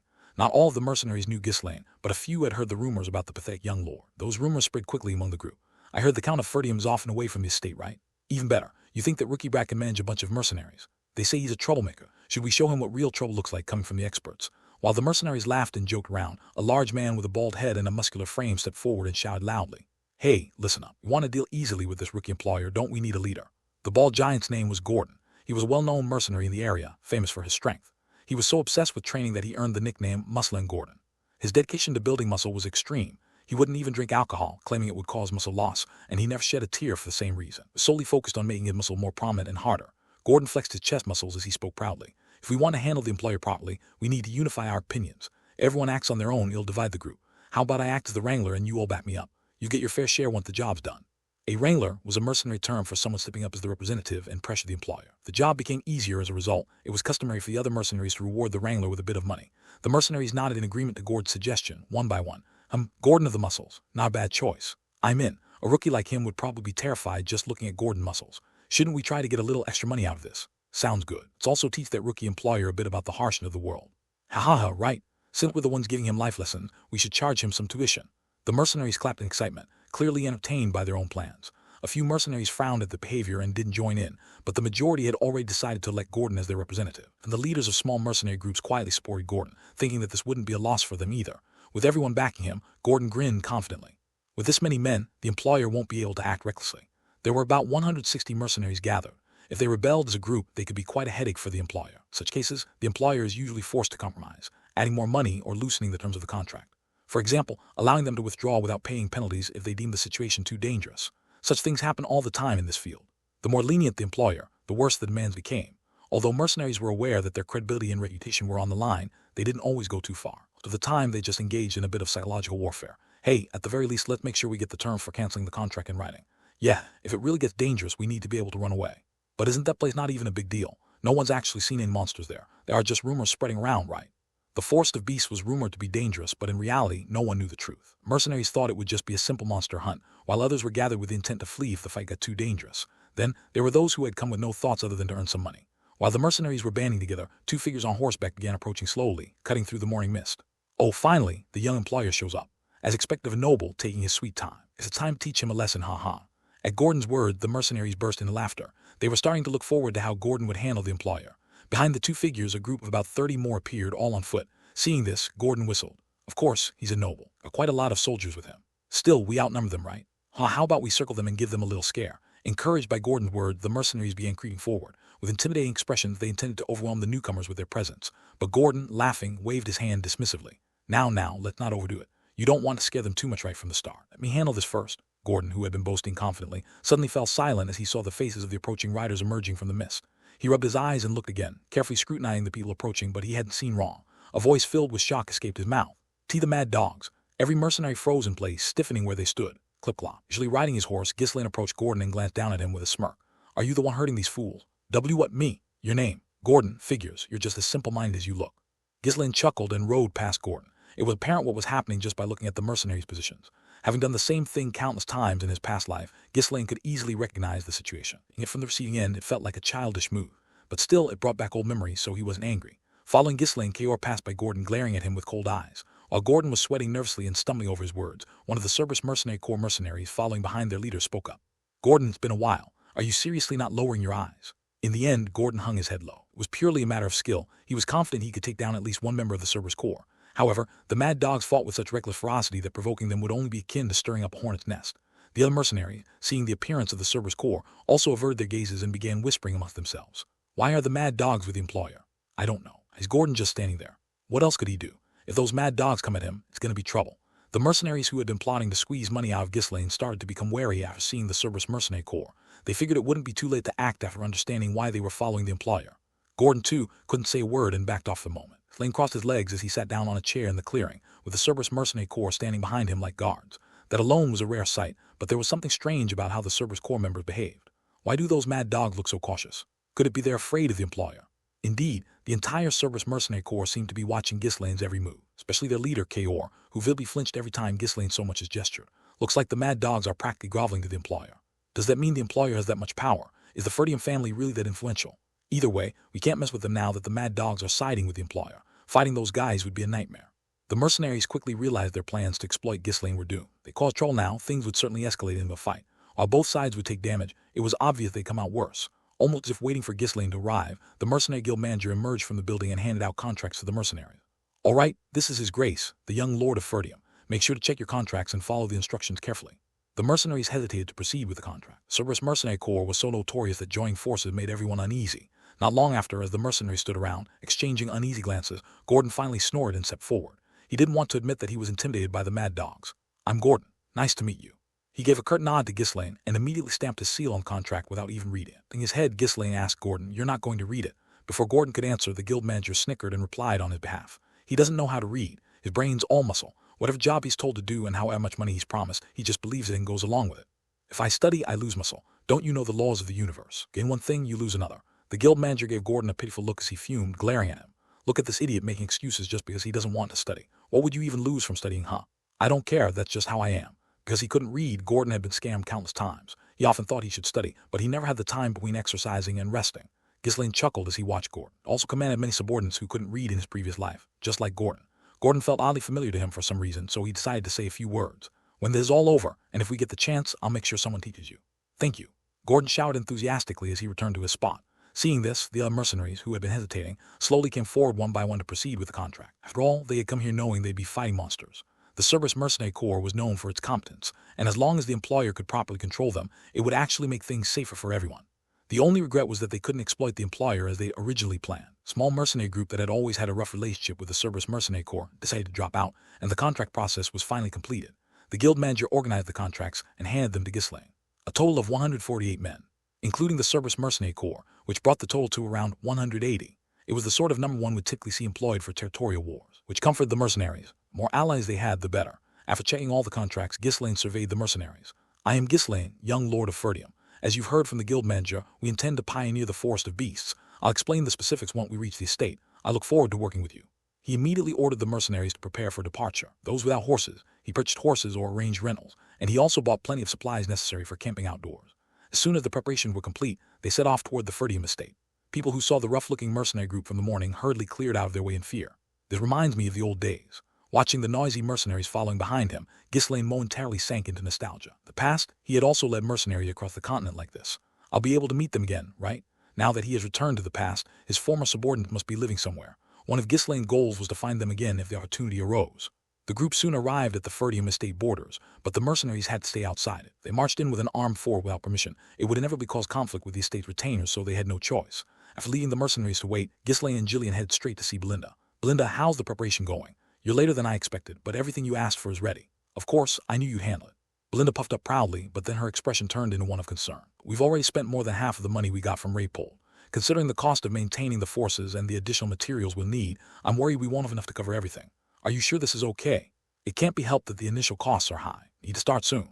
Although 20,000 gold was a significant amount, enough for a person to live comfortably for the rest of their life, it was nowhere near sufficient for a large-scale project like pioneering an estate. Ghislaine had already expected that the initial setup would consume most of the funds he extracted from Amelia. They needed to start generating revenue as quickly as possible to sustain the operation. The workers will start the construction tomorrow.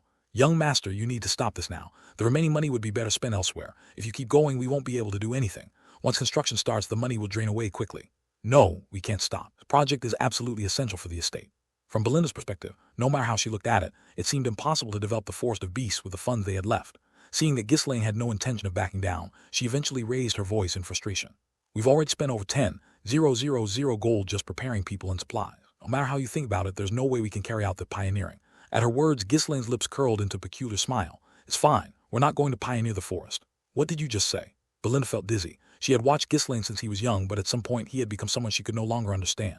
He's crazy. Not about becoming a bigger person or anything. He's just gone mad. With a blank expression on her face, Belinda turned to Jillian, who was standing next to Ghislaine, and began to nag him. Jillian, you say something too. Jillian, who also felt the same desire to stop this, finally spoke up. My lord, how about stopping here? Belinda is right. The remaining money is still a considerable sum. You at least save that, you can use it for other things in the future. Despite Jillian's attempt to dissuade him, Ghislaine shook his head. I suppose some explanation is necessary. Let's bring Kaor here as well.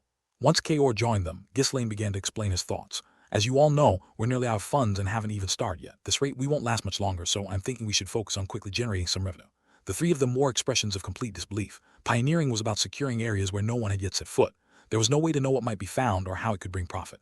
Unable to hold back any longer, Belinda stepped forward again. Just call it off right now. If we use up all the remaining money, we'll really be left with nothing. Bound to get caught once we enter the forest anyway.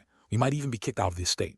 More than 100 mercenaries were lingering around the estate. It was apparent the vassals would be on edge, and with so many workers gathered, it was clear that everyone would be looking on with suspicion. Belinda had made an excuse, saying they were building a new training ground and a villa for the Grand Duke. The moment Ghislaine stepped into the forest of beasts, that lie would inevitably fall apart. Both Jillian and Kaor spoke up as well, each making their case. If you're determined to proceed, we will follow, my lord, but it's unrealistic. In the end, the Lord will surely punish you. We're getting paid to fight, so it doesn't matter to us, but if you think about the people who will die, no amount of money will be enough. I suppose you'll become more famous, known as the reckless fool of the Lord who did something stupid. Everyone was giving Ghislaine's plan a negative valuation. Even the previous lords of Ferdium had all given up on this task, so there was no way an individual could succeed with just 20,000 gold. Ghislaine nodded deeply as if he understood their thoughts. You all make valid points. Naturally. I also think it would be impossible to pioneer in such a way. Will likely fail. Then why do you keep insisting on this? Because I'm not going to do it that way. What did you just say? Belinda, flustered, asked again. Instead of answering, Ghislaine unfolded a map. Look, the forest of beasts is here and we'll be entering from this side. Following Ghislaine's gestures, the three began carefully examining the map. The forest of beasts was only roughly marked on the map, showing its general size. Ghislaine took out a pen and, starting from the edge of the forest of beasts, drew a line straight through before suddenly veering sharply to the side. This should be about right. We'll ignore everything else and clear a path like this. That's the first objective. Instead of securing the entire area, we'll secure the fastest route to the target. Didn't you say you were going to pioneer the land? Conventional pioneering is impossible. The plan was to secure the resources to generate money quickly from the start. The place just happens to be the closest to our estate. Do you even know it there? Ghislaine smirked at Belinda's question. Something that'll make a ton of money. Everyone was too shocked to speak. To them, it seemed like Ghislaine was randomly picking a spot on the map and insisting there was something valuable there. In trying to maintain some composure, asked, My lord, what exactly is there that makes you so confident it's valuable, and how do you know about it? At that, Ghislaine smiled awkwardly as if he was in a difficult position. Well, it's top secret information only I know. And how did you come by that information? No one has ever entered the forest and lived to tell about it. Belinda slammed her hand on the table, raising her voice. Ian and Kaor nodded in agreement. Ghislaine thought for a moment before speaking with a severe expression. All right, don't be too surprised and listen carefully. The truth is I died once and came back to life. Stop joking around. This is a serious matter. How do you know this information? No, really, my lord, people's lives are on the line here. Tusk. At Belinda's outburst, Ghislaine tightly shut his mouth. He genuinely tried to tell them the truth this time, but as expected, no one believed him. He was starting to feel a little lonely. At this rate, he had no choice but to make something up. I heard a rumor. There's supposed to be something extremely valuable here. What? Belinda's eyes flared with anger as she glared at Ghislaine. Gillian stood dumbfounded while Kaor, head lowered, couldn't stop snickering. Forest of Beasts was shrouded in mystery, with only rumors to go by. One of the most common stories was about rare medicinal herbs hidden within the forest, fueling many tales of potential riches. Those rumors drove some explorers to enter the forest despite knowing the dangers. But no one had ever imagined that Ghislaine would be the type to believe such reckless gossip. Kaor couldn't hold back his laughter any longer and burst out. Our employer is truly insane. Didn't think there was anyone crazier than us, but here he is. Ha! To defy the Lord's orders and squander what little money they had, all based on some vague rumor. Only a madman would even attempt such a thing. Despite the reactions of those around him, Ghislaine continued speaking undeterred. One day, we'll need to drive out the monsters and fully utilize the resources in that forest. But now's not the time for that.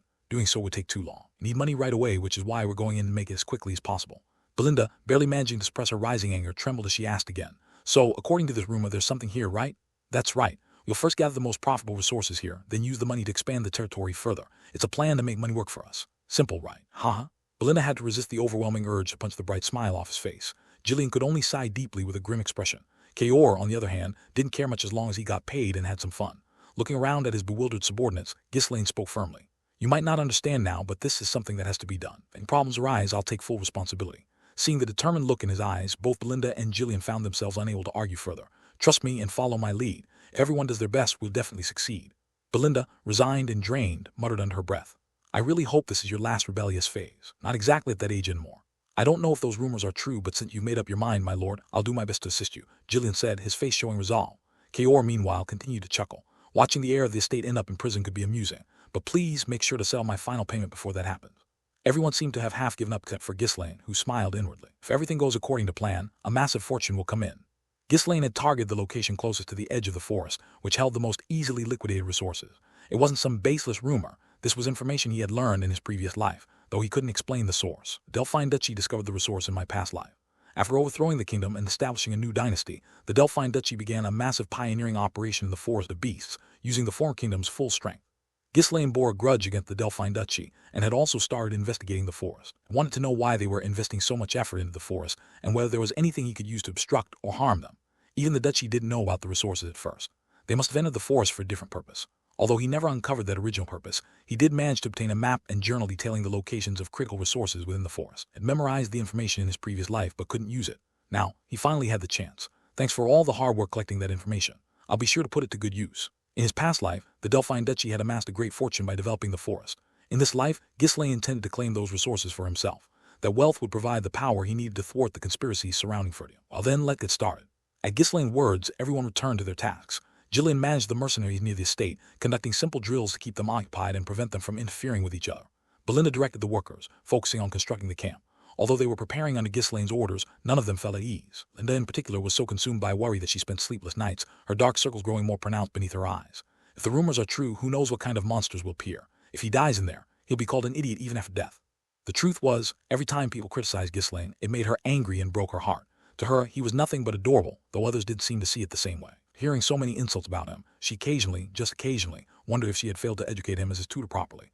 But if he went to such a dangerous place and lost his life, she wouldn't be able to face the late Countess Ferdium, who had entrusted Ghislaine to her care. If there's any sign of danger, I'll have to drag him out forcibly. Belinda pulled out all the poisons she had collected over time and sifted through them. Let's see, which one should I use to knock him out without killing him? Since Ghislaine's skills seemed to have improved compared to before, she had to choose wisely. Belinda meticulously selected a poison and delicately applied it to her dagger. If things got dire, she planned to stab him from behind and escape while carrying him. Despite everyone's concerns, Ghislaine never wavered in his decision. Someone as typically confident and relaxed as Ghislaine couldn't let go of his tension this time. The Forest of Beasts was perilous. Even the mighty Delphine Duchy had failed multiple times in his previous life. With his current strength, success was nearly impossible. The only thing he could rely on was his past life knowledge and experience. He had reviewed the plan countless times, assessing every possibility, and had chosen the fastest, safest, and most reliable route. But information is just information. Reality is full of unpredictable variables. Even so, this was the best option if he wanted to save the estate. Every other method required more time, and time was something they didn't have. The Delphine Duchy had already begun to move. If they responded too slowly, they would all be dead. He had to act quickly, even if it meant risking his life. Well, succeed, I have to for the sake of the estate and the family. As Ghislaine continuously revised and reviewed his plan, time passed quickly. Once Belinda and Gillian had completed their preparation, they sought him out. In truth, they had intended to persuade him one last time, but the moment they saw Ghislaine's face, the words got stuck in their throats. Gone was his usual playful expression. Face was cold, almost chilling, as if he had made up his mind to face death. Seeing this, they resigned themselves to simply reporting on the situation and their progress. My lord, the camp is now ready to the point where we can manage basic lodging and meal, but I don't think we can delay any further. The mercenaries' training is also complete. The estate vassals have started mobilizing soldiers to pressure us. Ghislaine paused in thought. Would have been better to prepare more thoroughly, but this was the limit. If he weren't the Grand Duke's heir, they wouldn't have lasted even this long. With a bitter smile, he slowly rose from his seat. You're right, we can't afford to wait any longer. Time was always the one thing he lacked. If his plan succeeded, he would finally gain the time he desperately needed. Letting out a long breath, Ghislaine spoke firmly. The mercenaries. Fully armed mercenaries quickly gathered at Ghislaine's command. The mercenaries stood in formation, keeping rows and lines, whether due to tension or discipline. Even in the short time, some training had paid off. Ghislaine led them straight to a base camp near the Forest of Beasts. As expected, it's still a bit lacking. The base camp was hastily set up with only the basics needed for food and shelter. It would have been better to depart once it was completed, but there wasn't enough time to wait. Vassals had come multiple times over the past few days, their eyes filled with suspicion.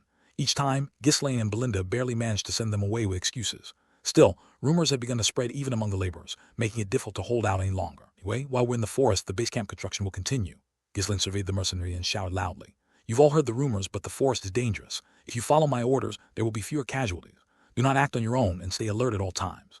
The soldiers guarding the entrance to the forest couldn't help but be startled at the sight of Ghislaine suddenly appearing with a heavily armed force. Is that crazy bastard talking about entering the forest? The dumbfounded soldiers tried to stop them, but they weren't strong enough to hold back nearly 200 mercenaries. Just before they entered the forest, Ghislaine closed his eyes for a moment, lost in thought.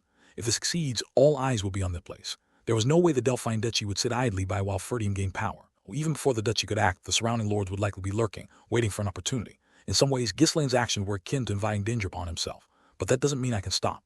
Even knowing death was approaching, he couldn't just sit and wait, doing nothing. I'll do everything I can. It's the only way to survive.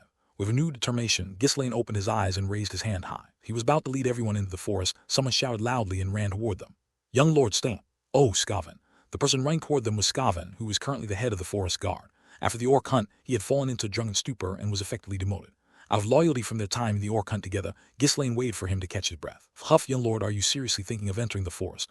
That's right, we're entering now. You can't, it's against the Lord's orders. Scavan, I need a favor. What? Remember how you made some money thanks to me before. Think of that loyalty and hear me out. At the mention of favor, Scavan's eyes widened. He had never imagined that the young lord would ask him for anything. Ghislaine had always been the type to take what he wanted without asking or forcing him into troublesome tasks. Ghislaine smiled as he watched Scavan's bewildered expression. For the time being, you need to keep the soldiers' mouths shut and keep it a secret that I've entered the place. You have to make sure that the forces from the estate can't follow me right away. Otherwise, things could get messy, and we might end up fighting amongst ourselves. Not joking, but the sentries already saw the mercenaries entering the estate. A report will be made soon. That's why I told you before, the field commander must make decisions and act accordingly. Why you mean? I'm telling you to make something up. Say we didn't enter the forest but moved somewhere else. Can you handle that? Refuse. I have to refuse. If the lie were discovered, Scavan would not be safe either. Scavan swallowed hard as he looked at Ghislaine, who was smiling meaningfully. His eyes gleamed with the same confidence he had shown during the orc hunt. Back then, the young lord had also demanded control of the command and pushed forward as he saw fit. But because of that, they were able to kill all the orcs without any casualties. Seeing that look in his eyes again, Scavan felt a sudden urge to trust him once more. In the end, Scavan found himself nodding unconsciously. After all, the young lord was someone who wouldn't listen no matter how much he was dissuaded. As expected, you're decisive. Good, then buy me some time. Let's see what you can do. Ghislaine then greeted Ricardo, who had followed behind Scavan. Hey, Ricardo, so you've become Scavan's deputy. Congrats on the promotion. Though good-looking as always. Ricardo, who hadn't yet fully grasped the situation, looked confused and asked, Young lord, where are you going? The Forest of Beasts. If you enter there recklessly, we, the guards, will die too. Don't worry, I'll be back before you're in any danger. Ricardo panicked at that and shouted, Why are you doing this to me? What did I do? Said the same thing last time, and here you go again today. Ghislaine clicked his tongue a few times and continued, Anyway, since monsters might pop out, make sure to guard the entrance well. I'll be back. Before anyone else could stop him, Ghislaine quickly headed into the forest. Let's go. The mercenaries followed him, slowly moving forward. Scavan, Ricardo, and the remaining soldiers could only stare blankly as they watched. Forest of Beasts, a place no one had dared to explore. At that moment, Ghislaine's expedition finally took its first step into that forbidden place. They hadn't brought a single horse, so everyone had to move on foot. A monster attacked and the horses panicked, either running away or causing commotion. They would only become a burden. All the supplies were loaded onto several carts, which the mercenaries had to pull themselves. The forest's edge, the Forest of Beasts, didn't seem much different from any other ordinary forest. They could spot a few small wild animals, and the occasional chirping of insects could be heard.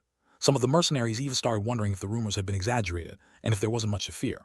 But after they ventured a bit deeper into the forest, they had no choice but to change their minds. This is where the real danger begins. At someone's casual remark, everyone silently nodded in agreement. The forest was quiet. At some point, even the sound of insects had ceased. Only the suffocating silence remained. As they ventured deeper, the size of the trees began to change. With their massive leaves, the towering trees blocked out the sky completely. It was dark. Out the faint beams of sunlight filtering through the tiny gap between the leaves, they couldn't see anything ahead. A small sigh escaped from one of the mercenaries. So, this is the Forest of Darkness. The other name for the Forest of Beasts was the Forest of Darkness.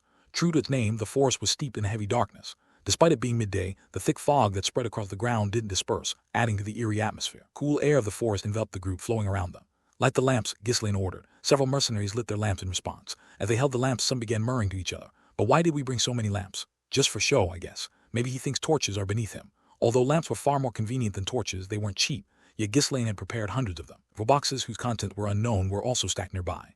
The mercenaries couldn't help but grumble, silently criticizing Ghislaine for being a wasteful noble. Once they had distributed the lamps and their visibility improved, the group resumed their slow march. Not long after, the path came to an end, and Ghislaine gave instructions to the mercenaries. From here, we'll make our own path, down the trees and clear the brush. Up until now, there had been faint traces of people having passed through, but now there was nothing. They had to prepare the groundwork by creating a path to reach their destination. Though it would take some time, they needed to secure a proper route so that laborers could build a palisade and solidify the road layer. Ghislaine took the lead, grabbing an axe and starting to chop down trees. Sound of chopping echoed through the forest. What the hell? Even the employers getting involved. So this is what they call leading by example. Is that supposed to be noble dignity? How long do you think he'll last? He's probably just excited and trying to show off. The mercenaries began mocking Ghislaine as they worked, chopping down the trees. Seeing a nobleman doing manual labor didn't inspire respect, it provoked laughter instead. He chopped down trees pretty well, I'll give him that. But how long will that last? You see these nobles sometimes getting over-enthusiastic like this. Right, he probably just feels restless from all that sword training at home. Haha. The snickering continued, but only the Cerberus mercenary corps remained silent. They knew that it wouldn't end easily once their employer started swinging his fists. Not that they felt obligated to warn the other mercenaries. Some lessons were best learned through experience. They remember it longer that way. Belinda, frowning, approached Ghislaine and whispered to him. Goodness, why are you doing this, young master? You hired people, so you should let them do the work. It's fine. The faster we finish, the better, even if I help out. That's strange. You weren't like this before, young master. You used to be so noble that you wouldn't even bathe by yourself. I don't remember. It had been just a few days ago for Belinda, but for Ghislaine, it was a distant past, one from his foolish youth, a part of his life he preferred to forget. As the two bickered, the mercenaries continued their labor, chopping down trees one by one. The group's mood lightened as sunlight began to seep through the gaps left by the felled trees. And while cutting down trees, Ghislaine's mind never stopped racing. There can't be any discrepancies from what was written in that journal. In his previous life, while investigating the Forest of Beasts, Ghislaine had acquired a journal written by the Delphine Duchy's pioneering expedition, and he had read it over and over until he memorized every word. Part of his drive was to reclaim the estate and seize its resources, but his attachment to Ferdium had also kept him returning to that journal. The Forest of Beasts had been one of the primary obstacles to Ferdium's development, yet it was a place that could never be truly separated from it. Some time has passed, the monster's ecosystem and habitat shouldn't have changed too drastically. He had trusted that document, which detailed exactly where and when certain monsters appeared and the extent of the damage they caused, to guide the expedition. If the information was wrong, not only would he lose any chance at making a profit, but the mercenaries could also be wiped out. He had to proceed with utmost caution. As they focused on their work, time flew by and some of the tension began to ease. Isn't the place just creepy though? Yeah, it seemed like everyone was just too scared to come in here. If all we're doing is making a path, I kind of feel guilty for taking the hazard pay. The mercenaries chatted noisily, quickening their pace. They started to feel like the job would end smoothly since their destination wasn't far away. However, as they ventured a little further, Ghislaine, who was leading, suddenly halted and ordered everyone to stop. Everyone prepare for battle. Why? There's nothing here. The mercenaries looked around the forest past Ghislaine, tilting their heads in confusion. They didn't sense anything, not even the usual sounds of wildlife. All they saw were thick, towering trees densely packed, obstructing their view. Don't move too close. Slowly back away and get ready to attack. Ghislaine repeated his command. Gillian cautiously surveyed the surrounding but couldn't sense anything unusual. He glanced at Belinda, who shrugged, equally unsure of what was happening. Finally, Gillian leaned in close to Ghislaine and asked in a low voice, My lord, what's going on? I can't detect anything around us. I don't think any monsters are hiding.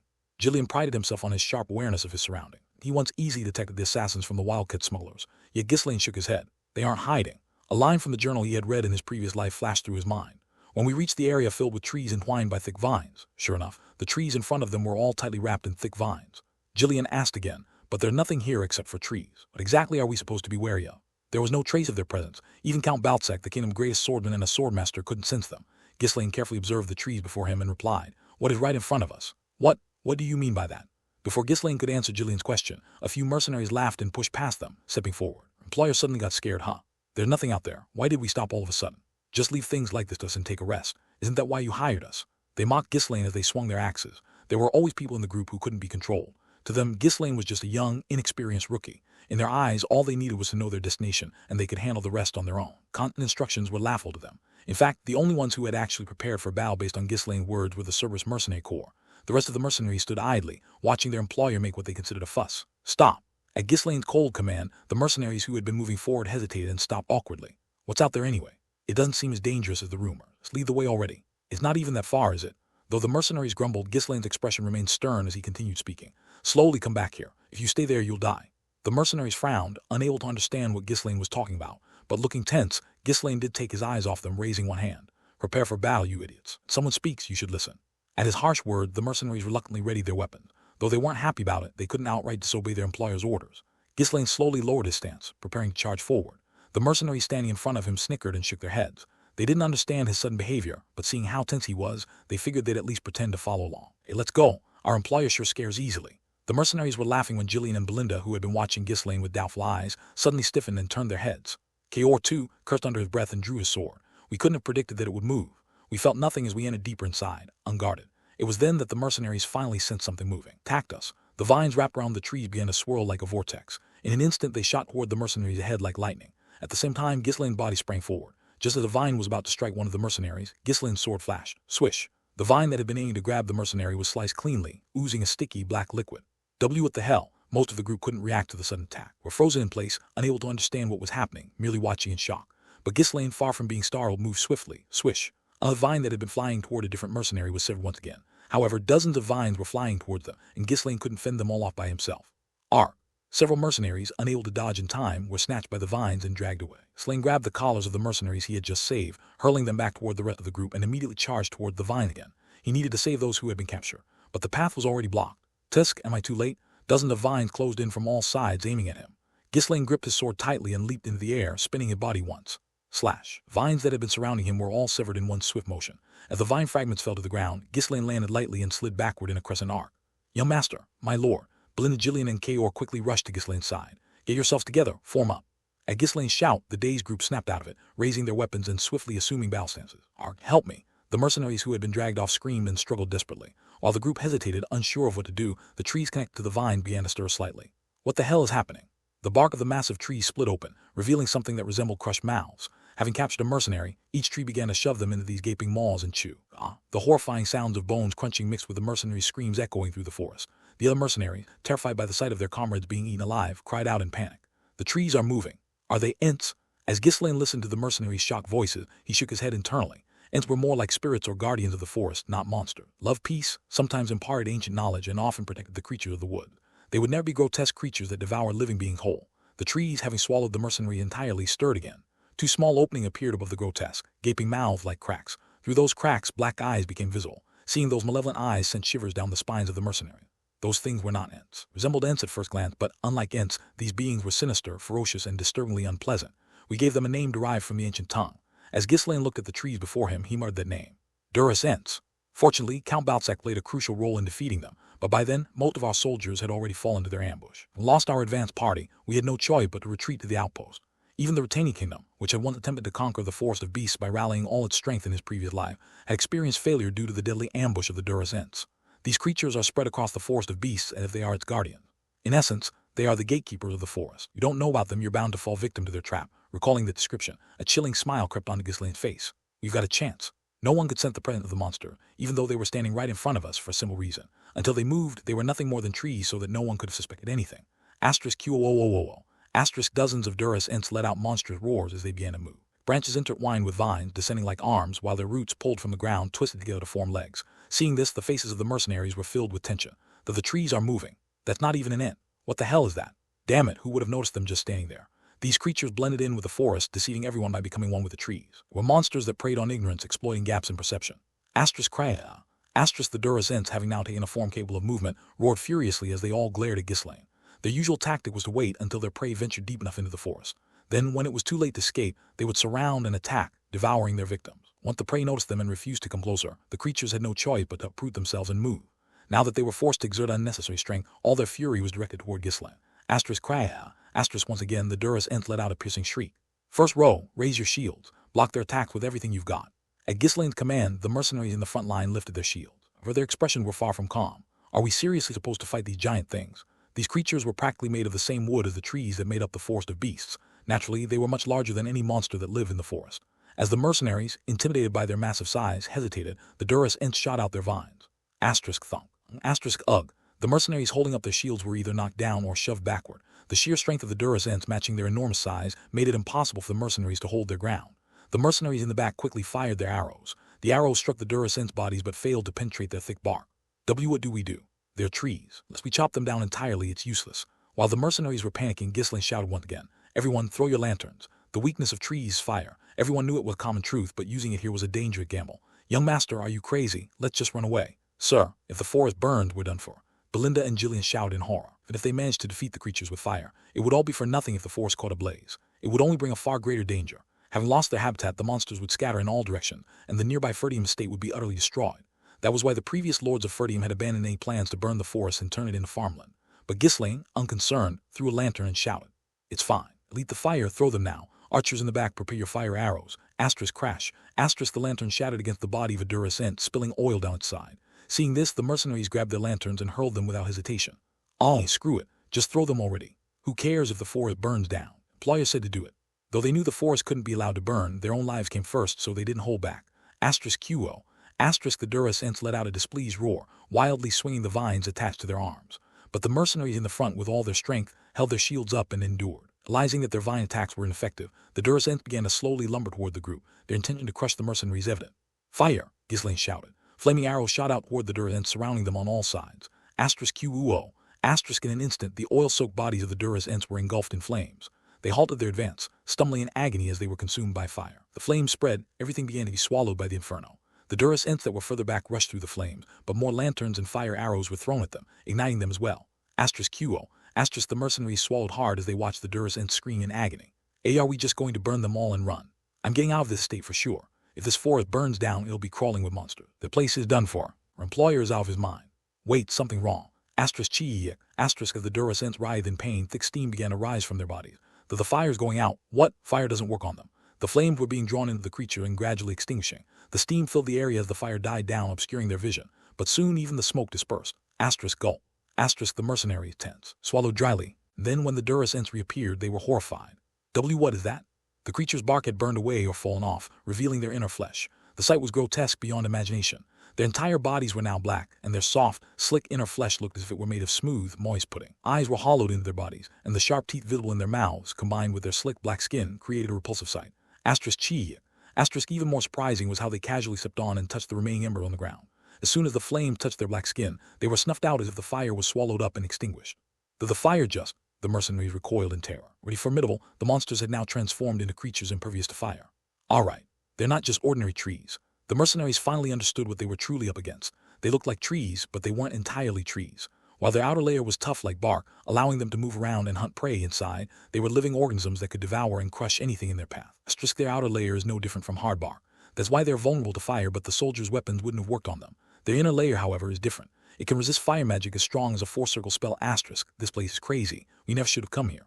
If the first monsters we encounter are this bad, what else could be lurking here? We need to go back. Whole idea of developing the land was impossible from the start.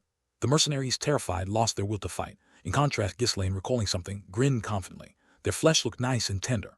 The mercenaries stared at Ghislaine in disbelief. The fire hadn't even worked, so how could he still be so calm? The more they saw of their employer, the more convinced they were that he wasn't in his right mind. Gruar. The Durus Ents began approaching them, their rage plainly visible without hiding their fury. Even though they had lost their outer shells, it was clear they believed they could easily crush the humans in front of them. As the mercenaries began to falter, ready to retreat under the overwhelming pressure, Ghislaine picked up a spear and spoke. "Hey, are you all going to run without even trying to fight? Do you expect to live off a soldier's wage like that?" Despite his mocking words, the mercenaries couldn't bring themselves to get angry. They just stared at Ghislaine as if he were a madman. They couldn't understand how he could be so confident when their weapons didn't work and neither did fire. Watch closely. With that single remark, Ghislaine hurled the spear with great force. Crash! The spear flew with tremendous speed, piercing through the body of the nearest Ent, and then embedded itself into the one behind it. Grayar! The creature that had been pierced staggered backward, shocked by the pain it had never felt before. As the mercenaries stared in disbelief, Ghislaine turned around with a grin. "You fools, they don't have bark anymore. The vines that protected them are all burned away, so they can't attack from a distance. Just big, slow monsters now." Even after seeing the monster get pierced by the spear and hearing Ghislaine's words, the mercenaries still hesitated to charge. While the Durus Ents had lost their outer shell, their enormous size and intimidating presence remained the same. As dozens of Durus Ents approached, surrounding them from all sides, the mercenaries began to retreat step by step, gripped by fear. Ruar! The terrifying roar that emerged from their hideous forms shook the air. The mercenaries, overwhelmed by the sheer intensity of the monsters present, began to lose their will to fight. In the state, there was no way they could possibly face them. Damn it! Clicking his tongue, Ghislaine reached into the wagon and pulled out a gigantic greatsword. It wasn't a typical two-handed sword, but one specially crafted to hunt giant monsters. Thud. Holding the massive sword in both hands, he slammed it into the ground, almost as if planting it there. The heavy sound echoed in all directions. Phew, it's been a while. Although Ghislaine's primary weapon was a sword and his expertise was in swordsmanship, he had never neglected his training with other weapons. On the battlefield, there were times when he had to use weapons other than a sword, and sometimes, if luck ran out, he even had to fight barehanded. In fact, back when he was the King of Mercenaries, he was famous for his ability to wield any weapon with ease, not just swords. Gruawara, thud, thud, thud. As the Duras Ents approached, the mercenaries recoiled further, stumbling backward. Your Highness, please retreat. I will handle this. Cerberus Mercenary Corps, prepare yourselves. Jillian and Kayor readied themselves to step forward. The mercenaries uncoordinated and in disarray, the two knew they had to keep their heads straight. Otherwise, they would all be trampled to death right then and there. The remaining mercenaries nervously watched Ghislaine. Their employer stood motionless, holding only a greatsword as if too frightened to give any orders. What's this? A rookie noble stepped forward as if he's going to fight. He can't even hold his sword properly because it's too heavy. What's he planning to do with that awkward stance? The mercenaries grimaced as they quickly stepped back. It wasn't just one or two monsters. They were up against a massive and vicious horde. No matter how they looked at it, fighting them was impossible. Simply hoped the Cerberus Mercenary Corps would hold out long enough to buy them time to escape. The mercenaries exchanged uneasy glances, assessing the situation. At this rate, it was clear that their employer, who was at the very front, would be trampled to death. If he died, they wouldn't have to pay any penalties for fleeing, so the best course of action for them was to run the moment he was killed. Young master, give it to the mercenaries and step back immediately. Belinda, furious, looked between the mercenary and Ghislaine, her voice tense. Even if they were scared to slip away while the employer was right before them, she wouldn't be satisfied even if she smashed all the mercenaries' heads. No, from now on I'll be at the front in every battle. What did you say? Belinda, dumbfounded, glared at Ghislaine with eyes blazing in disbelief. Was he thinking, saying he'd lead the charge in this dangerous forest without knowing what might come out? Hiring all these mercenaries only for the employer to take the lead was pure madness. Are you insane? Even the mercenaries are backing off. What do you think you're doing?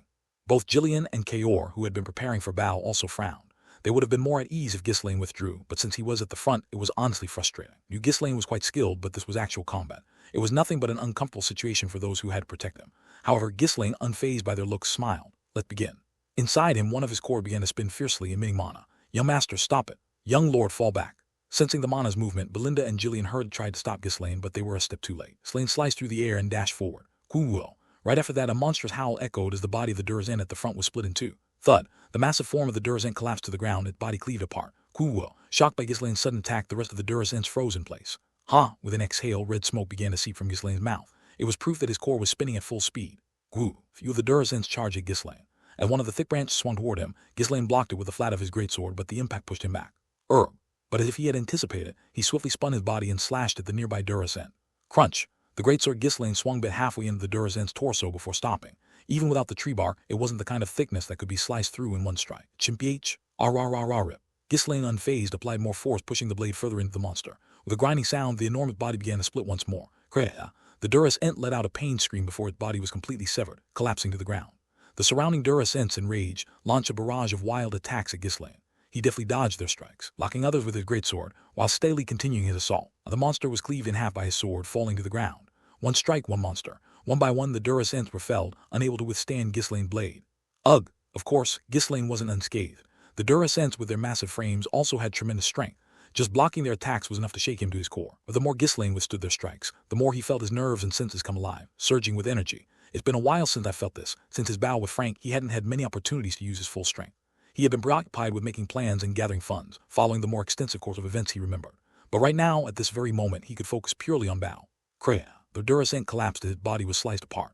Unconsciously, a satisfied smile crept across Ghislaine's face. After all, this is where I truly belong. In his past life, he had always stood at the front lines of battle. He was always in the most dangerous places. That's why even the roughest mercenaries had come to acknowledge him.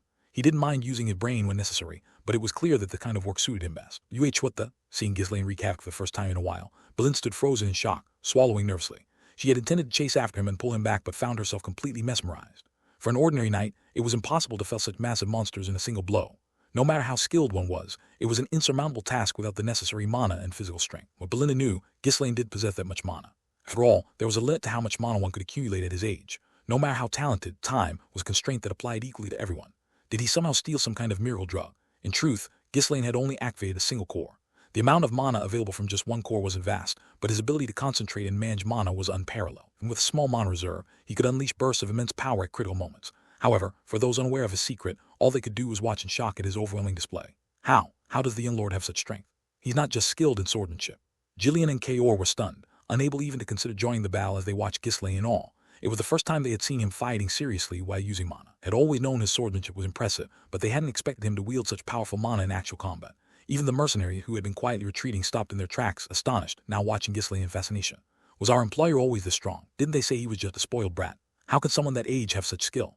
While everyone stood dumbfounded, watching, the battle grew fiercer. Quoo! All the Duras Ents converged on Ghislaine.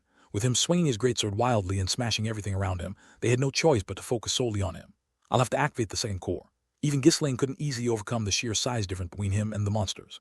They were slow, which allowed him to dodge effectively so far, but each attack was terrifyingly powerful. If he were to take a direct hit, even he couldn't even guarantee his survival. He had no choice but to brace himself for the strain and activate another core. As Ghislaine awakened his second core, drawing more mana, his eyes began to glow a deeper red. Jillian, snapping back to the senses, shouted loudly, "What are you all standing around for? Attack!"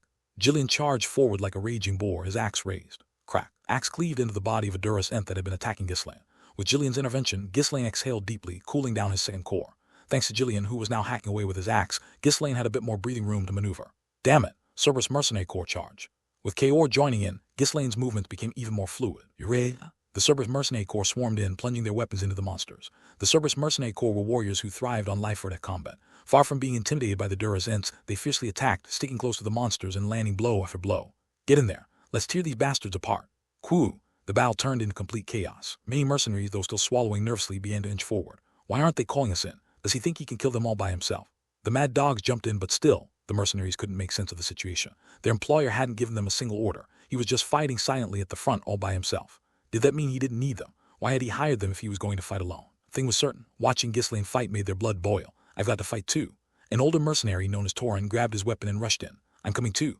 A few other mercenaries followed closely behind Torin. Belinda, who had been watching with her arms crossed, shot a sharp glance at the remaining mercenaries. What are you doing standing around? You're just going to sit here and watch. At her sharp scolding, the mercenaries glanced at each other before shouting. Why yeah, let's get in there too. Let's fight. Well yeah. With a chorus of battle cries, the rest of the mercenaries charged into the fray. HMPH. Belinda snorted and moved closer to Ghislaine. She didn't actively attack the Duras Ents. There didn't seem to be any need, as the mercenaries were already rushing at them. In fact, she thought she might only get in Ghislaine's way if she interfered in the fight. She quietly remained on guard, planning to pull Ghislaine out in case things became truly dangerous. Whoa! Roar! As the mercenaries charged en masse, the Duras Ents began to be pushed back. Each mercenary might not have been strong individually, but with over 100 of them, their numbers made the difference. Mercenaries swarmed the Duras Ents, attacking each one with dozens of men simultaneously. Roar! The Duras Ents slashed and attacked indiscriminately, began to collapse one by one, spewing black liquid as they fell. Boom! Arc! Of course, the mercenaries weren't unscathed either. Each time a Duras Ent swung its arm, mercenaries who failed to block properly were flung far into the distance. Roar! Duras Ent, having thrown off the mercenary in front of it, lifted its massive foot to stomp on a fallen mercenary. It was planning to crush him entirely. No. Seeing the gigantic shadow looming over him, the mercenary screamed in terror. Sensing his impending death, he squeezed his eyes shut. Thunk! The expected pain never came. Instead, he heard a dull thud. The mercenary opened his eyes slightly. In front of him stood Ghislaine, holding off the Duras Ent's foot with his massive sword. Huh? What? Hey, are you alright? Why yes, thank you. Roar! Rumble. As the enraged Duras Ent pressed down with all its strength, Ghislaine's feet were pushed back, the ground beneath him starting to cave in. Get out of here quickly. Why yes, sir. The mercenary hurriedly answered and rolled away to safety. That exact moment, Ghislaine twisted his body and withdrew his greatsword. The Duras Ent's foot slammed into the ground with tremendous force. Boom! Ghislaine quickly regained his stand and swung his sword fiercely. Slash! His greatsword sliced through the Duras Ent's ankle with ease. Roar! The Duras Ent let out a painful scream and staggered, its foot now severed. Without stopping, Ghislaine relentlessly slashed at the Duras Ent body. Slash! Slash! Slash! The mercenary, who had narrowly escaped thanks to Ghislaine, stared in awe, his eyes wide with disbelief. Ghislaine's fighting style was unlike that of any knight or nobleman he had ever seen. It was wild, ruthless, and disturbingly brutal. In fact, his fighting resembled that of mercenaries or bandits rather than knights. So scary but so strong. While the mercenary remained dazed, lost in admiration, Ghislaine had already reduced the Duras Ent to a pile of shredded remains and moved on to another target. Thanks to Ghislaine, who darted across the battlefield, cutting down Duras Ents left and right, their numbers quickly dwindled. Roar! Though it took some time, eventually, all the Duras Ents had fallen. We won. The mercenaries, gasping for breath, collapsed onto the ground in exhaustion. However, no one cheered in the joy of victory. Everyone remained silent, their gazes fixed on Ghislaine, who stood with his eyes closed and his head slightly lifted. Thud! When Ghislaine turned and planted his greatsword into the ground, the mercenaries flinched. They had been overwhelmed by the sheer force of his combat prowess. Ghislaine was no longer just a young noble but a fearsome warrior. Ghislaine scanned the group with a stoic expression. They still appeared dumbstruck. Did you all enjoy the show? The mercenaries lowered their heads, unable to say anything. Despite being paid for the job, they had been so terrified that they had considered fleeing. In this situation, even if their employer had beheaded them, they wouldn't have been able to complain. They had mocked Ghislaine, thinking he was just a young noble, but in truth, they were the ones who had fallen short. If you allow fear to take over when you can still fight, you'll end up dead. He had said the same thing once long ago to a frightened soldier when they had encountered orcs. Like then, Ghislaine had deliberately fought alone without calling for mercenaries. If the purpose was survival, money, or personal growth, fighting out of one's own will was essential, instilling confidence that they could fight, arriving at the most dangerous spot first, demonstrating overwhelming strength that made the impossible possible. That had always been his role. It was why, in his previous life, all mercenaries had trusted him and followed his lead. Now on, anyone who tries to run will be the first to lose their head.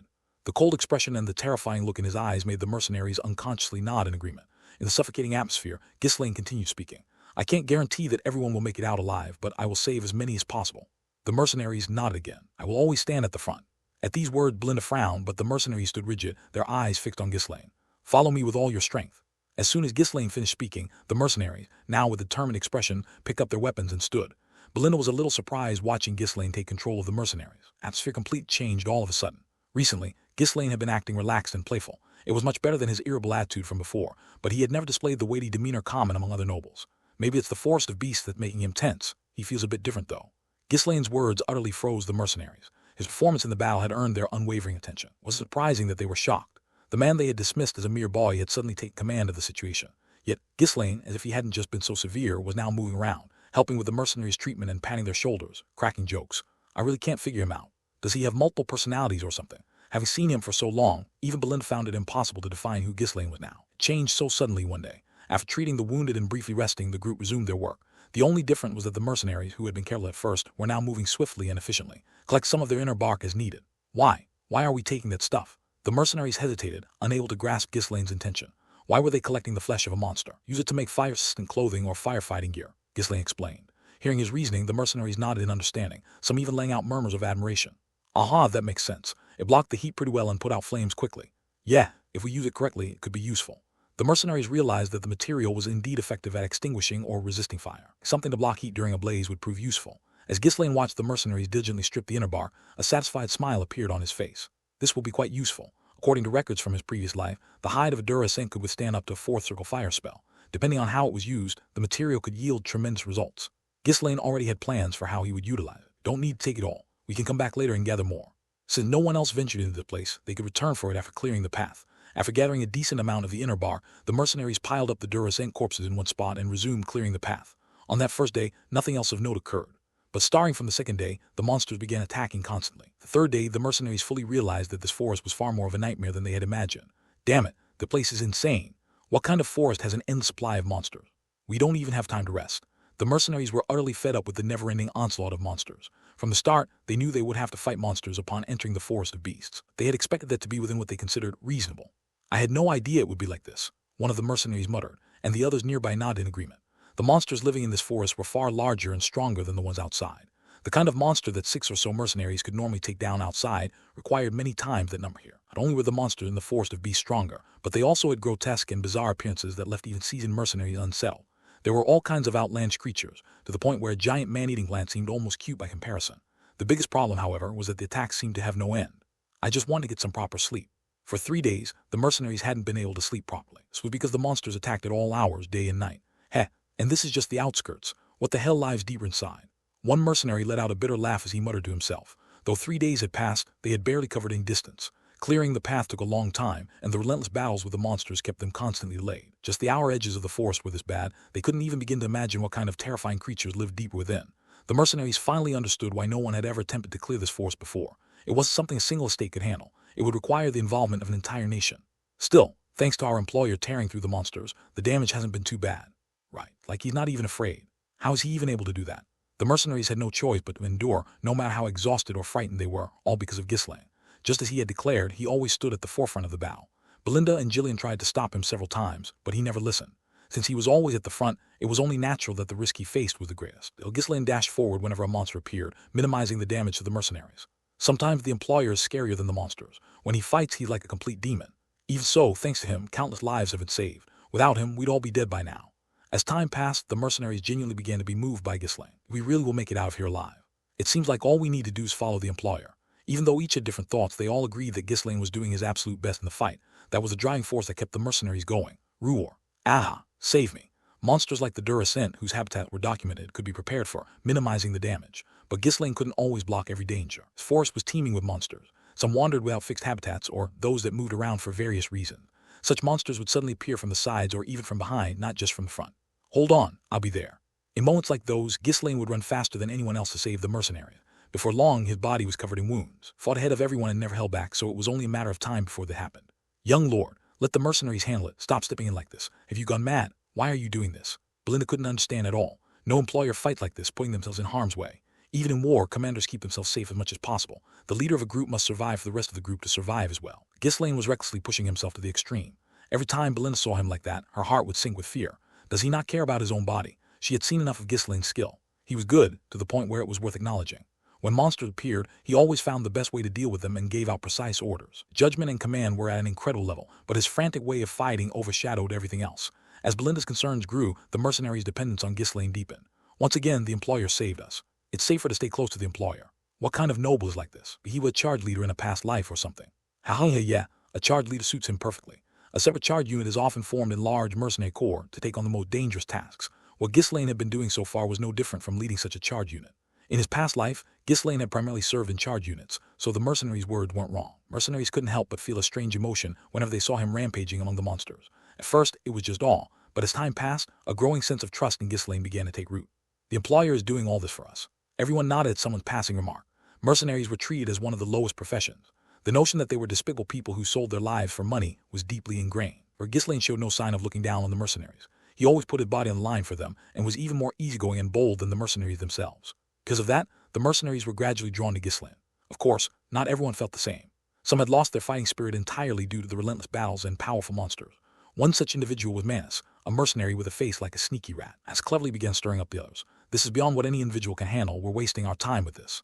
But they said the destination isn't far from the entrance. Heh, you believe that? Do you even know where it is? How far do we have to go? If you think about it, there are way too many strange things. They picked a destination in a forest where no one had ever been. Do we even know where we're going? What's there? Are we even heading there?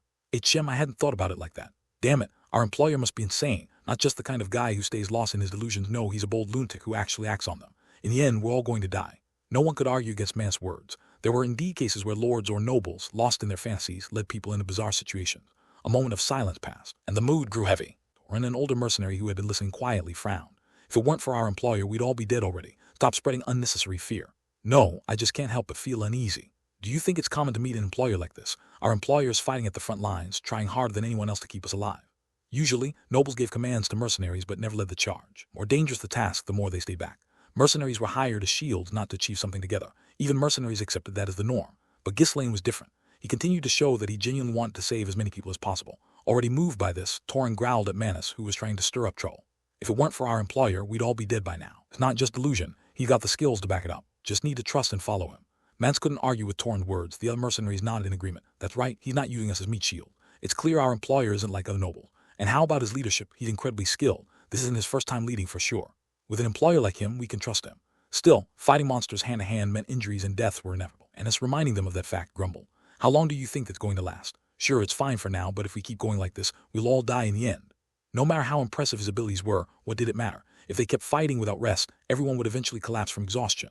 This forest was so dangerous that without Ghislaine, they would have died long ago. Though driven to the outskirts after losing in their competition, the monsters near the entrance were still more potent than those outside the forest. While they still had their lives, they needed to quit and run away. Manus kept bringing up this topic for a reason. If he ran away, he felt like the employer would kill him. Even if the employer let him go, he didn't have the confidence to make it back alone. His way was to incite the mercenaries who were already plagued by anxiety and exhaustion, press the employer, and return while paying as little in breach of contract penalty as possible. Don't you value your life? No matter how much of a mercenary you are who goes looking for death on purpose. But Torin scoffed and retorted, if we've been paid, isn't it a mercenary's job to entrust their life? You idiot, where do you find mercenaries like that these days? Going to be viewed as nothing more than meat shields and die. The employer will run as soon as things really get dangerous. What distinguishes a skilled mercenary? Is completing the mission at the risk of your life? No, the most skilled mercenary is the one who survived the longest. Knowing when to pull out quickly when things seem dangerous is essential for a mercenary. Trusting and following a noble is the most foolish thing you can do. Or they may pretend to care now, but they'll abandon you and run when danger strikes. That's the kind of people nobles are by nature. As Mance continued his incitement, some mercenaries started to waver. His realistic words began to stir their hearts little by little. Damn, stupid old bastard. But the problem was stubborn guys like Torin. Most of the mercenaries seemed to hold the absurd belief that they should trust the employer and complete the mission to the end. As Mana was about to speak again, Torin grabbed him by the collar. Look over there. The medicine and potions the employer uses are more expensive than our lives. Would you do that? Do you really think the employer plans to use us as meat shields? At those words, all the nearby mercenaries turned their heads. Their gazes turned toward where Ghislaine was treating the wounds of the injured. Seeing that, none of them could say a word. Medicine the employer was using really was more expensive than their worth. One by one, the mercenaries nodded and muttered amongst themselves. Well, he doesn't seem like the type to abandon us. His treatment skills are no joke. I thought he was some kind of professional healer. He uses only a little potion, but the effects are amazing. Manus bit his lips. People's reaction started to calm down again. Seeing this, Torin let go of the collar he had grabbed. Been paid, just follow the orders. TCH.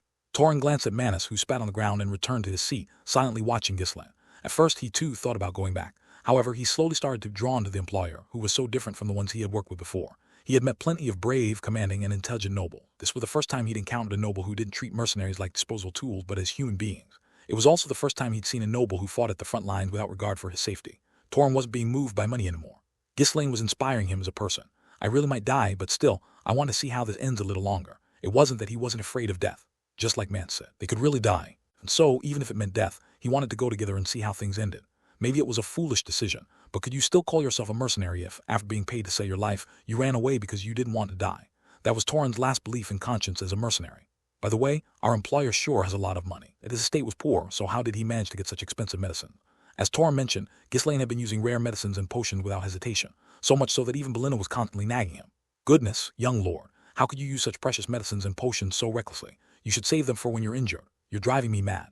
Ghislaine wrapped the mercenary's arm tightly with a bandage and replied, "What's the point of saving it? I brought it to use. You've got to use it when it's needed. At this rate, there won't be anything left for you to use when you need it. Well, we'll worry about that when the time comes." Belinda glared at Ghislaine and grumbled, "And if using expensive medicine wasn't bad enough, why are you personally treating them too? The way these guys are treating wounds is a mess. Watching them makes my stomach turn." At Ghislaine's nonchalant reply, Belinda pounded her chest in frustration. The wounded mercenary, overwhelmed with gratitude, spoke up. Thank you, young lord. Enough of that. Rest up properly while you can. You should also learn some proper first aid." Understood. When Ghislaine saw the mercenaries attempting to disinfect their wounds by rubbing urine on them and plastering useless herbs all over, his head pounded. He had no choice but to grab each one of them and teach them personally. If you set the splint like that, the bone will be misaligned. And you, no more urine. If you put more on, the flesh will rot. You idiot. Why are you drinking it? The number of mercenaries touched by Ghislaine's actions gradually increased.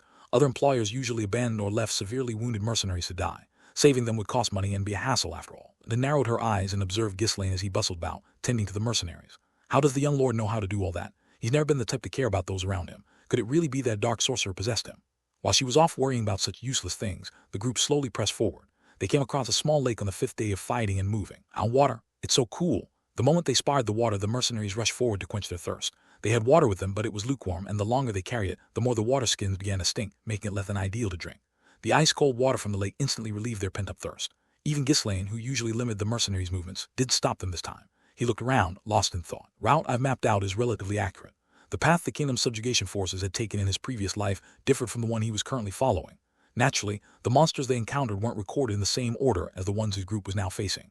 Ghislaine retraced his memory, adjusting the route and the expected encounters with the monsters. Far everything had lined up reasonably well, and fortunately there were even a few monsters that hadn't appeared yet. From now on, it gets truly dangerous. The lake was the most crucial junction on the way to his destination. It also marked the beginning of much greater dangers. They likely began trailing us when we passed the lake. Repeating the lines from his memory several times, Ghislaine spoke to the group. "You'll rest here today. This chance to wash up and reassemble yourselves." Following his orders, the mercenaries chopped down nearby trees to clear the area and began setting up camp. "Young lord, I'll have dinner ready in no time." Ever since Belinda had learned of Ghislaine's abilities, she rarely moved during battles with monsters. Because of that, she conserved far more energy compared to the others. Took out a small pot from the wagon, filled it with water, added various spices and jerky, and began making a warm soup. "Here, have this. You need to eat properly in a place like this to keep your strength up." "Well, it doesn't feel right for me to eat that alone every day." "Shush, just eat." Belinda shoved the fork toward his face and smiled sharply. Ghislaine had no choice but to nod. Seeing this, the mercenaries began whistling and jeering. 50, some of us are eating warm, tasty food while others are just gnawing on hard jerky. "Hey, if you're going to follow the young lord around without fighting, at least make us some food." "Yeah, take on the role of chef from now on, boo. Give us some warm soup too." Ping. Suddenly, a sharp sound cut through the air, and a fork embedded itself deep into a tree. It was the very tree one of the jeering mercenaries had been leaning against. The fork lodged just next to his ear, the mercenary broke out in a cold sweat, his eyes darting nervously. Belinda laughed and said, "Ho ho ho, you all have hands, don't you? Make it yourselves, understood? I'm too busy taking care of our young lord." The mercenaries all nodded furiously. They had assumed she was just a maid, but her fork-throwing skill was anything but ordinary, if they weren't careful. Their foreheads might get pierced without them even realizing it. Ghislaine chuckled softly and said to Belinda, "When you get the chance, look after the mercenaries too. They've all been working hard." "I'll think about it." "Well, I'm not that hungry today. You should give this to the others. Are you really going to complain about the food all the way out here? You remember what I used to do when you refused to eat right away as a child, don't you?" Belinda waved a new fork in front of Ghislaine's face. Ghislaine didn't argue any further and quietly drank the soup. As evening passed and night approached, the atmosphere in the forest grew even more eerie. Despite the exhaustion from the constant battles, the mercenaries couldn't fall asleep quickly. It was because of the grotesque howls that occasionally echoed from afar, scratching at their nerves. The group only managed to sleep after lighting a bonfire and hanging a lamp to illuminate the surrounding. However, Ghislaine didn't lie down. He simply sat still in front of the fire. "Aren't you going to sleep, young lord? I need to check something." "Check what?" "Monsters. Pardon." When Belinda frowned and asked, Ghislaine responded quietly. "The monsters that showed up constantly during the day aren't appearing at night. There must be a reason." "No way." Belinda quickly understood the meaning behind Ghislaine's words. 2 days ago, the monsters attacked relentlessly day and night, but there hadn't been a single monster attacking at night for the past couple of days. "You mean there are monsters that only move around at night in this area?" "Exactly. The other monsters must be too scared to move because of them."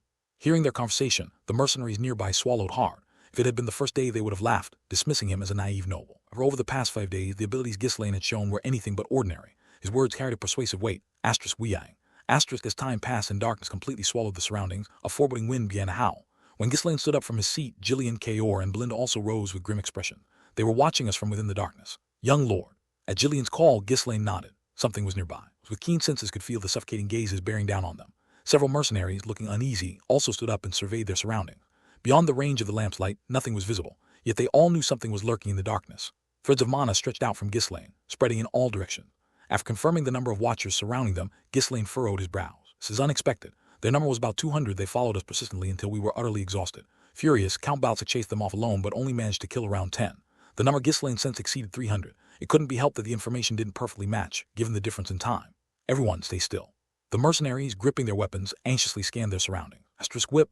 Something lashed out like a whip, snatching one of the hanging lamps away. The lamp was swallowed by the darkness, its light fading quickly. However, in that brief moment, a humanoid shape briefly appeared. They began stealing our light and vision. Whip. The whips flew again, snatching away several more lamps. It wasn't until later that we learned they had the ability to blend with the darkness and had an extreme aversion to light. As the lamps dwindled, the surroundings quickly darkened. Kaor, with a fierce expression, was about to charge out with the Cerberus mercenary corps. His primal instinct kicked in, triggered by the sensation of being hunted. However, Ghislaine reached out to stop him, quietly staring into the darkness. Kaor growled in frustration. "What is it? Just hiding and watching us. They can't be that strong. They won't dare mess with us again if we charge in and crush them. That's enough for tonight." "What do you mean enough?" Suddenly, the ominous presence that had surrounded them began to fade gradually. Leaving behind strange, eerie laughter, the creatures disappeared completely. They visited us every night, watching us. Soldiers couldn't rest for even a moment, and we slowly lost our light. Sensing the mysterious entities had retreated, the mercenaries moved to relight the lamps. Ghislaine shook his head. "Leave the lamps as they are." "Why? Wouldn't it be better if it's brighter?" "We regret it. We should have dealt with them the moment we sensed them at the lake. But by the time we realized this, it was too late. We had lost both day and night. No time for rest, and we had ventured too deep, losing our sense of direction." Ghislaine spoke firmly to the mercenaries. "If we want to deal with them here, we must keep the lamps as they are." The mercenaries looked at him in disbelief. How could he be so confident about dealing with something they didn't even know? "What are they?" In response to the mercenaries' question, Ghislaine uttered a single word in a low voice. "Allah." They were the descendants of an ancient race, once brilliant in civilization and intelligence, now fallen into monsters. In this forest they live as hunters of the dark, known as the Pallor. The group stopped cutting a path or moving further. Instead, they felled trees a short distance away from the lake to create a clearing and rested there. While the mercenaries took their time resting, Jillian approached Ghislaine. "Young lord, what do you intend to do?" "I plan to deal with them before we move on, otherwise they'll keep following us. How are we supposed to catch something that only watches us from the darkness? Even if we try to strike, they'll just run. Let's see what happens tonight. Prepare the mercenaries with bows and arrows." Understood." Jillian nodded. Launching a volley of arrows might be a solid strategy if the enemies were merely watching them from a distance. As night fell once again, everyone remained on edge. Perhaps due to luck or because of the pallor, no monsters had attacked during the day. The mercenaries now rested, and with their strength recovered, kept their bows drawn, eyes fixed on the darkness. They could feel the sinister gazes filling the air around them. The tense standoff, Ghislaine shouted. "Fire!" Piang. In an instant, more than 100 arrows shot out in all directions. The mercenaries gathered in a circle, unleashed their arrows without hesitation, each aiming toward their respective fronts. However, the only response was a grotesque, mocking sound as if they were being laughed at. The mercenaries were baffled. What the hell? Not a single hit. It's impossible. They could all feel that something was lurking in the darkness just out of sight. Those creatures had deliberately revealed their hostility. Even those with dull senses could feel it. Clearly, many monsters surrounded them, yet none of the arrows had hit anything, flying uselessly into the void. What kind of monsters are these? Not a single hit with all those arrows. Fear began to creep into the mercenaries, causing them to step back in terror. Displeased with the growing panic, Jillian twitched his lips and began channeling mana. He planned to infuse mana into the arrows, making them stronger and more accurate. But just then, Ghislaine grabbed his hand, stopping him. You can't use mana yet. Young lord, if you use it now, things will get worse. We must keep our mana hidden." "What do you mean?" "I'll explain soon. Now it's clear our attacks aren't working." The pallor, who had blended with the darkness, could let all physical attacks pass through them. That meant that, aside from Count Baltic and his knights who could wield mana, there was no way to harm the pallor. There was both a blessing and a curse for this ancient race. Asterisk the lamps started disappearing again, one by one. Surrounding darkness grew thicker each time the light vanished, and the terrified mercenaries huddled closer together. Ghislaine stood motionless, simply watching as the lamps were taken. The pallor always sought to eliminate the light around them first. They failed to consider that weapons infused with mana could emit their own light. When mana is infused into a weapon, it gives off light. It's possible to suppress the glow, few have made an effort to conceal it completely. To harm the pallor, one had to attack them using mana. The pallor could easily evade attacks in the darkness, but once the light revealed their forms, they were no longer invincible. If those capable of using mana were to pursue the pallor now, they could deal some damage. However, Ghislaine inwardly shook his head. It would only make things worse. Count Balzac, undoubtedly one of the strongest warriors in the kingdom, was overly confident in his power. When the pallor realized they couldn't face him, they began kidnapping his soldiers instead. More than half of the lamps they lit on the first night were now gone. The mercenaries in the dark were visibly shaken and unsure of what to do. The pallor, seemingly satisfied, let out a chilling laugh before disappearing once again. Their hunting method was to gradually increasing pressure, sapping their prey's will to fight and instilling fear. Is there any new names? Everyone gather round. I'll explain everything. Once the pallor disappeared, Ghislaine called the mercenaries together and began explaining what he knew about them. After hearing his explanation, everyone's mouths fell open in shock. Monsters that couldn't be harmed without light. They had never heard of such a thing, but after firing their arrows and seeing the results, they had no choice but to believe it, no matter how unbelievable it seemed. Then shouldn't we install more lamps and surround the area with torches? One mercenary suggested. It will only buy us a little time. In the end, they'll take all the light away. What about this? Belinda asked, holding up a dagger. When a blue glow began to envelop it. If they could just sense the creature's presence, even if they couldn't see them clearly, they could kill them. As soon as the weapon got close, some part of the creatures would be exposed to the light. You're clever as always, Belinda, Ghislaine complimented, calling her to raise her chin proudly. I'm a graduate of the Royal Academy, after all. You're good at lying, too. Anyway, we can't use mana. How did you know I was lying? Why can't we use mana? If we do, they'll change their hunting tactics. We found traces of the captured soldiers. They had been eaten alive. Enraged, Count Balzac annihilated the area around him, wiping out everything within dozens of meters when the pallor appeared. However, knowing his strength, the pallor stayed far away, hiding in the darkness before being exposed to any light. Eventually, we could do nothing but watch as more soldiers were kidnapped. If the pallor chose to avoid direct confrontation and instead stalked them, kidnapping one by one, they'd all be wiped out in no time. With only a few people capable of using mana and their limited numbers, they were at risk of complete annihilation. As Ghislaine's explanation continued, the faces of his companions grew paler. Ready as they ventured deeper into the forest, they were encountering more powerful monsters, resulting in heavier losses. And now, imagining that these creatures would come every night to try and kidnap them, the thought alone was dizzying. Then what should we do? Haven't they already marked us as their prey? Shouldn't we just turn back now? One of the mercenaries asked anxiously. Ghislaine shook his head firmly. To fight them here. With our forces, there was no way. We could have won the battle, but the pallor had no intention of fighting us directly. We failed again and again, and it wasn't until Sir Alwa, the royal magician, and his squad of wizards arrived that we managed to wipe them out. Even the vanguard from his previous life, stronger than the current mercenaries, had failed multiple times in their attempts to conquer the forest of beasts. It wasn't because they lacked strength, it was because they had no information.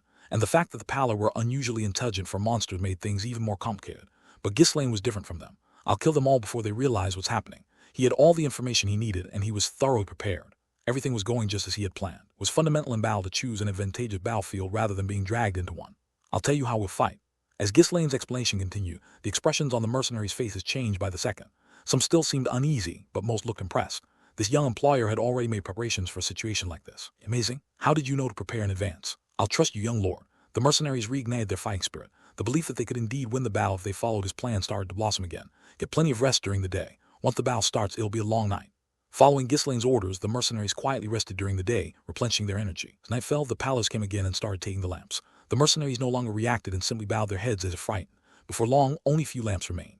The field of vision had significantly diminished. The pallors left once again, their eerie laughter lingering behind. And then the next night, whoosh! The last lamp disappeared, and the entire area was swallowed by complete darkness. Though they had cut down some trees, the forest was so dense that the faint moonlight couldn't even illuminate the person next to them. Everyone held their breath, remaining motionless in their spots. The silence was so heavy that not even the sound of breathing could be heard.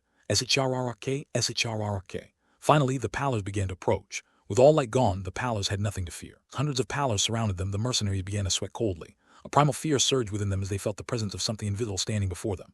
They could feel the pallors moving slowly in front of them, skin tingling. Now those creatures would either kill them or drag them off as prey. At that moment, Ghislaine shouted, "It's time!" At his words, everyone ripped apart the objects they were holding. Whoosh. Orbs, each about the size of a child's head, instantly flowed up into the sky, radiating light. As over 100 orbs flowed into the area lit up as bright as day. What they had torn was a scroll for the first circle spell, light. Ghislaine had brought boxes full of them as his hidden card to deal with the pallors. The pallors shrieked in agony, shielding their eyes from the light. Mercenaries were stunned as they saw the creatures now revealed by the light. What they looked like this. Though humanoid, the creatures were incredibly tall and emaciated. They had 4 vertically slit eyes with pointed ears on the sides. Their mouths were torn up to their ears, revealing sharp teeth. Their faces lacked a nose, with only 2 nostrils embedded into the skin, and disgusting, bulging veins covered their cheeks. Their hands should have been only long, sharp, side-like horns extended. Several long, wriggling tentacles hung from their arms. These were likely the tentacles they had used to steal the lamps. Hurry and attack!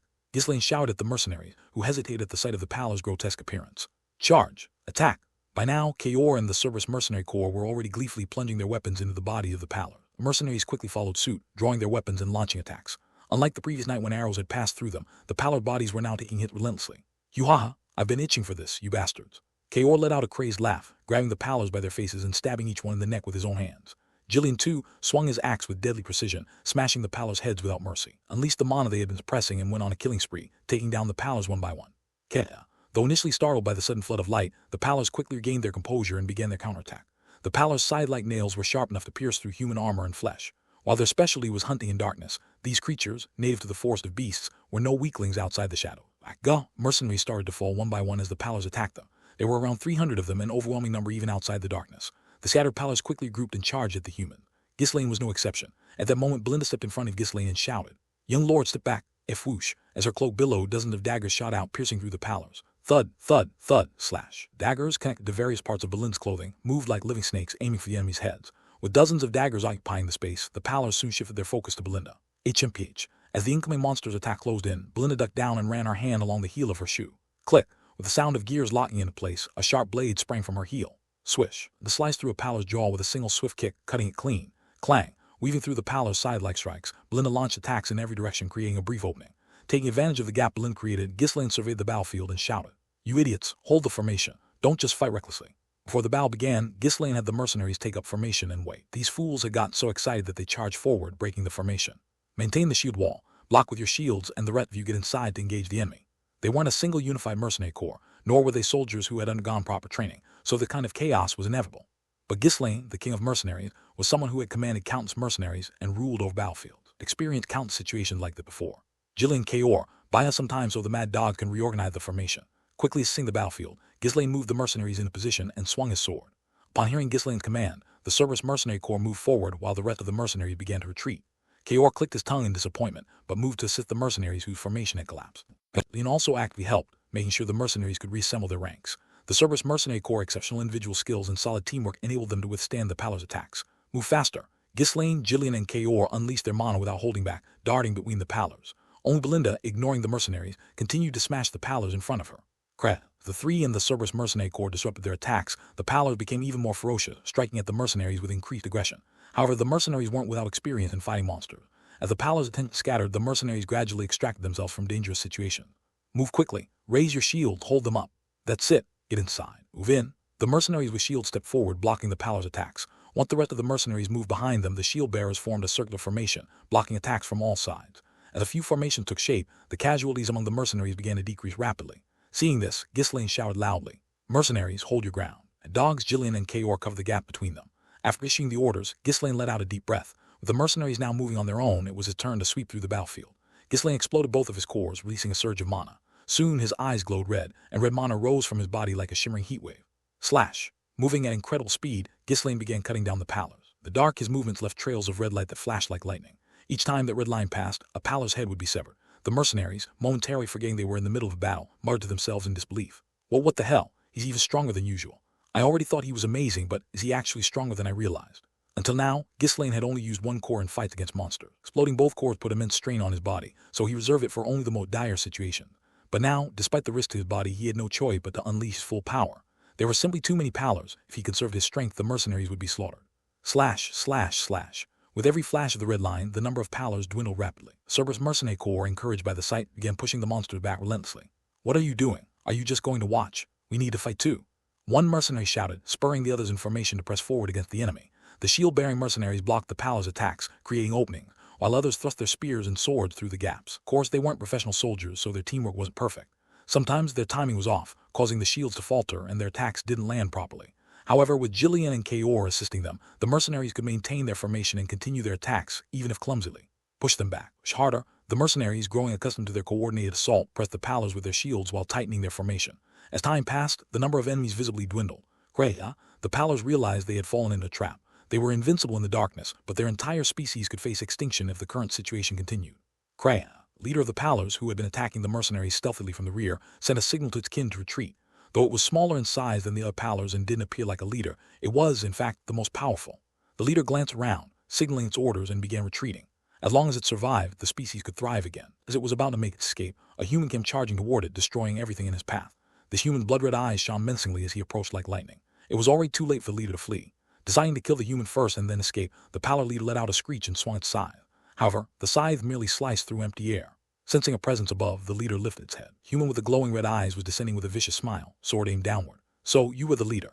Ghislaine was certain the creature had been commanding the Pallar's hunt. As he fought, his sharp eyes caught sight of the Pallar leader seemingly giving order. Slash! With a merciless strike, Ghislaine's sword cleaved the leader in half from head to body. No ordinary monster could withstand the mana released from two cores exploding.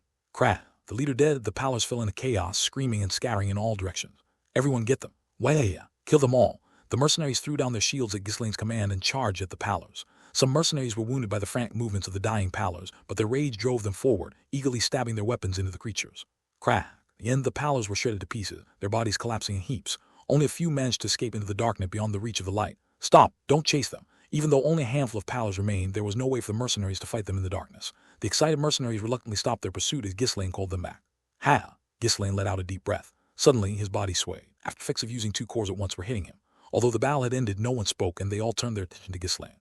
But soon after, the mercenaries, one by one, let out triumphant cheers and surrounded him.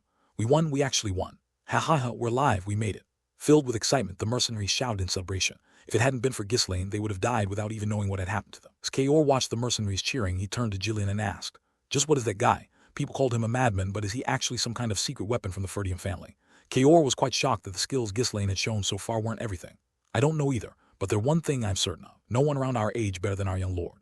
This was the first time Jillian had seen Ghislaine display the level of power. Even when fighting monsters, Ghislaine hasn't been using his full strength. Clearly, he was hiding something surpassing the level of a mere genius. Despite his thoughts, Jillian's face as he answered Kaor was filled with admiration and pride. However, not everyone was so delighted and excited. Move out of the way. Belinda panicked, shoved, and kicked the mercenaries aside as she rushed toward Ghislaine. "Young master, are you all right? No, you've improved again. Are you really the same person?" Belinda was the one who had observed Ghislaine's abilities the longest and most closely. In her eyes, Ghislaine's skills were not enough to handle the oncoming Pallars. That's why she had stepped up first this time. But she hadn't expected Ghislaine to show such abilities, far beyond what she had anticipated.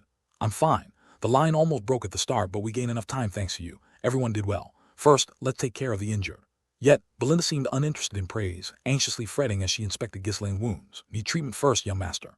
They aren't that serious." Just as Belinda had said, Ghislaine had sustained injuries here and there from fighting so recklessly. Not only Ghislaine, but also Jillian and Kaor had cuts all over their bodies. Even though it had been chaotic, it was a grueling battle, enough for skilled fighters like them to sustain injuries. The result was inevitable, with Pallars being both solid and fast and in large numbers. As Belinda fussed over Ghislaine, the mercenaries exchanged glances and murmured among themselves. They were surprised to discover that Belinda, whom they had only thought of as a mere maid, was far stronger than they had imagined. "I knew it from the moment she threw the dagger and surrounded it with mana." "You're kidding, right? Weren't you the one begging her to make soup? Almost lost your head." As the lingering heat from the battle cooled down, the mercenaries started to joke around amongst themselves. Clicking his tongue at their simple-minded behavior, Ghislaine spoke up. "Tend to the injured and gather the corpses in one place. The effect of the light will soon wear off, so take out the lamps and hang them up." The surviving mercenaries immediately began moving according to Ghislaine's orders without the slightest hesitation. Saleh Gordon was among them. "Phew, disgusting bastards." As Gordon organized the outermost part of the clearing, he grimaced at the sight of the Pallars' corpses. After days of stress because of these creatures, even his muscles must have taken a beating. "When I return, I need to train even harder." He gathered the corpses of the dead Pallars, who had died while fleeing, and tossed them roughly into a pile. Gordon, following the scattered bodies, wandered thoughtlessly toward the forest. He was separated from the group, moving closer to the darkness of the tree-filled forest. Without realizing it, he turned his head toward the light. The duration of the light magic was nearing its end, and the light from the orb had significantly weakened. Feeling a sudden, inexplicable sense of unease, Gordon quickly grabbed the leg of a corpse lying on the ground, planned to throw it aside and return to the group as quickly as possible. At that moment, the Pallar, which he had thought to be dead, snapped its eyes open. Startled by the unexpected situation, Gordon could only mutter in a daze. "Crack!" The tentacles attached to the Pallar's arm extended rapidly, wrapping around Gordon's neck, arms, body, and legs. "Ah!" Everyone turned their heads upon hearing the scream. They caught sight of Gordon being dragged into the darkness. "Gordon, damn it, there was one still alive." "That stupid bastard." The mercenaries rushed after Gordon, but they came to a halt before leaving the clearing. None of them dared to venture into the dark, densely wooded forest. "What should we do?" "It's over. Gone into the darkness. We can't save him now. We barely won, but it's a shame." The forest was so thick with trees that even the space directly in front of them was engulfed in darkness. Pallars were monsters that became increasingly difficult to deal with in the dark. Ultimately, death was the only fate awaiting Gordon, who had been dragged away. As the mercenaries looked on regretfully, Ghislaine drew his sword again. Linda and Jillian, sensing his intent, grabbed his arm and shouted, "Young lord, are you crazy? My lord, you can't. It's too dangerous. Ghislaine silently looked at the two who were restraining him, then turned to glance at the mercenary. The mercenaries, though bitter, shook their heads. This wasn't the employer's fault. Accidents could happen at any time. Even an employer who fought on the front lines couldn't prevent such incidents. It was simply the misfortune that came with selling one's life for money. Even Kayor stepped in front of Ghislaine, speaking as though it was no big deal. Give it up. It's already too late. Dying because of one mistake is a burden mercenaries must bear. If they had a chance to survive, they would, of course, try, but a death that couldn't be avoided was something mercenaries accepted with stoicism. Ghislaine closed his eyes for a moment and raised his head. Dying in battle was something he couldn't even avoid. It was a risk he had to accept as a mercenary. But leaving behind a comrade who had been alive and dragged away right before his eyes was something he couldn't accept, not as a member of the continent's 7 strongest, nor as the King of Mercenaries. Especially if there was still a chance to save him. With his eyes closed, Ghislaine murmured softly, "I have." The words that followed pierced everyone's ear. "I once abandoned those who follow me." Belinda and Gillian's eyes showed a flicker of unease at Ghislaine's ominous words. As Ghislaine slowly opened his eyes, he looked at the two of them and spoke. "Stay here and protect the mercenaries. I'll go alone." Belinda's face twisted in frustration. "I knew it. He's never listened to anyone since he was a kid." She quickly pulled out a dagger that she had preemptively coated with poison. Didn't want to hurt him, but if she didn't knock him out now, he'd charge forward without knowing when to stop. "My lord, let's stop here, shall we? You know what happens when I get angry, don't you?" Her tone had changed. It was proof that she was truly furious, as Belinda rarely got angry. Ghislaine merely shrugged in response, fully aware of this. Swish. Before Belinda could react, he had already disappeared into the dark forest instantly. "My lord, hey, are you going?" Belinda, now thoroughly enraged, stomped her feet in frustration and turned to Gillian. "You stay here and keep watch." She barked the command before immediately chasing after Ghislaine. "You keep guard then." His face impassive, Gillian directed his words at Kayor before following behind Belinda. Kayor left, staring blankly at the spots where the others had vanished, scratching his head in frustration. "Huh, what a joke. They really think they can boss me around like that? Unbelievable. Ugh, seriously." Ever since meeting Ghislaine, his pride had taken a beating. Damn it, really, should I just cut them all down? Kayor kicked a random rock in frustration and glared menacingly at the remaining mercenaries. "What are you looking at? Hurry up and clean it up. We'll wait here. If I catch anyone slacking, I'll lop their heads off." To the mercenaries, Kayor was still the terrifying mad dog. Flinched, nodded in agreement, and resumed working busily. Kayor sat down, chewing on some jerky as he smacked his lips. Ugh, what a shame. Chasing after the three of them would have been fun, but if he left as well, there'd be no one to lead the mercenaries. Meanwhile, Ghislaine was now pursuing Gordon at an incredible speed. Tracking a pallor which had blended entirely into the darkness was no easy feat. At some point, it had vanished entirely from sight. Might sense its movements close up, but if the distance grew too great, even that would be lost. Even Count Baltzek, who had earned the title of mastering Ghislaine's previous life, had struggled to deal with pallors. However, the situation was a little different now. The pallor had captured Gordon. Since he was human, he couldn't blend into the darkness like the creature. "Aya!" Gordon's scream faintly echoed from far away. Lane chased the sound, infusing his voice with mana and shouting loudly. "Gordon, keep screaming, I'll catch up to you." His voice was so loud that it seemed to shake the forest. It was loud enough to reach Gordon for sure. In truth, yelling so loudly in the forest of beasts was a terrible idea. It could awaken other monsters or alert them to his presence, causing them to start pursuing him. However, this was the pallor's domain and it was night. The monsters were still unaware that most of the pallors had been killed, so they were unlikely to move easily. "Atta, help me." Gordon's voice, hoarse from screaming, reached Ghislaine, who continued to run, following the sound to guide him. But after a while, Ghislaine realized that Gordon's voice had stopped. His mouth must be covered. Ghislaine gritted his teeth, pushing more mana into his body. Or he's already dead. Still, he couldn't give up until he saw the body with his own eyes. Tear. Ghislaine pulled out a light scroll from his coat and ripped it, illuminating the area around him. He scanned the ground for any signs and sprinted like mad once he gauged the direction. "Gordon, hold on." Just as Ghislaine predicted, Gordon's mouth had been sealed by one of the pallor's tentacles. And seeing that someone was pursuing it, the pallor had quickly covered Gordon's mouth, thinking that the screams were the reason for being chased. MMPH, MMPH. Gordon had also heard Ghislaine's shouts. He needed to make some noise so that Ghislaine could find him, but the clever creature had sealed his mouth. Ugh, if I can't breathe properly, I'll lose muscle mass. Tears welled in Gordon's eyes as he struggled, but it was useless. This is how I'm going to die. In this dark forest, finding any trace of him would be impossible. Gordon's hope for survival began to fade. Come to think of it, the employer said he'd teach me how to read. If he had returned safely after the expedition, he might have learned to read and write. Of course, he would have refused because he needed to focus on training. So this is it. This is how it ends. Everyone must think he was dead by now or would soon give up searching for him. It seemed as if his thought were being confirmed as Ghislaine's voice was no longer heard. But contrary to Gordon's expectation, Ghislaine was still pursuing him. However, the pace was slowing. Without Gordon making any sound, Ghislaine could not determine the direction. For someone as experienced as Ghislaine, chasing something in complete darkness, especially something that left barely any trace, was a nearly impossible task. "Young lord, my lord." During the brief moment when Ghislaine's speed had slowed, Belinda and Gillian had caught up to him. "Find any signs, search the ground, search everywhere." At his desperate command, Belinda and Gillian immediately began scouring for traces as well. Both of them were also skilled in tracking, but the clues were becoming harder and harder to find. Eventually, it reached the point where even determining the right direction was nearly impossible. "Young lord, we should head back. Wandering further into the forest is too dangerous." Belinda's right, he's likely already dead. Despite their attempts to reason with him, Ghislaine didn't move easily. Even at that moment, he kept his senses sharp, scanning all around. Only he could hear one sound, even once. Just as Ghislaine stood there, reluctant to move, all three of them suddenly heard an unintelligible sound. Without a second thought, the trio shot off like lightning in the direction of the voice. Grrrrrrr. The pallor arrived at the hideout and looked around. The presence of the persistent pursuer could no longer be felt. Relieved that he had finally shaken off the pursuer, the pallor began to clear the stone blocking the entrance to the hideout. Thinking he could now safely eat and recover his strength, his pace in clearing the stones quickened. Focused on his task, pallor unknowingly loosened the tentacle covering Gordon's mouth.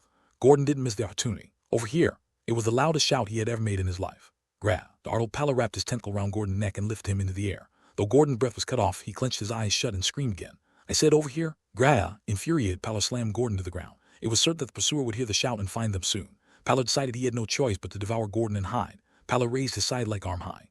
Ugh! Gordon sat on the ground, eyes closed. Fear of death washed over him, leaving him unable to scream anymore. He felt the warmth spreading between his legs. Sheik. Just as Pallor's scythe was about to strike Gordon's head, something flashed through the dark forest and flew toward him. Thwack! Belinda's dagger embedded itself in Pallor's arm. Due to the poison coating the blade, Pallor's pale skin began to char and turn black. Grah! Pallor let out a scream of agony, but it didn't last long. Pook! Slane's sword flew in right after and pierced Pallor's head. Crack! And soon after, Jillian's axe split Pallor's body clean in half. I am alive! Seeing the three people standing before him, Gordon shouted in relief. Tearing a light scroll to check Gordon's condition, Ghislaine smiled and said, You did well, Gordon. At those words, Gordon couldn't hold back his tears any longer. He was overwhelmed with gratitude for Ghislaine, who had risked everything to come after him and save him. Though he knew that as a mercenary, shedding tears was something he should avoid for fear of losing muscle, he just couldn't hold them back this time. Wah! Thank you so much. Wah! As Gordon sobbed awfully, Belinda chimed in with a single comment. Your clothes, did you by any chance wet yourself? Gordon's tears instantly dried up and his face turned red as he shyly turned his head away. Belinda burst into laughter at the sight. Meanwhile, Ghislaine inspected the poorly concealed entrance to the cave. So, this is their hideout, huh? It would be foolish to leave after coming all the way here without checking out the hideout. The group immediately entered the cave. Pallors inside the cave let out shrieks the moment they saw them. Judging by their torn and battered appearances, it was clear they were the ones who had fled earlier. I was disappointed that we couldn't catch them all, but it looks like they gathered here. That makes things easier. Now that they had found the hideout, eliminating them here and now would make their journey much smoother. With a cruel smile, Ghislaine looked around at the creatures. Them all. Before Ghislaine even finished speaking, Belinda and Jillian mercilessly slashed through the pallors. The weakened pallors, who had already been fighting mercenaries, couldn't put up much of a fight and were quickly massacred. Even if the pallors had been in perfect condition, Gordon was the only person in the group without mana control, so eliminating them wouldn't have been difficult for the others. For killing the last pallor, which had been desperately trying to flee, Ghislaine glanced around the cave and spotted something unusual. What is this? Belinda and Jillian also noticed the pile in the corner and looked surprised. Aren't these human bones? As Belinda said, not only were monster bones scattered around the cave, but also what appeared to be human bones. Looked like the remains of people who unofficially explored the Forest of Beasts, Jillian remarked. Ghislaine nodded in agreement. People have attempted to explore the Forest of Beasts in the past, but that was a long time ago. Ghislaine knew that it had been several decades since the Ferdium estate had banned entry into the Forest of Beasts. However, the tattered clothes and tools strewn among the bones seemed to be no older than a few years. People have recently explored the place in secret, avoiding Ferdium's notice. While he had some ideas about who might be involved, Ghislaine couldn't be sure yet. They might have been just adventurers. Deciding to set aside thoughts on unsolved problems for now, Ghislaine resolved to investigate later. He sealed off the cave and returned to the rest of the group. The mercenaries, anxiously awaiting Ghislaine's return, immediately grabbed their weapons when they sensed movement coming from the forest. But when they saw Ghislaine emerge from between the trees, they breathed a collective sigh of relief. Though they mourned the thought of Gordon's possible death, they knew they needed Ghislaine to survive in this forest. The young lord has returned. With smiles of joy, the mercenaries approached Ghislaine. Linda and Jillian soon followed, and finally Gordon appeared, sporting an awkward grin. Wow! The mercenaries cheered so loudly it seemed the forest itself would shake. Gordon's back. Gordon's alive. The young lord did it. Never in his mercenary life had he encountered someone like Ghislaine. Typically, nobles and employers treated mercenaries as disposable. It was a common expectation that mercenaries would be sacrificed whenever necessary, and even the mercenaries themselves had come to accept the usual. But Ghislaine's action went beyond shocking them. He stirred something new within their hearts. Their employer was a person, unlike the hypocrites they were accustomed to. If we follow that man, we might actually make it out of here alive. When one mercenary muttered this, everyone nodded in agreement. A good leader to mercenaries wasn't difficult. Feed them well, pay them properly, and secure steady work. However, to earn their genuine trust and loyalty, something more was required. It was the ability to make decisions and lead in a way that could save their lives, even just once more. Ghislaine fought ahead of everyone, protecting them, and he had the determination never to abandon his followers. He had become the perfect leader they could trust and follow for the mercenaries. His actions so far aren't a facade. That man is genuine. Yeah, we need to repay that sincerity. Who would have thought there'd be a noble like him?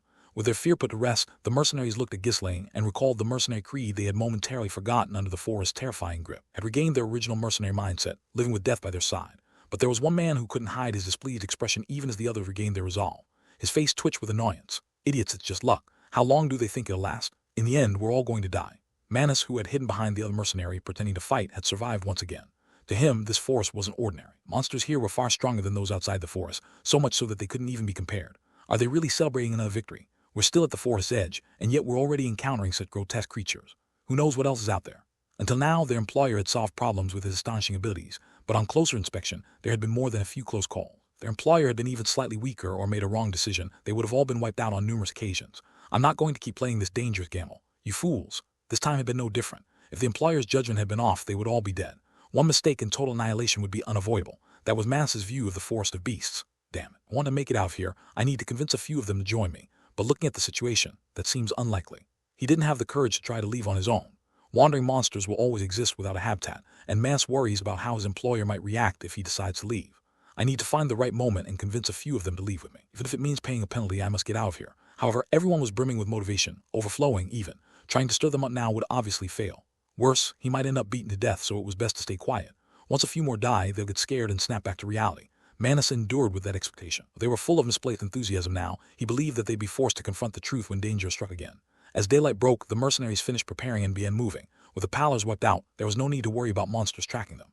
This is supposed to be pallor territory, right? There definitely seem to be fewer monsters around. Yeah, and the ones we do see don't seem to live nearby. Probably just roaming around looking for food.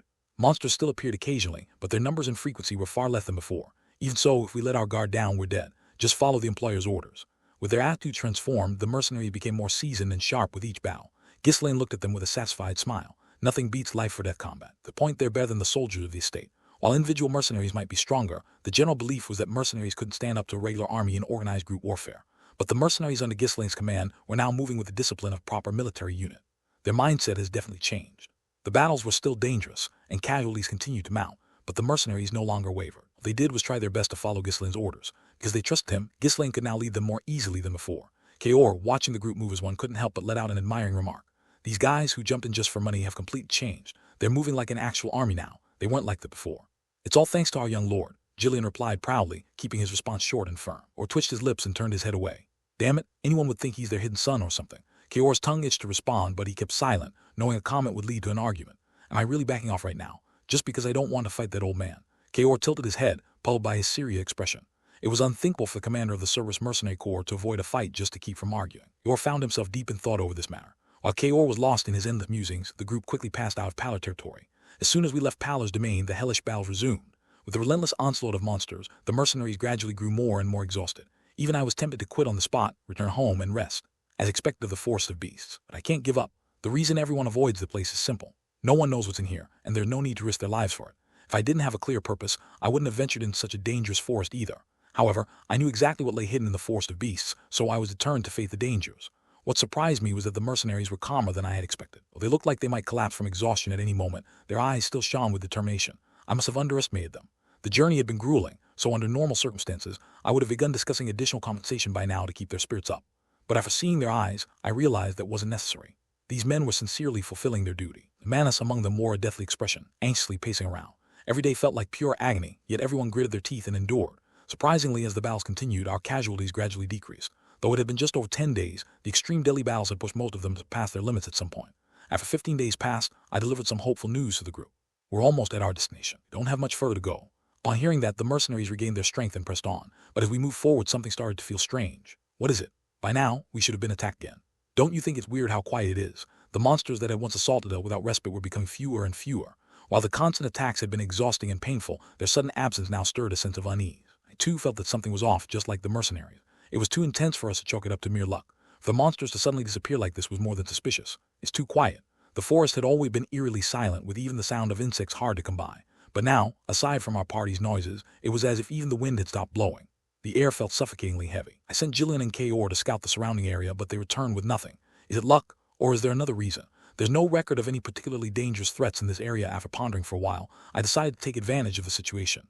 Everyone, stop what you're doing and rest. Gain your strength. Tomorrow, we'll clear the path to our destination and finish the job.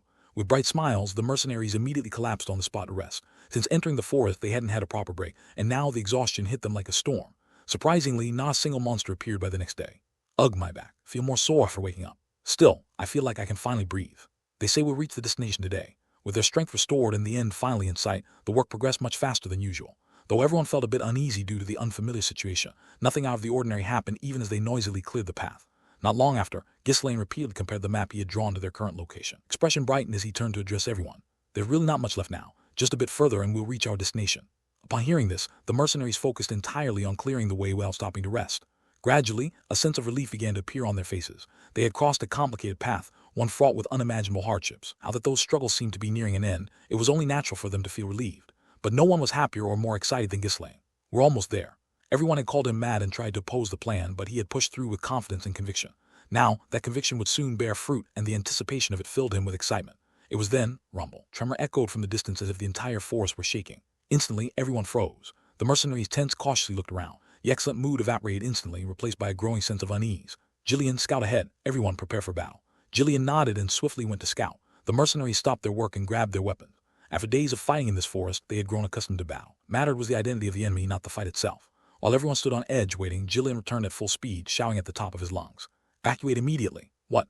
At the exact moment Ghislaine questioned him, trees in the distance began to topple over. Boom, boom, boom. Something was smashing through the trees, rapidly approaching. As it tore through the forest, the creature let out a high-pitched screech when it spotted the group. Yeah? Seeing the monster appear before him, Ghislaine's face hardened. That monster should have been deep within the forest. There was no reason for it to be wandering around the outskirts. The mercenaries, too, froze in shock as they took in the sight of the beast. Well, what the hell is that even possible? There weren't any monsters missing. Everyone was avoiding this thing. In a state of utter disbelief, everyone stared at the monster in front of them. It was a snake, a massive snake large enough to swallow a person whole in a single bite. Its enormous red scales shimmered brilliantly in the sunlight. Its gaping mouth was filled with rows of terrifying teeth, sharp enough to easily shred through steel. The blood python, one of the mercenaries muttered the name. The massive snake monster called a python, called Puithon, Enus, is named according to the color of its scales. Blood python, with its body covered in blood-red scales, is known to be the most ferocious and terrifying of all pythons. Its fangs emit a deadly venom, and its scales are as tough as steel, making it nearly impervious to weapons. It's much bigger than a regular python. The mercenaries recoiled in horror at its overwhelming size. Pythons are generally classified as dangerous monsters due to their large size. However, the blood python that had appeared was even more prominent than a typical one. Even Ghislaine hadn't anticipated this. The information he'd obtained in his past life stated that blood pythons resided much deeper within the forest. Why here, and why now? This is bad timing. Their destination wasn't far from the forest's edge. It had only taken this long because they needed to clear the path and deal with the monsters claiming the area as their territory. The very beginning, when Ghislaine planned the expedition, he confirmed multiple times that the monsters deemed too dangerous to hunt lived deep within the forest. Yet a monster of a much higher grade than expected had appeared. Hiss. The blood python flicked its tongue, surveying the group with arrogant eyes. It moved leisurely as if savoring the sight of a meal right in front of it. The mercenaries, paralyzed by the monster's presence, could not move. It looked like frogs frozen before a snake, and Ghislaine shouted loudly at them. Get it together. If you just stand there, you'll die. At his command, the mercenaries returned to their senses and quickly formed a battle formation. They couldn't just stand there waiting to die, they had to try something. Fire! At Ghislaine's shout, the mercenaries with shields moved forward while those with bows began firing arrows. Thwang, thwack, twang. Arrows flew rapidly, but none of them could pierce the blood python's red scales. The snake casually deflected the arrows as it wriggled its massive body and advanced toward them. Move back. As the mercenaries slowly retreated in formation, the blood python suddenly moved with surprising speed for a creature of its size. Kah! In an instant, it slithered forward and with its gaping jaws, swallowed a mercenary standing at the front. The mercenary had no time to resist and was devoured whole. Gulp, gulp. The creature's body rippled as something slid down its length, coming to a stop round the middle of its massive form. No one had ever witnessed such a terrifying sight, someone being eaten alive by a monster, and the shock left them speechless. Hiss.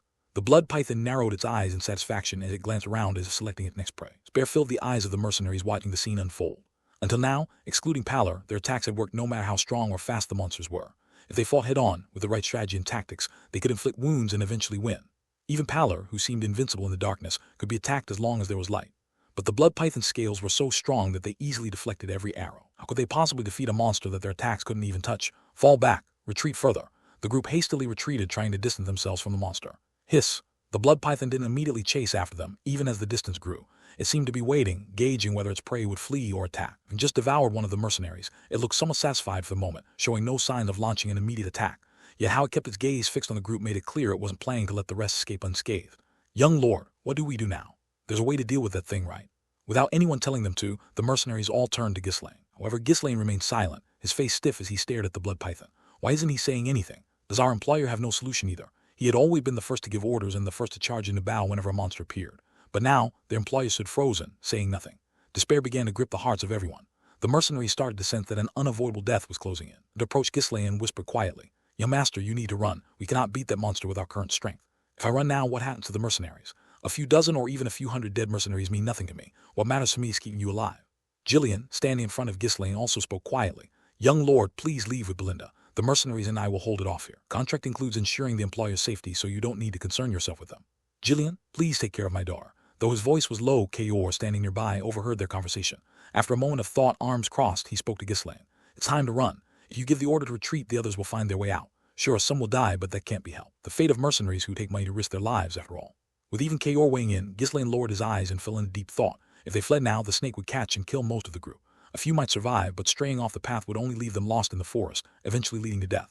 Success was right in front of us. Is it all going to end in failure? Ghislaine closed his eyes tightly. Had prepared as much as possible using the information from my past life, but nothing could go exactly as planned. I can't die here. It's not like I have never run away in my life, nor did I have a strong aversion to retreating.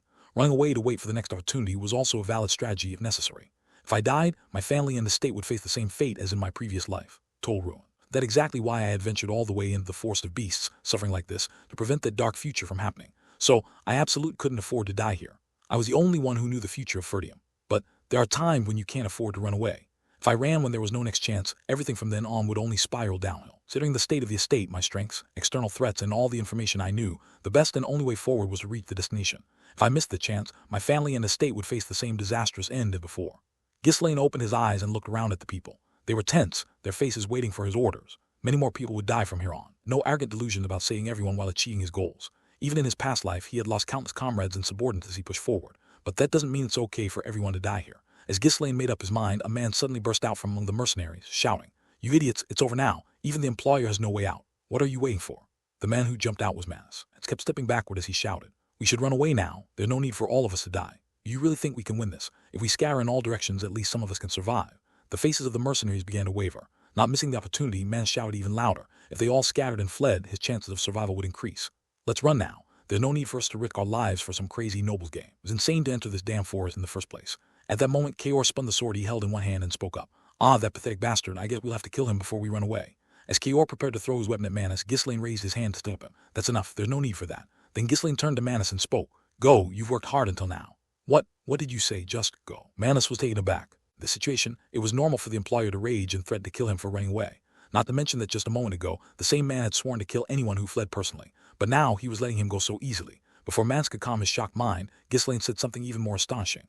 "Anyone who wants to run may do so." The mercenaries were all taken aback by his calm words. "Run away. What about the employer?" Someone cautiously asked the question. "What will you do, employer?" Ghislaine spoke in a casual tone as if it were nothing. "I'll stay here and catch that bastard." "Young lord, young master." Belinda and Gillian stood before Ghislaine, their faces full of anger, but without a word he drew his sword. The others couldn't understand it, but he had succeeded. If not, everything would eventually come to an end. Who seemed most excited, however, was Manus. He couldn't hide his joy as he gestured toward the mercenaries. "What are you waiting for? The employer told you to run. Let's get going now."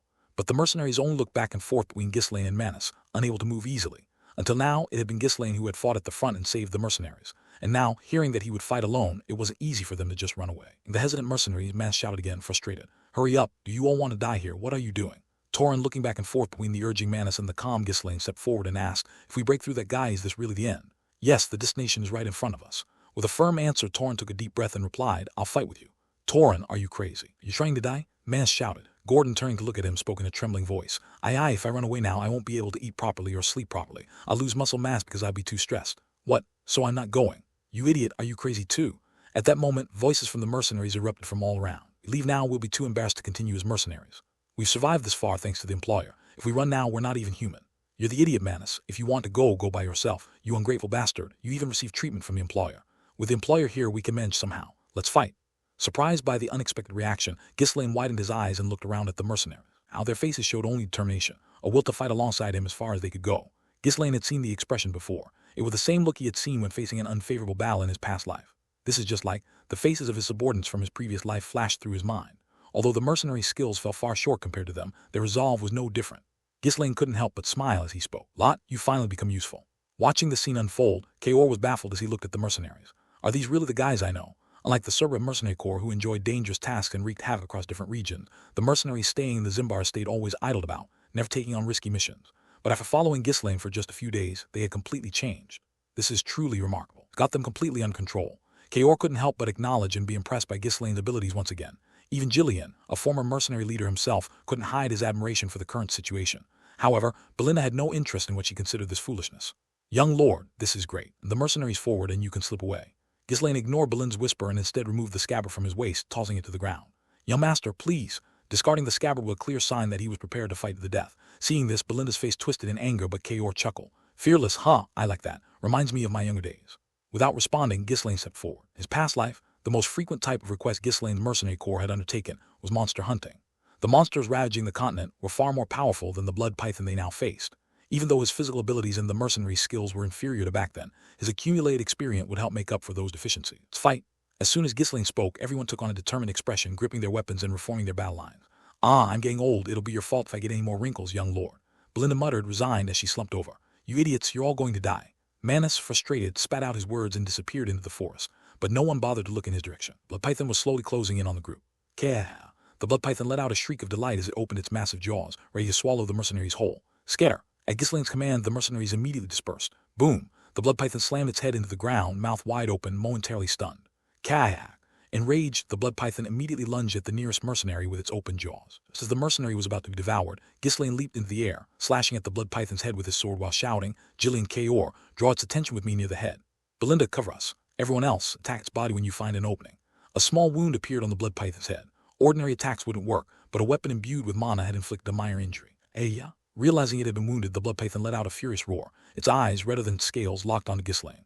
And if it couldn't forgive the human who had hurt it, the massive snake rushed toward him with its mouth wide open at incredible speed. Boom! Ghislaine swiftly rolled to the side, dodging the attack. The head of the Blood Python was slammed into the ground again, kicking up dust. Meantime, Jillian approached, his axe infused with mana, and struck the Blood Python's head with tremendous force. Quang! A deafening boom echoed as the giant head of the Blood Python jerked upward. Regarding sheer mana, Jillian was the strongest among the group. With such destructive power, even the Blood Python seemed to have suffered a significant blow. Kaha! The Blood Python screamed again, lifting its head. This time a large and clearly visible wound had formed. However, the wound wasn't deep. Instead, it only further fueled the Blood Python's rage. Whoosh! The massive head lunged toward Jillian. Taken by surprise, Jillian couldn't dodge in time. He released a mana surge and blocked with the shield he held in one hand. Quang! GRRK! The shield crumpled, and Jillian's body was flung back. Meantime, Kaor approached from behind the Blood Python and stabbed his sword into it, shouting, "Get close now, croc!" As Kaor's sword plunged deep into the snake body, the Blood Python twisted violently to attack him. TCH! Kaor let go of his sword and rolled away to dodge. At that moment, the other mercenaries began to latch onto the Blood Python and launch their attacks. Kong! No matter how much they swung or stabbed their weapons, the sturdy scales of the Blood Python blocked all their assaults. Without enough mana infused in their weapons, it was impossible to pierce through the iron-like scales. As a result, only Ghislaine, Jillian, and Kaor inflicted minor wounds on the Blood Python by attacking in turns. Belinda, distracted and aimed for the wounds. If you get a chance, go for its eyes. God, this is frustrating. At Ghislaine's command, Belinda launched a flurry of daggers, embedding them into the Blood Python's existing wounds. Her precision with the daggers was the most effective at widening the small injuries made by the others. While widening the wounds, Belinda continuously targeted the Blood Python's eyes with her attacks. The coordinated attack seemed to be somewhat effective, as the Blood Python began shaking its head in annoyance. Its focus now on Ghislaine and the others, the attacks aimed at the mercenaries had significantly decreased. Now, attack the wounds. The mercenaries took advantage of the opening and thrust their swords into the snake's injured body, but due to the Blood Python's tough muscles, the blades didn't penetrate deeply. Kah! As if irritated by the pest clinging to it, the Blood Python let out another shriek and violently swung its tail. Quack! Alog! The mercenaries clinging near the tail were all flung away. Just as the snake prepared to smash the fallen mercenaries with its tail, Ghislaine rushed toward its head, drawing its attention again. "Everyone, grab blunt weapons. Keep hitting it until its inside soften. We need to make these small wounds larger. Jillian, Kaor, keep distracting it. And to continue your support." Hearing Ghislaine's command, the mercenaries widened their eyes and nodded fervently. "All right. Maces, where are the maces? Give me one. If there aren't any, grab one from the cart. Everyone get back in there." Soon, the mercenaries swapped their weapons for blunt instruments and reattached themselves to the snake body. They brought their weapons down onto the Blood Python's scales with all their strength. Boom, boom, boom. The mercenaries clung to the Blood Python body, relentlessly striking it with blunt weapons. The serpent thrashed its tail wildly in all directions. The mercenaries who were struck by its tail were sent flying in an instant, but others quickly filled the gaps and continued the attack. Kaya! The Blood Python let out a furious, rage-filled scream. Its head, Ghislaine, Jillian, and Kaor were inflicting wounds and drawing its attention while mercenaries clung to its tail and body, swinging their blunt weapons. Sharp daggers occasionally sliced through the air, aiming for its eyes, preventing the creature from fully concentrating. Anyone would become enraged if a swarm of flies continuously buzzed around them. The Blood Python thrashed even more violently, twisting its massive body. Each time its tail slammed into the ground, another mercenary lost their life. However, the mercenaries gritted their teeth and pressed on with their attacks. Everyone was risking their lives, doing their utmost to take down this monster somehow. Jillian, go to the tail and help the mercenaries. Even while deftly dodging the serpent's attacks, Ghislaine kept an eye on the situation and issued orders. As the wounds on the Blood Python body increased, the speed of its tail whipping gradually slowed. When Jillian joined the mercenaries in their assault, crack began to appear on the scales. After relentlessly attacking, ready to face death, they finally saw some results. "Crack, it's breaking." As one of the mercenaries shouted, Jillian yelled while channeling mana into his axe. "Stand back." Boom. Axe embedded itself deep into the serpent's body, with the blade sinking in more than halfway. It was a wound far larger than any they had inflicted so far. Blood began to gush from the Blood Python's skin. Seeing this, the mercenaries were filled with hope. "Here, stab it here." They frankly hammered at the wound, driving in swords and spears. Weapons that hadn't been able to penetrate the smaller wounds now went in much more easily. Accumulated internal damage had weakened the creature's muscles. Kaya. The blood python screeched in agony, thrashing at body. In the chaos, the mercenaries crushed beneath it or, struck by its thrashing tail, had their bone broken or were killed. Although the blood python's movements had slowed compared to the beginning, the sheer destructive power of its massive size remained unchanged. This won't do. As Ghislaine dodged the serpent's fangs, he continued to think. Those capable of inflicting real wounds had exhausted their mana from the very start of the battle, rapidly growing fatigued. Ultimately, it was a race to see whether they would be wiped out from exhaustion first or the blood python would fall. Boom, boom, ah. While he was lost in thought, the mercenaries' screams filled the surroundings. No matter how much damage they dealt at this rate, the mercenaries would be eradicated first. The longer the fight dragged on, the more unfavorable it became for them. Just then, the blood python's eyes glowed a fiery red as it swung its tail in a wide arc. Whoosh, boom. Several mercenaries were sent flying, and in that brief opening, the blood python swiftly withdrew, retreating to the rear. It began to distance itself from the mercenaries. Hopeful words escaped from their mouths. Well, what's happening? Could it be it's running away? Is it over? Fall back for now. Pull the wounded to the rear. The mercenaries also retreated, regrouping as they murmured among themselves. It would be the best possible outcome if the blood python truly withdrew. It had managed to break through its scales, which were said to be impervious to anything but a powerful mana blade or high circle magic, and they had successfully driven their weapons into it. Given the party's capabilities, this was an impressive achievement, yet no one rejoiced. This was because they all understood that at this rate they would eventually perish. Despite their incredible fighting thus far, they had reached the limits of what they could do. Could we call it a draw? Gordon mumbled while clutching his trembling legs, but no one answered him. Swish. The blood python, having withdrawn, glared at the group, its tail swaying gently. Its scales, torn and shattered, were stained red with blood oozing from its wounds. Even the ogres, hailed as the kings of the forest, would be crushed instantly if constricted by the blood python, making the damage they inflicted all the more astonishing. The advantage of the pause, Blind turned to Ghislaine again. Young lord, don't you feel like running away now? Not yet. I thought so. You never listen when someone suggests something sensible. Sometimes I wonder if you're really out of your mind. Really? I thought I was quite reasonable. At his absurd response, Belinda looked at him with a bewildered expression. Gillian, surveying the mercenaries, quietly whispered to Ghislaine, Lord, at this rate we will be wiped out first. While our current strategy is sound, we don't have the numbers to continue. You're right, but given our current forces, this is the only way we can fight. We must maintain the situation as best we can, and wait for those who can use mana to seize an opportunity.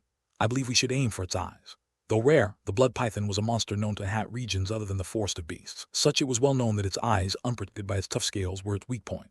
Of course, targeting the eyes was no easy task. One had to avoid the blood python's attacks while getting close enough to strike, and even then could quickly shield its eyes with its eyelids.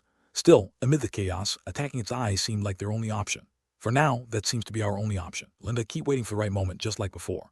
At Ghislaine's word, Belinda nodded with a firm expression. She was about to say something when the blood python slowly began advancing toward the group. It seemed to be cautiously scanning its surrounding, likely due to its injuries, but without warning it surged forward with speed. Kaya, it's coming. Just like before. Aim for the wounds and stab it. Let's see who dies first. As the blood python rapidly closed in, the mercenaries reformed their ranks and prepared to target their previous wounds. However, once it drew near, the blood python began smashing each mercenary one by one as if striking with a hammer. Boom. Ah. Boom. Boom. Whenever the mercenaries tried to get close, the serpent quickly withdrew and slammed its head down again. Every strike, a mercenary's body was crushed, turning into a spray of blood. Unlike before, the blood python was now taking them out individually, systematically neutralizing their efforts. If fall back, panicking, the mercenaries scrambled to retreat. Hiss. The blood python narrowed its eyes and flicked its tongue. To the group, it seemed as though the creature was mocking them with a smile. Everyone fell into confusion. The tact they had believed to be their only hope against the blood python was now proving ineffective. They had no idea how to face it anymore. Hiss. As the blood python wriggled toward them again, the mercenaries hesitated, backing away slowly. At that moment, Ghislaine leaped forward and shouted, Mercenaries, stand by from the rear. Jump in whenever you see an opening. Gillian, Kaor, and Belinda fight it like before. The mercenaries quickly retreated, leaving the four to fight the monster just as they had in the initial battle. They all desperately wanted to join the fight but lacked the skills to do so effectively. Boom. Boom. The four of them began dodging the blood python attacks, attempting to inflict more wounds than they had earlier. But the blood python movements had grown more cautious, making landing any significant hits difficult. Even when they managed to strike, the injuries were shallow, barely causing any damage. Boom. Boom. As time passed, the four began to run low on mana and grow exhausted, forcing them to focus solely on dodging. Unable to bear it any longer, Kaor shouted loudly and rushed toward the blood python's head.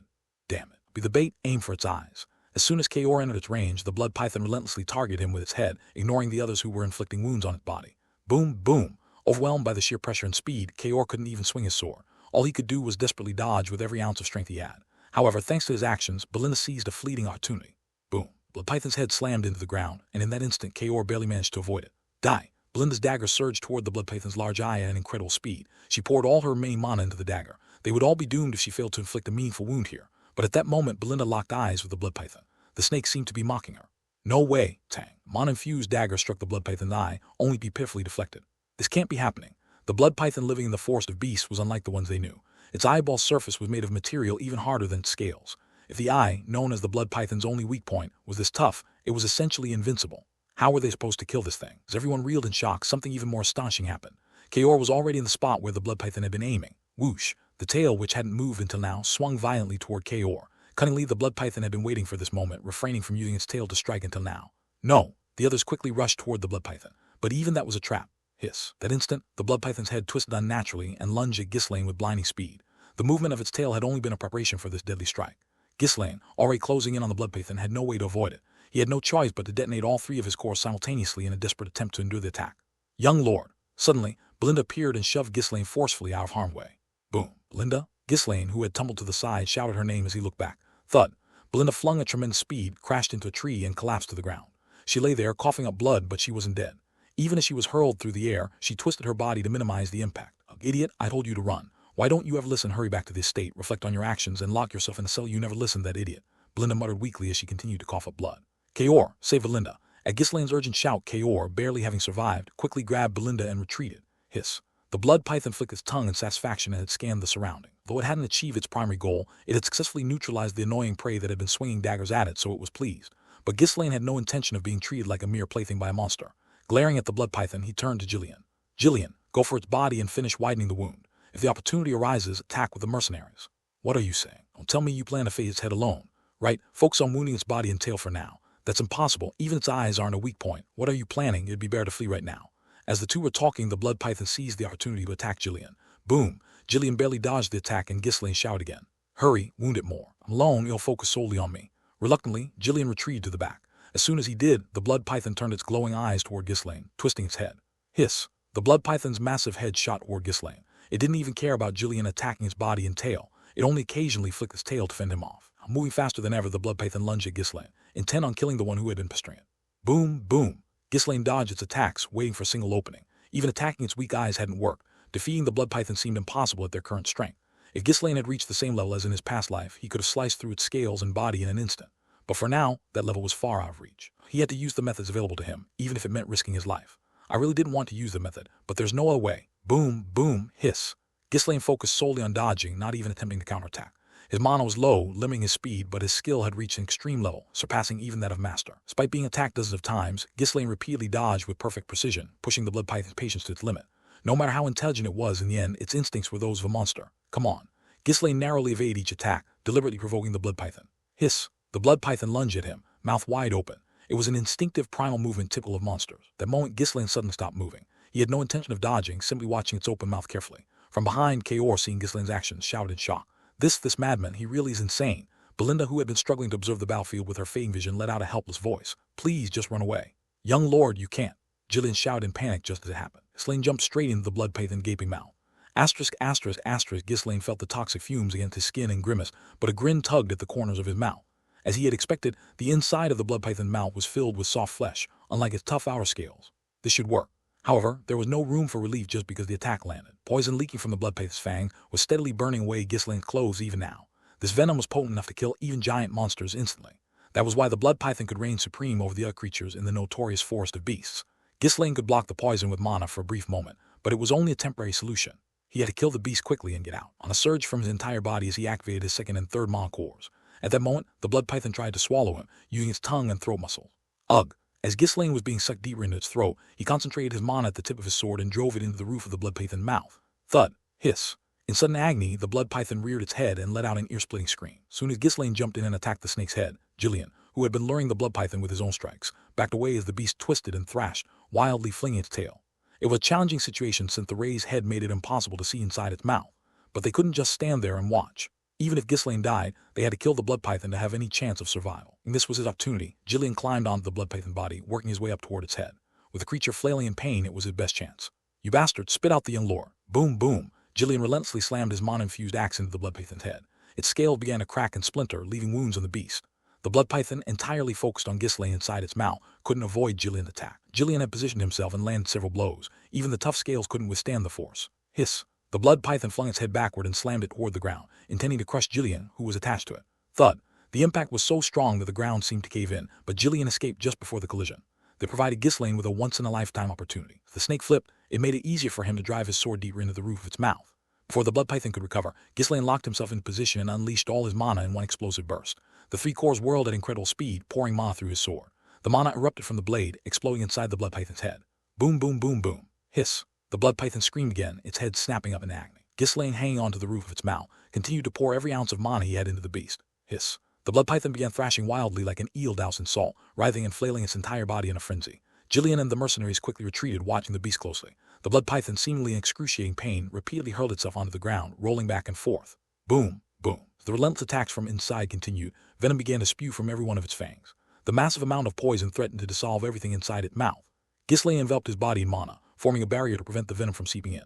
SSSSS. The venom sizzled and evaporated as it made contact with the mana shield, producing a constant cloud of steam. GRRGH. Now it was a battle of endurance between Ghislaine and the blood python. Whoever could hold out longer. Hiss. In a desperate attempt to dislodge Ghislaine, the blood python began violently slanging its head into the ground. Boom, boom. But Ghislaine, with his sword firmly lodged into the soft roof of the beast's mouth, didn't budge no matter how much it shook. Instead, as if resigned to die in this very spot, he squeezed out every last drop of his mana. GRRGH. A thin line of blood began to trickle from Ghislaine's lips. With all three of his mana cores spinning at full capacity, his body, still not fully matured, struggled to keep up. SSSSS. Amid the thick black poison cloud, dark red energy continuously surged from Ghislaine's sword. Hiss. Seeing the familiar dark red smoke rising from the blood python's mouth, the mercenaries' faces tensed in fear. What they could do now was anxiously wait, praying that the insane stunt their employer was pulling would succeed. GRRGH. Unable to withstand the explosive power of all three cores, Ghislaine's muscles began to tear apart. Little by little, the blood python's venom was seeping into his body. His hands trembled, and a pain as if being slashed by countless blades overtook him. His face turned a sickly purple, and his body slowly started to go numb. Unleashed mana several times stronger than usual, there was no way his body could remain intact. Crack. After the muscles tore, it was the bones' turn. Unable to endure the strain of the overaccelerated mana cores, crack began to form in his bones. Yet even through the mind-numbing agony, Ghislaine did stop. He continued to explode all his mana, even if it meant burning through his very lifespan. If it continued much longer, his body would be utterly destroyed before the venom could even kill him. Ghislaine let out a roar, forcing himself to stay conscious. If I lose consciousness here, it's over. From the moment he took up the sword, he had never known an easy life, and he knew it would be no different in the future. He only ever did his best every moment in the here and now. Hiss. Finally, the blood python's movements noticeably slowed, no longer slammed into the ground but merely staggered, swaying from side to side. Ghislaine knew the time had come for him to escape. If he lost consciousness now, his body would either be swallowed down the blood python's throat or dissolved by its venom. As soon as the staggering blood python lowered its head, Ghislaine let go of his sword and used the last of his strength to fling himself out of its mouth. Thud. Ghislaine tumbled onto the ground, but he was too weak to move any further. Young lord. Gillian ran toward Ghislaine to help him up. Sizzle. Arc. The moment Gillian touched him, his hand was scorched. The venom from the blood python was burning with intense heat, fueled by Ghislaine's mana. Gillian had to channel all his mana into his hands just to move Ghislaine away from the immediate danger. As Ghislaine lay on the ground, smoke continued to rise from his body. Heat radiating from him was so intense that even the mercenaries nearby had to sit back. Even in his current state, Ghislaine's flickering eyes stayed fixed on the blood python. Hiss. The blood python, with tears of blood flowing from its eyes, glared at Ghislaine with venom-filled fury. Lock it. Protect our employer. Don't let it get near. The mercenaries raised their weapons again, positioning themselves between Ghislaine and the blood python. Unlike before, the blood python movements were sluggish. Strike. At Gillian's command, the mercenaries prepared to charge. Thud. Before they could act, the blood python collapsed right in front of them, unable to keep itself upright. Is it dead? No, it's still alive. Let's finish it off now. Kaor, raising his sword once more, shouted. It's still spewing venom. Void the head and cut the body apart. The blood python lay on the ground, flicking its tongue and gasping for air. It was still incredibly resilient, but no one seemed afraid anymore. Charge! With a war cry, the mercenaries rushed forward, relentlessly stabbing their weapons into the creature's wounded body. The blood python could only writhe feebly, incapable of mounting any kind of counterattack. Watching this, Ghislaine spoke in a weak voice. Thank goodness it's finally over. The mercenary attacked the blood python with all their might. Slash, rip. The beast's body, which had occasionally twitched, was now nothing more than a torn, shredded mess. Hiss. Blood sprayed from its gashes, and the wounds deepened and festered, leaving the creature in an unrecognizable state. The blood python's eyes, which had been glaring at Ghislaine, slowly began to close. Unrivaled ruler of this region, feared for its immense strength, was at last defeated. Hiss. With a final pitiful hiss, it took its last breath and died. Gripped by fear, the mercenaries continued their assault even after the blood python was dead. Stop! Stop! It's already dead. Only after Gillian shouted several times did the mercenaries drop their weapons and step back. By now, the sun had begun to set, casting a red glow over the surrounding. Enormous Snake's corpse, pierced by hundreds of weapons, appeared even darker and redder under the sunset's light. Everyone fell silent at the majestic sight as if by some unspoken agreement. After waiting for a while, the blood python still didn't move. Only then could the mercenaries accept the reality. Ha ha ha, we won, we won. At one mercenary's exclamation, everyone else began to shout. We got it, we killed this monster. Aha, it's really dead? They had slain a monster they had thought impossible to defeat. No, rather their employer had practically killed it single-handedly. But is the employer all right? Let's go check. The mercenaries rushed over to where Ghislaine lay. Still lying down, Ghislaine weakly raised his hand and spoke with difficulty. Everyone, you did well. At his words, the mercenaries cheered loudly. He's alive. Employer's alive. Woo-ha! The mercenaries' joy seemed endless, having survived an unbeatable foe. Ghislaine's remarkable feat only fueled their excitement. Ha-ha! Long live the Ghislaine Mercenary Corps. For now, let's just call it the Ghislaine Mercenary Corps. The mercenaries enthusiastically chanted Ghislaine's name. Watching the mercenaries laughing and chatting under the influence of the mood, Ghislaine smiled faintly. Simple fools. And with that he lost consciousness. Ghislaine slowly opened his eyes as if waking from a deep sleep. Next to him, Gillian, who had been watching over him, spoke in surprise. Young lord, are you awake? Are you all right? Lying down, Ghislaine gave a slight nod and asked in a cracked voice. Belinda, her life is not in danger. Taken some medicinal herbs and is resting, so you needn't worry. The mercenaries' casualties. More than half died still. If it weren't for you, we'd all have been wiped out. I see. But young lord, please never do that again. What's the point of all this if you die? Gillian, frustrated, scolded him. After all, what kind of employer would risk their own life instead of taking the time to defeat the enemy, even if it meant losing all their mercenaries? Stan, Gillian, you're starting to resemble Belinda more and more. When Ghislaine made a joke, Gillian forced a stiff smile. Kaor approached with a sly grin and said, I've seen plenty of crazy people in my life, but none as crazy as you, young lord. I never would have imagined you killed that monster in such a way. Hearing I'm crazy so often doesn't exactly feel great. Ghislaine tried to get up as he answered, but a surge of intense pain soon followed. Oh no, you must move carefully. Your wounds are severe. Gillian, startled, hurriedly supported him. Ghislaine slowly examined his own body. Bandages were wrapped around him from head to toe. His entire body still felt numb and tingling, indicating that not all the poison had been expelled yet. Though he could use mana to extract the remaining toxins from his body, it would take some time for his broken bones and muscles to heal fully. It was the first time in this life that he had used such an overwhelming amount of mana. He had continuously used a technique that was difficult to endure, even for a short period in his current state, until he eventually lost consciousness. It was no surprise that his body was in complete disarray. Time. Ghislaine blankly gazed up at the sky. The sunlight was so bright it almost blinded him. It captured the blood python around sunset, but now the sun was high in the sky. It seemed he had been unconscious for longer than he thought. At that moment, the mercenaries, having noticed that Ghislaine had woken up, rushed over in a crowd. The boss is finally awake. Boss, are you all right? Oh, I knew you'd pull through. The mercenaries couldn't hide their joy and continued chattering around Ghislaine without pause. Ghislaine looked at each of them one by one. Like when he first met them, their faces now brimmed confidently and easily, and the trust that radiated from their eyes. Having gone through life-threatening battles together, the bond between Ghislaine and the mercenaries had grown unbelievably strong. What had started as a mere contract had now evolved into a relationship where they were willing to risk their lives for each other. Reminds me of the old days. Feeling a sense of nostalgia, Ghislaine couldn't help but smile to himself. Rest for another day, take it easy, and tend to your injuries. There won't be any more monsters appearing. The mercenaries were a bit skeptical but trusted Ghislaine, so they rested comfortably. Surprisingly, not a single monster appeared during their break. Thanks to that, the group fully recovered their strength and set off in good condition. Traveling for a while, Ghislaine glanced round and spoke to the mercenaries. We're almost there, it's just ahead. The mercenaries, unable to hide their anticipation, began chatting excitedly. Do you really think there's something valuable? Maybe it's gold or silver. Well, we're finally getting there at least. With hearts filled with excitement, they all busily moved toward their final goal. Soon after, the sight that unfolded before them left everyone speechless. Is this for real? It's incredible. The mercenaries one by one widened their eyes in astonishment. Gillian, unable to hide his trembling gaze, looked back at Ghislaine. And my lord, there really was something valuable here. This is. Facing the staring Gillian, Ghislaine smiled and replied. Yes, it's a very expensive treasure. Before their eyes, shards of crystal attached to the rock glowed with a faint blue light scattered all over the place. While each shard emitted only a dim light, the sheer number of them lit up the dark forest together. Only one kind of crystal in the entire world emitted its own light. It was a mineral known as runestone. Runestones contained magical power and were used to create magical tools or barriers. Any mage, they were an object of obsession. Moreover, the location where runestone could be harvested was scarce, and the quantity available was extremely limited, making their value astronomical. And now the place was littered with runestones as if they were mere pebbles. Wow, this is incredible, they're all runestones. How much is this even worth? The mercenaries, overwhelmed with excitement, couldn't contain themselves. Slain too couldn't hide his astonishment. There are far more than I heard about in my previous life. The feeling of seeing it in person was completely different from merely reading about it in the records. Looking at the vast array of runestone before him filled him with so much joy that he momentarily forgot about all his hardships. The mercenaries, after their initial excitement, turned to Ghislaine in amazement. There really was something valuable here, wasn't there? How in the world did you know about this? What we did was so crazy after all. The mercenaries could hardly calm down from their excitement. No one could remain composed before such an overwhelming sight filled with runestones. Ghislaine, observing the mercenaries, spoke. Everyone, you've done well. Made it here thanks to your efforts. The mercenaries all bowed their heads solemnly, their expression becoming serious. On their way here, many had died, and those who survived had fought battles that pushed them beyond their limits. The sense of accomplishment was overwhelming after enduring such immense suffering and finally reaching their destination.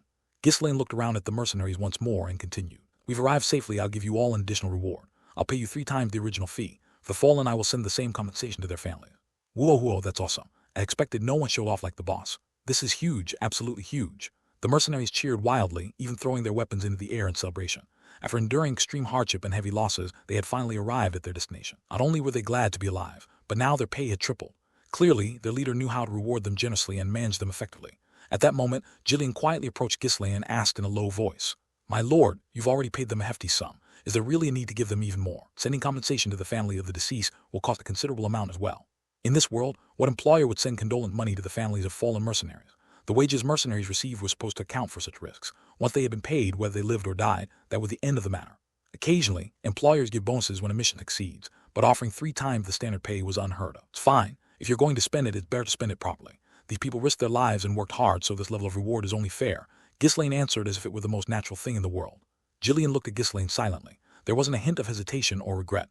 Isn't he worried about wasting money? From what Gillian had seen, Ghislaine was frugal for a noble. Young nobles around Ghislaine's age spent lavishly due to vanity, but Ghislaine had never once indulged in luxury. At first, Gillian thought it was because Ghislaine's estate was poor, and he had no choice but to save money. However, after observing Ghislaine during the expedition to the Forest of Beasts, that didn't seem to be the case.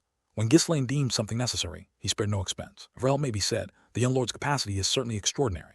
Since Gillian had led a mercenary corps himself, he understood well how difficult it was to reward people as generously as Ghislaine did. Thinking that his young lord had a magnanimous character, one unconstrained by money, Gillian couldn't help but smile with satisfaction. Belinda, who had been asleep after taking a powerful sedative, finally woke up and took in the situation. So many runestones, you really succeeded. I can't believe it. Her lips were cracked and her face was haggard from the pain, but she forced a bright smile. Ghislaine looked at her lying there and smiled back. It's thanks to you, Belinda. We probably wouldn't have succeeded if you hadn't blocked it with your body. You're tougher than I thought. You must train a lot. Belinda twitched as if telling him to stop saying such nonsense. Please don't do something like that again. Why on earth did you dive into that filthy, stinky monster's mouth? All right. In any case, it's all over now, so you can rest easy. When we return, we'll get you treated right away. I think the mana backlash has wrecked your insides pretty badly. Luckily, your organs didn't rupture. Even though Belinda had been resting for some time, she still couldn't move her body properly. She had survived the powerful impact. Her insides had been completely wrecked as a result. Potions and herbs weren't very effective in restoring the disrupted mana flow. The best thing for her now was to rest until it stabilized. HMPH, I dodged well, that's all, it just caught me off guard. I wouldn't have gotten hit under normal circumstances. Even better than, Belinda's pride was undiminished. Ghislaine, chuckling, tucked her in with a blanket. Getting through the path would have been more difficult if he had left Belinda behind at the estate. Looking back now, he was truly glad she had been with him. All right, now get some proper rest. You'll be heading back soon, so sleep a little longer. At Ghislaine's words, Belinda closed her eyes and mumbled softly. Don't just eat the jerky. Get the seasoning, make some soup.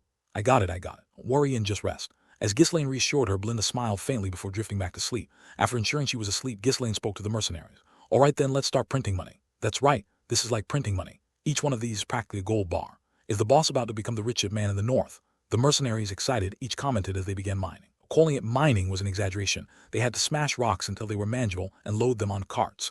A few blunt tools were enough for the job. The detailed processing would be done at the estate, so the mercenaries didn't need to worry. Some of the mercenaries started whispering among themselves. Let's pocket a few of these. Yeah, even the tiniest ones are worth a fortune. No one will notice if we just grab some of the scraps. It was an unspoken rule among mercenaries to skim a little on jobs like this without the employer noticing. Even though triple the usual pay was great, and they were thankful for being well taken care of, stealing a bit was a separate issue, a habit, a customary practice ingrained in them. That moment Gort shouted loudly enough for everyone to hear, proudly declaring, I'm not taking anything. Triple the pay is more than enough for me. You bastard. SHH, quiet, you know you'd benefit from taking some too. The other mercenaries, flustered, called out to him, but Gordon confidently shouted again, I don't care about money at all. The mercenaries glanced at Gordon like he was insane and quickly moved away from him. Watching the scene with an impressed look, Ghislaine whispered to Gillian, you need to watch out for guys like that. Mercenaries who claim they don't care about money. They're the craziest of them all. If they didn't care about money, they wouldn't be mercenary in the first place. Gillian nodded and then warned the mercenaries, if it's discovered that anyone took even a single scrap, I'll have their head. It's a contract violation, so no one will have any complaints when I cut them down, right? Don't let greed get the better of you. As Gillian growled, the mercenaries couldn't hide their disappointment. They had considered pocketing a piece or two of a runestone during the work, but because he was so strict, they had no choice but to give it up. Suddenly, Gordon reached into his pants, fiddled around for a moment, and pulled out a few shards of runestone before casually tossing them on the ground. This bastard! What the hell? When did you grab those? Hey, you crazy fool! The other mercenaries cursed at him in disbelief while Gordon nonchalantly wiped his nose and briskly walked away. Ghislaine, watching the dumbfounded Gillian blink in surprise, whispered again, see what I mean? Indeed. Gillian sighed and reiterated to the mercenary, if you value your life, don't pocket a single fragment. Load everything onto the carts. Hearing his firm tone, the mercenaries could only smack their lips in frustration. Having witnessed Gillian's abilities firsthand, none of them dared to oppose or challenge him. Still, they continued their work in good spirits. After all, they were lucky to be alive, and with the promise of a hefty payment, they did feel a strong need for any additional income. Come on, let's load it up quickly. Break off as much of the attached rock as you can. We need to load a lot. Though the mercenaries chattered, they continued working diligently, and soon the carts were filled to the brim with runestones. As Ghislaine watched the carts being loaded, he instructed the mercenaries to leave a few of them empty. Why? Isn't it better to take as much as possible? When the mercenaries asked, Ghislaine shook his head and replied, we're taking the python's corpse. The unexpected words left the mercenaries baffled. Why take that? You planning on eating it? How are we supposed to transport something that big? They couldn't understand Ghislaine's decision to prioritize the corpse over the runestones, especially considering how much money they could make from selling the runestones. Several carts were already filled with the inner bark of the Duras Ent, so if they wanted to carry the Blood Python's corpse too, there wouldn't be much room left for runestones. Blood Python corpse will keep other monsters from approaching. When we build roads in the future, we could scatter its blood and flesh around the area. That will keep the roads safe for months. Seeing the mercenaries blinking in confusion, Ghislaine elaborated further. With no monsters approaching, we'll be safe when we head back. The hide and scales can be used to make armor, and we can coat our weapons with its venom. The corpse had many useful purposes. The mercenaries, finally understanding, nodded their heads. Ah, that makes sense. Our boss is so young, but sometimes he talks like he's been through everything. Right, I never would have thought of that. Monsters are highly sensitive to the scent of other creatures. If the smell of a powerful monster like the blood python were in the area, others wouldn't dare come near. Besides, even if they used all the carts, they wouldn't be able to take all the runestones with them. To ensure they could return the remaining runestones safely in the future, it was a better strategy to deal with the blood python's corpse now. The mercenaries loaded several carts full of runestone, and then headed to where the blood python's corpse lay. Lin Kaor, create an opening so we can cut it. Ghislaine, still not fully recovered, was unable to use his mana properly. Thus, Jillian and Kaor had to use mana, struggling as they peeled back the servant's tough scales. Once they created a gap, the mercenaries rushed in and began cutting away at the corpse with all their might. But the creature was so massive and challenging that it took several hours just to make some progress. All they had done was mine some runestones and carve up blood python's body, but the evening was already approaching. We'll rest here after finishing up and head back tomorrow, Ghislaine announced, prompting the mercenaries to hustle. The mercenaries finished chopping up the blood python's body, loading what they could onto the carts, and tying everything down securely with ropes. The creature was so enormous that they could not take it all. Despite their efforts, they barely managed to load half of the corpse onto the carts. But Ghislaine didn't seem disappointed as he observed the work. He planned to return soon anyway and gather the rest of the corpse later. Before long, the carts were filled to the brim, and the mercenaries threw their hands up in celebration. Woo-oh, done? There's no room for anything more. We're finally heading back. With all the work completed, the mercenaries could enjoy a peaceful night's sleep for the first time in a while, although they maintained a watch just in case no monsters appeared, likely due to the presence of the blood python's corpse. At dawn, the mercenaries continued clearing the path and dragged the heavy carts forward. If there were no horses, they had to push and pull the cart by hand, naturally slowing their pace. The runestones were still attached to the rocks, and the size and weight of the blood python corpse were no joke, so their progress was inevitably sluggish. Even though they covered the piled cargo with cloth, the sheer height of the load left parts of it clearly visible. This is the first time I've had to pull a cart instead of a horse. Hauling the stuff is harder than fighting. Well, we've cleared enough of the road now, so laborers should be able to come through soon. Though they were happy to be on their way back, a few minor grumbles slipped out as they spent the entire day pushing the heavy carts. Still, the return trip was much easier than the journey in. The road they had cleared earlier made the path smoother, and the blood python's corpse kept monsters from attacking them. Their slow pace meant it took an entire day. As they spotted familiar landmarks and signs of their earlier passage, they realized they were nearing the forest's edge. We're almost there. Tonight we're really going to sleep comfortably. Come on, let's push just a bit more. As everyone summoned the last of their strength to continue, a group of people emerged from outside the forest and approached them. Once they were close enough, Ghislaine recognized who they were. They're soldiers from the estate. The knights and soldiers of the Ferdium estate approached, their expressions grim. Ghislaine nodded once and addressed the knight at the front. Doesn't look like you came to greet us. The knight nodded in response. You're alive. We were out searching for you, young lord. You made the path quite easy to follow. Ghislaine shrugged. Well, there's no need to search anymore since I've returned safely. Sorry for causing concern. Still wearing a heavy expression, the knight stepped forward and spoke again. Here to arrest you, young lord. At his words, the mercenaries were taken aback. They didn't understand the situation, unaware that Ghislaine had disobeyed the lord's order by entering the forest of beasts without permission. However, Ghislaine and Jillian had anticipated the outcome, so their reactions were much calmer than the others. With a firmer tone, the knight added, This is by order of the lord. Cooperate, you won't get hurt. His words were laced with threat, but Ghislaine merely grinned playfully. I'm a little busy right now, not to mention I'm not feeling well. You still don't understand, do you? Then we'll have to take you by force. Screech. The knight slowly unsheathed his sword, glaring at Ghislaine with contempt. Now that he had the authority, he was tempted to provoke Ghislaine into resisting, using it as an excuse to beat him senseless. If you weren't the young lord, I would have killed you a long time ago. Lucky you survived the forest of beasts. Please resist me. The knight, who had always looked down on Ghislaine, raised his sword and pointed at him. Go ahead, why don't you resist like you usually do? I'll teach you a lesson you'll never forget. Should I break a leg, or maybe an arm? It was an outrageously disrespectful thing to say, especially to the young lord. The knight was intentionally provoking Ghislaine. I'll beat you to a pulp so you'll never dare act up again. As the knight stepped forward with those thoughts, a sudden clang rang out. Ching, chong. All the mercenaries simultaneously drew their weapons, surrounding the knight and soldiers. You bastards.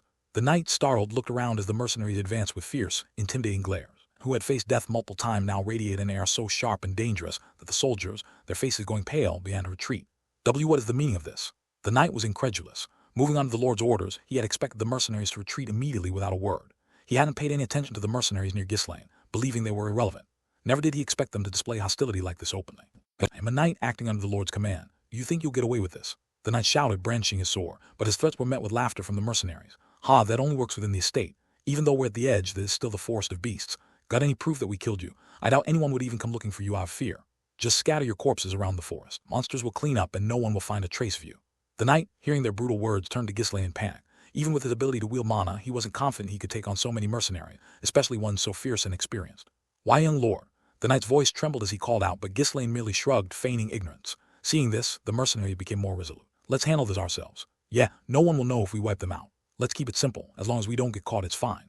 We worked hard to clear the path and now they want to use it for free. The mercenaries' killing intent began to rise. They were seriously considering killing all the knights and soldiers present. The knight felt the bloodthirsty atmosphere, gulped, and retreated a few steps.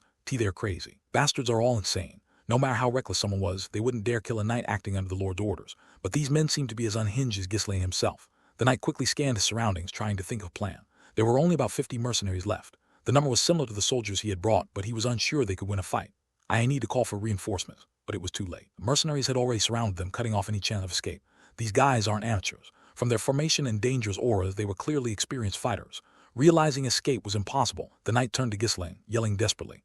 What are you doing? Call off the mercenaries immediately. You out of your mind trying to kill a knight acting under the Lord's orders. At that moment, Jillian, who had been watching from the side, stepped forward holding an axe. Now that I look at you closely, you really are a disrespectful bastard, aren't you? Seeing the cold look in Jillian's eyes, the knight realized that death was closing in. If he died here, his body would never be found. His only option left was thud. Lord, please spare me. He fell to his knees, begging for his life. V-wound. Ghislaine's axe swung down toward the neck of the knight who was kneeling, just before the knight's neck was severed. Wait. Ghislaine's voice echoed and the axe halted. Drip, drip. The axe had stopped precisely at the knight's throat, but a slight cut on the nape of his neck caused blood to drip steadily. Huff, huff. The knight, still on his knees, gasped repeatedly for breath. It's these maniacs. Had Ghislaine not stopped midway, his neck would have surely been severed. As he stared at the blood trickling down his neck and soaking the ground, the knight's body trembled uncontrollably. What on earth? He couldn't make sense of the situation. Though the young lord had always been an annoying troublemaker, he was never someone to be feared. But now, things were different. He's terrifying. A powerful, overwhelming presence filled the area. The mercenaries around him exuded a clear sense of loyalty toward the young lord. He wasn't like that before. What could have happened? The young lord, both in character and skill, had been lacking. He couldn't even command respect from the lowest of soldiers. Wasn't this the same young lord who had been subtly mocked and despised by even the most insignificant soldiers? It was unfathomable that these rough mercenaries would follow him so devotedly, to the point of risking their lives. Step, step. Meanwhile, Ghislaine approached leisurely, scanning his surroundings. The frozen soldiers dropped their weapons and knelt as soon as he neared. Even those who had previously looked down on the young lord were now too overwhelmed by the atmosphere to harbor such thoughts. This could have turned into a serious incident if I hadn't stopped. You terrified? Ghislaine smiled and helped the knight to his feet. He lightly patted the knight on the shoulder and continued speaking. I'm a pacifist at heart, but my boys have had a rough time, so they can be a bit harsh. So let's get along from now on. Why, yes, sir. It was clear he meant don't even think about picking a fight. Should have understood by now. Though many more clashes would surely occur in the future, for the time being that was enough. Anyway, since my father's call, I should fulfill my duty as his son and go. Will you tie me up? I'm not exactly into being bound, you know. When Ghislaine extended his arms and asked, the knight quickly shook his head. He had originally planned to bind him tightly and drag him away in humiliation, but now he couldn't muster the courage. The mercenaries glaring at him menacingly, as if ready to pound at any moment, the only thing on his mind was getting out of there as fast as possible. Good. I'm glad our tastes align. Once we arrive, make sure to arrange a place for the mercenaries to rest. Also, Belinda has sustained severe internal injuries, so prepare for her treatment. The knight glanced briefly at the unconscious Belinda and the ragged mercenaries before nodding. Understood. Take care of it immediately. At the knight's gesture, a few soldiers rushed forward and began pulling the cart carrying Belinda. Soon after, the knight took the lead, with soldiers surrounding Ghislaine. The mercenaries followed behind, swaggering, but the sharp aura they had initially exuded had already faded. As Ghislaine and the mercenaries emerged from the forest, a large crowd, including laborers, rushed toward them. Had all heard from the soldiers that the lord had ordered the young lord to be brought in. The people whispered as they watched Ghislaine following the knight. What's going on? What kind of trouble did the young lord cause this time? I heard the lord told him not to enter the forest of beasts, but apparently the young lord went in on his own. A lot of people are missing. Less than half of them made it back. They must have all died. Was he thinking trying to clear the forest? Is that pile of rocks? Looks like there are some monster corpses too. Did he go in just to get those? As the crowd grew, more and more people began to gossip, each commenting on Ghislaine and the mercenary. It was no surprise. The mercenaries' numbers had significantly dwindled compared to when they first entered the forest, and those who survived looked like blood-soaked, injured soldiers. People thought it was a miracle that they even made it back alive. Since they were being escorted under the Lord's orders, the general consensus was that Ghislaine would surely face severe punishment this time. Listening to the crowd's murmur, Ghislaine turned to the knight next to him and asked, Chem, I don't see Skaven among the guards. What happened to him? Did he go on vacation or something? He was imprisoned for the crime of making a false report to the Lord. Will soon be stripped of his knightly title as well. Aha, that's unfortunate. A vacation would have been much better. Seems he's being punished because of me. Ghislaine spoke as if it were nothing, causing the knight to twitch his lips. Skaven had been imprisoned for submitting a false report about Ghislaine and the mercenary whereabouts. From the start, it couldn't have been hidden forever. It had bought Ghislaine and his group some time by now. Skaven was probably in his cell, pounding the ground in regret. Ghislaine nodded and headed straight for the castle with the knight. Though his appearance was ragged and disheveled, he walked confidently toward the great hall. He boldly pushed open the doors after issuing a few orders to Ghislaine. Boom. Inside the hall, most of the retainers had already gathered. They frowned as they gazed at Ghislaine. First glance, he looked like nothing more than a defeated soldier who barely escaped with his life. However, that wasn't what was important at the moment. There was something much larger and more urgent to discuss. "I've returned, father." Despite Ghislaine's greeting, Zwalter remained silent, his face etched with fury. After glaring at Ghislaine for a long while, Zwalter spoke in a low, seething voice. "Told you clearly that I did not permit the clearing of the forest of beasts. I'm sorry. I believed it was a necessary task." At that response, several of the retainers stepped forward and shouted loudly. "Defying the Lord's orders is a grave offense. How could you be so thoughtless? We specifically warned you not to go in. What would you have done if monsters had poured out? And to manipulate a knight into making a false report. You lost your mind." As the retainers' voices grew louder, their criticisms of Ghislaine escalating, Zwalter raised his hand to silence them. "You disobeyed my command and you will be punished accordingly. It's a bit late, but since you've been brought here now, that matter can be dealt with however." Zwalter glared at Ghislaine, suppressing his anger. "What exactly have you been up to?" Ghislaine tilted his head slightly, lost in thought. It sounded like Zwalter was referring to the incident in the Forest of Beasts. Since he had already said that punishment would be dealt for that, it had to be something else. Ghislaine pondered momentarily, wondering if there was some other incident he couldn't recall before finally responding. "I'm not sure what you mean." His nonchalant answer prompted Homer to step forward, shouting angrily. "A few days ago, a messenger arrived from Regressed Estate, declared they will cease all support for Ferdium Estate, and it's all because of you, young lord." Ghislaine tilted his head again before asking, "And what was the reason?" "They say you visited Lady Amelia and extorted 20,000 gold under the guise of estate support. Count Regressed found out about it, and in his rage, he has broken off the engagement and cut off all support. You took the money in advance, didn't you?" Homer was fuming, while Ghislaine wore an expression of genuine admiration. Amelia secretly growing her merchant guild was still a closely guarded secret. That's why she must have willingly handed over the 20,000 gold to keep Ghislaine from speaking. For her to suddenly publicize the matter meant that she no longer cared if rumors spread. "Amelia, as expected, you're not to be underestimated." Ghislaine truly admired her. Amelia must have taken all the necessary precautions to disregard any potential rumors in that short time. She had also turned the situation around to use it against Ghislaine. With a perfect excuse now to cut off support from Regressed Estate, they wouldn't have ignored Amelia's bait. As Ghislaine remained silent, lost in thought, Holman's frustration grew, and he shouted even more furiously. "What on earth are you thinking? Say something. You realize what a terrible crime you've committed." This time Albert the treasurer spoke in a cold tone. "Even if the support has been reduced, Regressed Estate provides the most. If their support is cut off, Ferdium Estate won't be able to function properly." Still, Ghislaine said nothing, and Randolph, unable to hold back any longer, screamed in frustration. "Ah, you miserable brat. Brother, don't stop me today. I'm going to snap that bastard's spine in half. You don't need a prison. I'll teach him a lesson right here, right now." Randolph tried to lunge at Ghislaine, but the other retainers and soldiers barely managed to restrain him. The tense atmosphere only grew worse as the retainers began to chime in one after another. "This is a serious crime. If it were anyone else, they'd be facing execution. He claimed he was trying to save the estate by clearing the forest of beasts, but he's actually bringing ruin upon it instead." The retainers, now thoroughly riled up, showed no sign of stopping. At this point, Ghislaine's unauthorized venture into the forest of beasts, which had nearly endangered the estate, was no longer their primary concern. Monsters had appeared, and since Ghislaine had returned alive, they only needed to punish him and lock him up in prison.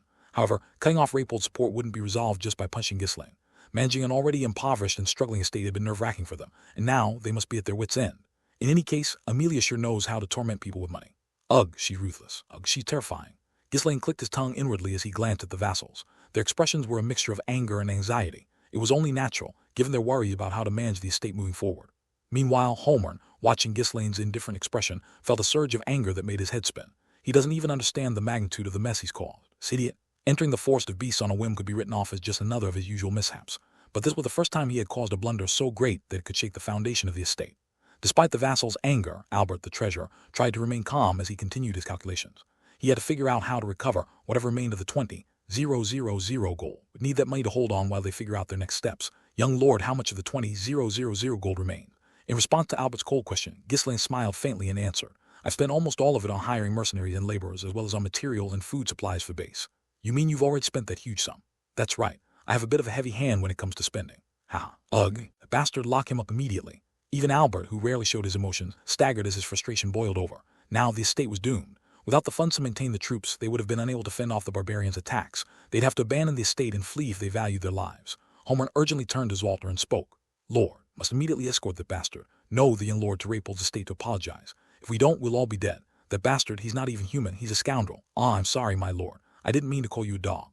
The vassals were at their wits' end, unsure how to resolve this mess. He had taken money from his fiancée, but it turned out to be the support funds for the estate, and he had spent all of it on whatever he pleased. The vassal perspective, no madman had ever been as insane as this one. Ghislaine's outrageous behavior had now crossed a line. Zwalter, who had been silently listening to the vassal, glared fiercely at Ghislaine. "Is all of this true?" "It is. I received the money for a different reason, but I don't think any excuse will work now." Zwalter closed his eyes tightly and leaned back in his chair at his son's reply. Were anyone else, he would have had their head cut off for such a serious crime. I should have raised him more strictly and corrected him earlier. I'm the real dog here. The real dog. Because he had always been away, preoccupied with external affairs, he had paid little attention to his children. The result was now an unmanageable catastrophe. While Zwalter remained silent, filled with disappointment and regret over his son, Homeland stepped forward and shouted, "Are no longer the young lord but a criminal. Kneel immediately." Ghislaine responded nonchalantly, "My knees aren't in great shape, so kneeling might be difficult. Besides, it's not that serious of a mistake, is it? You insolent bastard. Do you truly not understand the gravity of what you've done? How could I not know? I'm the one who did it. And yet you stand there with your head held high. Ugh, my neck." Just as Homer was on the verge of collapsing from the stress, Ghislaine snapped his fingers and shouted toward the door, "Bring it in." At that moment, Gillian entered, carrying a large chest. Thud! The chest, more significant than a person, landed heavily on the floor with a deep sound. Ghislaine placed his hand on the chest, a playful smile on his face. "Now take a look. This is how you make an investment." As soon as he finished speaking, he flung open the lid of the chest. A brilliant blue light radiated out in all directions. Andolph shouted in fury at Ghislaine's words. "Investment? Investment? Do you even know what investment is? All you do is eat and shit all day. No one stop me now. I'm going to kill that bastard today, for sure. WH what of that? Young Lord?" Randolph, who had been charging toward Ghislaine, suddenly stopped in his tracks, his eyes widening in surprise. Everyone squinted at the chest, eyes widening as light suddenly spread from within. "Oh, that's. It can't be." As they saw the ores piled inside the chest like a heap of stones, the expressions of the retainers gradually twisted in bewilderment. He bowed lightly to Ghislaine and exited the chamber, but none of the retainers noticed him leave, so engrossed were they in the contents of the chest.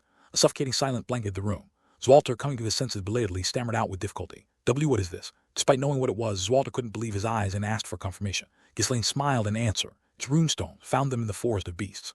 "Ariel, could you in such a short time?" "We didn't search the entire forest. We scouted for resource-rich locations, then broke through to them directly. We plan to pave the roads and build fortifications to ensure steady extraction." Zwalter, startled by Ghislaine's words, jumped to his feet. "Are you saying there are more runestones?" "Yes, a lot more. This is only a portion." Zwalter was so shocked that he couldn't string his words together properly. The trembling voice, Homer spoke up. This is all a lie, isn't it? The young lord wouldn't do something like this. You must have stolen these from somewhere, or bought them with that 20,000 gold, and now you're lying, right? Please tell me that's the case. Why would I lie? There are carts full of them outside. Feel free to check for yourself." Ghislaine shrugged as he continued. "There's far more left than what we brought this time. See if I keep bringing more runestones in the future. Don't you know blessings come to those who believe?" Thud. Zwalter sank down, dazed. He had no idea what to say about what his son had accomplished. He couldn't tell whether it was dream or reality. Albert, the treasurer, blinked, staring at the runestone before him. If there were that many runestones, they wouldn't have to worry, even if support from the Rapold estate was cut off. Albert quickly approached the chest, crouching down to touch the runestones. "These are really, if we sold all this, just how much would it be?" "Let us see too." The retainers rushed over, crowding around the chest. They repeatedly touched the runestones, gasping in awe, unable to contain their excitement. Watching them, Ghislaine let out a sigh of relief inside. Amelia had moved any faster, I would have been in serious trouble. Just thinking about it was terrifying. If he had been even slightly late, he wouldn't have been able to enter the forest of beasts, and his hands and feet would have been completely tied. Not only would he have lost the money he managed to pry from Amelia, but he also wouldn't have found the runestones. It was a narrow escape, but the outcome had turned entirely in his favor. She's a smart woman. Didn't expect her to use such a method. Is this just the beginning? There was no way she would stop here. This incident was simply an attempt to inconvenience him and restrict his movements. She probably thought that was enough to disregard him for the time being. But once Amelia discovered that he had obtained the runestone, she would undoubtedly interfere and scheme against him again. And if not just Amelia, the Delphine Duke wouldn't sit still either. Had also failed in their attempt to kill Alina. For now, they were likely preoccupied with weakening other territories, but once the existence of the runestone was revealed, all eyes would turn to the place. He had to prepare as much as possible before that happened. I need to move even faster. This time, thanks to his quick movement, he managed to avoid any major trouble, but Amelia moved faster than he had expected. Had learned one thing for sure from the incident. Time wasn't on his side. While he was moving, his enemies were also moving. Realizing that he had been lost in thought, Ghislaine snapped and abruptly closed the chest. "All right, that's enough sightseeing. Keep staring and they'll wear out. Ha ha ha." Though his tone was crude and reminiscent of a sleazy comment, the retainers couldn't say a word and had no choice but to sit back. Watching them, Ghislaine wore a relaxed expression. "So, what were we talking about? Something about escorting me to Rapold in chains, I believe." No one could speak. What Ghislaine had done was beyond belief. Pioneering the forest of beasts, everyone had been certain he would fail, thinking it was impossible. But the young lord, acting independently, had led mercenaries into the forest and actually succeeded. Less than a month, he had accomplished what no previous lord of Ferdium had ever been able to do. To achieve such results in just a few days, both his actions and the results far exceeded their expectations. They couldn't believe that this was the work of the young lord they had always disregarded as incompetent. The retainers began muttering to themselves, one by one. Ahem, ahem, how in the world did the young lord? Ha ha, unbelievable. Think there were really runestones in the forest of beasts. How? How could runestone exist in the forest of beasts? At this point, even the disturbance he had caused in the Rapold estate no longer mattered. In fact, they should be praising him instead. They had always taken credit for everything and demanded he appease them, but now, there was no need for that anymore. The other retainers were still trying to wrap their heads around the situation. Homer subtly signaled to the knight beside him. It was in order to bring the soldiers, but he wasn't planning to arrest Ghislaine. He intended to use the current achievement to offset his previous crimes and pressure him into handing over the runestones and their associated rights. It was a typical thought for someone who had survived the well-worn world of noble politics. As the saying goes, there's always a higher mountain above. Creek. What's going on? Young lord, what are you doing? As the door to the great hall opened, the retainers were shocked and began shouting. Outside the hall, armed mercenaries stood with menacing grins, threatening the soldiers stationed there. Randolph, unable to contain his anger, instinctively reached for his sword. He had sensed movement outside the door but had assumed it was the soldier. Never imagined that mercenaries would be gathered like this. Homer, gritting his teeth, shouted in frustration. Young lord, bringing troops here. Have you lost your mind? Are you trying to start a rebellion? Ghislaine responded with an exaggerated, feigned look of surprise, shaking his head. A rebellion? Of course not. They're just waiting for me. Well, they're also here to guard me, just in case something happens. Ghislaine, as shrewd and experienced as Homerny, had already predicted the reaction and had ordered Gillian to bring the mercenaries along. Of course, the retainers of the estate were not his enemies. However, if they judged that their actions were in the estate's best interest, they wouldn't hesitate to raise their swords against Ghislaine. That was the mindset of those who governed estates in this era. While Ghislaine understood their loyalty to Ferdium, his actions were bound to diverge significantly from their way of thinking. Ultimately, he had no choice but to resort to a show of force. He needed to demonstrate firmly that he would not sit idly by if they made any moves against him. The situation was tense and could escalate at any moment. Zwalter showed only an intrigued expression rather than concern. Well, I didn't expect this side of Ghislaine. His son's current behavior surprised him more than the discovery of the runestones. The son, who had always been timid and did little more than bully those beneath him, now displayed a completely different demeanor. Lord, you can't allow such disrespect, even from the young lord. Brother, let me take care of those impudent fools. Honey and Randolph were enraged, but Zwalter leaned back comfortably in his chair and spoke calmly. Enough. Ghislaine brought the troops and the runestones. They're his, so what can we do?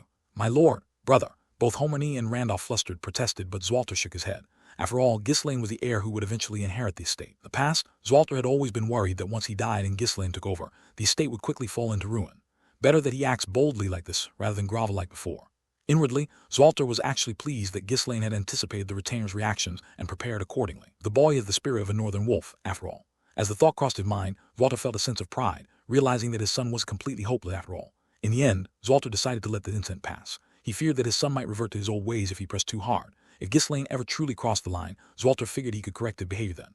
It's quite fascinating that the mercenaries are so loyal to you. I'll overlook this for now, but if you defy my orders again, I won't let it slide next time. Thank you for your understanding, Ghislaine said with a slight bow, smiling. Ghislaine hadn't staged the show of force without careful consideration. He knew his father's temperament well, so he made such a bold move.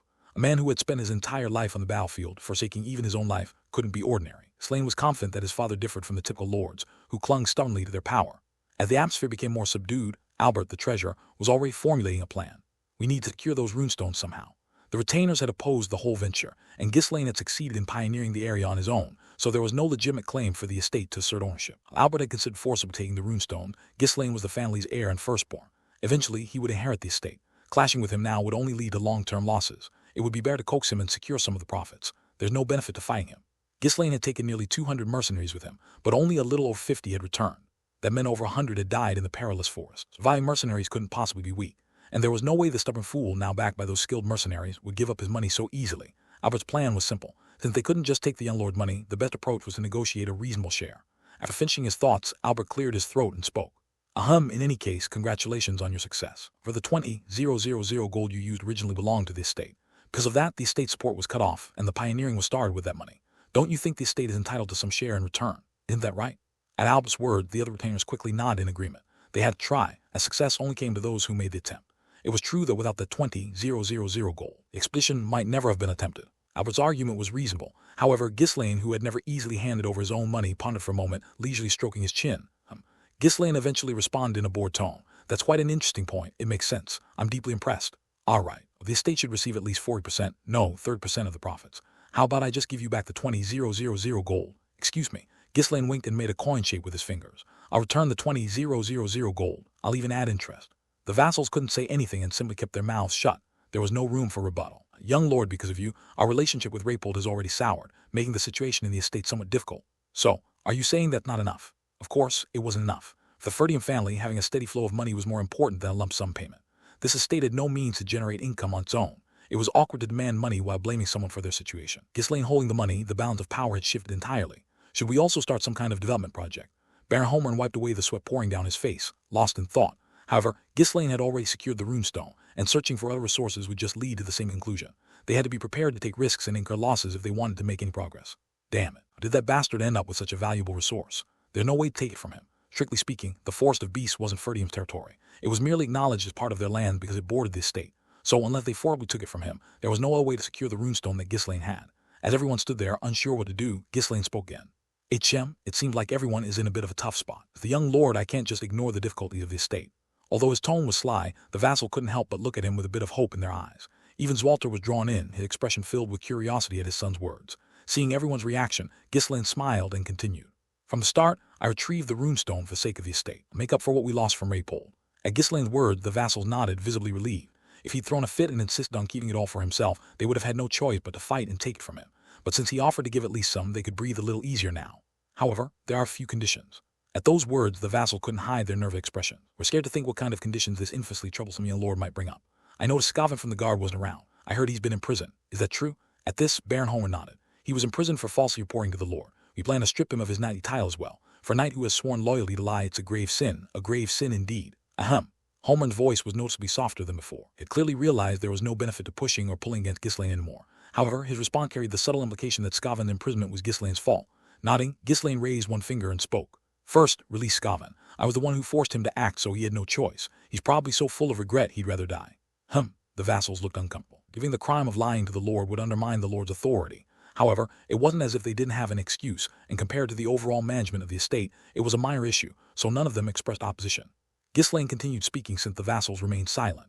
Second, I will officially proceed with the construction of the garrison. Workers and soldiers need a place to stay. The vassals nodded in agreement as it was a reasonable condition.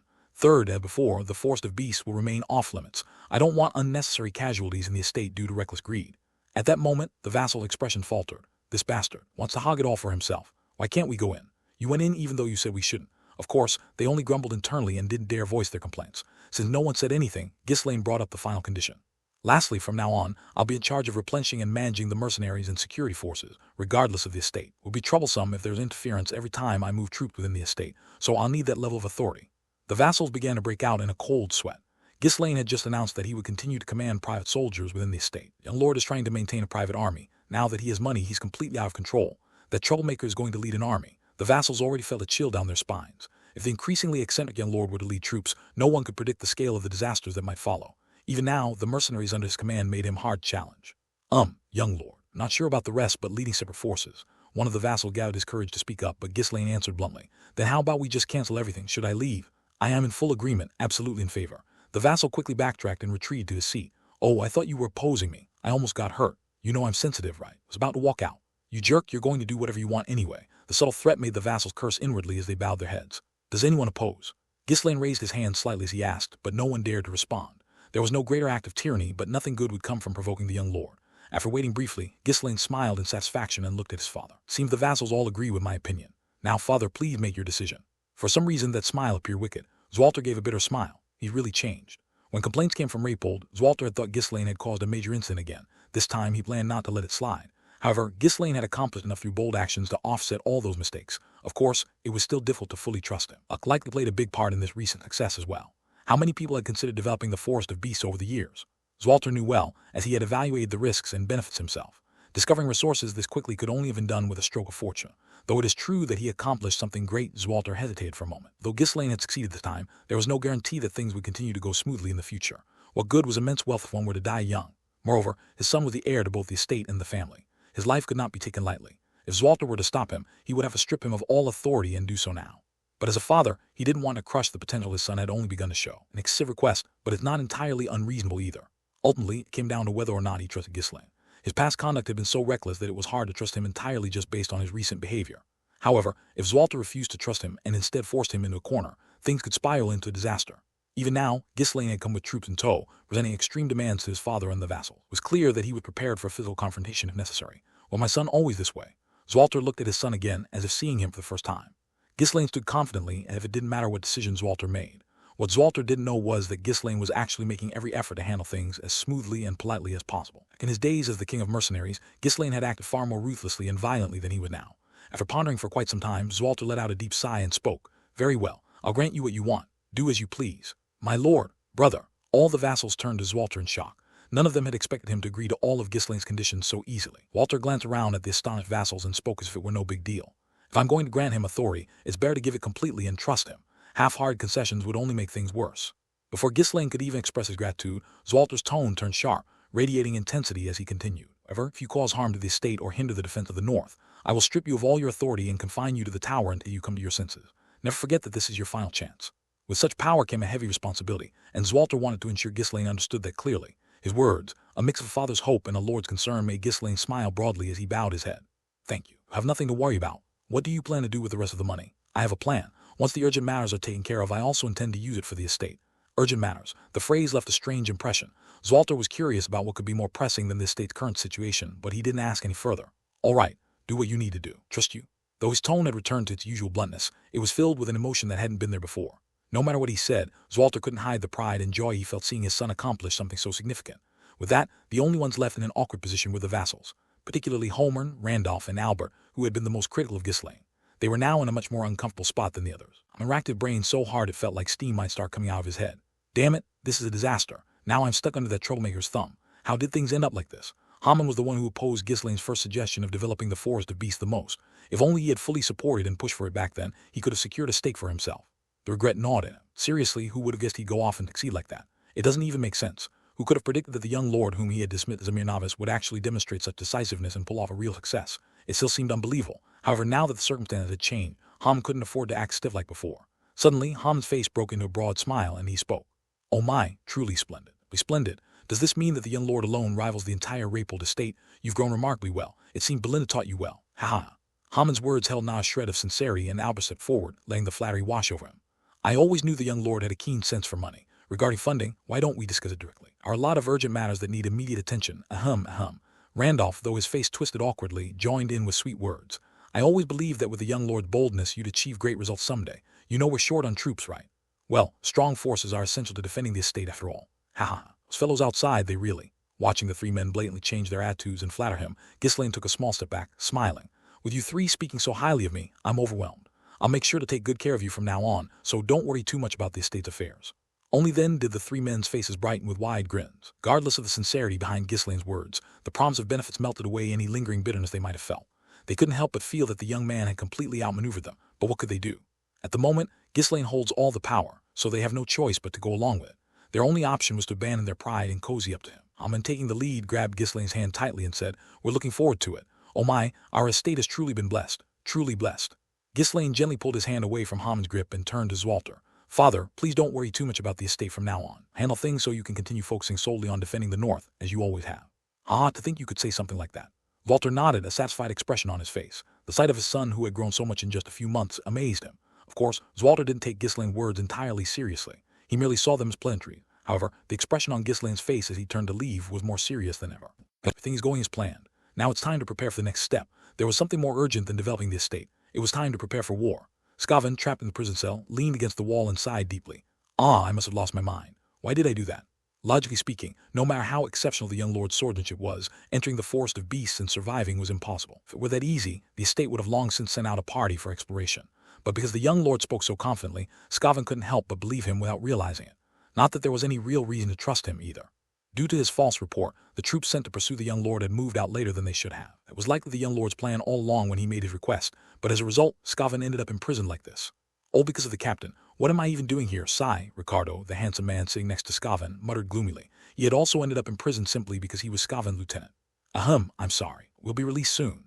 Given that people were scarce in the Ferdium estate, they generally didn't impose severe punishments on knights or soldiers unless they committed a grave crime. Rather than imposing strict penalties to instill fear, the estate found it more beneficial to impose light punishments and maintain its workforce. Well, what's the point of being released? Be stripped of your knightly title and I'll be sentenced to forced labor. For the lazy Ricardo, forced labor was a genuinely dreadful sentence. That's assuming everything goes well. Things won't end that easily if the young lord dies in the forest. We'll be dead too.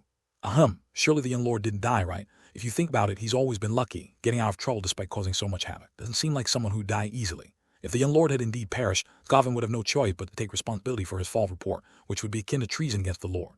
We don't know that. All we can do is hope the people chasing after him manage to bring him back safely.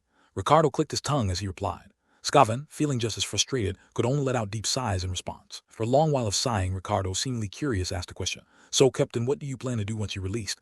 Maybe I'll just go back to my hometown and take up farming. Being a knight here doesn't pay well, it's hard, and I'm exhausted. Where's your hometown? Scavan awkwardly scratched the back of his head. Actually, my hometown is here, Ferdium. Ricardo shot him a look of pure disbelief. Sure, like they'll let you farm in peace. And in a state already lacking manpower, after a few years as a soldier, they'll probably reinstate you as a knight. Ugh, I've been here in Ferdium my whole life and just stuck around. But to be honest, I'm sick of it, sick of everything. I've got no wife, no savings. Ricardo responded with confusion. What's so hard about getting married? People marry even when they're broke. I'm the one who's worried that women would start fighting over me if I did get married. Scavan unknowingly made a face of disbelief. Looking over at Ricardo, Scavan soon frowned as he spoke. What a lucky bastard. For handsome Ricardo, marriage might indeed be an easy task. If only I had been born with that face. To think of it, that guy doesn't even work hard, does he? While the soldiers of Ferdium were struggling with low wages, Ricardo lived comfortably, lacking nothing. The women who liked him even formed a social club to take care of him and give him gifts regularly.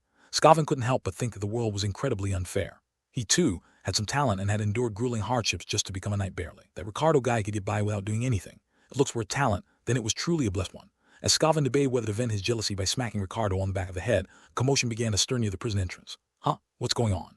As Scavan pressed his face against the bars, Ricardo followed suit.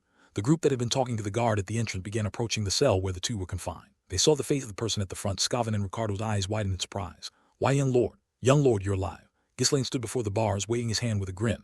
Lying Scavan, how have you been? And Ricardo, your face still shines even in prison. If being handsome were a crime, you'd have been executed, not just in prison. How? We're so relieved you're alive. Scavan and Ricardo offered their heartfelt greetings. How there would be no punishment for letting the young lord die. The two were already relieved by that, but Ghislaine had no intention of leaving them in the cell. He turned to the guard who had followed him from the entrance and gave an order. Hey, open this. Excuse me? The guard blinked in confusion. He hadn't received any orders to release the two prisoners. It's fine. I've already got permission. You trust me, right? But the guard hesitated. Couldn't move because the young lord had caused trouble by lying so many times before. After all, wasn't it because of Ghislaine that Scavan and Ricardo had been caught for lying in the first place? Seeing the guard unsure of what to do, Ghislaine let out a sarcastic laugh. Wow, that's harsh. You're treating me like I have bad credit. With a shrug, Ghislaine stepped back and Jillian took over. Crack! Jillian grabbed the lock and smashed it to pieces with his hand. And though the door was open, Scavan and Ricardo hesitated to step out. Scavan, who could have escaped using mana anytime he wanted, had stayed put for a reason. Breaking out would have only made things worse. I told you it's fine. Come on out. You've both been pardoned. As Ghislaine urged them, Scavan and Ricardo exchanged awkward smiles before finally stepping out of the cell. Thank you. Are we really free? Yes, both of you can return to your duties.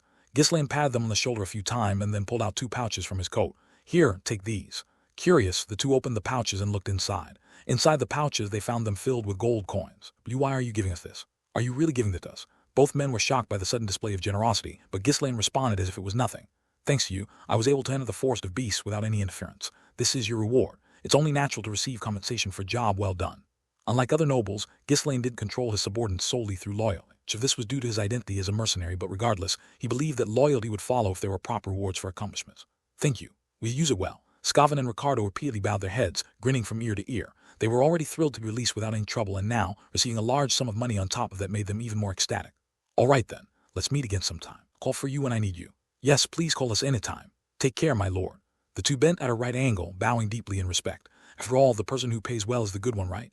Ghislaine chuckled to himself as he left the prison.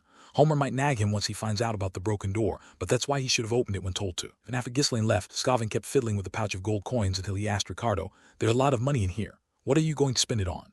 Ricardo thought for a moment before replying with a bright smile. "I've been getting treated to food every day, so I was thinking of throwing a party for the social club members. I need to return the favor somehow. This much I bet we could have an amazing time. Aren't you going to save any?" "What's the point of saving? I'll ask the social club if I need something later." "You lucky bastard." Feeling once again how unfair the world was, Scavan's lips twitched in frustration. While Scavan was caught between joy and despair, Ghislaine was on his way to visit Belinda, who was lying in bed. Though her complexion was still pale, she greeted Ghislaine with a smile when he arrived. "You haven't washed yet? How's your body feeling?" Ghislaine responded with a laugh to her comment. "I'm fine, so focus on getting better, Belinda." Belinda was currently in a state where her mana had backfired, preventing her from moving properly. She had drawn out more mana than her body could handle to block the blood python attack, but she hadn't fully mitigated the impact. Injuries were severe, but the more significant issue was that the sudden surge of mana had damaged her internal system, leaving her in disarray. In situations like this, all she could do was rest until her mana stayed alive. "Have you eaten? What did the Lord say?" Despite her condition, Belinda couldn't stop worrying and nagging Ghislaine. She was concerned that he might be punished for defying the Lord's order and being dragged away.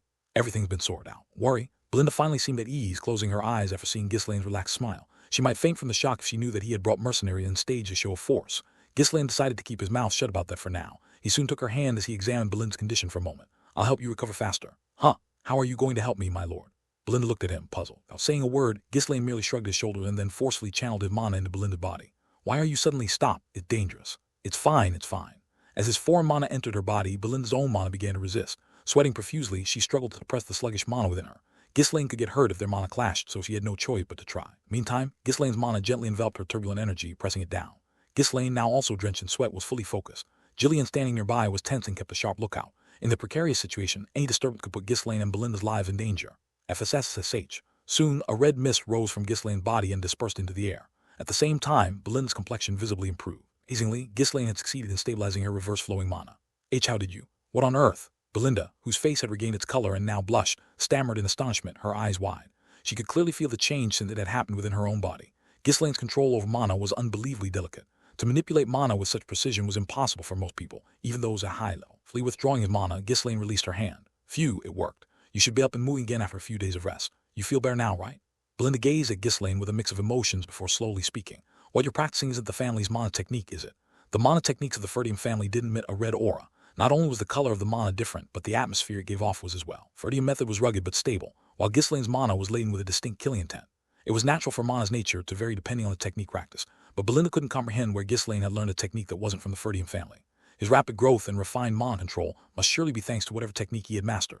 After rubbing his chin a few times, Ghislaine spoke with a hint of awkwardness. Well, I kind of made it myself. More accurately, I modified the family's technique to suit me. If you don't want to tell me, just say so. You don't have to make up excuses. Modifying a mana technique to fit oneself. Even a genius would find such a task impossible. The very concept of a mana technique was something that had been refined over countless years of gradual development. Mana techniques were so easy to tamper with. Families or organizations that possessed them would not keep them so closely guarded. I'm serious. Once I have more time, I'll teach to you too, Belinda. I'll even help refine what you're practicing now. Then you'll believe me, right? Oh, please. What I'm practicing now is perfectly fine. All right. Just take care of yourself and recover quickly. Be moving again soon. Yes, now that we have plenty of money, I suppose it wouldn't hurt to enjoy life without worrying about it for once. At her words, Ghislaine shook his head. No, we're resting briefly and heading right back out.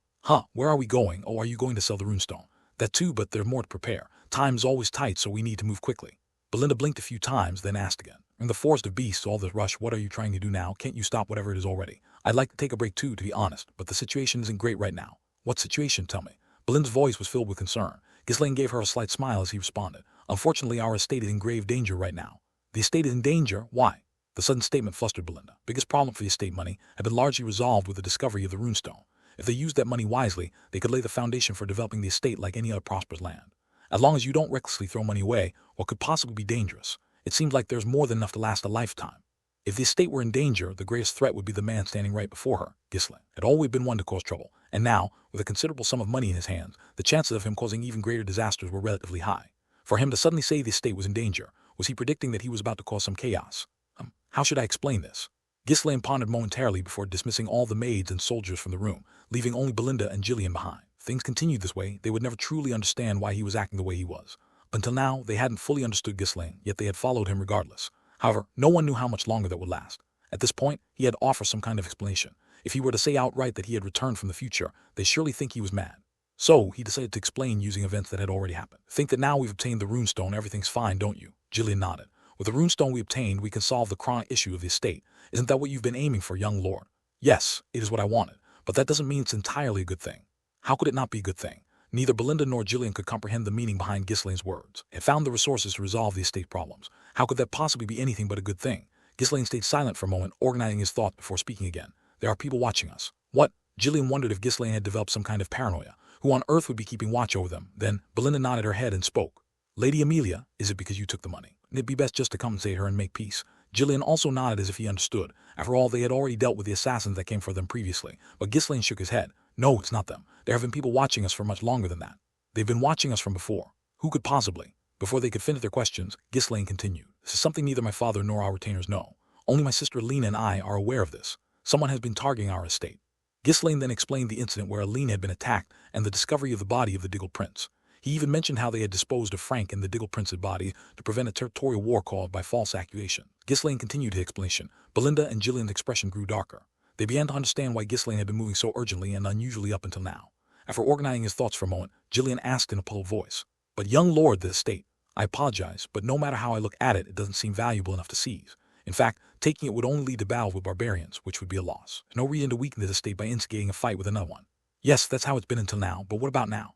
Well, of course, now we have the runestone." Gillian trailed off as he realized the problem. A weak military, a poor estate, and citizens who were always exhausted. Yet this place had been discovered to hold something of immense value. The result was clear. Someone wants to take what another has. History shows that there's always one certain and swift way to do so.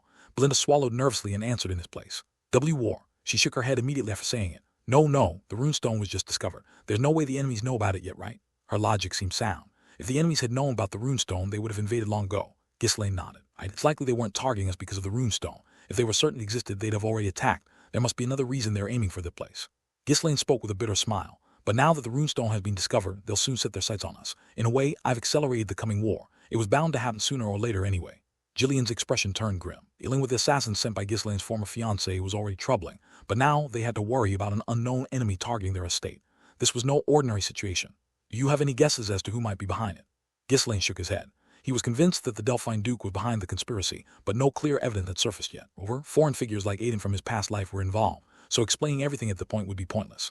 I don't know for sure yet, but their identity will likely be revealed as things unfold. That's why I'm trying to prepare as quickly as possible. Just be aware of that. Belinda nodded, her expression stiff. The confusing puzzle of Jamal and Philip's story finally began to make sense. Would have been hard to believe in the past, but she had already witnessed Ghislaine's abilities firsthand in the Forest of Beasts. There was no reason for him to lie about this. Jillian cautiously asked Ghislaine, "In that case, shouldn't you inform the Lord and devise a plan together?" "No, not yet. We don't even know for sure who among the retainers is an enemy or ally. Even Alina's Night Protector betrayed us. Our likely spies lurking around. The news that we've obtained the runestone will soon spread as well." "Exactly. We need to sell the runestone and make preparation before our enemies find out." Ghislaine shrugged as he spoke. "Besides, Amelia will continue to target me regardless of the runestone. She's a more tenacious woman than you think. If the enemies find out we've secured the runestone, they will certainly make a move immediately." "Exactly. That's why we need to prepare for the possible war. Now you understand why there's no time to rest, right?" Jillian furrowed his brows in concern. For any other estate, preparing for war and launching an attack would take about 2 to 3 months. But at that time, it was practically impossible for Ferdium to build up a force to respond effectively. Ghislaine nodded silently. If the enemies were to invade, they would be thoroughly prepared to crush Ferdium's military strength. They probably knew every detail of their forces by now. The best course of action would be to recruit more soldiers and upgrade their equipment, but time was too short to raise funds and make all the necessary preparations. Fully aware of these circumstances, Jillian couldn't hide his worry expression. Building a reliable force and properly equipping them would take at least a year or at least 6 months, and even then that's just for basic training. Belinda, who had been quietly listening, asked with an exasperated look on her face, "So you're saying we need to prepare because war is coming?" "Well, to put it simply, yes." "Ugh, why do you have to make it sound so complicated?" "Fine, I'll help too." "Huh, you should be resting, Belinda. Body's still not fully recovered, so you do not need to be involved. The estate's in danger, so of course I need to help prepare. I'm not interested in war, but in the end, isn't it just a matter of taking the commander's head? I'm good at that kind of thing." At Belinda's confident remark, Ghislaine laughed, half in amusement, half in admiration. "Well, just hearing you say that makes me feel reassured. While you're not wrong, we can't rely on just that. Now focus on getting your strength back. Thanks to you, I'm already feeling a lot better. I think I'll recover in no time. Besides, you seem to be moving around just fine. Wait a minute, come to think of it, how are you able to move so well already? And what about using mana earlier?" "Oh, that's right." When Belinda pointed it out, Ghislaine tilted his head, his expression turning serious. Been using mana naturally without thinking, simply because his body felt fine, but now that he thought about it, it was indeed bizarre. He had been severely injured to the point where he couldn't move properly. On the first day, he had been completely unconscious, unable to even move. On the second day, he could barely move his body, let alone use mana. That's why it had been Jillian and Kaor who had sliced up the blood python's corpse. Now his body moved naturally and he could use mana without any strain. Though he wasn't in peak condition, he could still move normally. Logically, it was impossible for his body to recover that much in just 3 days. Belinda looked at him with a curious expression. "Could this also be related to the training technique you've learned, young lord? That's an incredible recovery rate." Jillian, also intrigued, looked at Ghislaine. As well, it seemed that Ghislaine had recovered far too quickly, given the severity of his injuries. Ghislaine shook his head. This wasn't the result of his mana training technique. While stronger mana could undoubtedly influence the body's healing process to some extent, he hadn't yet accumulated enough mana to reach that level. His technique, in the first place, wasn't focused on recovery, but was optimized for extreme destruction. It's strange, though. He hadn't paid attention to it earlier since he was immediately taken to meet his father, but his injuries should have required at least 2 weeks of recovery. His bones had been fractured, his muscles torn, and the powerful venom of the blood python had slightly poisoned him. Recovering so quickly was strange in itself. "Feels like my muscles are almost completely healed." Though not fully restored to the point where he could fight, his body now only felt a slight ache. It was proof that his bones and muscles had almost entirely mended. The effects of the poison had also disappeared without him realizing it. "I honestly don't know what's going on either. I should take today to rest and check my condition." Belinda eyed Ghislaine suspiciously. Had hidden many things from them before, often brushing off questions. She figured this might be another one of those times. "Well, fine. If you say you'll rest, that's good. Once you're feeling better, let's move together." "Sure, I'll assess my condition and we can move together. But first, make sure you rest and recover." As Ghislaine moved to leave with Jillian, Belinda suddenly remembered something and called out to him. "You said even basic training would take at least 6 months. Isn't it already too late, no matter how fast we prepare?" At her question, Ghislaine's expression turned meaningful. "There's a force ready to deploy immediately." "What is it? Are you planning to gather mercenaries again?" It was true that mercenaries were the only force they could quickly mobilize, but Ghislaine shook his head with a confident smile. "Of course, we'll need to reinforce the mercenary. There's another force, one that no one else can use." Belinda and Jillian couldn't hide their uncertain expressions after hearing about the reinforcements to be recruited. The plans Ghislaine mentioned were always far beyond common sense. Honestly, it's hard to believe, but this is the first time young lord has explained anything. If the young lord says so, then it must be true. Though the two couldn't fully accept it, they had no choice but to follow along. After all, Ghislaine had only explained things out of consideration for them, but it was practically a notification that this was what he intended to do. When had Ghislaine ever acted according to common sense or properly listened to others? Well, it seems like the young lord has his own plan, Belinda remarked. Gillian nodded in agreement. He thought, just like when Ghislaine treated his daughter, there must be something only Ghislaine knew. Yeah, so hurry and pull yourself together. We'll be heading out to sell the runestone right away. After finally escaping from Belinda's hold, Ghislaine patted Gillian's shoulder lightly as he spoke. Gillian, you should go and rest as well. You haven't seen Rachel in a while. Thanks to the maids who had prepared medicine and cared for her, Rachel's health had significantly improved. Lena, who was of a similar age, frequently visited her and spent time with her like a friend. She's been doing well thanks to you, young lord, it's fine. No, you should see her while you have time. Things are going to get busier from now on. Gillian faintly smiled. Understood. You should rest as well, young lord. You need to complete your treatment. Got it. Worry. After Gillian withdrew, an overwhelming sense of fatigue swept over Ghislaine, but he didn't go to bed right away. Even though they had obtained the runestone and everyone was overjoyed, Ghislaine couldn't relax. How long would it take? The news about obtaining the runestone had already caused quite commotion among the retainers. By tomorrow, rumors would start spreading, and it wouldn't take long before no one in the estate was unaware of it. It meant that Amelia and the Duke of Delphine would also hear about it. Just as he had told Belinda and Gillian, they had likely planted people in Ferdia. Amelia may be in league with the Duke of Delphine, but I should assume she's acting independently. The greatest enemy of Ferdium was the Delphine Duchy. Without a doubt, they would move to either take over or weaken Ferdium. But Amelia wasn't after the estate. She was after Ghislaine. Someone like Ghislaine who had to fight against the Delphine Duchy, Amelia was like a thorn in his side, constantly irritating him. Amelia's action could become a significant variable. Even this time, he hadn't expected her to move this quickly. She would resort to even more extreme measures if she found out that he had obtained the runestone. A fortnight? No, if it's quick, everyone will know within a week. The worst possible outcome was, of course, war. Even if war broke out, it wouldn't be tomorrow. They needed justifiable reason to fight. If they weren't careful, the lords who weren't yet allied with them would grow suspicious, so they would likely fabricate some flimsy pretext. Even if they launched a surprise attack afterward, they still need at least some time to prepare for war. As Gillian had predicted, they would take around 2 or 3 months to launch an attack. While in a state like Ferdium lacking funds might take longer, preparing for war wouldn't require much time for wealthier estates. It's probably the ripest time to strike too. Even though they now had more money, it would still take time for the estate to prosper. Despite the acquisition of the runestone, Ferdium was still a poor and insignificant estate, making it the perfect time for someone to seize it. I'll have no choice but to use all the runestones we got this time. No matter how much he prepared and predicted for the future, the outcome would only become apparent after he faced it head-on. Would things go as he planned? With a mix of anticipation and anxiety, Ghislaine paced around the room. Wait, come to think of it, why haven't I heard anything from that Kane yet? As thoughts of preparing for war and selling the runestone filled his mind, he suddenly remembered the money he hadn't collected yet. Ghislaine suddenly felt a surge of anger and froze in the middle of the room. The deadline had already passed, and the fact that Kane hadn't sent the money yet meant he had no intention of doing so.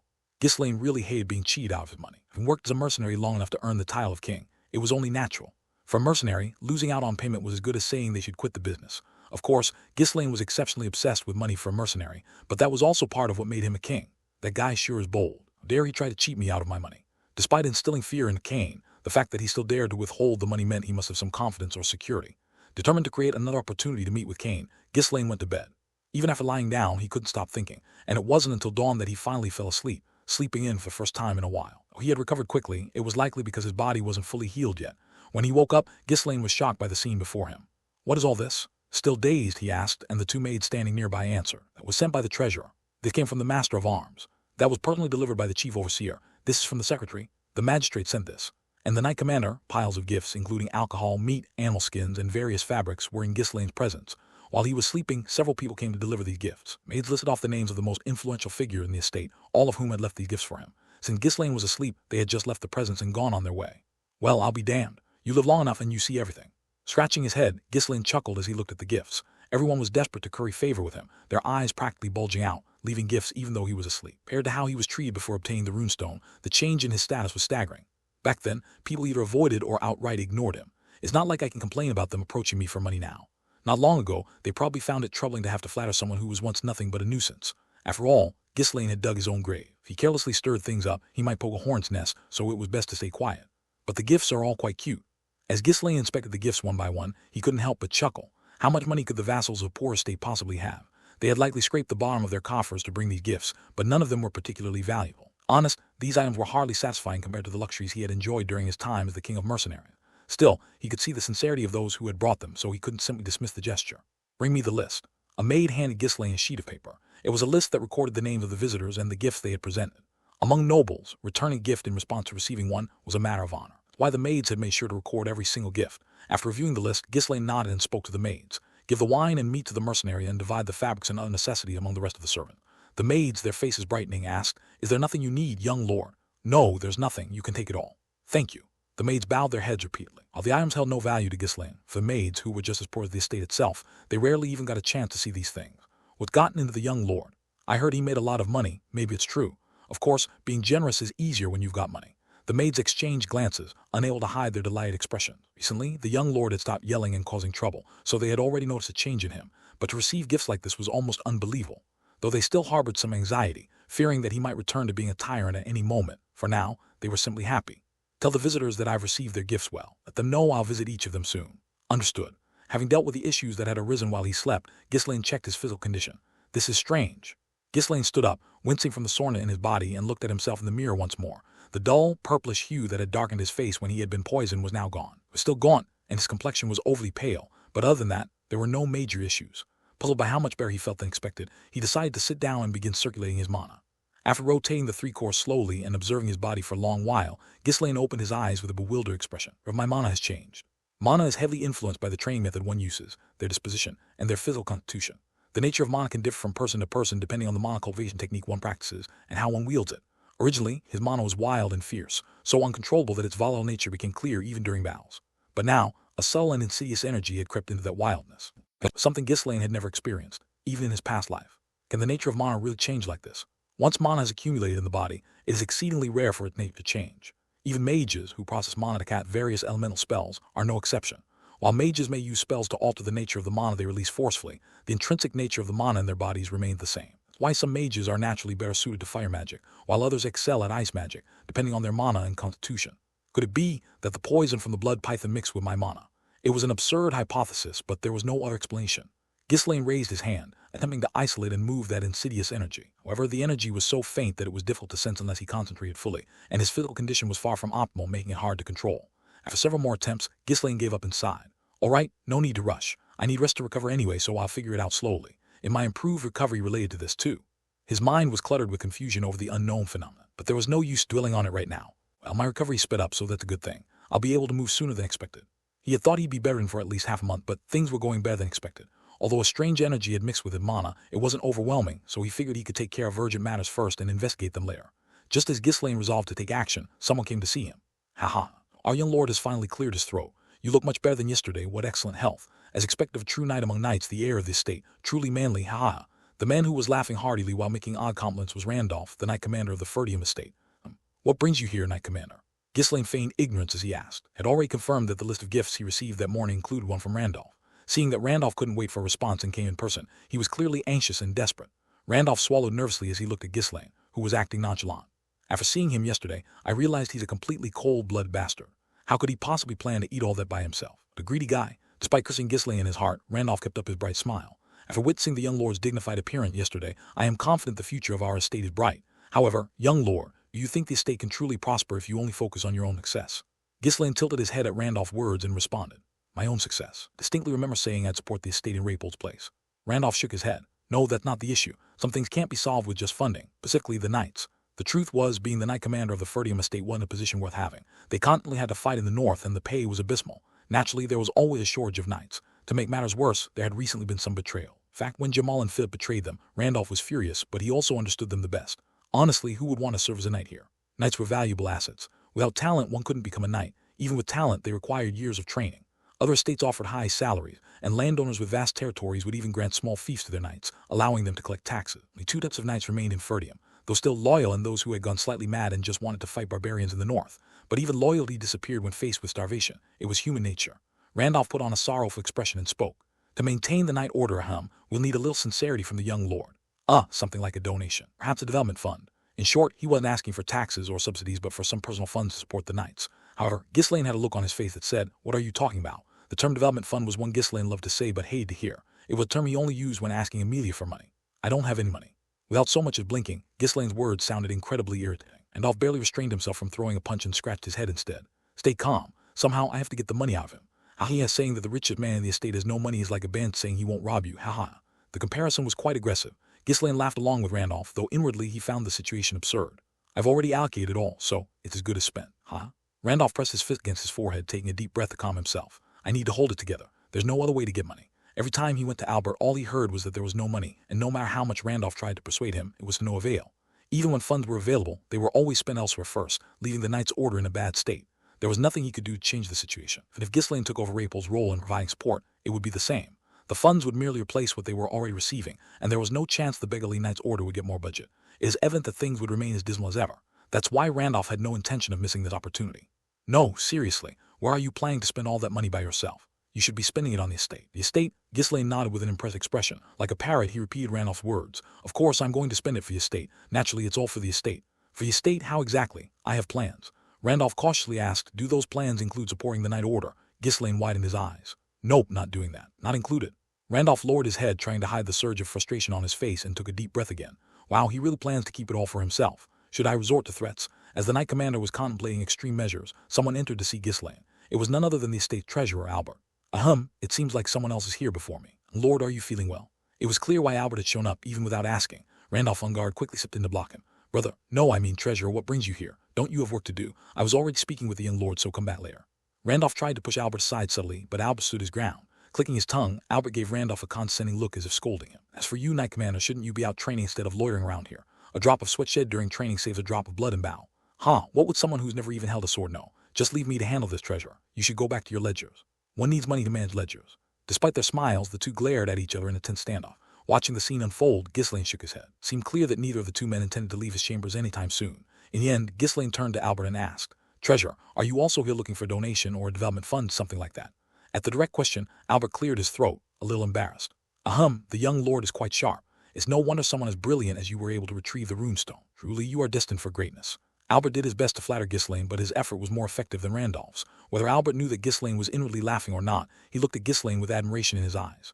Ahem, I appreciate your offer to support the estate and play of Rapol, but we need a bit of a lump sum to handle an urgent issue right now. Ghislaine nodded. If the treasurer said it's urgent, it must be a debt issue. Exactly. I believe paying off the debt is the most pressing matter. Ultimately, the estate debt will fall on you, the young lord who will inherit Ferdium. The family's debt is your debt, and your money is the family's money. Wouldn't you agree? Albert smiled gently as he spoke. Ghislaine, wearing a bewildered expression, firmly refuted Albert's words. No, I don't agree. What? My money is my money. Where does this guy think he's pulling a scam from? At Ghislaine's sharp and definitive response, Albert's face twisted momentarily. Wow, I didn't think he was like this. He's really a money grubber, huh? Albert grumbled inwardly but managed to keep his composure, forcing a smile again. Regardless of whose money it is, it wouldn't make sense for the young lord to just turn a blind eye while the estate is struggling, would it? Honestly, just paying off the debt would improve the estate's finances significantly. This is all for the estate. Ghislaine was amused to realize for the first time how expressive Albert could be. He had always thought of him as someone who always wore a cold, stiff expression. Now, Albert's face was constantly twisting, smiling, and changing in such exaggerated ways that Ghislaine found it fascinating. Not listening to Albert's word, Ghislaine simply observed his face, deep in his thought, before finally tilting his head. But I don't have any money. Upon hearing that, Albert's face twisted just as Randolph had before. Struggling to control his rising anger, Albert slowly enunciated each word. Why don't you have any money? As I told the Knight Commander, I already have plans for it, so there's none left.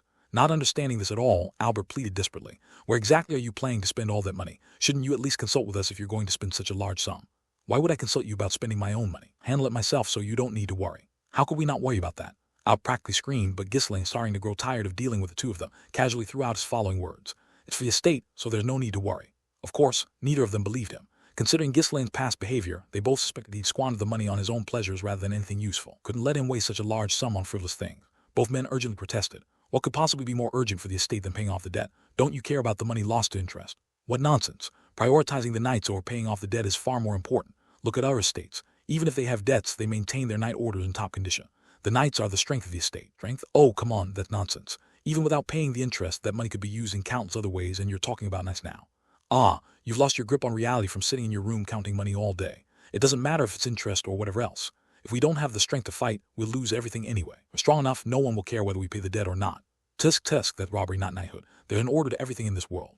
And that order starts with the knights and the military. At some point, the two men stopped addressing Ghislaine and began arguing loudly with each other. Since it seemed unlikely they'd get any money from Ghislaine, they turned their frustrations on one another. What are we going to do? Let's pay off the debt first. Our estate's credit is rock bottom. If we form the knights first, I'll handle the debt collector. No one stands up to a sword. I had no idea why they were trying to decide on the order of things with someone else's money. A knight approached me as I sighed, thinking of forcing them out with strength. Young lord, the lord is urgently requesting your presence. Oh, really? Then I'd better go right away. As I moved to leave, Albert and Randolph tried to follow me, but the knight with a stern expression spoke firmly. He specifically said only the young lord is to come. Under the strict command of the lord, the two men couldn't follow, so they just shouted behind me. How are we supposed to pay off the debt if you take him away like that? Hand over the knights. If you don't, I'll ruin everything every time you try to spend money. I smash it all. Ignoring the two who were stomping and yelling, I head straight to my father's office. Honestly, if I stayed any longer, all three of us might have lost our minds. When I arrived, the knight standing guard in front of the office slowly opened the door. Creak. The atmosphere inside was cold. A chilling sensation pierced through my chest. The tension in the room was like the calm before a storm. Walter stood with his hands behind his back, gazing out the window. Sensing the uneasy mood, I carefully opened my mouth. You called for me? Yes, how's your condition? I was seriously injured. I recovered faster than expected. Good, you're doing important work, so be careful with your health from now on. Yes, I'll keep that in mind. Even as I answered, I tilted my head in confusion. There had been plenty of times in the past when I'd gotten into bigger accidents and been injured more seriously, but my father had never shown this much concern before. Still, with his hands behind his back, Walter continued to stare out the window as he spoke. The weather's nice. Have you thought about how you'll use the funds from the runestone sale? Yes, as I mentioned before, I'll make up the deficit in Raypole and use the remainder for a project I'm working on. After a brief pause, Walter spoke again. All right, I'm sure you'll handle it well. I trust that whatever you decide, you'll use it for the benefit of the estate. Yes, you've caused a lot of trouble since you were a child. Brought plenty of losses to the estate too. Yes, when the retainer suggested imprisoning you, I always forgave you. After all, you're still my son. That's the heart of a father. Well, yes, I tilted my head once more. I couldn't follow the flow of the conversation. Was he worried about my injuries, or did he just want to bring up past grievances? I couldn't figure it out. Then Walter repeated what he had said earlier. Whatever you do, I trust you'll use it for the estate. I was beginning to catch on. Narrowing my eyes, I stared at my father. Hello, everyone. As we wrap up this video, I want to share a quick note. I have a Patreon account. If you'd like to support me and enjoy on-demand audiobooks, you can become a Patreon member. Alternatively, you can check out my Google Drive link, which has 500+ novel audiobooks available through my Ko-fi or Patreon shop. I appreciate your support.